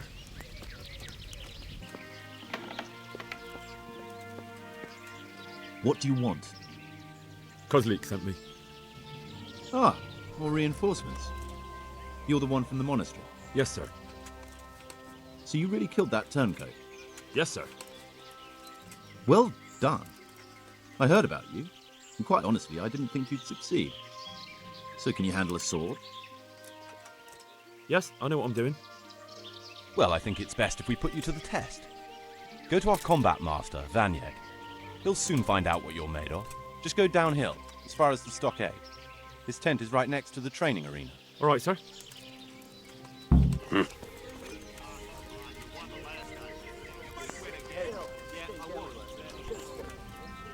Are you Combat Master Vanyeg? Aye, that's me. What do you want? I'm Henry. Eric said you'd try me out to see how good I am with the sword. Ah, another greenhorn. Nice to see Kozlik's doing his job. Mind you, most of the peasants he sends me couldn't fight a pile of manure with a pitchfork. Hey, don't I know you from somewhere? You look familiar. Yes, you taught me sword fighting in Skalitz. Wait now. Yes, I do remember. We met at the alehouse. Well, I'm glad you made it out alive. I took to my heels before it even started. All right, let's see what you're good for. Have you got a weapon? If not, you can borrow one over there. Now, are you ready? Ready as I'll ever be. All right, let's see what you're made of.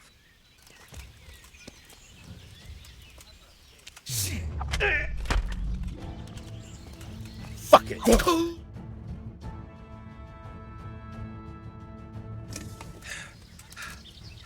Jesus, you got me. You're a lot better than most of the fuckers here, lad. Well done. I've had a bit of practice. So I see. I'll tell Eric what you've got in you, don't worry about that.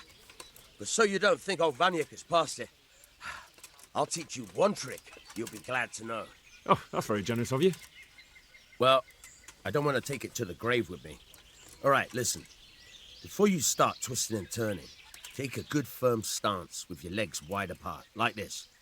As if you're about to let off a huge fart. I think I've got it. Thanks. Sir, may I... What is it? I went to the fight master as you ordered, and I... What's the matter? Lost your tongue? I think I know what's troubling the young master. He's surprised to see me here. And the feeling's mutual. When did you start recruiting Radzig's people, Eric? Radzig? Indeed. This boy is very dear to him. And I expect he's looking for this? Am I right, young man? You bastard.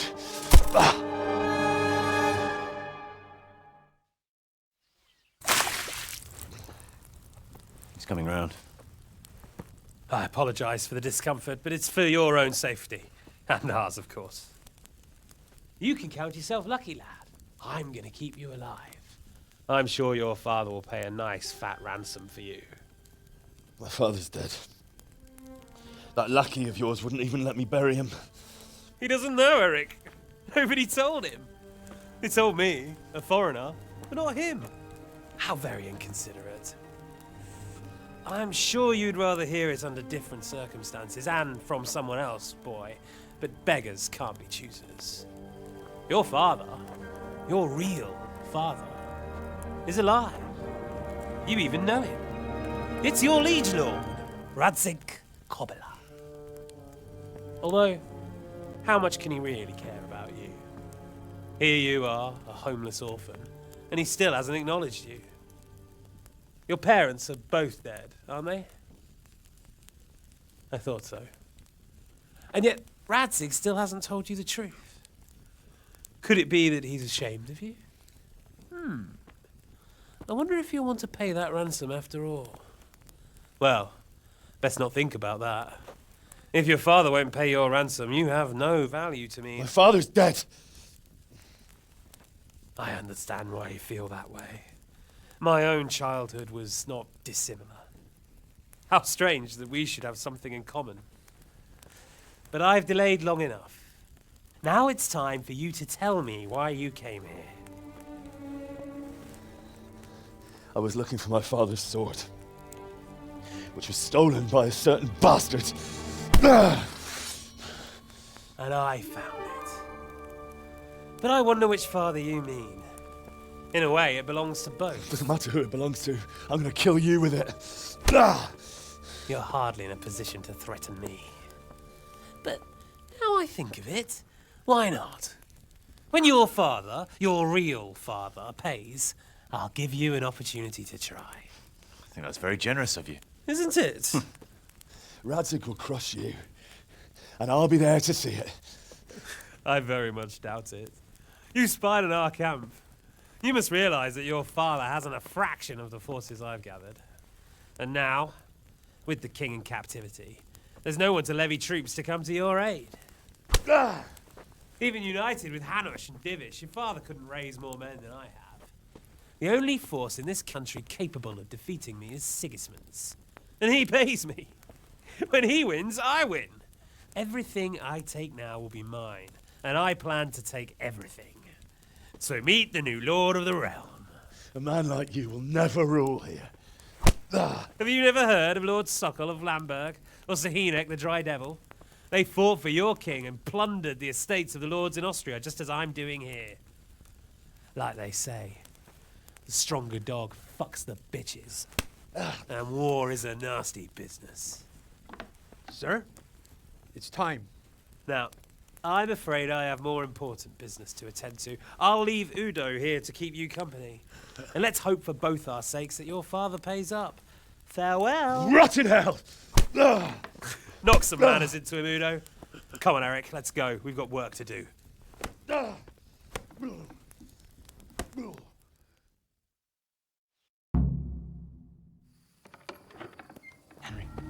Henry, wake up. Can you hear me? Jesus, that brutally worked you over. Here. Try to drink.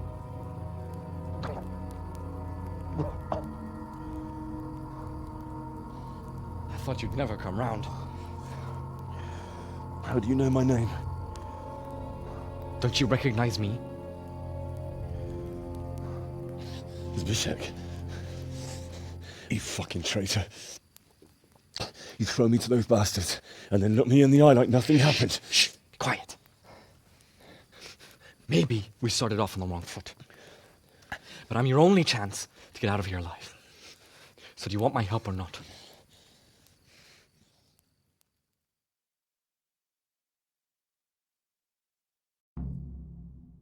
What do you want? I want to get you out of here. But if you'd rather, I can leave you to rot and get the shit kicked out of you by Istvan's bruiser. Why would you, of all people, want to get me out of here? I've got my reasons. If not for the good of my soul, then for the good of my purse. It'll cost you a few groschen, and that's all you need to worry about. You shouldn't look a gift horse in the mouth. Shouldn't I? Even when it comes from a treacherous bastard who set his cutthroat friends on me when I was trying to bury my parents. I won't deny we didn't get off to a very good start. But this is a chance to start over and let bygones be bygones. So what exactly are your reasons? Nothing you need to care about. Let's just say it's a personal matter.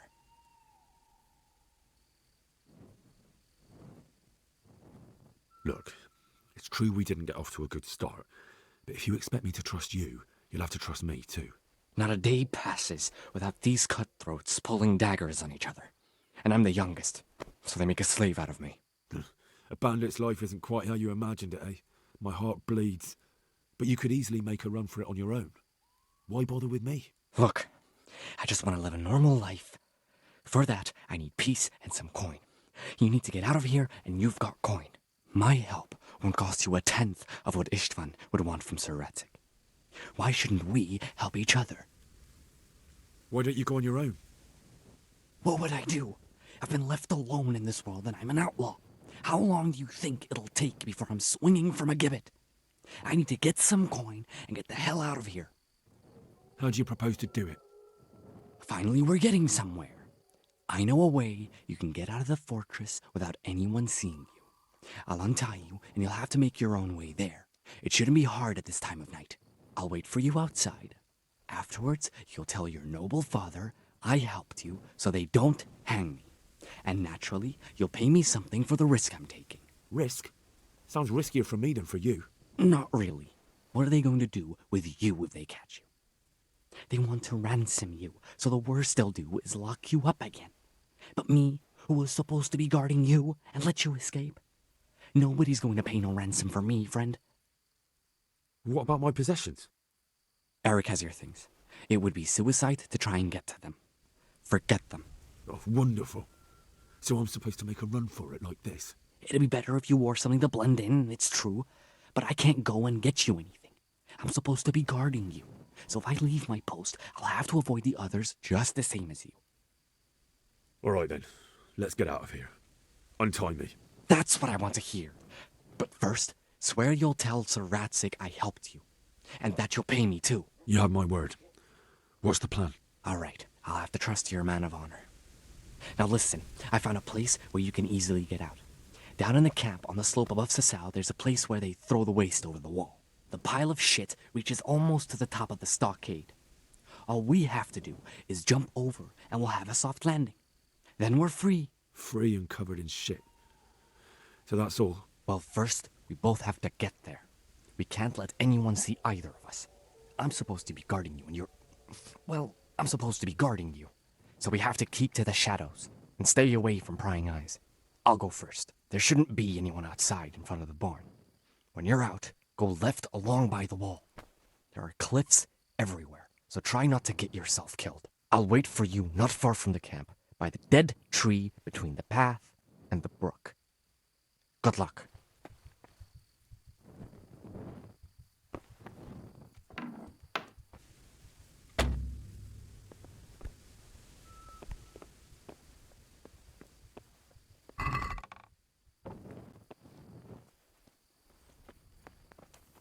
Hey.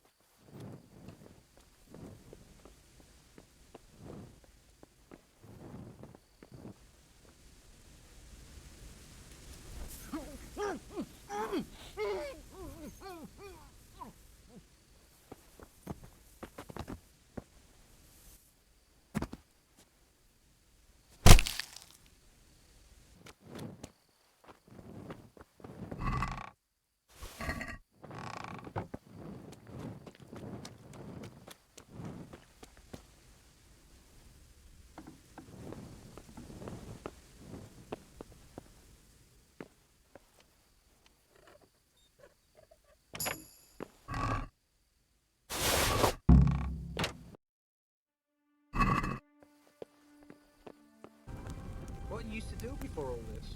You wouldn't believe me. Mother of God! Rate. They paid chicken. So I joined up with this lot instead. You? Essentially? You're having me on. No, it's true. So now it's your turn. What did you do before? Well, I made candles for the monastery. What? You hear that, lads? He made candles so the monks could shut them out their arse.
In the dark.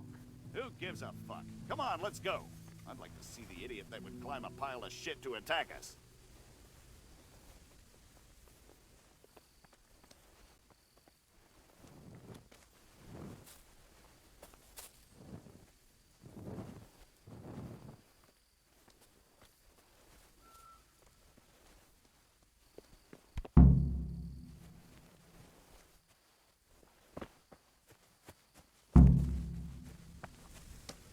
That's a good boy. That's my boy.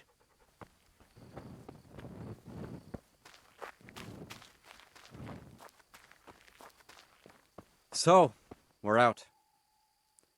Now it's time for you to keep your part of the bargain. Don't worry, I keep my word. But I have to go to Ratai and see my father. They took my coin when they captured me. Fine. We should get out of here as quick as we can anyway. Well, you'll have to help me. Somehow the massage I got from that big bastard didn't do me a lot of good. I don't suppose you have a horse hidden around here. A horse? Actually, I didn't think of that.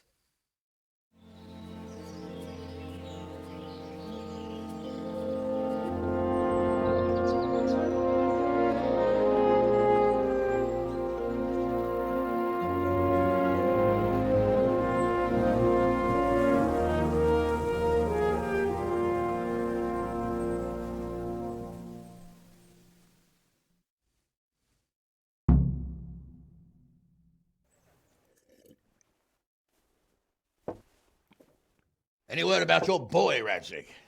Nothing yet. Well, let's hope he hasn't done anything rash. Wouldn't surprise me given the balls that he has. Now, I wonder where he might have got those from. Don't start, Harosh. I'm sorry, sir. This fellow... Henry! Father? I told you he had balls.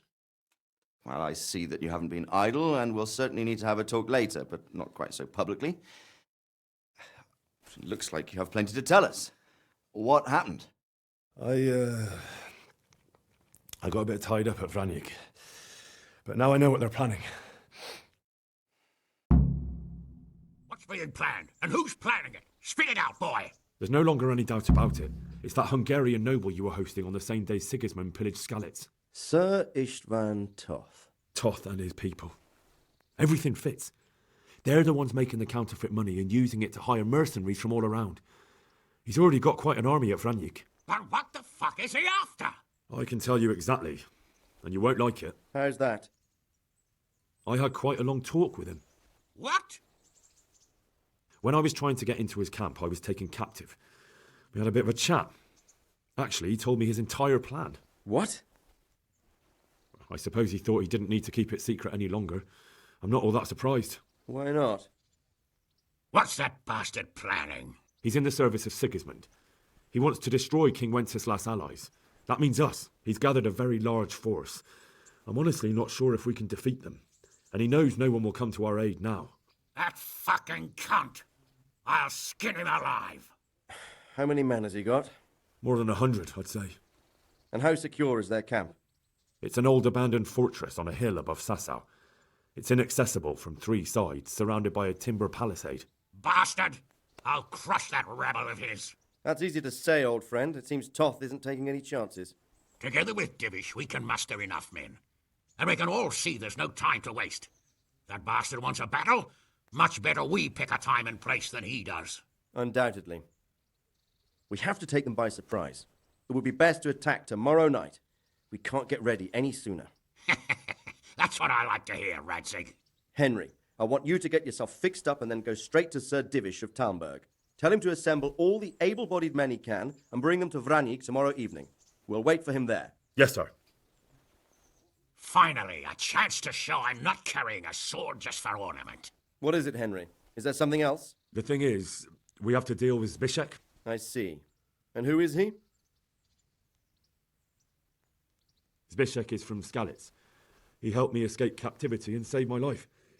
I promised him a reward for it. Indeed. Well, Zbyszek, if you saved my son's life, I'm grateful to you. As a token of my gratitude, please accept this reward. Thank you, sir. Thank you for your generosity. And under the circumstances, we won't ask how you came to be with that herd of swine at Vranik. So you'd better get out of here quick, before I start thinking about it. Yes, sir. Thank you, sir. Goodbye, my lords. Thanks, Henry. God be with you. Get a good meal inside you and get those wounds tended to. You look wretched. And if you need equipment or armor, tell Bernard. He'll give you what you need. Yes, my lord. No more, my lord. I'm your father. I swear, Hal, I planned to tell you. I'm sorry Istvan, of all people, beat me to it. But now we have more urgent matters to deal with. Later we'll have time to talk about it. What do you say? As you wish, my lord. Father. Good. Now go to Divish as quickly as you can, son.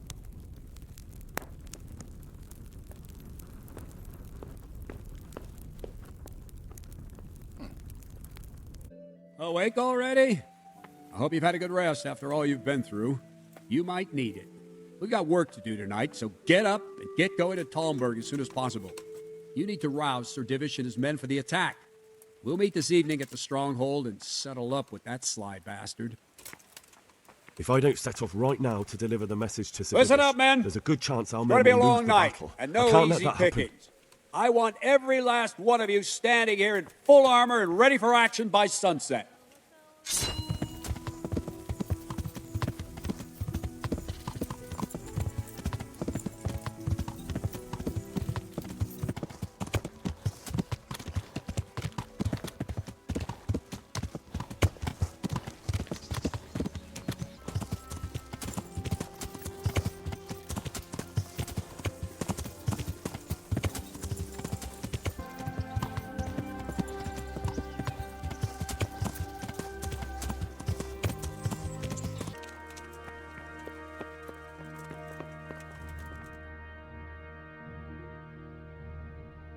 Sir, I bring an urgent message from my father, from Sir Radzig and Hanush. I take it you've heard. What does your father want from me? I found out who's behind all the unrest in the region, and Father and Hanush have decided to put an end to it all. What? So who is responsible for all our recent troubles? You may have met him. Istvan Toth. No, I haven't met him. But Sir Radzig said he'd been here to visit before the raid. I don't suppose that's a coincidence. What kind of man is he? What is he after? He's in the service of King Sigismund, and he's fighting the nobility who support King Wenceslas. They've amassed quite a force at the old stronghold above Sasau, and they're planning to attack very soon. Father and Hanush have decided to move first and destroy him before he's prepared. Oh, for Christ's sake. When and how? Tonight. They send word for you to muster your men and rendezvous with them at Vranik. This is madness. Maybe it is. But I fear that Radzik and Hanush are right. The sooner we cure this pestilence, the better. Gather the men and make ready. We march tonight. Leave only as many as you must to guard the castle. Very well, sir. As you command. Will you be coming with us? Yes, sir. I have some scores to settle with them.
Well, Divish. I see you don't want to miss the show. You didn't expect me to leave all the glory to you. Never. We wouldn't dream of starting without you. What news? Did you parley with them? We did. And what was the outcome? Not quite what we hoped for. Radzik wanted to go pally with them in person. Fortunately, I talked him out of it. It seems that this will not be resolved without a battle. Bloody good thing, too. Finally, we'll have some proper entertainment in the countryside. Fortunately, my son here showed immense daring and made his way into the lion's den to spy on them. Tell us what you saw, lad. What do you want to know, exactly? Well, let's start with how well fortified they are. The outer palisade goes right around the whole camp. On a small hill inside it, there's a half-demolished farmhouse that's ringed by another palisade. That's where I was held prisoner. And that's where Toth's based. Him and his inner circle. Can you tell us how many tents there are and how they're arranged? There might be 50, maybe 70. Most of them in the right-hand side of the camp. And the men? How many men strong are they? Quite a few. At least 80. Huh. We don't number much more than that ourselves. We do outnumber them, though, even if only by a few men. And our men are well armed and disciplined. The foe, nothing but a rabble. From what I've seen, it's best to attack from our direction. How does it look from the other sides? The east side is all rocks, so no hope of launching a major assault from there. On the other hand, that's the way I escaped. It's where they throw all their waste. The heap's already so high it's almost to the top of the palisade. Now that is interesting. The ramparts are long. If there are as many of them as we think, they can hardly keep watch over the entire length. Attack with full force at the gate, and they won't have enough men at the rear. That's an excellent strategy. But then I'd expect no rest from you. If we cause an enormous uproar at the same time, they won't know what's hit them. Uproar? You said they have tents there? Yes, sir. Well, if I'm not mistaken, tents usually burn rather well. And we have quite a few archers. You don't do things by halves, Divish. So, I believe we have a plan. Robard will take 10 men and sneak to the rear of the fortifications. There's an entry point, but you must remain hidden. I will do my best, sir. That shouldn't be too hard. They'll have other things to worry about. The rest of us will launch a frontal assault, rain burning arrows on them, and then attack. Those bastards won't know which way to turn. At that point, Robard and his squad will strike from the rear. I think it's a good plan. God be with you, my friends. We'll wipe those whore sons off the face of the earth.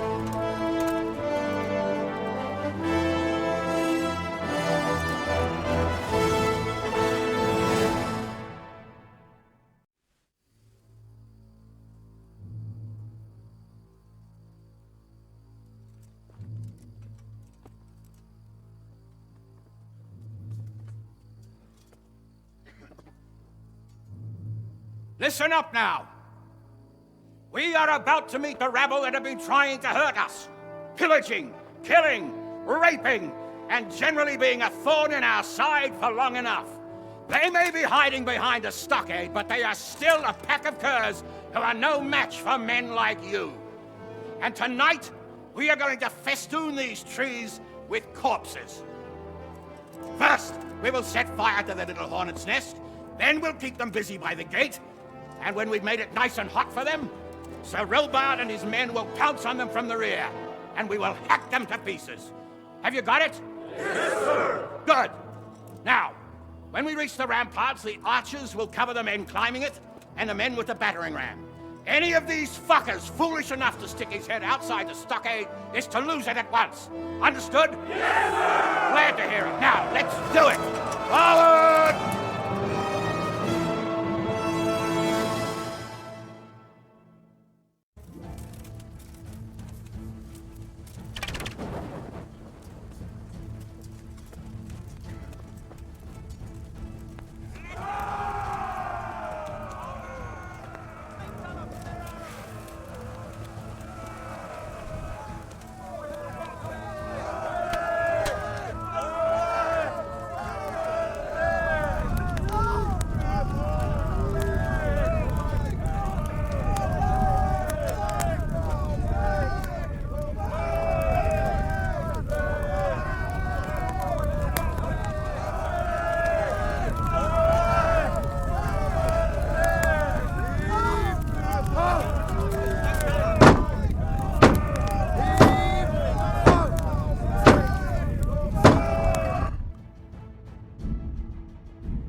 Flush out anyone left around the tents so they don't creep up on us from behind.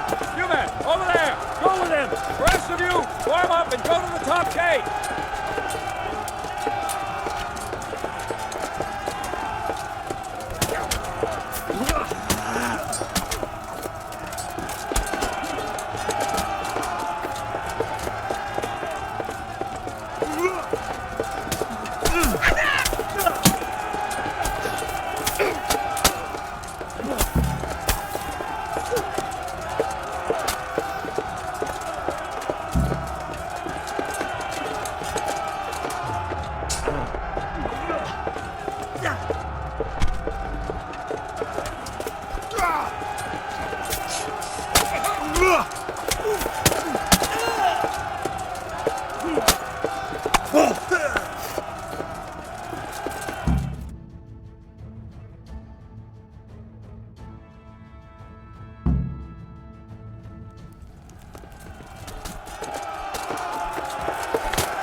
Where's that Hungarian bastard? Why isn't he here? Don't tell me no one was in command! It does rather look that way, Hanush. Henry, where's Toff? You said he was here. He definitely was, sir. I've got the cuts and bruises to show for it. We have to find out where he slithered off to. Look for clues. Anything that will tell us what he's doing.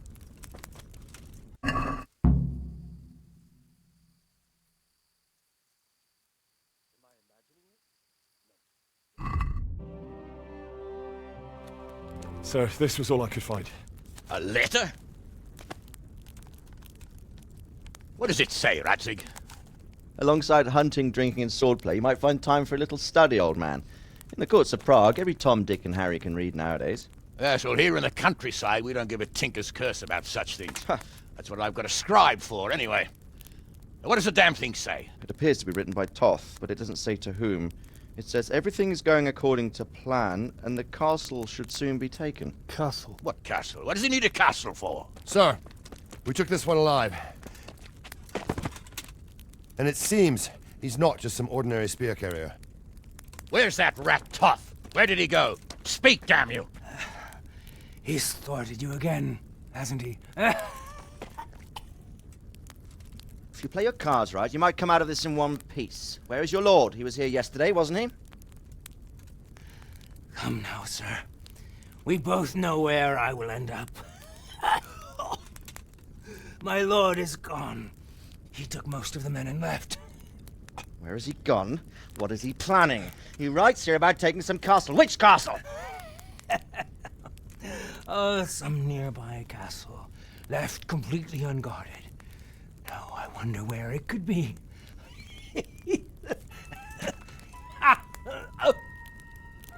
What are you saying, you horse son? Talmberg. Did he go to Talmberg?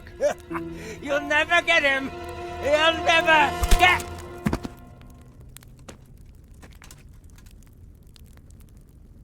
What? We're planning on sending him to some monastery to become a monk? I believe we have some work to do, Sir Divish, do we not? Mount up, gentlemen. We don't have any time to waste.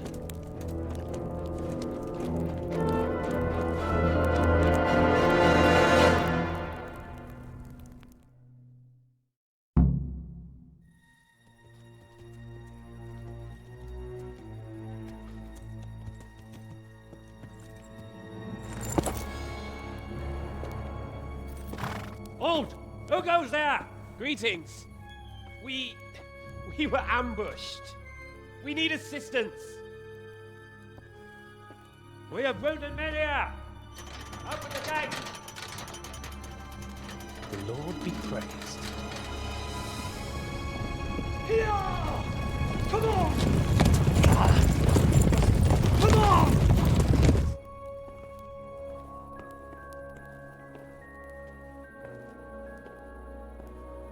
Lady Stephanie, I really don't think we should... My lady. Faster, man! Come on, faster! My men are gravely wounded.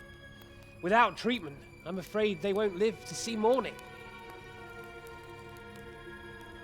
Hiya! Hiya! Not to worry. We'll take care of them. My lady, You have my uttermost gratitude. May God reward you for your kindness. Every Christian should help his neighbor in his hour of need. True. Especially now, when treachery and deception surround us on all sides. Get out of the way! The devil lurks in the shadows. Come on! And one fears taking a guest into his house.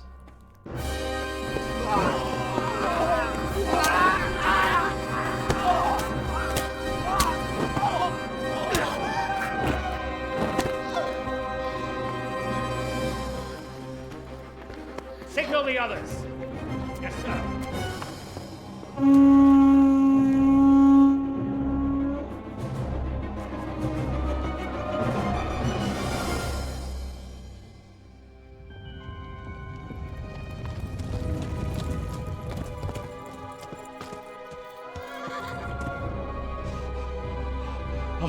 Oh no.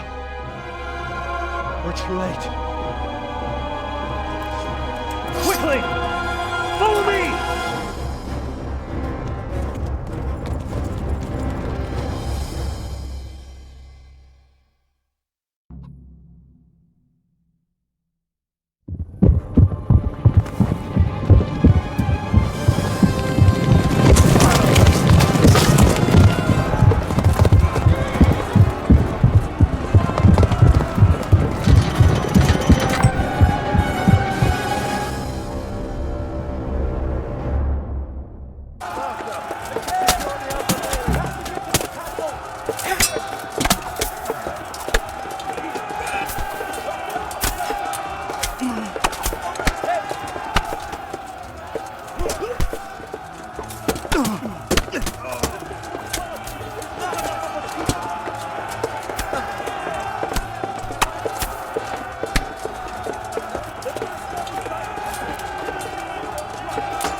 You rat! Come out and fight like a man! I don't think so. I like it better right here. Would you rather hide behind my wife like some mangy whelp? I could just as easily cut her throat. I have hostages enough, and strong walls to protect me. Bring him here.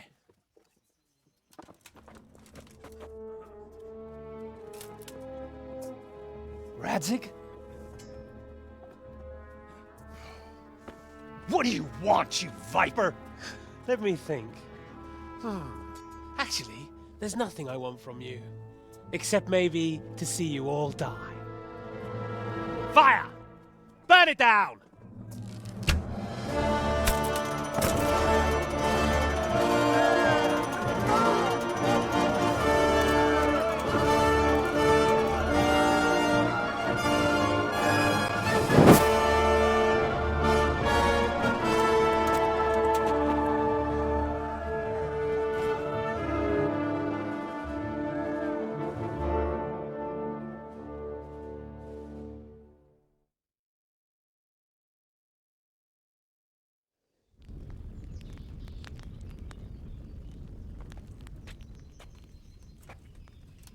Christ.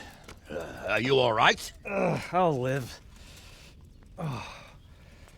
Whew, but I don't think I'll be wielding a sword for a while. Oh, we have men enough for sword wielding. A good lord is harder to come by. How the hell did they get Radzik? I didn't make it to the gate. He was charging against reinforcements from the castle. We have to save my father, somehow. And we have to save my wife and get our home back. My friend, I think you know as well as I. We have to lay siege. No! No! That is our last resort. We have to try all our other options. Sir, if a few men could scale the western wall after dark, maybe they could get inside, free the hostages, and open the gate. That is, if they're holding them in the courtyard, as we've always done. Well, that's a big if. What if they're seen and they can't raise the portcullis quietly? Sir Hanush, if we can save just one hostage... It's a perilous undertaking. Who would you send? I'll go.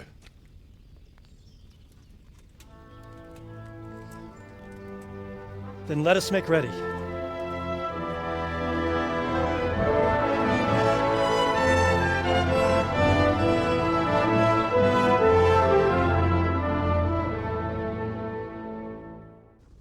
I'd better get ready for the night raid. Some light clothing would be best. Dark colours.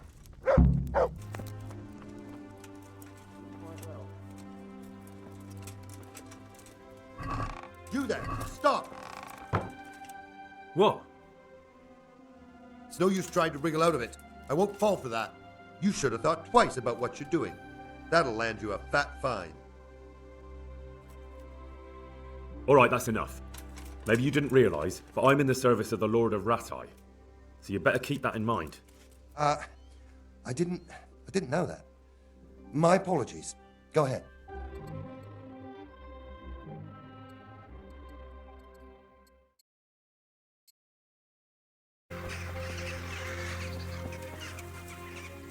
I'm ready.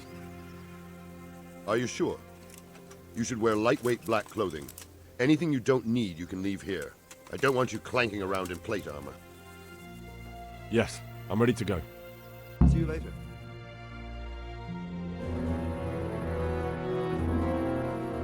If any of you are having second thoughts, this is your last chance to speak. Very well. So I hope we're all clear on what has to be done. We need to free the hostages to deprive Toth of his advantage. Now he'll be keeping them somewhere where they can be guarded, but somewhere separate from his other men. And where would that be?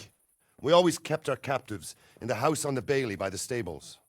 What if they're in their tower or somewhere else? Then we'll have to go to the gate and try to open it. But that will take time and attract attention. So we can only do it if we know exactly how things stand. And if they sound the alarm, before we've done anything, we get out of there quick. Understood? And leave them there? Better a couple of hostages than a pile of corpses.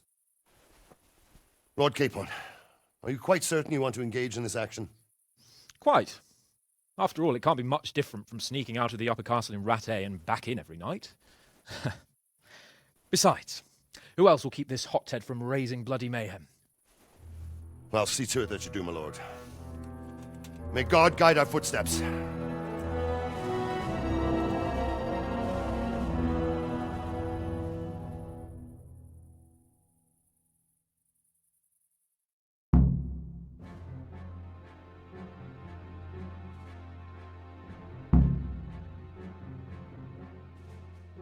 This will be something. They'll be telling stories about this for years. It'll be legends. Unless we fuck it up. Then Istvan will be telling the stories, and the joke will be on us.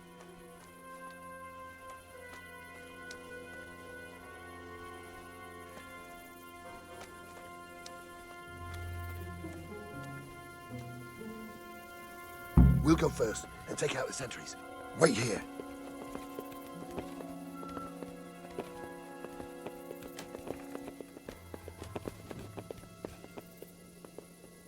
What are they waiting for? Quiet, for fuck's sake. What are they waiting for? How should I know? Why do I bother asking? Oh, be quiet and watch that light on the battlements.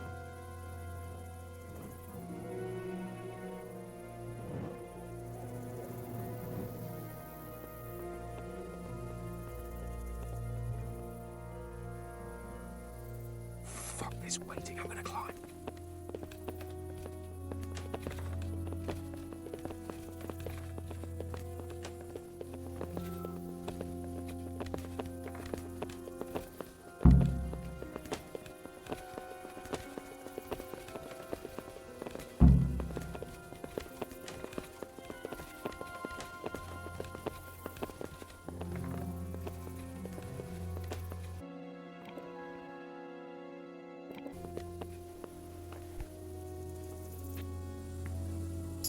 I'll put on his armor and watch this side, but there are still 2 guards on the portcullis winch to deal with. Any volunteers? Henry will do it. Buffoon? Henry, then. Just make sure you keep quiet.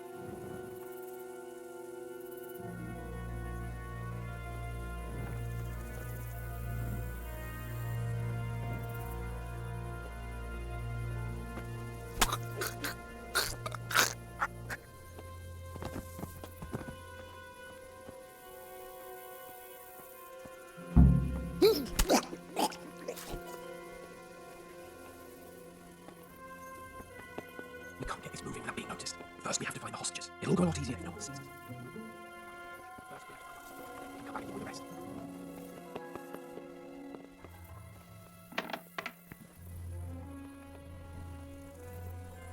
Easy now. We're almost there. Let's not fuck it up at the 11th hour. Careful here. All doors lead to the courtyard. All it takes is for one man to go for a piss and he'll see us.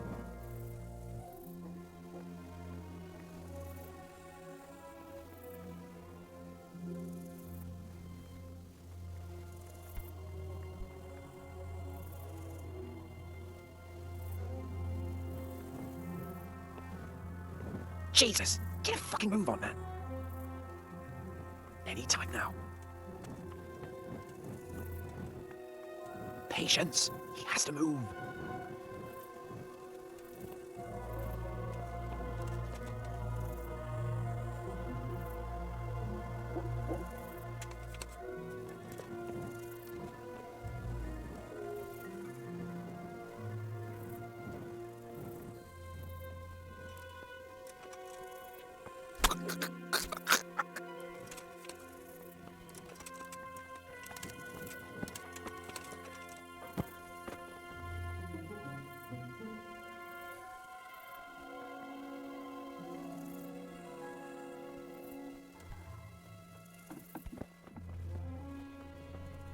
Where's Sir Radzig and Lady Stephanie?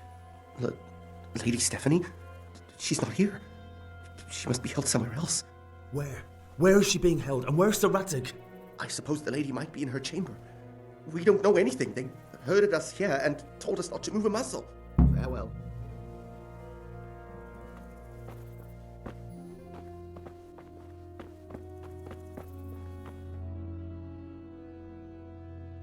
Damn it all. We'll have to go back empty-handed. I really thought we could pull it off. We're not going anywhere. Not without my father and Lady Stephanie. And how are we meant to find them? They're not in the stables or anywhere nearby. You want to creep right inside the palace where Toth's men are everywhere? Yes. We can't leave them in Toth's hands. It was hard enough getting this far, but going inside is madness. What good will it do them if we get caught? Then we mustn't get caught. Listen, Hal, I can appreciate your stubbornness, usually. But this could cost us our heads. At least we saved those other people. I told you, I'm not leaving here without the hostages. If you're determined to be a stubborn ox, go right ahead. I suppose you might as well look for your sword while you're at it. No point leaving the job half done. Save your speeches. Are you going to help me or not?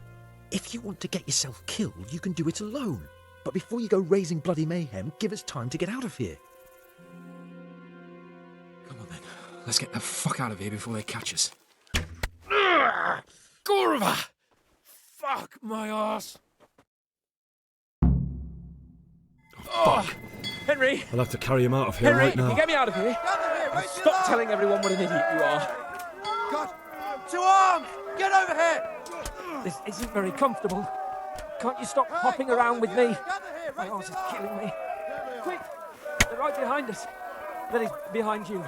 They're in front of me, and I can't do anything. Faster!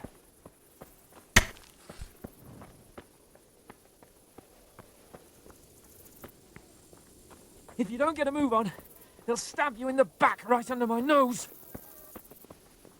Faster! I have to admit, we didn't do too well. True, the shame of it. They drove us back before we even got anywhere. It's worse than if they'd killed us. Well, I wouldn't go that far. We had to give it a try. If we succeeded. If pigs had wings. I know it troubles you, but it's not over yet. We'll rescue the hostages and hang that bastard Ishvan.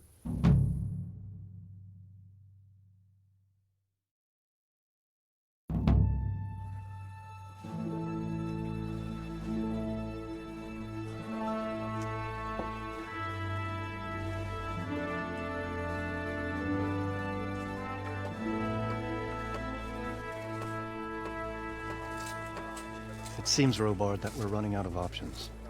We don't have enough men to scale the walls with ladders, and we can't afford to lose any more. We can only take Talmberg by a ruse or with superior numbers. Ruses have failed, and we don't have superior numbers. Then we are left with no choice but to build a trebuchet. To demolish my own walls. Where's Master Fafar? He's waiting. We sent for him as soon as... Bring him to me. Let's not waste time.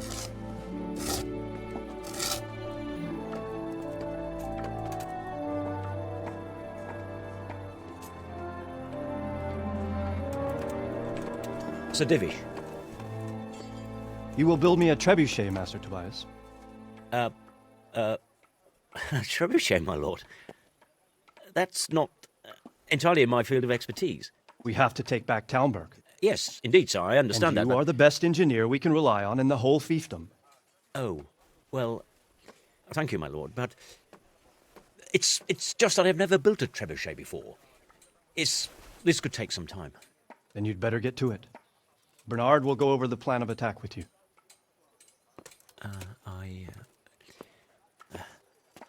Oh. Well, Master Tobias, you have much to do and little time. I will not keep you any longer. Indeed. Of course, sir. Thank you, my lord. How are the preparations proceeding in the other camps? As well as can be expected under the circumstances. There are still many things that need doing, but I just don't have the time for them. No, you don't. Henry. Yes, sir. I would like for you to help with the preparations in the encampments. Gladly, sir. Robard will brief you. That'll be all.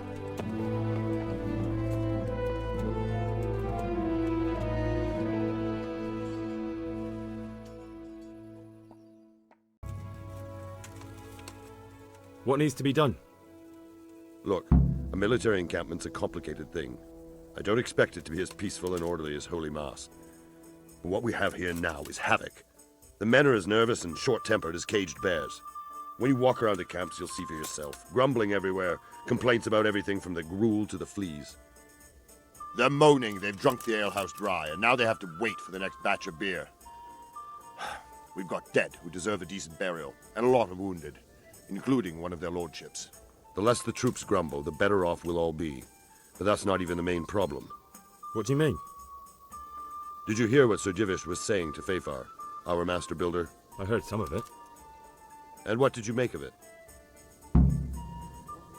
He said he'd never built a trebuchet catapult. I wouldn't even know where to start, but he might. But if it'll take him as long as he said, we can't wait until Judgment Day. We don't have that much time. I'll try to ask him if I can help in some way. You should definitely do that. Without a trebuchet, we're much too weak. How are you faring, Sir Robard? How do you think I'm faring, lad? There's some cutthroat thug lolling about in my bed at the castle. Well, at least no one's raised Talmberg. Not so far. Though we may end up doing it ourselves to smoke the bastard out. I imagine Sir Divish isn't taking it too well. And why do you think he handed command over to me? But it pains my heart, too. That place is my home. What's the easiest way to take back Talmberg? The easiest way? Call in the Royal Army and leave it to them. But there's no Royal Army to help us now, and we can't afford to wait. What's more, we don't want to destroy the castle. Personally, I'd like to return to it. Repairing the castle would be expensive. And time-consuming. No trebuchets wholly on target. The missiles fly as they please. And if we blast the castle to pieces and Sigismund comes back, he'll make short work of us. Do you think Sigismund will come back? How do I know what's in his head? But if he doesn't take advantage of this chaos, someone else probably will. The whole country will know about it soon enough. I'd never have thought so many people were keeping an eye on Talmberg. Like that fellow Havel. Not only Talmberg, and we've left precious few men in Ratai. If we're defeated here, who's to stop them from pillaging the whole province? And there's no shortage of power-hungry bastards like Havel and Toth in Bohemia. Is there some way we can get through the gate? There are steps from the gate up to the walkway on the battlements, and I don't know how Istvan's covering them. Then there's the portcullis to get through. A big battering ram might breach it, but how could you get one that close? I reckon we'll have to set fire to it. Stack up brushwood and light it? Brushwood, timber, anything that burns, soaked in as much pitch as possible. The local charcoal burners surely have some. And even if it doesn't burn the gate right down, it'll weaken it and make it easier to break through. Exactly. And what about the walls? Which side is the most vulnerable? The south and east are solid. It would be useless to try anything there. It's best defended from the north, and as for the west... From the west is where we tried it, and got royally fucked, if you recall. But I think in the end we'll try that way again, only this time we'll do it better. Pity they didn't stay holed up in Vranik for longer. It would have been much easier there. Toth is a wily fox. If he'd had all his men with him there would have been real carnage. It's likely we only won there because he'd already gone and taken most of his best soldiers with him. Is there anything else I can help with? Well, we need some pitch. I know you had dealings with the charcoal burners. I've met a few, true enough. Then have a look around the area. If you manage to find any pitch, bring it to our quartermaster in the camp at the quarry. Greetings. What business have you? Sir Robard sent me to you.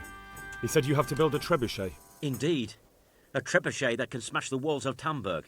I, a mining engineer. What do I know of war machines? I'll never manage it on my own.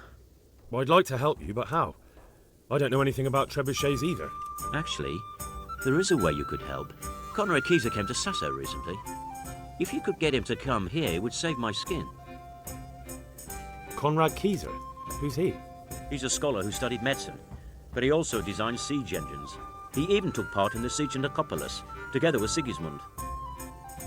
You're still an engineer, though. Couldn't you build it yourself? Are you serious? Do you know how complicated such a machine is? What forces are at work in the contraption? If we were lucky, it wouldn't fire at all. Far more likely it would smash itself to smithereens and kill lots of us instead of the enemy. He was with Sigismund? It's not so straightforward. They quarrelled after the battle, after Conrad blamed their defeat on Sigismund. I don't suppose he took that too well. Quite. That's what led to Conrad being banished from Prague and making a base at Bedlern Castle. Banished? Like a common criminal? He was a member of the court and a doctor and a master engineer, so nothing quite that bad befell him. I've even heard he has a whole host of wise men with him and they're writing some book together. What's he doing here in Sassa? They sent him over here to help with building the monastery. No doubt they had to pay handsomely to get him. And how am I supposed to get him here? Abduct him? Well, only if all else fails. We need his cooperation. Try having a word with him. By all accounts, he hates Sigismund.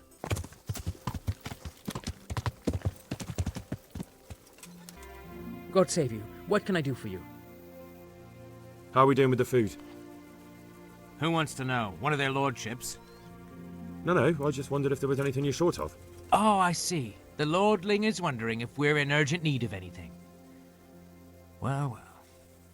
To tell the truth, we don't have much meat. They bring it round often enough, but never as much as they should. Yes, I've heard something like that. I'll say. Every other man's moaning on about it. The gamekeepers are doing all they can, but they can't keep up. So if you know how to help them out, bring it right here. I'll take care of the rest. Fine, I'll keep that in mind. Do we have any beer? Christ, I wish we did. Our ale's all gone and we've drained the local inn dry. That's bad news. Don't I know it. You can't go and catch a beer in the woods either. But if you happen to know about some, let's hear it. News like that'd refresh me almost as much as a drink. And the lads, too.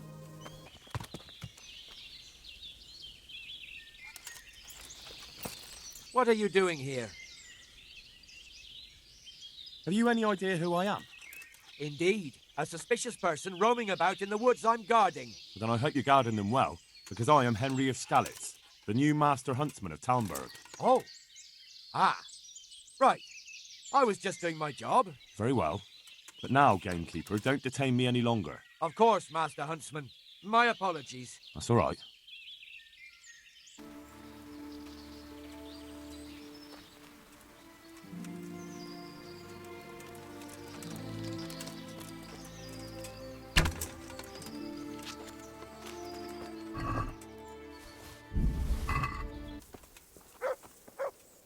I brought you some meat.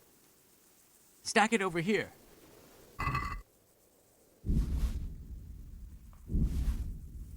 That's the lot. Great. If we're really going to have to storm the walls, then at least it should be with full bellies. Oh, and here's something for your trouble. God be with you, Hen. God be with you. Andrew, there's no more beer in Talmberg, and the soldiers are starting to grumble. Can't you send some there? I could. There's nothing in it for me. Just as a matter of interest, who do you pay your taxes to?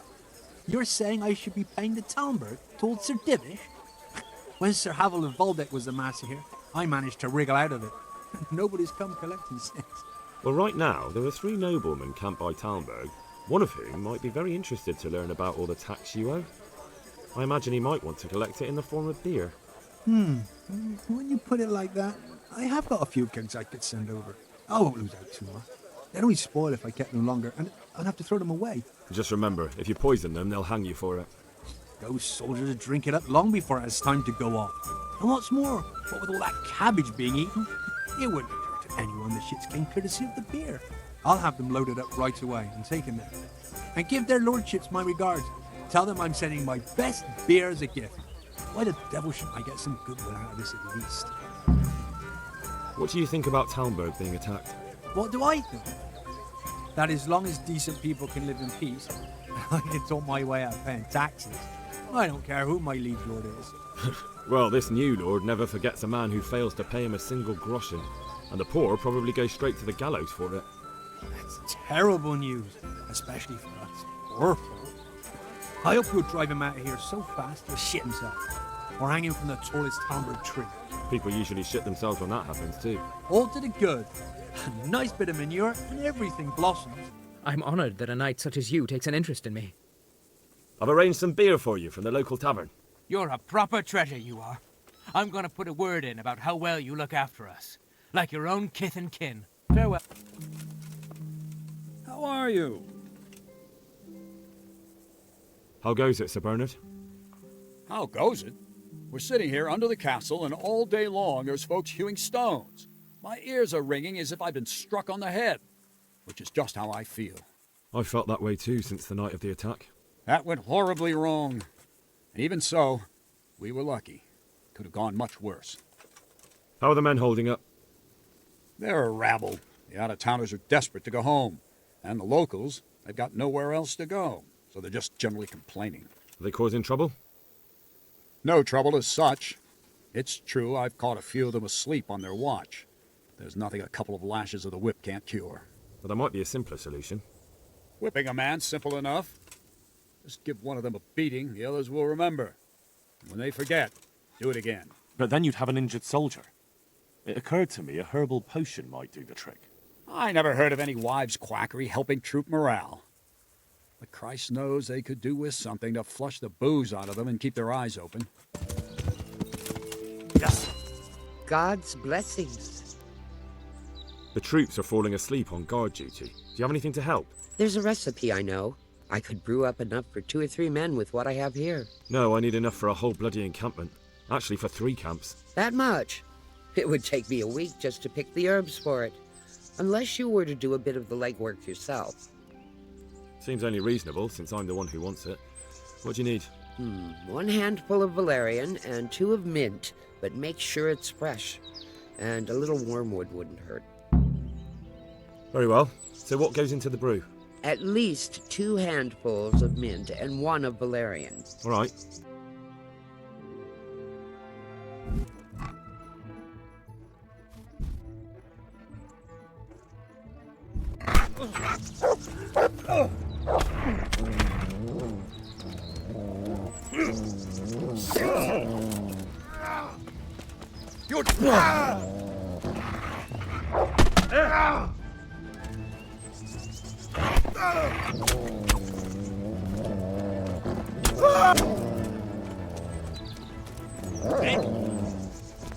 God bless.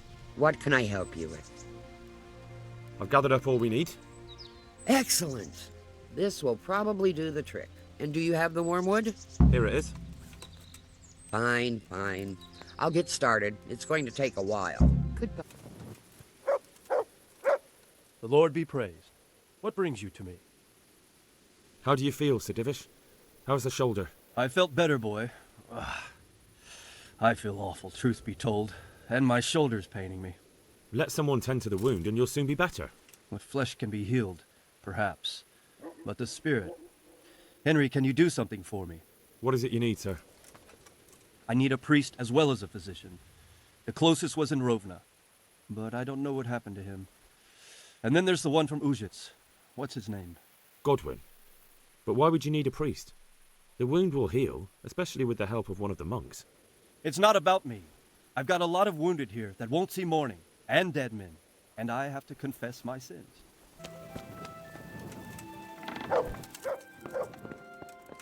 Huh? No. Clear off, let me sleep.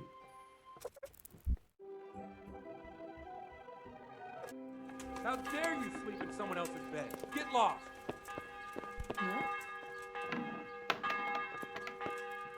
Good health to you. There's something I need from you, Father Godwin. Is there, my son? How can I help? There are a lot of dead and wounded at Talmberg, and no one to make the sign of the cross on their foreheads. Has someone requested my services? Sir Divish himself. Well, Sir Divish sends for me, and you're doing the asking, young Hal. How could I refuse? I'll go there right away.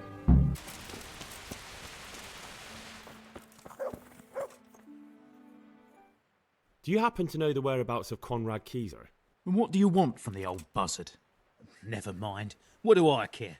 It's the big house in the courtyard by the monastery. I've come to ask for help. Again? Such trying times we live in. God is testing us all. So what is it you need? Their lordships have laid siege to Talmberg, and the brigands have wounded Sir Divish and many other people. I'm to ask if the monastery might send someone to help. These are tragic times. Fortunately, I've only a little work left to do here, so I'll gather my things and set off for Talmberg. Thank you, Father. May God reward you 1,000 times. Oh, come on. What are you trying on here? I'm glad to see you. Is this where Conrad Kieser lives? Indeed. The world-renowned Conrad Kieser. World-renowned? If not yet, then soon. Our Master Kieser is a mastermind. You wouldn't believe the things he comes up with. You'll be hearing more of him, you mark my words. I need to speak to him. Oh, really? Whatever for? I need to talk about a shipment of new weaponry for the custodian. Oh, really? What kind of new weaponry? From the Steelmasters of Solingen. What? The fucking makes so much that you can afford weaponry like that. But why upset myself? Go ahead and visit the wastrel. Here's the key. Enter.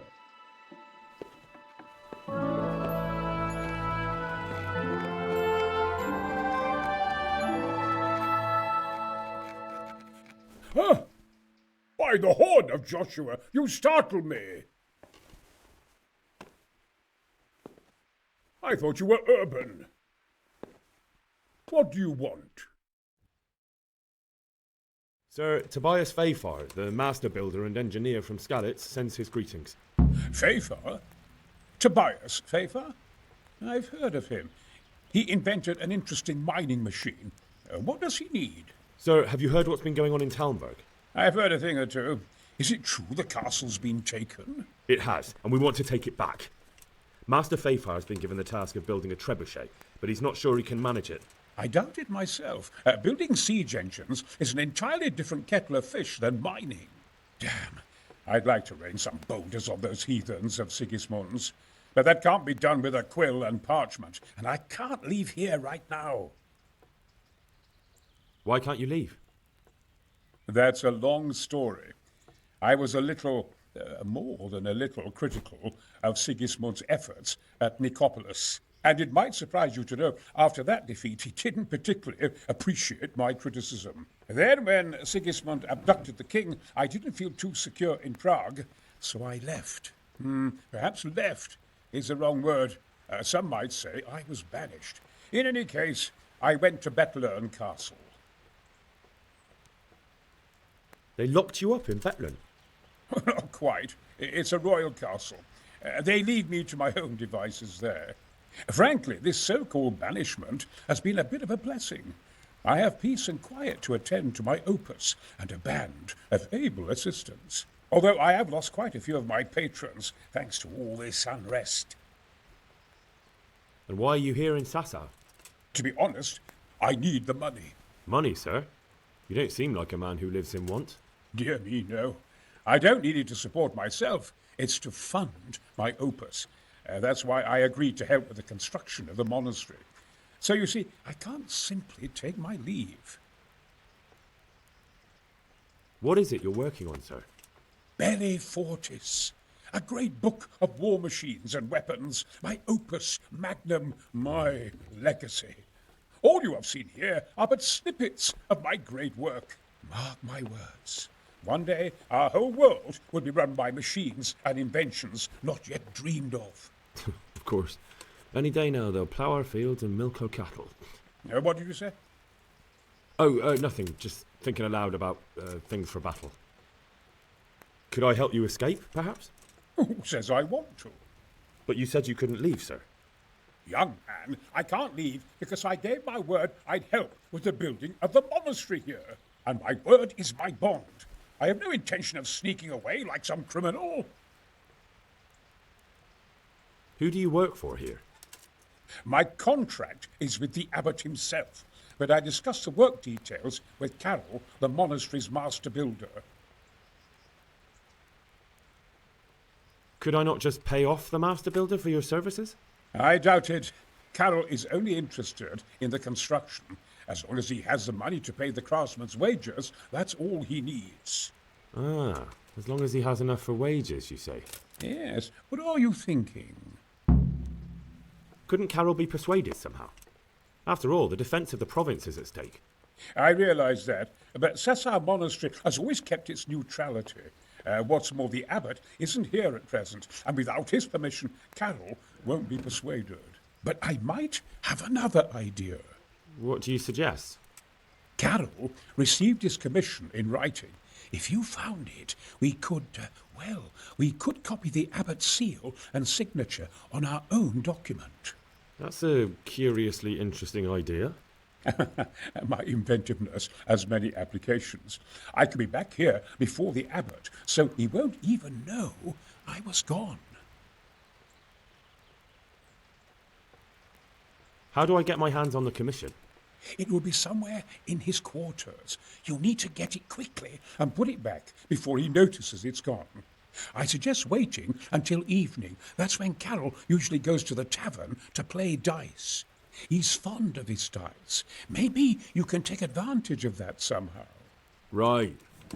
I'll see what I can do.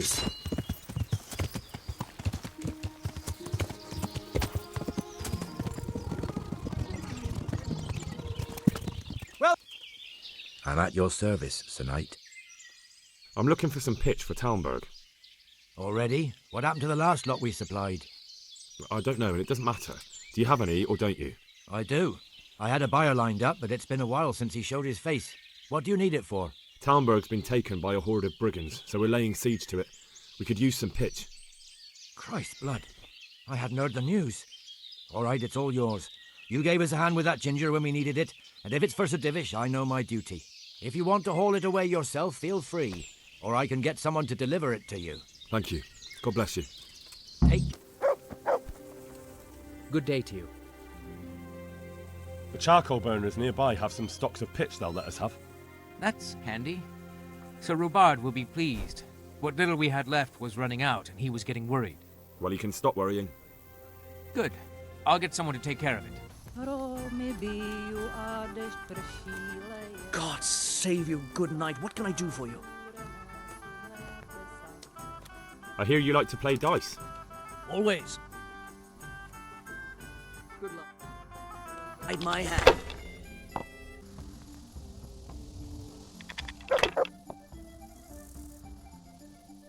Now you.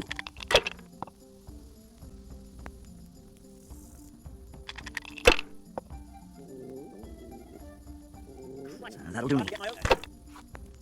Here you are, and good health. Use your head, man. You'll lose everything. Coming right up. Here we are. My pleasure. Oh, no.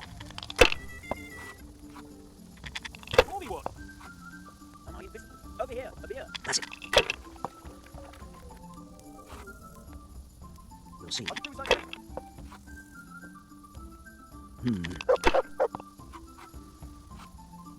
This will be the one. Shouldn't I? Nope, I didn't. Fucked! Again! Ale for me. Those were my last goddamn groschen! Ale! I've just realised, without that money, you'll be short of coin for Conrad's wages, won't you? You fucker! What a shame. But I'll gladly give you your money back. What?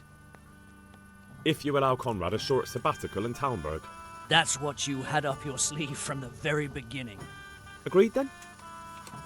I'll give you 1 week. Thank you.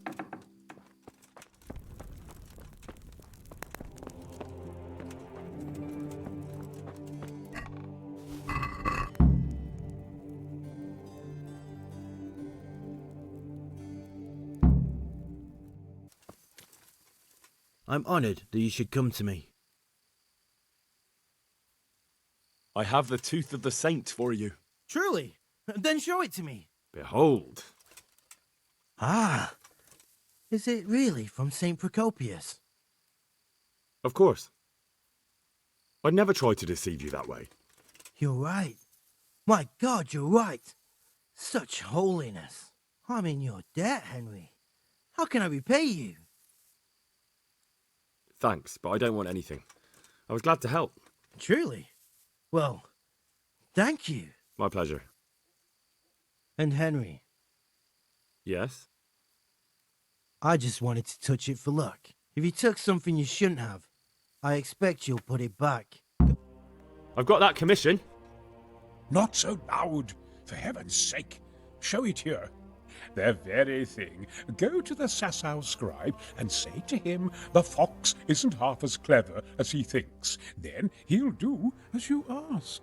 Is that a password? Just so. He insists on it. Don't forget to repeat it verbatim and aloud. Then all you have to do is take the new document to Carol and tell him a messenger brought it. All right. But most importantly, do it quickly and put the commission back immediately. Carol's no fool. If he can't find it, he'll put 2 and 2 together when you bring him the new document, and the game will be up.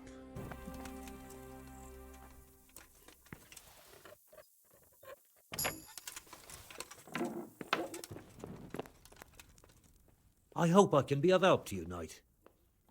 I have a message for you.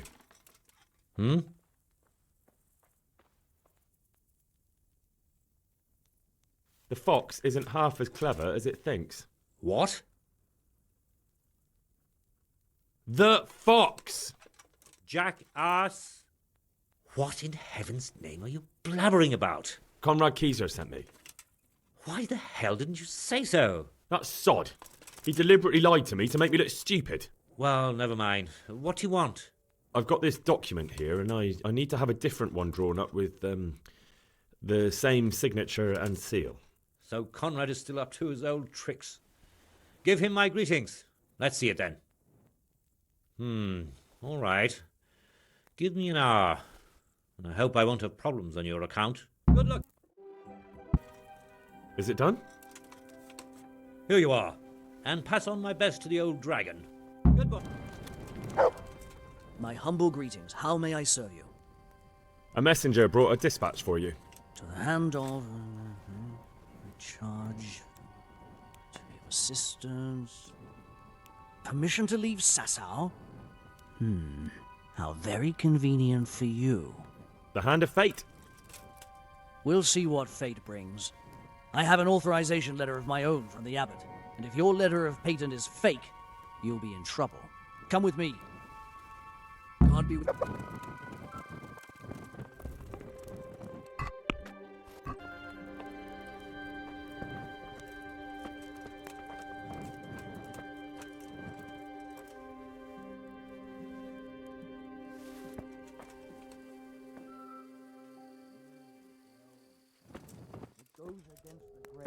But the seal and signature are genuine. So Conrad may leave? He can. The letter of patent is genuine, and when the abbot commands... Wonderful. I'll tell him. See you... They're after me! Sweet Jesus, I knew this day would come! What? Who is... Carol said you can leave and... Leave? I can't even set foot outside the door! Not now! Please, calm down and tell me what's going on. They're after me! Who? Who's after you? Sigismund's people, of course! Why would they be after you? Because he's never forgiven my criticisms of Nicopolis. Now he's decided to pay me back. What am I to do? What makes you think someone's after you? When I was on my way to Sasau, I saw Baron Pekar in Kostelitz. He was with Sigismund on the crusade, as was I. Now I've been told he was seen at the local tavern. And a stranger's been creeping around the gardens here late at night. My God, there are signs someone was trying to force the door. They're after me, Henry. The Lord preserve me. They want to kill me. Take it easy. If someone's after you, I'll see to him. I'll have a sniff around the town or lie in wait for him. I don't know. What if he sneaks past you? He won't, I promise. I'll hide in the garden, and if anyone starts creeping around after dark, I'll catch him. You will, won't you? Good, good. And be sure to hide well. If he sees you, he won't come.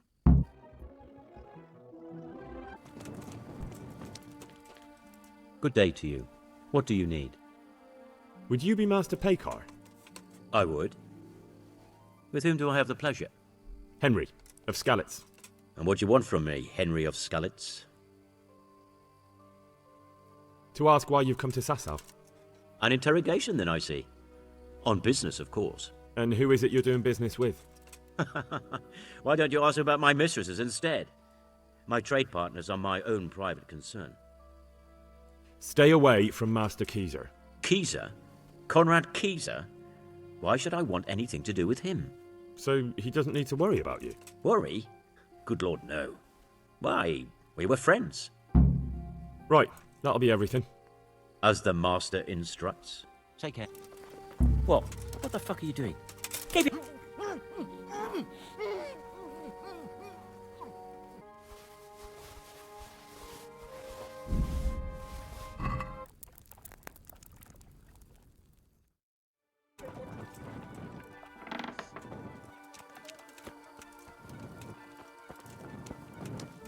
I've got you. You can't get away from me. What? What are you talking about? Silence! For God's sake, I caught you in the middle of an assassination attempt. Assassination? What are you on about? You told me to my face you were here purely for business, that Master Kieser had no reason to fear you, and then I catch you sneaking up to his door. Kieser? He's living here in the monastery? Well, yes. Right here in this house. What's your business here? It's all a terrible mistake. I've a long-standing arrangement with the custodian here, Sir Sebastian von Berg. I supply him with salt and spices, and I've come to realise how he's been cheating me repeatedly. The dispute's been running for a while and still has legs, so I wanted my money back, that's all. I've no quarrel with Conrad. All right. I suppose I'll have to take your word for it. But stop creeping around here at night and trying to break into the house. Conrad is scared half to death, and I need him in his right mind. Very well. That does sound like Conrad. I'll think up some other plan. Well, did you find anyone? I did. And? You needn't fear. I kept watch the whole night and nothing happened. A few folk passed by, but nobody dangerous. And what about Pekar? Are you saying he has no malicious intentions? None. He's just doing some trade with the custodian. That's what brought him to where you were. Well, if you're sure. But I'd still rather lie low for a while. Come to Talmberg. You'll be surrounded by a whole garrison there. Yes. Yes, I suppose that does make sense. Thank you, Henry. I'm in your debt. We'll meet at Talmberg. No. Let me sleep. Oh, it's you. So, is the concoction ready? All done. Here, take the keg. I won't be lugging a heavy great thing like that around myself. Thank you for your help. Well, best of luck, lad. Now, I need a rest. Well, if you want to talk to me again, do it when I'm awake. If you wouldn't mind.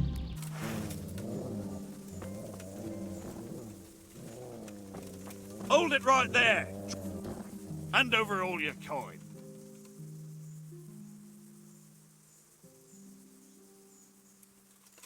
Do you really think I'm here on my own? Like I'm just out for a stroll? Just stand there a little bit longer so my armed escort doesn't have to chase you all over the hills. I'll be here any minute now. Oh, fuck! Corva! Let's get out of here! Come here, lily liver. Had enough of life, have you?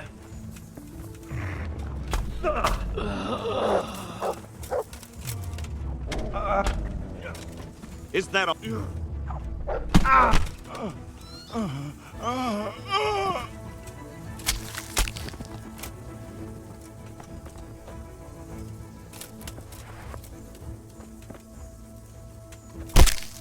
What did you fucking say?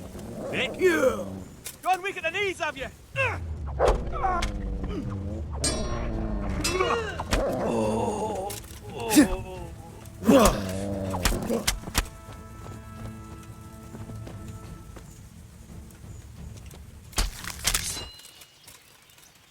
Greetings.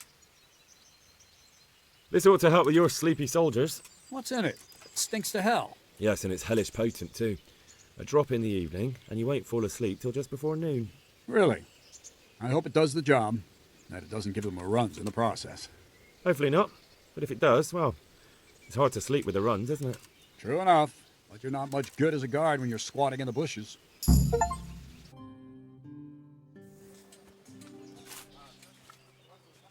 A well-chosen site. You want to strike the gate, do you? True. We don't want to do more damage than necessary. I quite understand.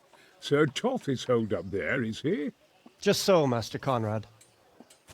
I hear you have some accounts to settle with him. Ah, not entirely. I've done with him. Sigismund trusted him more than me in his campaign against the Ottomans, and we all know how that ended up.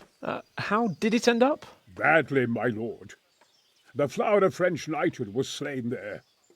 Sigismund fled for his life, and I did too, I must confess. Be assured we shall not make the same mistake here. We do not intend to starve them into submission, but to break down the gate. I am at your service, my lords. We will build the trebuchet quickly. It will be ready in a matter of days. And I can supply, for example, Roquetta to sweep the foe from the battlements. Roquetta? I do not believe I've heard of such a term. Roquetta are missiles filled with black powder with a touch hole at the bottom to ignite it. They shoot forward, something like a hand cannon, but without rocks. The rocket is the missile. I see. But we don't have black powder in these parts. Nor cannon. Indeed. It should have occurred to me. But I am very fond of Roquetta, and I always think what Alexander the Great might have accomplished with them. I understand. We find ourselves in a conventional situation that demands a conventional solution. I'm still hoping that Toth will see sense and parley with us. He may well do so, especially when we set up the trebuchet on his doorstep. Well, if it isn't the world-renowned victor of the Ratai tourney, Henry of Skalitz. Are you wishing you'd stayed home at Ratai instead of joining in our nighttime venture? You must be joking. I haven't had so much fun since... actually ever. Really? Despite being wounded? Actually, you missed the best part. When I was hauling you like a sack of grain to the battlements dead to the world. It can't have been that much fun if I fell asleep. But you might have handled me a bit more gently. I'm black and blue all over. Oh, all right then. Next time I'll just leave you to Istvan's tender mercies. Nonsense. What would you do without me? Still, thank you for hauling me out of there. Anything for you, my lord. Take care. Greetings. What business have you? I came to an agreement with Comrade. He's already here. You wouldn't believe how clever that fellow is. Now we really will build that trebuchet. That I guarantee you. Just one thing. If he should send you somewhere and tell you to give some password about a fox or some such, well, you should take it with a grain of salt. Password? Fox? All right. I'll bear it in mind. Glad I could be of service. I'm truly grateful to you. And the men will be too when the assault starts. Fine work. You've certainly saved many lives. I probably shouldn't, but go and have a look in my trunk. You might find something there you can use. Thank you. God be with you, lad. What can I do for you? How do you like it here, Master Keyser? It's quite satisfactory. Indeed, it's more than satisfactory. I have to commend Master Fayfar for his diligent supervision of the construction work. His extensive knowledge of mechanics is proving most useful. He has the makings of quite a competent siege master. I don't think he's yearning to become one. His life's mission has been to manage the mines. We'll see if he feels the same after he has a crack at firing our trebuchet. It's a sight to knock the wind out of any man, especially if he's standing too close.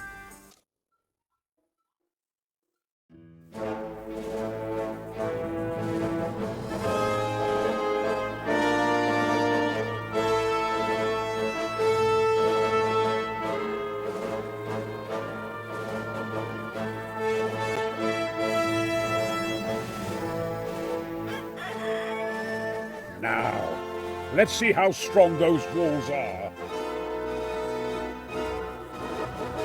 Let it rip!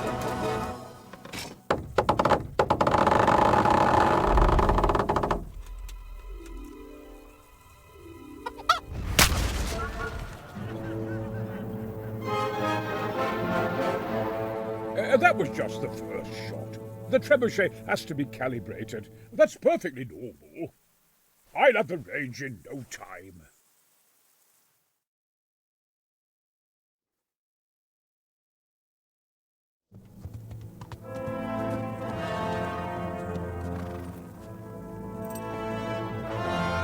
Move! Move! Damn it, I have to get to Sir Divish! Sir! They're coming! There's no time! Someone bring water! Breathe, man. You'll be all right. Who's coming? There's an army on the way. And they're carrying the colors of Havel Medic of Valdek. And they're very close. Havel Medic? He's surely not coming to help us. Not that bastard. I have a score to settle with him.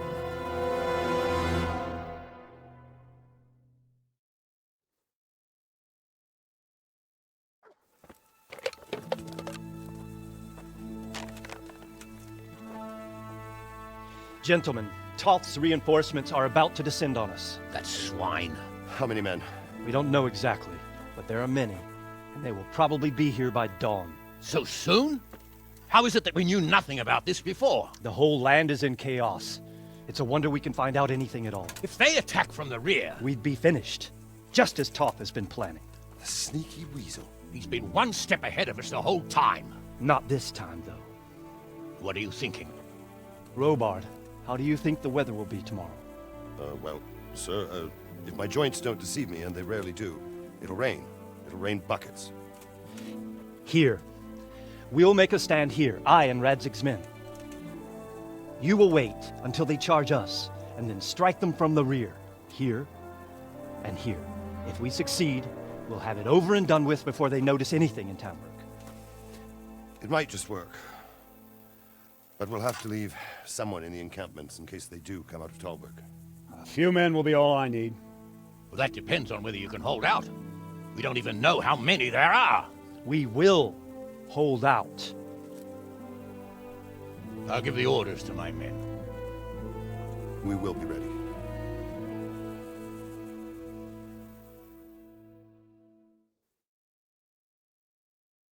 My part in the battle, sir. Attention! I wanted to go with the Skalitz men.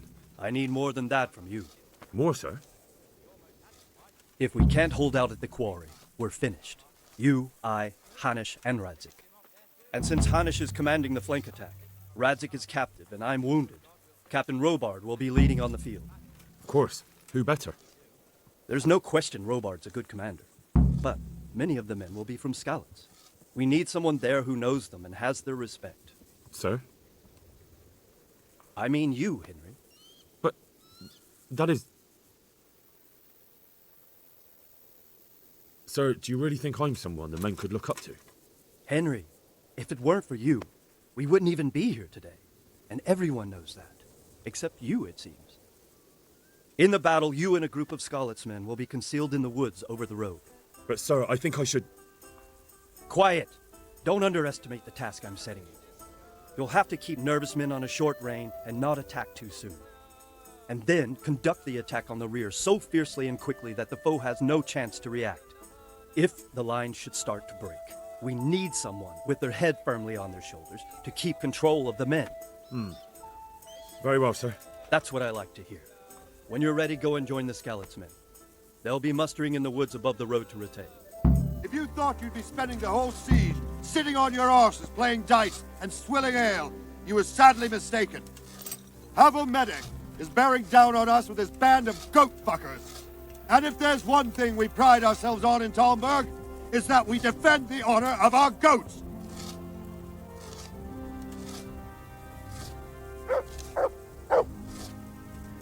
All right, now to business. Get ready in the ravine before the bridge to Rovna. We'll drain their blood. God be with you. What do you think of Master Keyser? He definitely knows what he's doing. And all that wild talk of his, rockets and such like. I'd almost let him try it out, but on some other castle. Do you think there's any truth in it? I've never seen such weapons used, so I can't really judge. But if his ideas worked, they'd change the way we make war. He showed me some of the drawings he has with him. I don't know if he's a genius or a madman. Easy, man.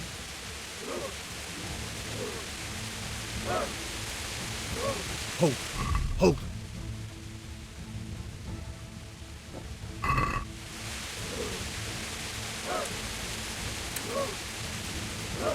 Easy. Easy. Just a little longer. Not yet.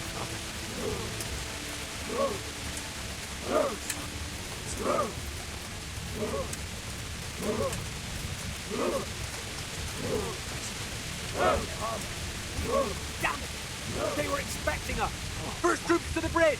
Break through! Vanguard! To the left! And the rest, come with me! We'll flank the bastards! At them! Charge! Grind those horses into the dirt!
Here's their leader.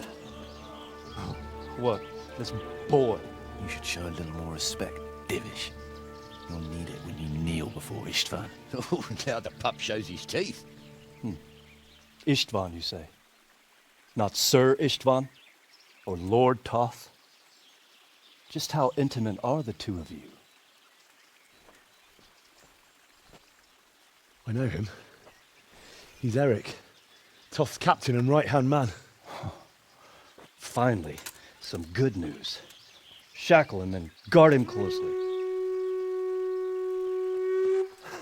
Those bastards want to destroy our trebuchet.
Well? The damage isn't too serious. So we can shoot. Not just yet. Sir, what are we waiting for? You've heard his threats, Robard. Do you want him to kill Radzig and my wife? We have to consider all our options. And it would be a shame to destroy the castle, too. But how do we get that rat out of there? Sir, I might have a solution. What about exchanging hostages? He was the captain at Vranik, and he brought Istvan's reinforcements here. He seems to be on very, intimate terms with Toth. He might be able to tell us something. And he might even be as valuable to his lord as Lady Stephanie and my father are to us. You're your father's son, by God. You're a godsend, lad. You're right. We'll interrogate this whore son, and then decide what to do next. Come to my tent when you've rested.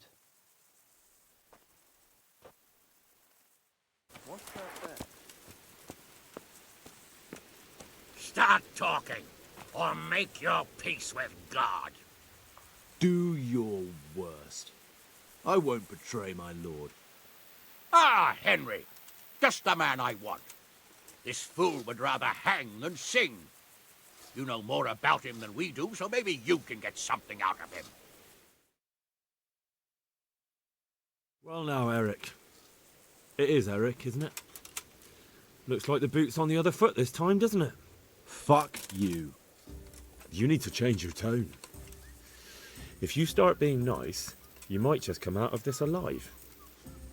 So now I'll ask you a few questions, and you better think carefully about how you answer them. Who is this Toth? He's an orphan, same as me. The Turks killed his parents, so he started killing Turks. Sigismund needed men like that, so Istvan ended up in his service.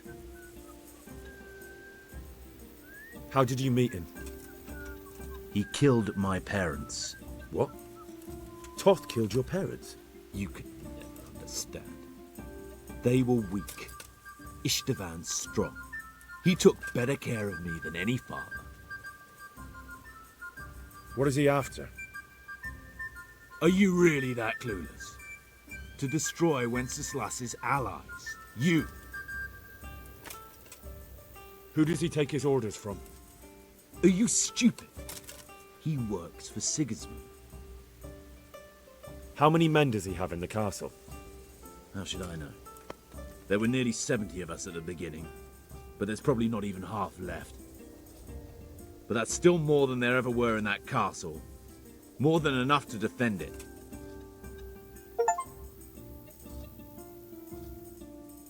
Listen to me. Toth has hostages in the castle, and we have you. So, how about an exchange? Do you take him for a fool? Do you really think he'd give up the only thing he has that stops you from attacking? He'll never accept an exchange. You better pray he will, for your own sake. Because once we attack, you'll be worthless to us. And what do you suppose will happen to a worthless bandit? I won't waste any more time on you. You could have saved yourself, but apparently you value your master's skin more than your own. I don't need to save myself. Istvan will save me. And he'll kill every last one of you. Why should he save you? He'll sacrifice you, just like everyone in Vranik and Pribyslavitz. You're nothing but a common bandit. You don't know anything. He'll come for me, and anyone who lays a finger on me will pay dearly. Now I'm curious. Why would he care that much about you? Could it be your lovers? You'd never understand. For a while there, I thought we'd get nothing out of him. But in the end, he spilled his guts. I thought you were much too easy on him. But it seems your approach was the right one. Well done, lad. Anyway, it's clear that young fellow is no ordinary brigand. And he believes Toth cares about him. We'll just have to see if the bastard cares as much about him as Divish does about his wife and you about your father. Well, Divish, I think the time has come to find out just how much Toth values our hostage. Do you want to parley with him yourself? I think I'll leave that to you, Hanush. So be it. I'll do my utmost. Bring the hostage below the battlements.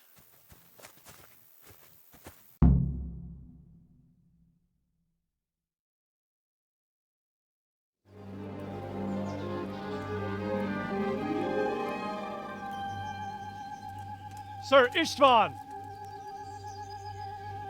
What is it? Did our neighborly visit catch you unprepared? A little, but we've settled in nicely. And this fellow is enjoying our company so much, we simply can't get rid of him. It seems we are in similar situations. Perhaps it's time to send our respective guests home. Not a chance. Do you take me for a fucking fool? Be warned. If anything happens to Eric, I'll let every man-jack here have his way with this bitch, and I'll dice Kobila into goulash meat. Nobly spoken, your grace. But for all I know, you may have done that already. Divish, I'm sorry.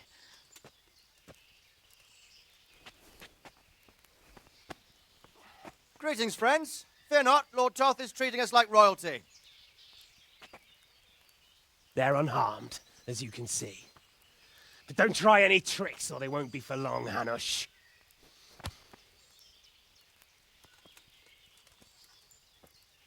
It seems your lord doesn't place any great value in you, boy.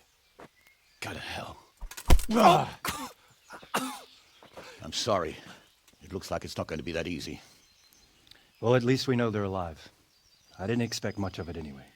He won't harm them as long as we have this fellow.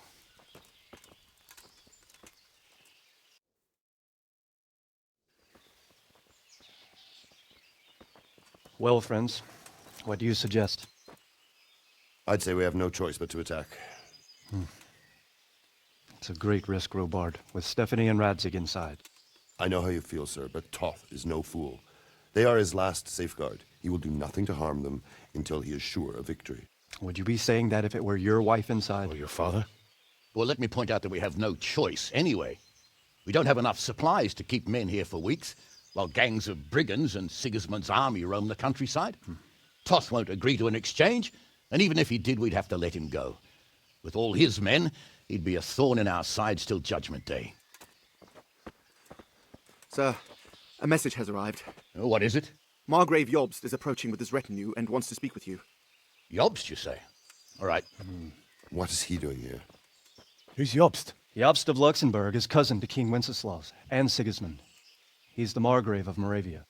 Only a year ago, he was collaborating with Sigismund and the League of Lords. He betrayed King Wenceslas and his ally Prokop. Now, he's changed sides, appointed himself the leader of the rebellion against Sigismund, and wants to liberate Wenceslas. Whichever way the wind blows. Nevertheless, it seems the decision is made for us. We don't want Jobst camping with us in front of our own castle like a band of gypsies. I'm afraid you're right, Hanish. All right. We'll let the men rest a while and then attack. Come to me when everything is ready. How are you? There was precious little in it, and we could have lost everything. That's how it goes in war. But God stood by us. And in the end, they're nothing but a bunch of filthy cutthroats. They're sneak thieves and assassins. But does that make them real soldiers? Well, they're apt to wait till a man nips off into the bushes to relieve himself, lifts up his chainmail tunic and stab him in the back. Personally, I'd rather face a proper soldier. Because you know just who you're up against. That's probably why Toth is giving us such a hard time. Greetings. What business have you? We came at the last moment. True. I feared the worst. I had to flee from the Turks once. This was an even closer shave. But as for our misfortunate Master Fafer, I fear you may have come too late. I examined his wounds and I'm not sure he's strong enough to pull through. That is too bad. Too bad that you weren't able to escape on time. Yes, Sir Capon took fright, understandably for someone his age. But not to worry, a little practice in killing foes will put steel in him. The Lord be praised. What brings you to me? Master Fafar, how's the trebuchet construction going? Much better now that I have Master Keyser to help me. Although, to be quite honest, it's more a case of me helping him. I'm taking note and learning as I go. Next time round, you'll be the siege master. I rather hope they won't be next time. How's work going with Master Keyser? Excellent. His knowledge of machinery and mechanics is absolutely astonishing. He's a very gifted man. So you're confident the trebuchet will do its job? Absolutely. It's plain to see Master Keyser knows exactly what he's doing. How much longer do you think it will take? I wouldn't like to hazard a guess. As I understand it, the base is quick to make, but the other parts are more complicated. And then there's all the balancing and setting the trajectory and range. I see. Well, I hope it's ready soon. So do I, Henry. We came just in time, didn't we? Quite. I thought my last hour had come. But Lord Capon came to our defence and fought like a lion. I'd say he's growing into a proper nobleman at last. I think more people will be changing their minds about him. They should. I owe him my life. God bless him. God bless you. What troubles you? What do you think of Master Keyser? I've already asked him to stay on here when this is over. His ideas are incredible, even that trebuchet. I can't wait to launch it. Sounds like you're sorry not to be the siege master. Who knows? I may still get a chance. How do you feel? Pissed off. I'd give anything to have seen you get here sooner. If only Istvan had stayed inside that fucking castle. I remember the first time it happened to me. But that was when you were a young blacksmith, when those thugs attacked you. I'm a nobleman, trained in combat and siegecraft, and even I won't pretend I wasn't terrified. That's how it goes. There's nothing you can do about it. But Master Fafar may not survive the way they hacked him. If I'd been quicker, or if he'd at least started to run, but I... The main thing is it will be easier next time. You won't feel the horror quite so much. I hope so, Hal. Or I'll soon be getting sick of your pontifications. Good luck. God be with you. So did it help? I've not caught anyone napping on their watch since, so yes, I'd say it helped. I'm glad. I wasn't completely sure that it would. What is your impression of Master Keyser? Sir Hanush thinks he's insane. He's crazed as one of those dung-smeared fools reciting the New Testament backwards in the street. But what do you think? Sometimes I think a little craziness is no bad thing. Master Keyser's seen and lived through a lot in his time in foreign lands. And those rockets he was talking about. It all sounds like the babbling of a madman. Maybe. But I'd like to see them. Shooting off, screaming through the sky like comets. I'm sure they'd be a sight to behold. It seems we came just in time. No, you came too late. The gates were flung open and those bastards poured out. Of course, we knew it could happen, but there was little we could do about it. We were taken by surprise on the field. I know, but I would have preferred you to come at their flank while they were attacking us. It's a good thing nothing happened to Sir Capon. That would have been far worse than a shattered trebuchet. Ah, I'm glad you came. At your service, sir. I'm about to give the order to bombard Talmberg. And since it's mainly thanks to you that we still have a trebuchet, I think you should have the honor of the first shot. I'll be delighted. To smash my castle? I can't say I share your enthusiasm. Sorry, sir. I didn't mean it like that. There's nothing to it. The men will load the trebuchet. All you have to do is pull the lever. Well, I suppose I could manage that. Then we'll bombard Talmberg for several days. Sir Robard will explain what comes next. See you later.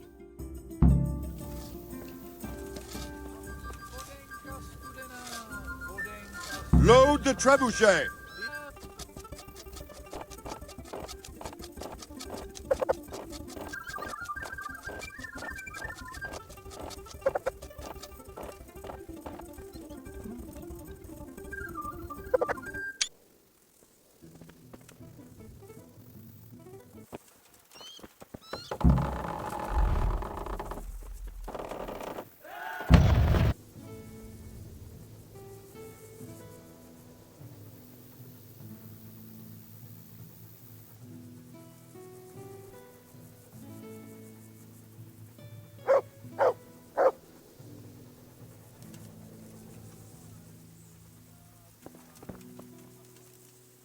Take care.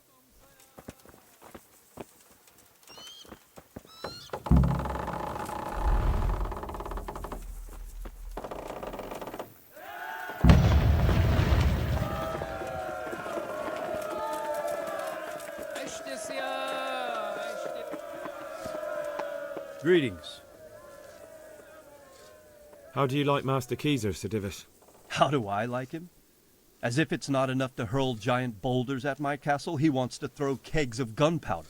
I understand, but he has to do something. Those boulders could hit my wife, and if they don't get her, the gunpowder could burn her to death along with Sir Radzig. Yeah, I know.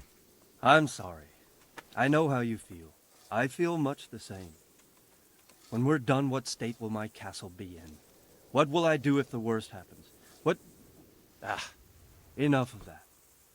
Better to spend my time in prayer than worry. We made it in the nick of time. We failed. That serpent from Valdic gave us the slip. I should have known he'd have his fingers in it all. If only I could catch him. Would you kill him? Maybe. But before that, I'd throw him in the dungeon for a few years. See how much he enjoys it. Still, the best I'll be able to do is lodge a complaint against him when the king returns, and just thinking about it gets my gall. And my arm's killing me. Damn it! I've arranged for a priest to come. He promised to take care of the people around here. Thank you, Henry. Lifting the spirit can help us all. I got hold of a sawbones to take care of our wounded. Thank you. Most of them have already lost their homes. Their lives are all they have left. Divish said... Sir Divish. Sir Divish said you tell me what happens next. We're going to watch Istvan shitting himself. That's all? For a few days at least. So if you have anything to attend to, now's the time. Just don't forget to come back. Take care. Is something the matter? A few of them have taken to their heels. If they stop in Kuttenberg, I'll be glad enough. But I fear they may have other plans. If those were the best of Istvan's men, they could be lurking in the woods. They'll probably wait to attack us at the worst possible moment. My fear exactly. I won't breathe easy until Toth is hanging from the gate. But in the meantime, I'll be glad to know the woods at my back are clear. Can I count on you? Of course, Sir Ebar. Would you like me to bring back their gear as evidence they're dead? That's not necessary. I trust you. You don't even have to do the killing, just let me know where you find them and that'll be that. There's no need for you to get hurt in the process. Well then, what's control of that some rock heel? Come on, get over here! Had enough? Hey, all of you, get up! The heel.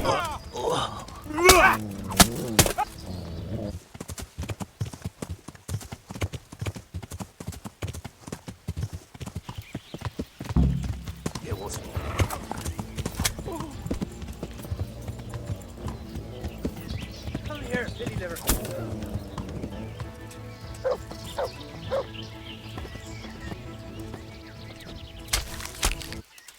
What the hell was that? Get him!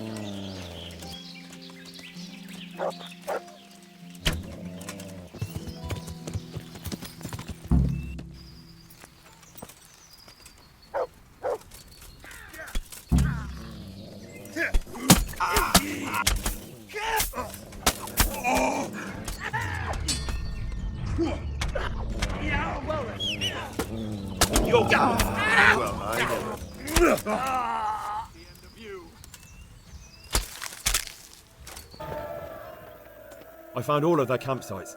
The rest of the woods are clear. That's a relief. Now let's relieve ourselves of this accursed Toth. Since Sir Divish's colours still aren't flying over Talmberg, I suppose we'll be attacking. Just so. That Istvan's a stubborn bastard. All right, when do we start? There's no reason to wait. Are you really ready? If you need to rest or anything, we can still wait. You won't have another chance until we've won the day. Or until your final rest. I'm ready. Glad to hear it. We're going to attack on two fronts. The north gate and the west wall, which will scale with ladders. The attack will be split into different stages. Taking the outer walls, the inner bailey, and finally the core of the castle and the tower. How are we going to attack the gate? We'll try to do as much damage as we can with the trebuchet first. Keyser claims he can even hit it directly. Even if that's true, we'll have to charge through a downpour of enemy arrows all the way to the portcullis. Portcullis? Fortunately, it's wooden, so we'll be able to break it down. But dealing with the defense in the bailey won't be easy. And what's the plan for attacking the west wall? First, we have to get men to the wall with ladders, which is no easy matter under fire, so we'll need as many men covering them as possible. As soon as the ladders are in place, our foot soldiers will run up and try to scale the wall. Once a few of them get to the battlements, we should quickly gain the upper hand. How will we take the battlements? Either by scaling the west wall, or our men at the gate will help. If they can break through, that is. And the inner bailey? That will be tough. Even if we get through the gate and into the outer bailey, we're still a long way from victory. The castle is designed so we'll be like hens in a coop to anyone with a bow on the inner battlements. We'll have to either fight our way through, or somehow get around them. What about the living quarters? There, I'm worried most about the hostages. Once we're inside, Istvan will know defeat is inevitable, but we'll still have to fight for each and every room. I think I've heard everything I need to know. Do you want to join the attack on the walls or on the gate? Remember, many of the Skalitz men will follow you. It could make a big difference. I'll help with the attack on the walls. I'm proud of you, Henry. You've changed from an insolent pup into a tough, reliable fighter. And as God is my witness, we will kick those whoresons' arses. A village lad and an old soldier. This man must be shaking in his boots. If he's not shaking, then he doesn't know what he's got coming. Just one last thing, though.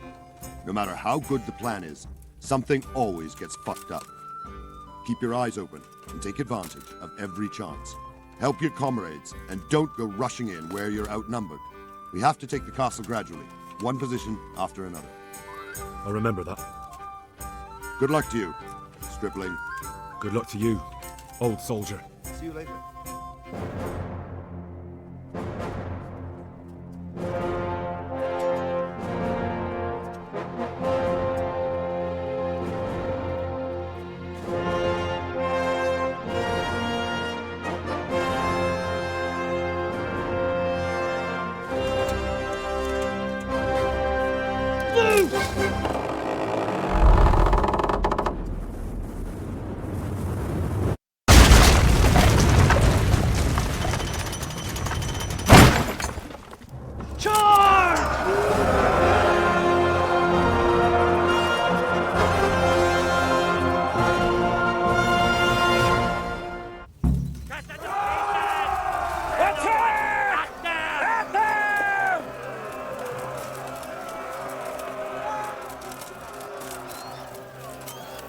Shields, for fuck's sake! Cover yourselves!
We've got them! And now for the south! We'll charge them from the rear!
Sir, we should give the order.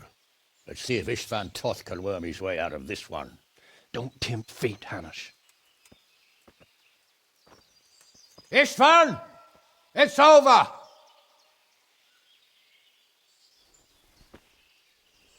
You want us to come and get you? I wouldn't advise that. Your friend Divish wants to see his wife alive again. And Sir Radzig? Are both hostages unharmed? For now, Hanush, unless circumstances change. Well, I'm glad to hear it. My guest is also safe and sound, but he's also quite keen to go home. I imagine you feel the same way. It's been a long time since you warmed yourself at your own hearth. I'm in no hurry. I've plenty of supplies here, grand view and excellent company. What more could I want? Your freedom! Freedom? Freedom to get an arrow in the back? Sir, we're all noblemen here, all bound by honor. I give you my word as a knight and lord, and that of my companions. If you release Lady Stephanie and Sir Radzig, you may leave the castle with your men and go on your way unharmed.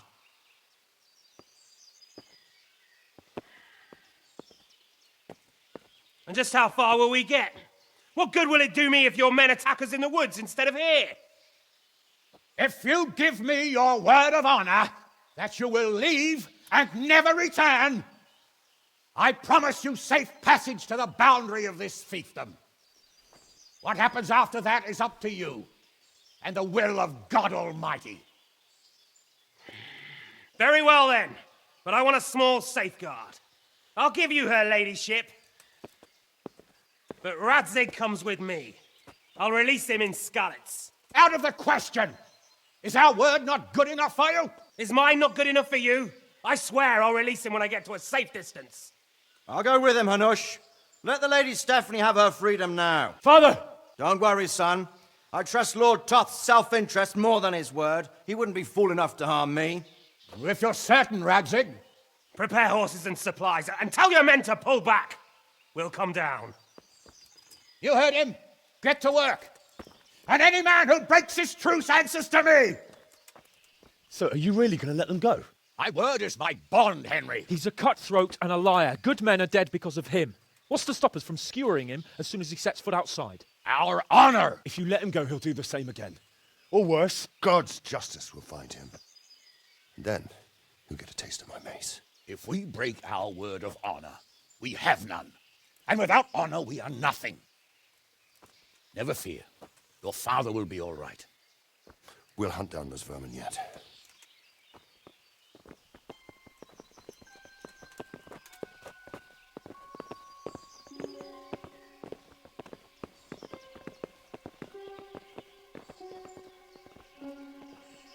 Bring the horses.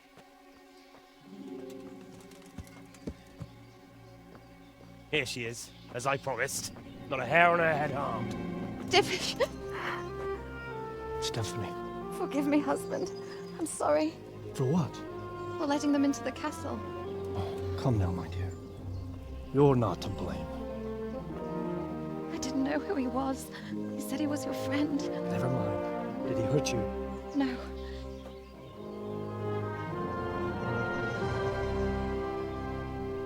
I hope your word can be trusted. Certainly more than yours.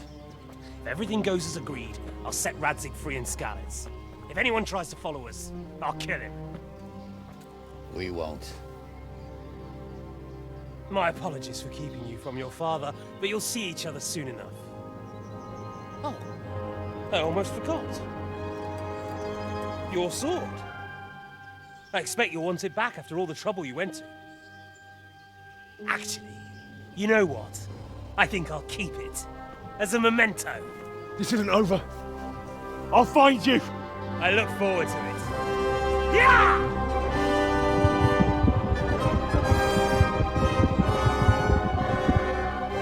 Quick! To the battlements! We have to see which way they go! Oh, they really are heading for Skalitz.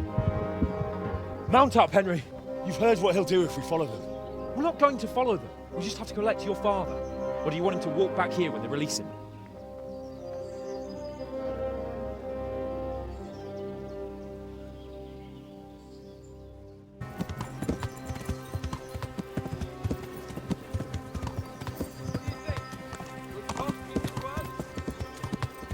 noble, right?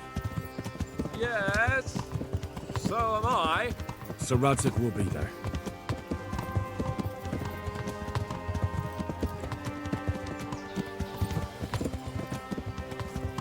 What will you do now? Not long ago, I only made plans 3 days ahead at most.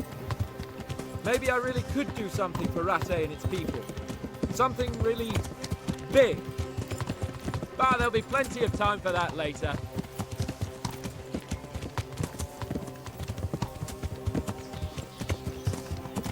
What should I say to him? Don't worry. It'll come to you. You'll see. Well, I just hope he'll be there. Alive.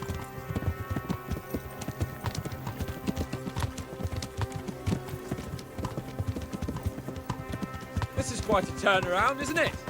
What do you mean? How long have we known each other? A few weeks? Something like that. Before that, I was chasing wenches around Rattay and you were digging turnips. And now look at us. A pair of veterans.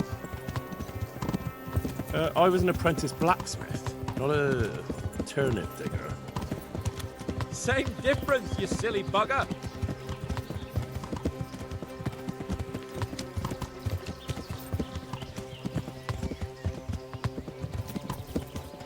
The way you found Toth, sneaking into Vranik all on your own. Well, what I mean is, hats off to you, Hal. You wouldn't catch me doing that. Truth is, I didn't think much about it. I just felt I had to do it.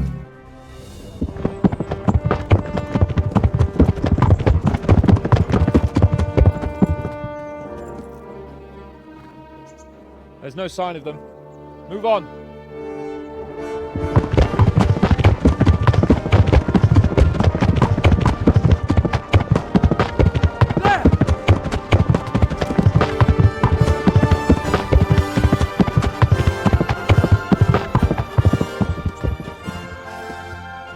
Glad to see Istvan kept his word, sir. Not half as glad as I am, Your Grace. Well, we kept our word too, and now Toth has had his head start and he's fair game. Which way do they go? To the north, but I would be careful, Sir Hans. Fear not, Your Grace. I have twice as many men as he. Well, I won't keep you any longer. I'm sure the two of you have a lot to say to each other. Let's go!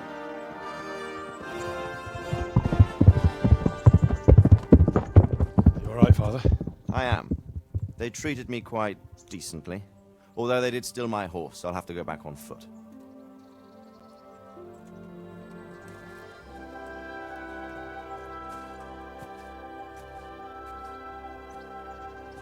It looks like it's all over. Not by a long shot. It won't be over until we get this mess cleared up. And catch that bastard. How could we let him go? Would you rather we killed him? Even if it meant Lady Stephanie and I died too? No, of course not. But what was to stop us from killing him after the exchange? Honor? Honor? If the word of honor of a nobleman could not be trusted, then he would never have agreed to the exchange. And where's the honor in abandoning your son? You know how it is. We were young. It happened. And I couldn't marry a commoner. Then your father, Martin, came along and took care of both of you. He knew it. What? That I was your father? Certainly. He was a great man.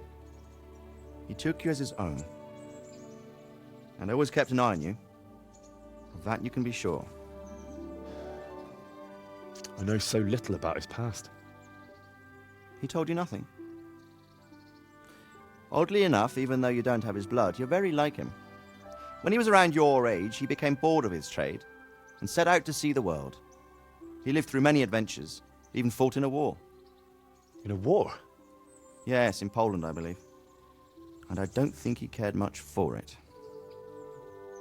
That's why he wanted me to stay at home. He spent some time in Prague, then settled in Kuttenberg. But it seems he quarreled with someone there and finally ended up here. You know the rest. I loved him, but even so, I somehow always had a feeling I didn't quite fit in. It was in your blood, I suppose.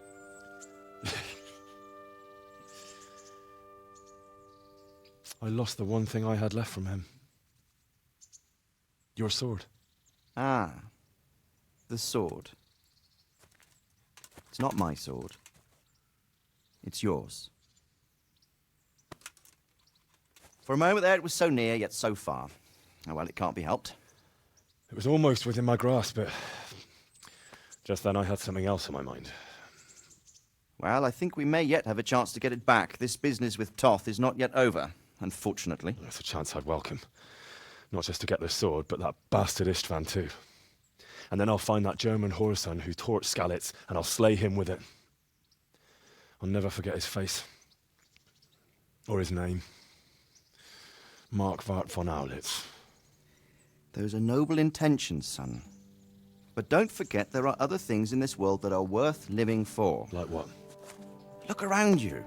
Blue skies overhead, green grass underfoot, beautiful girls. Good wine, a few good friends, and a fine steed under your backside. Those are things worth living for. Though I can't deny that swine who killed your mother must pay for what he did. But it's better not to dwell too much on that at the cost of those other things. On the subject of steeds, I think we'll have to ride like the Knights Templar. How's that? 2 up. One day I'll tell you how they got their seal. You can take the front.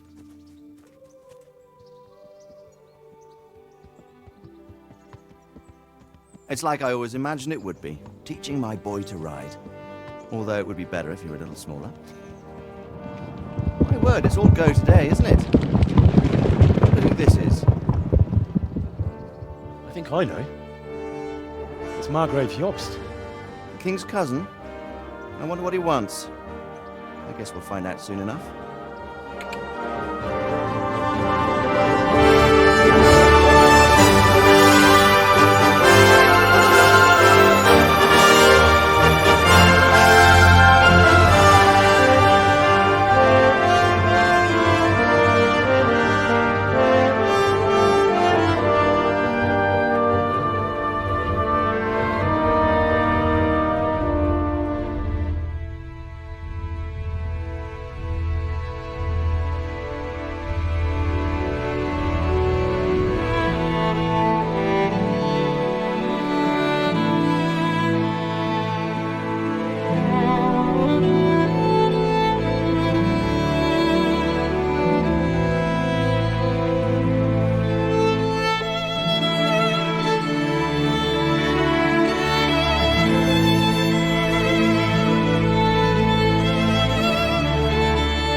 Doing well, son.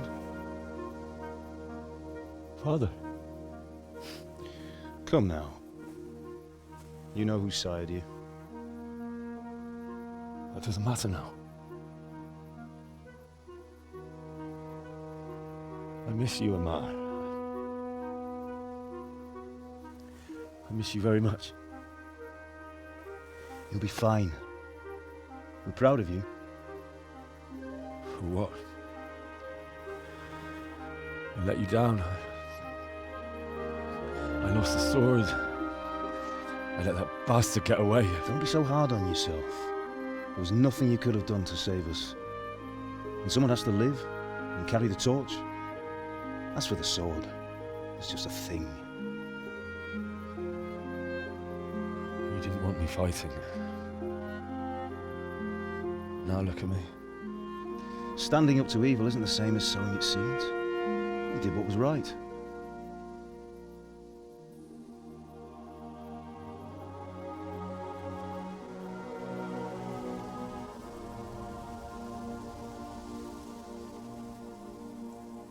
I have to leave you now. Oh, please. You know I can't stay.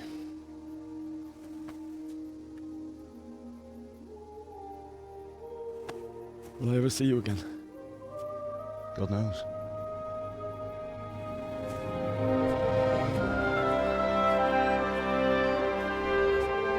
Make her proud.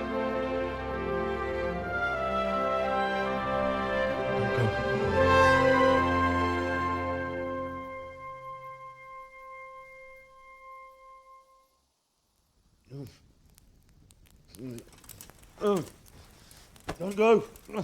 No. What on earth were you dreaming about? I couldn't wake you, and it's well past dawn. Sir Radzig wants you at the upper castle.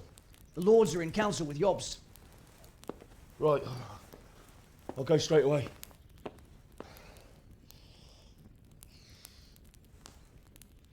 What is it? It's just...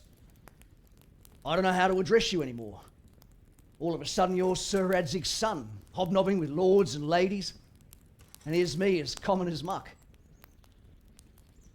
Oh, give over, you idiot. Do I look like a lord to you? Not really. You're as much a lord as I am a nun. And I've never looked good in a habit. Get out of here! Or I'll have you clapped in the stocks.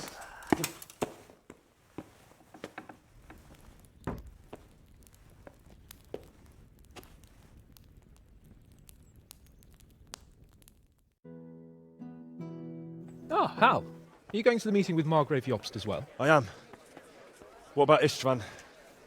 I assume that we didn't catch him? No. Because if we had, you'd be the first one to know. Have no fear. We'll get him eventually. I hope you're right. Anyway, let's go and see what Jobst wants from us.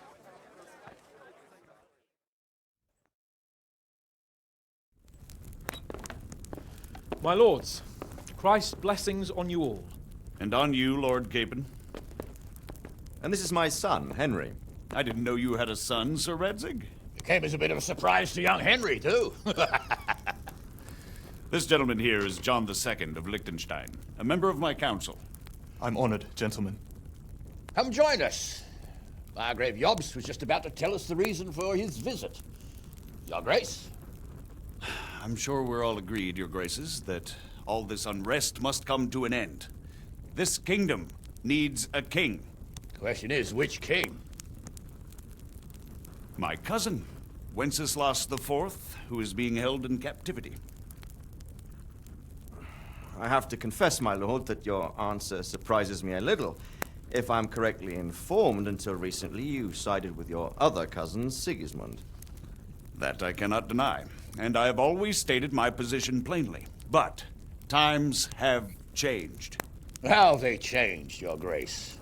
Sir, there is one thing on which we undoubtedly concur. That King Wenceslas, unfortunately, did not inherit his father's gift for governing.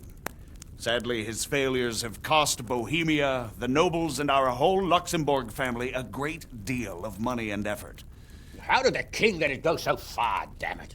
It's in his temperament. He cares only for wine, women, and the hunt. A king, in fact, who never wanted to be king. Then why didn't he just let his brother have the crown? Young sir, the crown weighs heavy when there are duties to be performed. But to surrender it means giving up great privileges, too. But he did surrender power to his brother. When things started getting out of hand, Wenceslas appealed to Sigismund for help in restoring order. What, you're saying Wenceslas invited him here? This is starting to make my head spin. Actually, it makes sense when you think about it. Sigismund wanted to re-establish the power of the whole House of Luxembourg. He thought if he helped Wenceslas win the imperial crown, in return his brother would help him become the king of the Romans, and leave the actual reign of Bohemia and the empire to him. Sigismund would govern, while Wenceslas could carry on doing what he was best at, enjoying the life of the imperial court. Why wasn't Wenceslas crowned Holy Roman Emperor long ago? He was already elected king of the Romans. All he had to do was go and let the Pope put the damn imperial crown on his head. Who knows? Maybe he'd prefer hunting and consorting with bathhouse wenches to spending time with the Pope. Well, so would I must admit. Sigismund's plan seemed sound enough, but it didn't quite work out, did it? It worked for a while. He and his brother reached an agreement. Sigismund took over administration of the kingdom and began planning Wenceslas's journey to Rome for the imperial coronation. But then Wenceslas realized he would just be a puppet with a crown. I must say, Margrave Jobst, Wenceslas and Prokop behave rather like naughty children in need of a good clout about the ears. Sigismund would agree. He was already planning his rule of Bohemia, and all of a sudden, the rug was pulled from under him. I'd say he lost his patience and decided he'd drag Wenceslas to the coronation kicking and screaming if he had to. Just like a naughty child, as you say. So he abducted him and your brother Prokop too, if I heard correctly. Correct. And you helped him do it, if I heard correctly. Yes, your graces, it's true. I was there when Sigismund abducted Prokop. I thought everything could somehow be settled, that we could make my brother see sense. But Sigismund just wanted to put an end to the dispute once and for all, whatever the cost. There was nothing I could do to stop him. And that's one of the reasons why I'm here. The worst of it is that it was all for nothing. Instead of putting a stop to the revolt, it escalated it, and the result is this chaos we have today. That's true enough, sir. But I must admit now, I'm not sure what your position is. The king is incompetent, but we must protect him? The simple truth, gentlemen, is that for all of Wenceslas's faults, we have no one else. So we'll have to make do with his idleness. People like him, though. But what can we do now? Sigismund has the League of Lords behind him. Otto von Bergholf, Heinrich von Rosenberg. The situation has gotten completely out of control. Now even the nobles of the League of Lords are realizing that Sigismund wasn't the right choice. So now Bergholf is on your side. Are we to assemble an army together with him and face Sigismund on the field of battle? We're not in Hungary now. Such affairs may be settled elegantly, without unnecessary hostilities or expenses. I have negotiated an alliance with the Hungarian bishops, the Polish, and of course the Czech nobility, against Sigismund. Every day he is losing the ground under his feet, and that's why I need your help too. What kind of help, though? Sigismund has a massive army, and Rosenberg, Berghof, and Prague are behind him. Do you have an army you could face him with?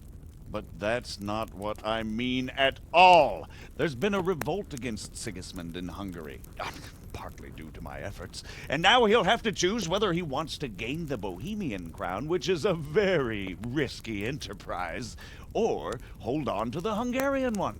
He can't have both. And there's a tough struggle awaiting him in Hungary. I'm not sure he'll win, and Rosenberg and Berghof know it too. They're not stupid. If the Bohemian nobility stands together, they will turn. We are men of little consequence, Margrave. Radzig here lost everything because of his alliance with Wenceslas. Sir Divish came within a hair of the same fate. Even Rattay is defenseless against Sigismund and the League of Lords. What's more, your grace, King Wenceslas languishes in captivity in Vienna. He can't rule too well from there. And what do you propose? To sit with your arms folded till the Bohemian lands are turned to ashes like Skalitz? We have to put a stop to this senseless war! And do you know, sir, what the true position of the League of Lords is? I'm not on the best of terms with them at this moment, so you'll have to ask them yourselves. Yes. Why not? I'll go and visit Bergov at his castle and we'll see what he tells me. You know, that's not such a bad idea, young sir. True. Though a little risky. I doubt Bergov would harm a blue-blooded envoy. And you can find out what he has to say about developments and what the League of Lords is planning. Then we'll decide what to do next. I'll help you compose a letter to him. I'd like Henry to come with me. Why not? He's proven himself an able investigator, and he'll also be a good bodyguard if anything should happen. And I'll send Sir John here to Kuttenberg to be my eyes and ears there. I believe both your reports will help us get a better grip on the situation. When can you set out? Just as soon as I've packed my things. Excellent. Margrave Jobst and I will draft a letter. Get ready, and we'll meet back here.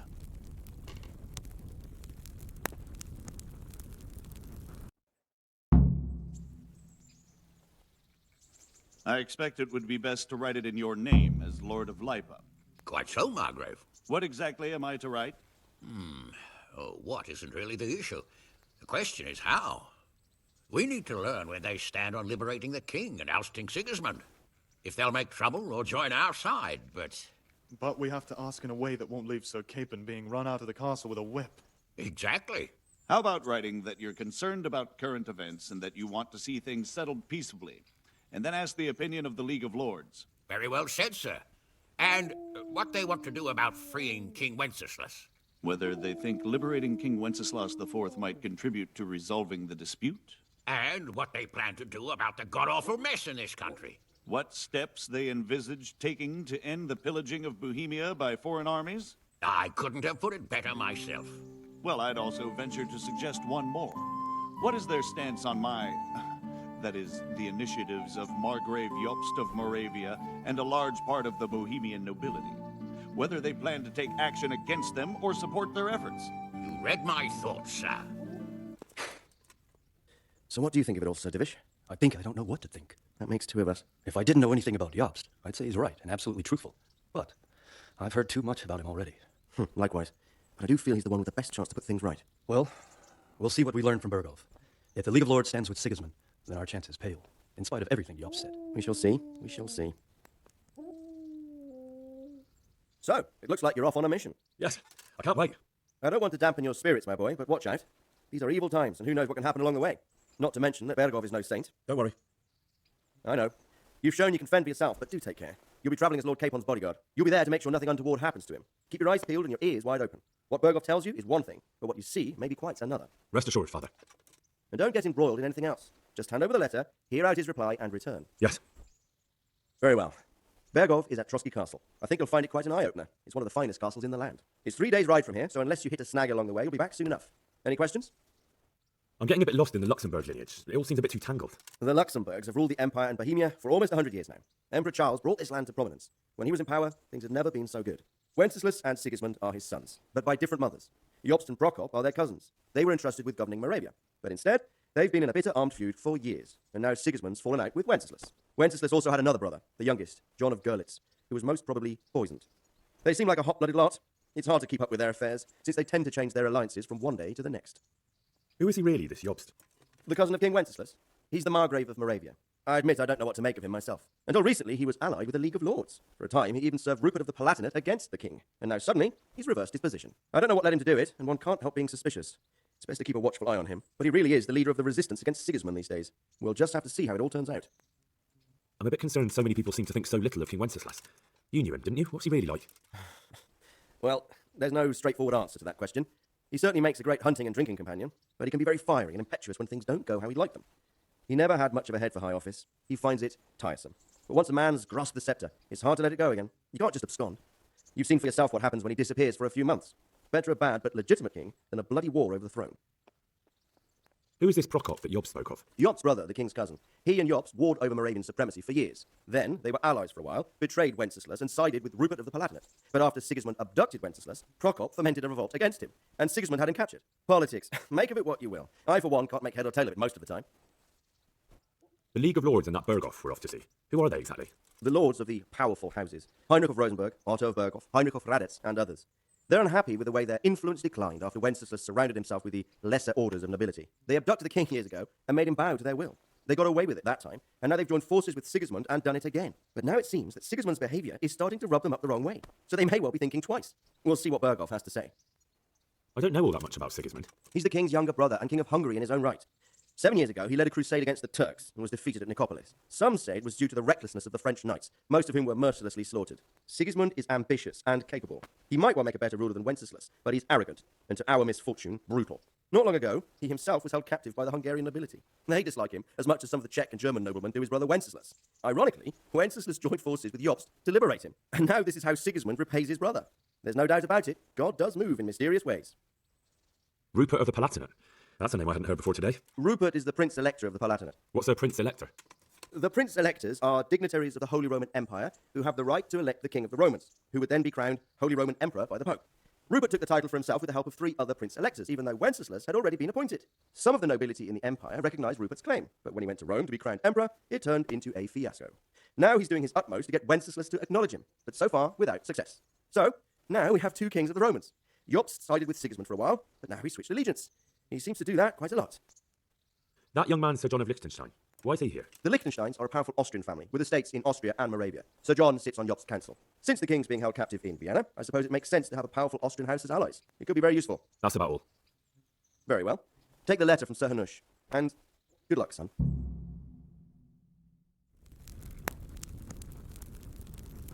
I believe we have written it well, gentlemen. Without a doubt.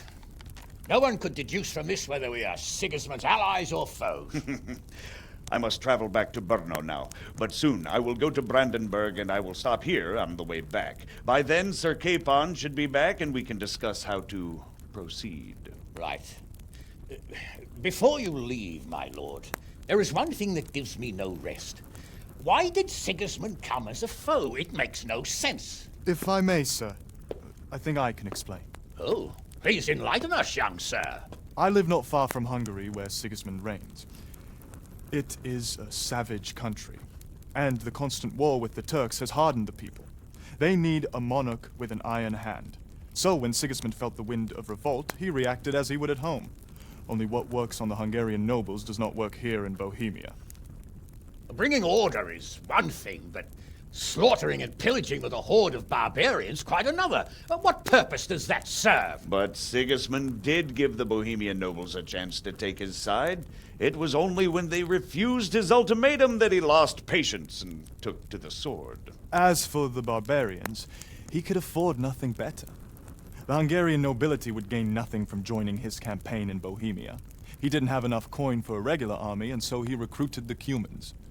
What he does not pay them, they make up for in plunder. But in the end, he didn't have enough to even satisfy the Cumans. That's why he raided Gutenberg and Skalitz. He wanted the silver.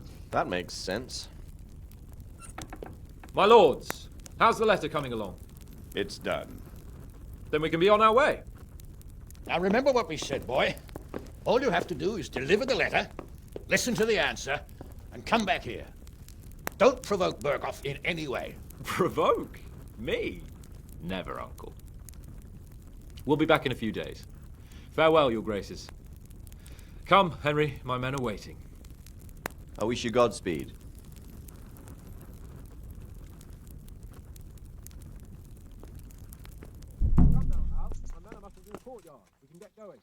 So, can we set off now, Henry? Of course. I can't wait. So, to horse! The Lord of Berghoff is bound to be waiting as eagerly.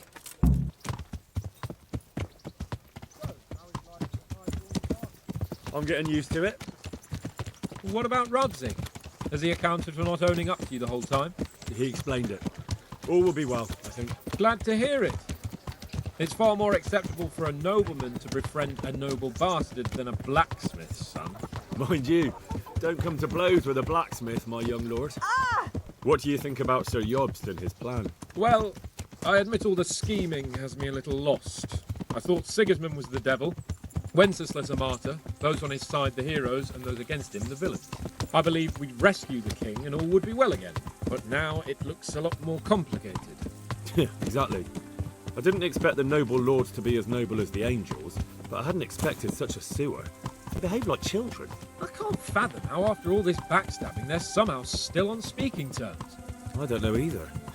Beggars belief.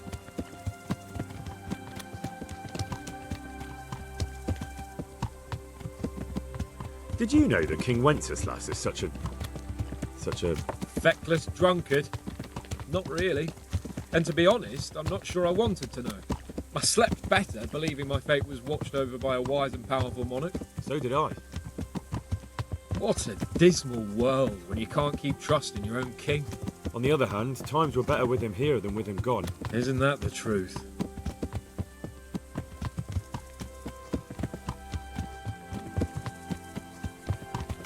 What do you think of Sigismund?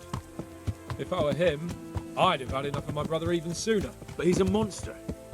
Look at what those hordes of his are getting up to here. What he did in Skalitz. True enough. On the other hand, if Wenceslas and Prokop hadn't double-crossed him, none of this would have happened. No one forced him to burn Skalitz. That's a fact. But he couldn't let them shit all over him either. Not that I'm defending him. He's a weasel. No doubt about that. Yeah.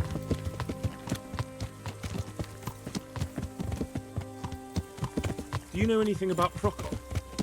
Ha! Sir Hanush could tell you a thing or two about him. Why?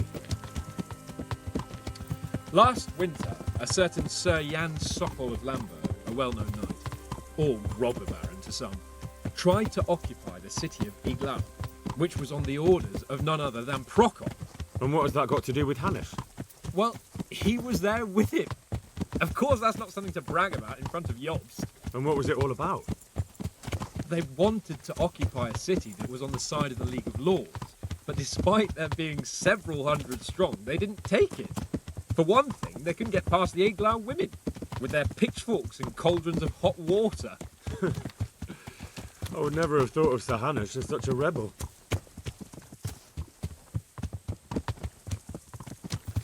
Yeah. And have you heard anything about Rupert of the Palatinate? A little. He can't manage even to wrest power from a king who doesn't much care for ruling and isn't fighting back. That doesn't seem like a man who has what it takes to rule. And that's all I need to know.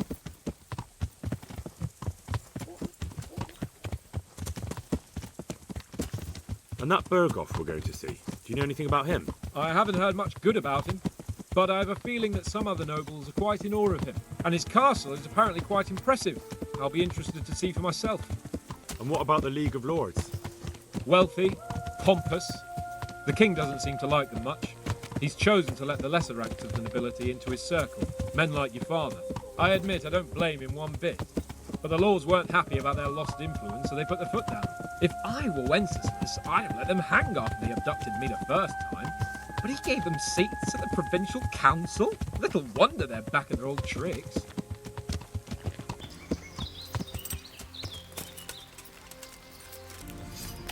How about it, Henry? Can we go? Are you ready for this? Of course. At last I'll get to see more of the country and have a bit of an outing. Quite.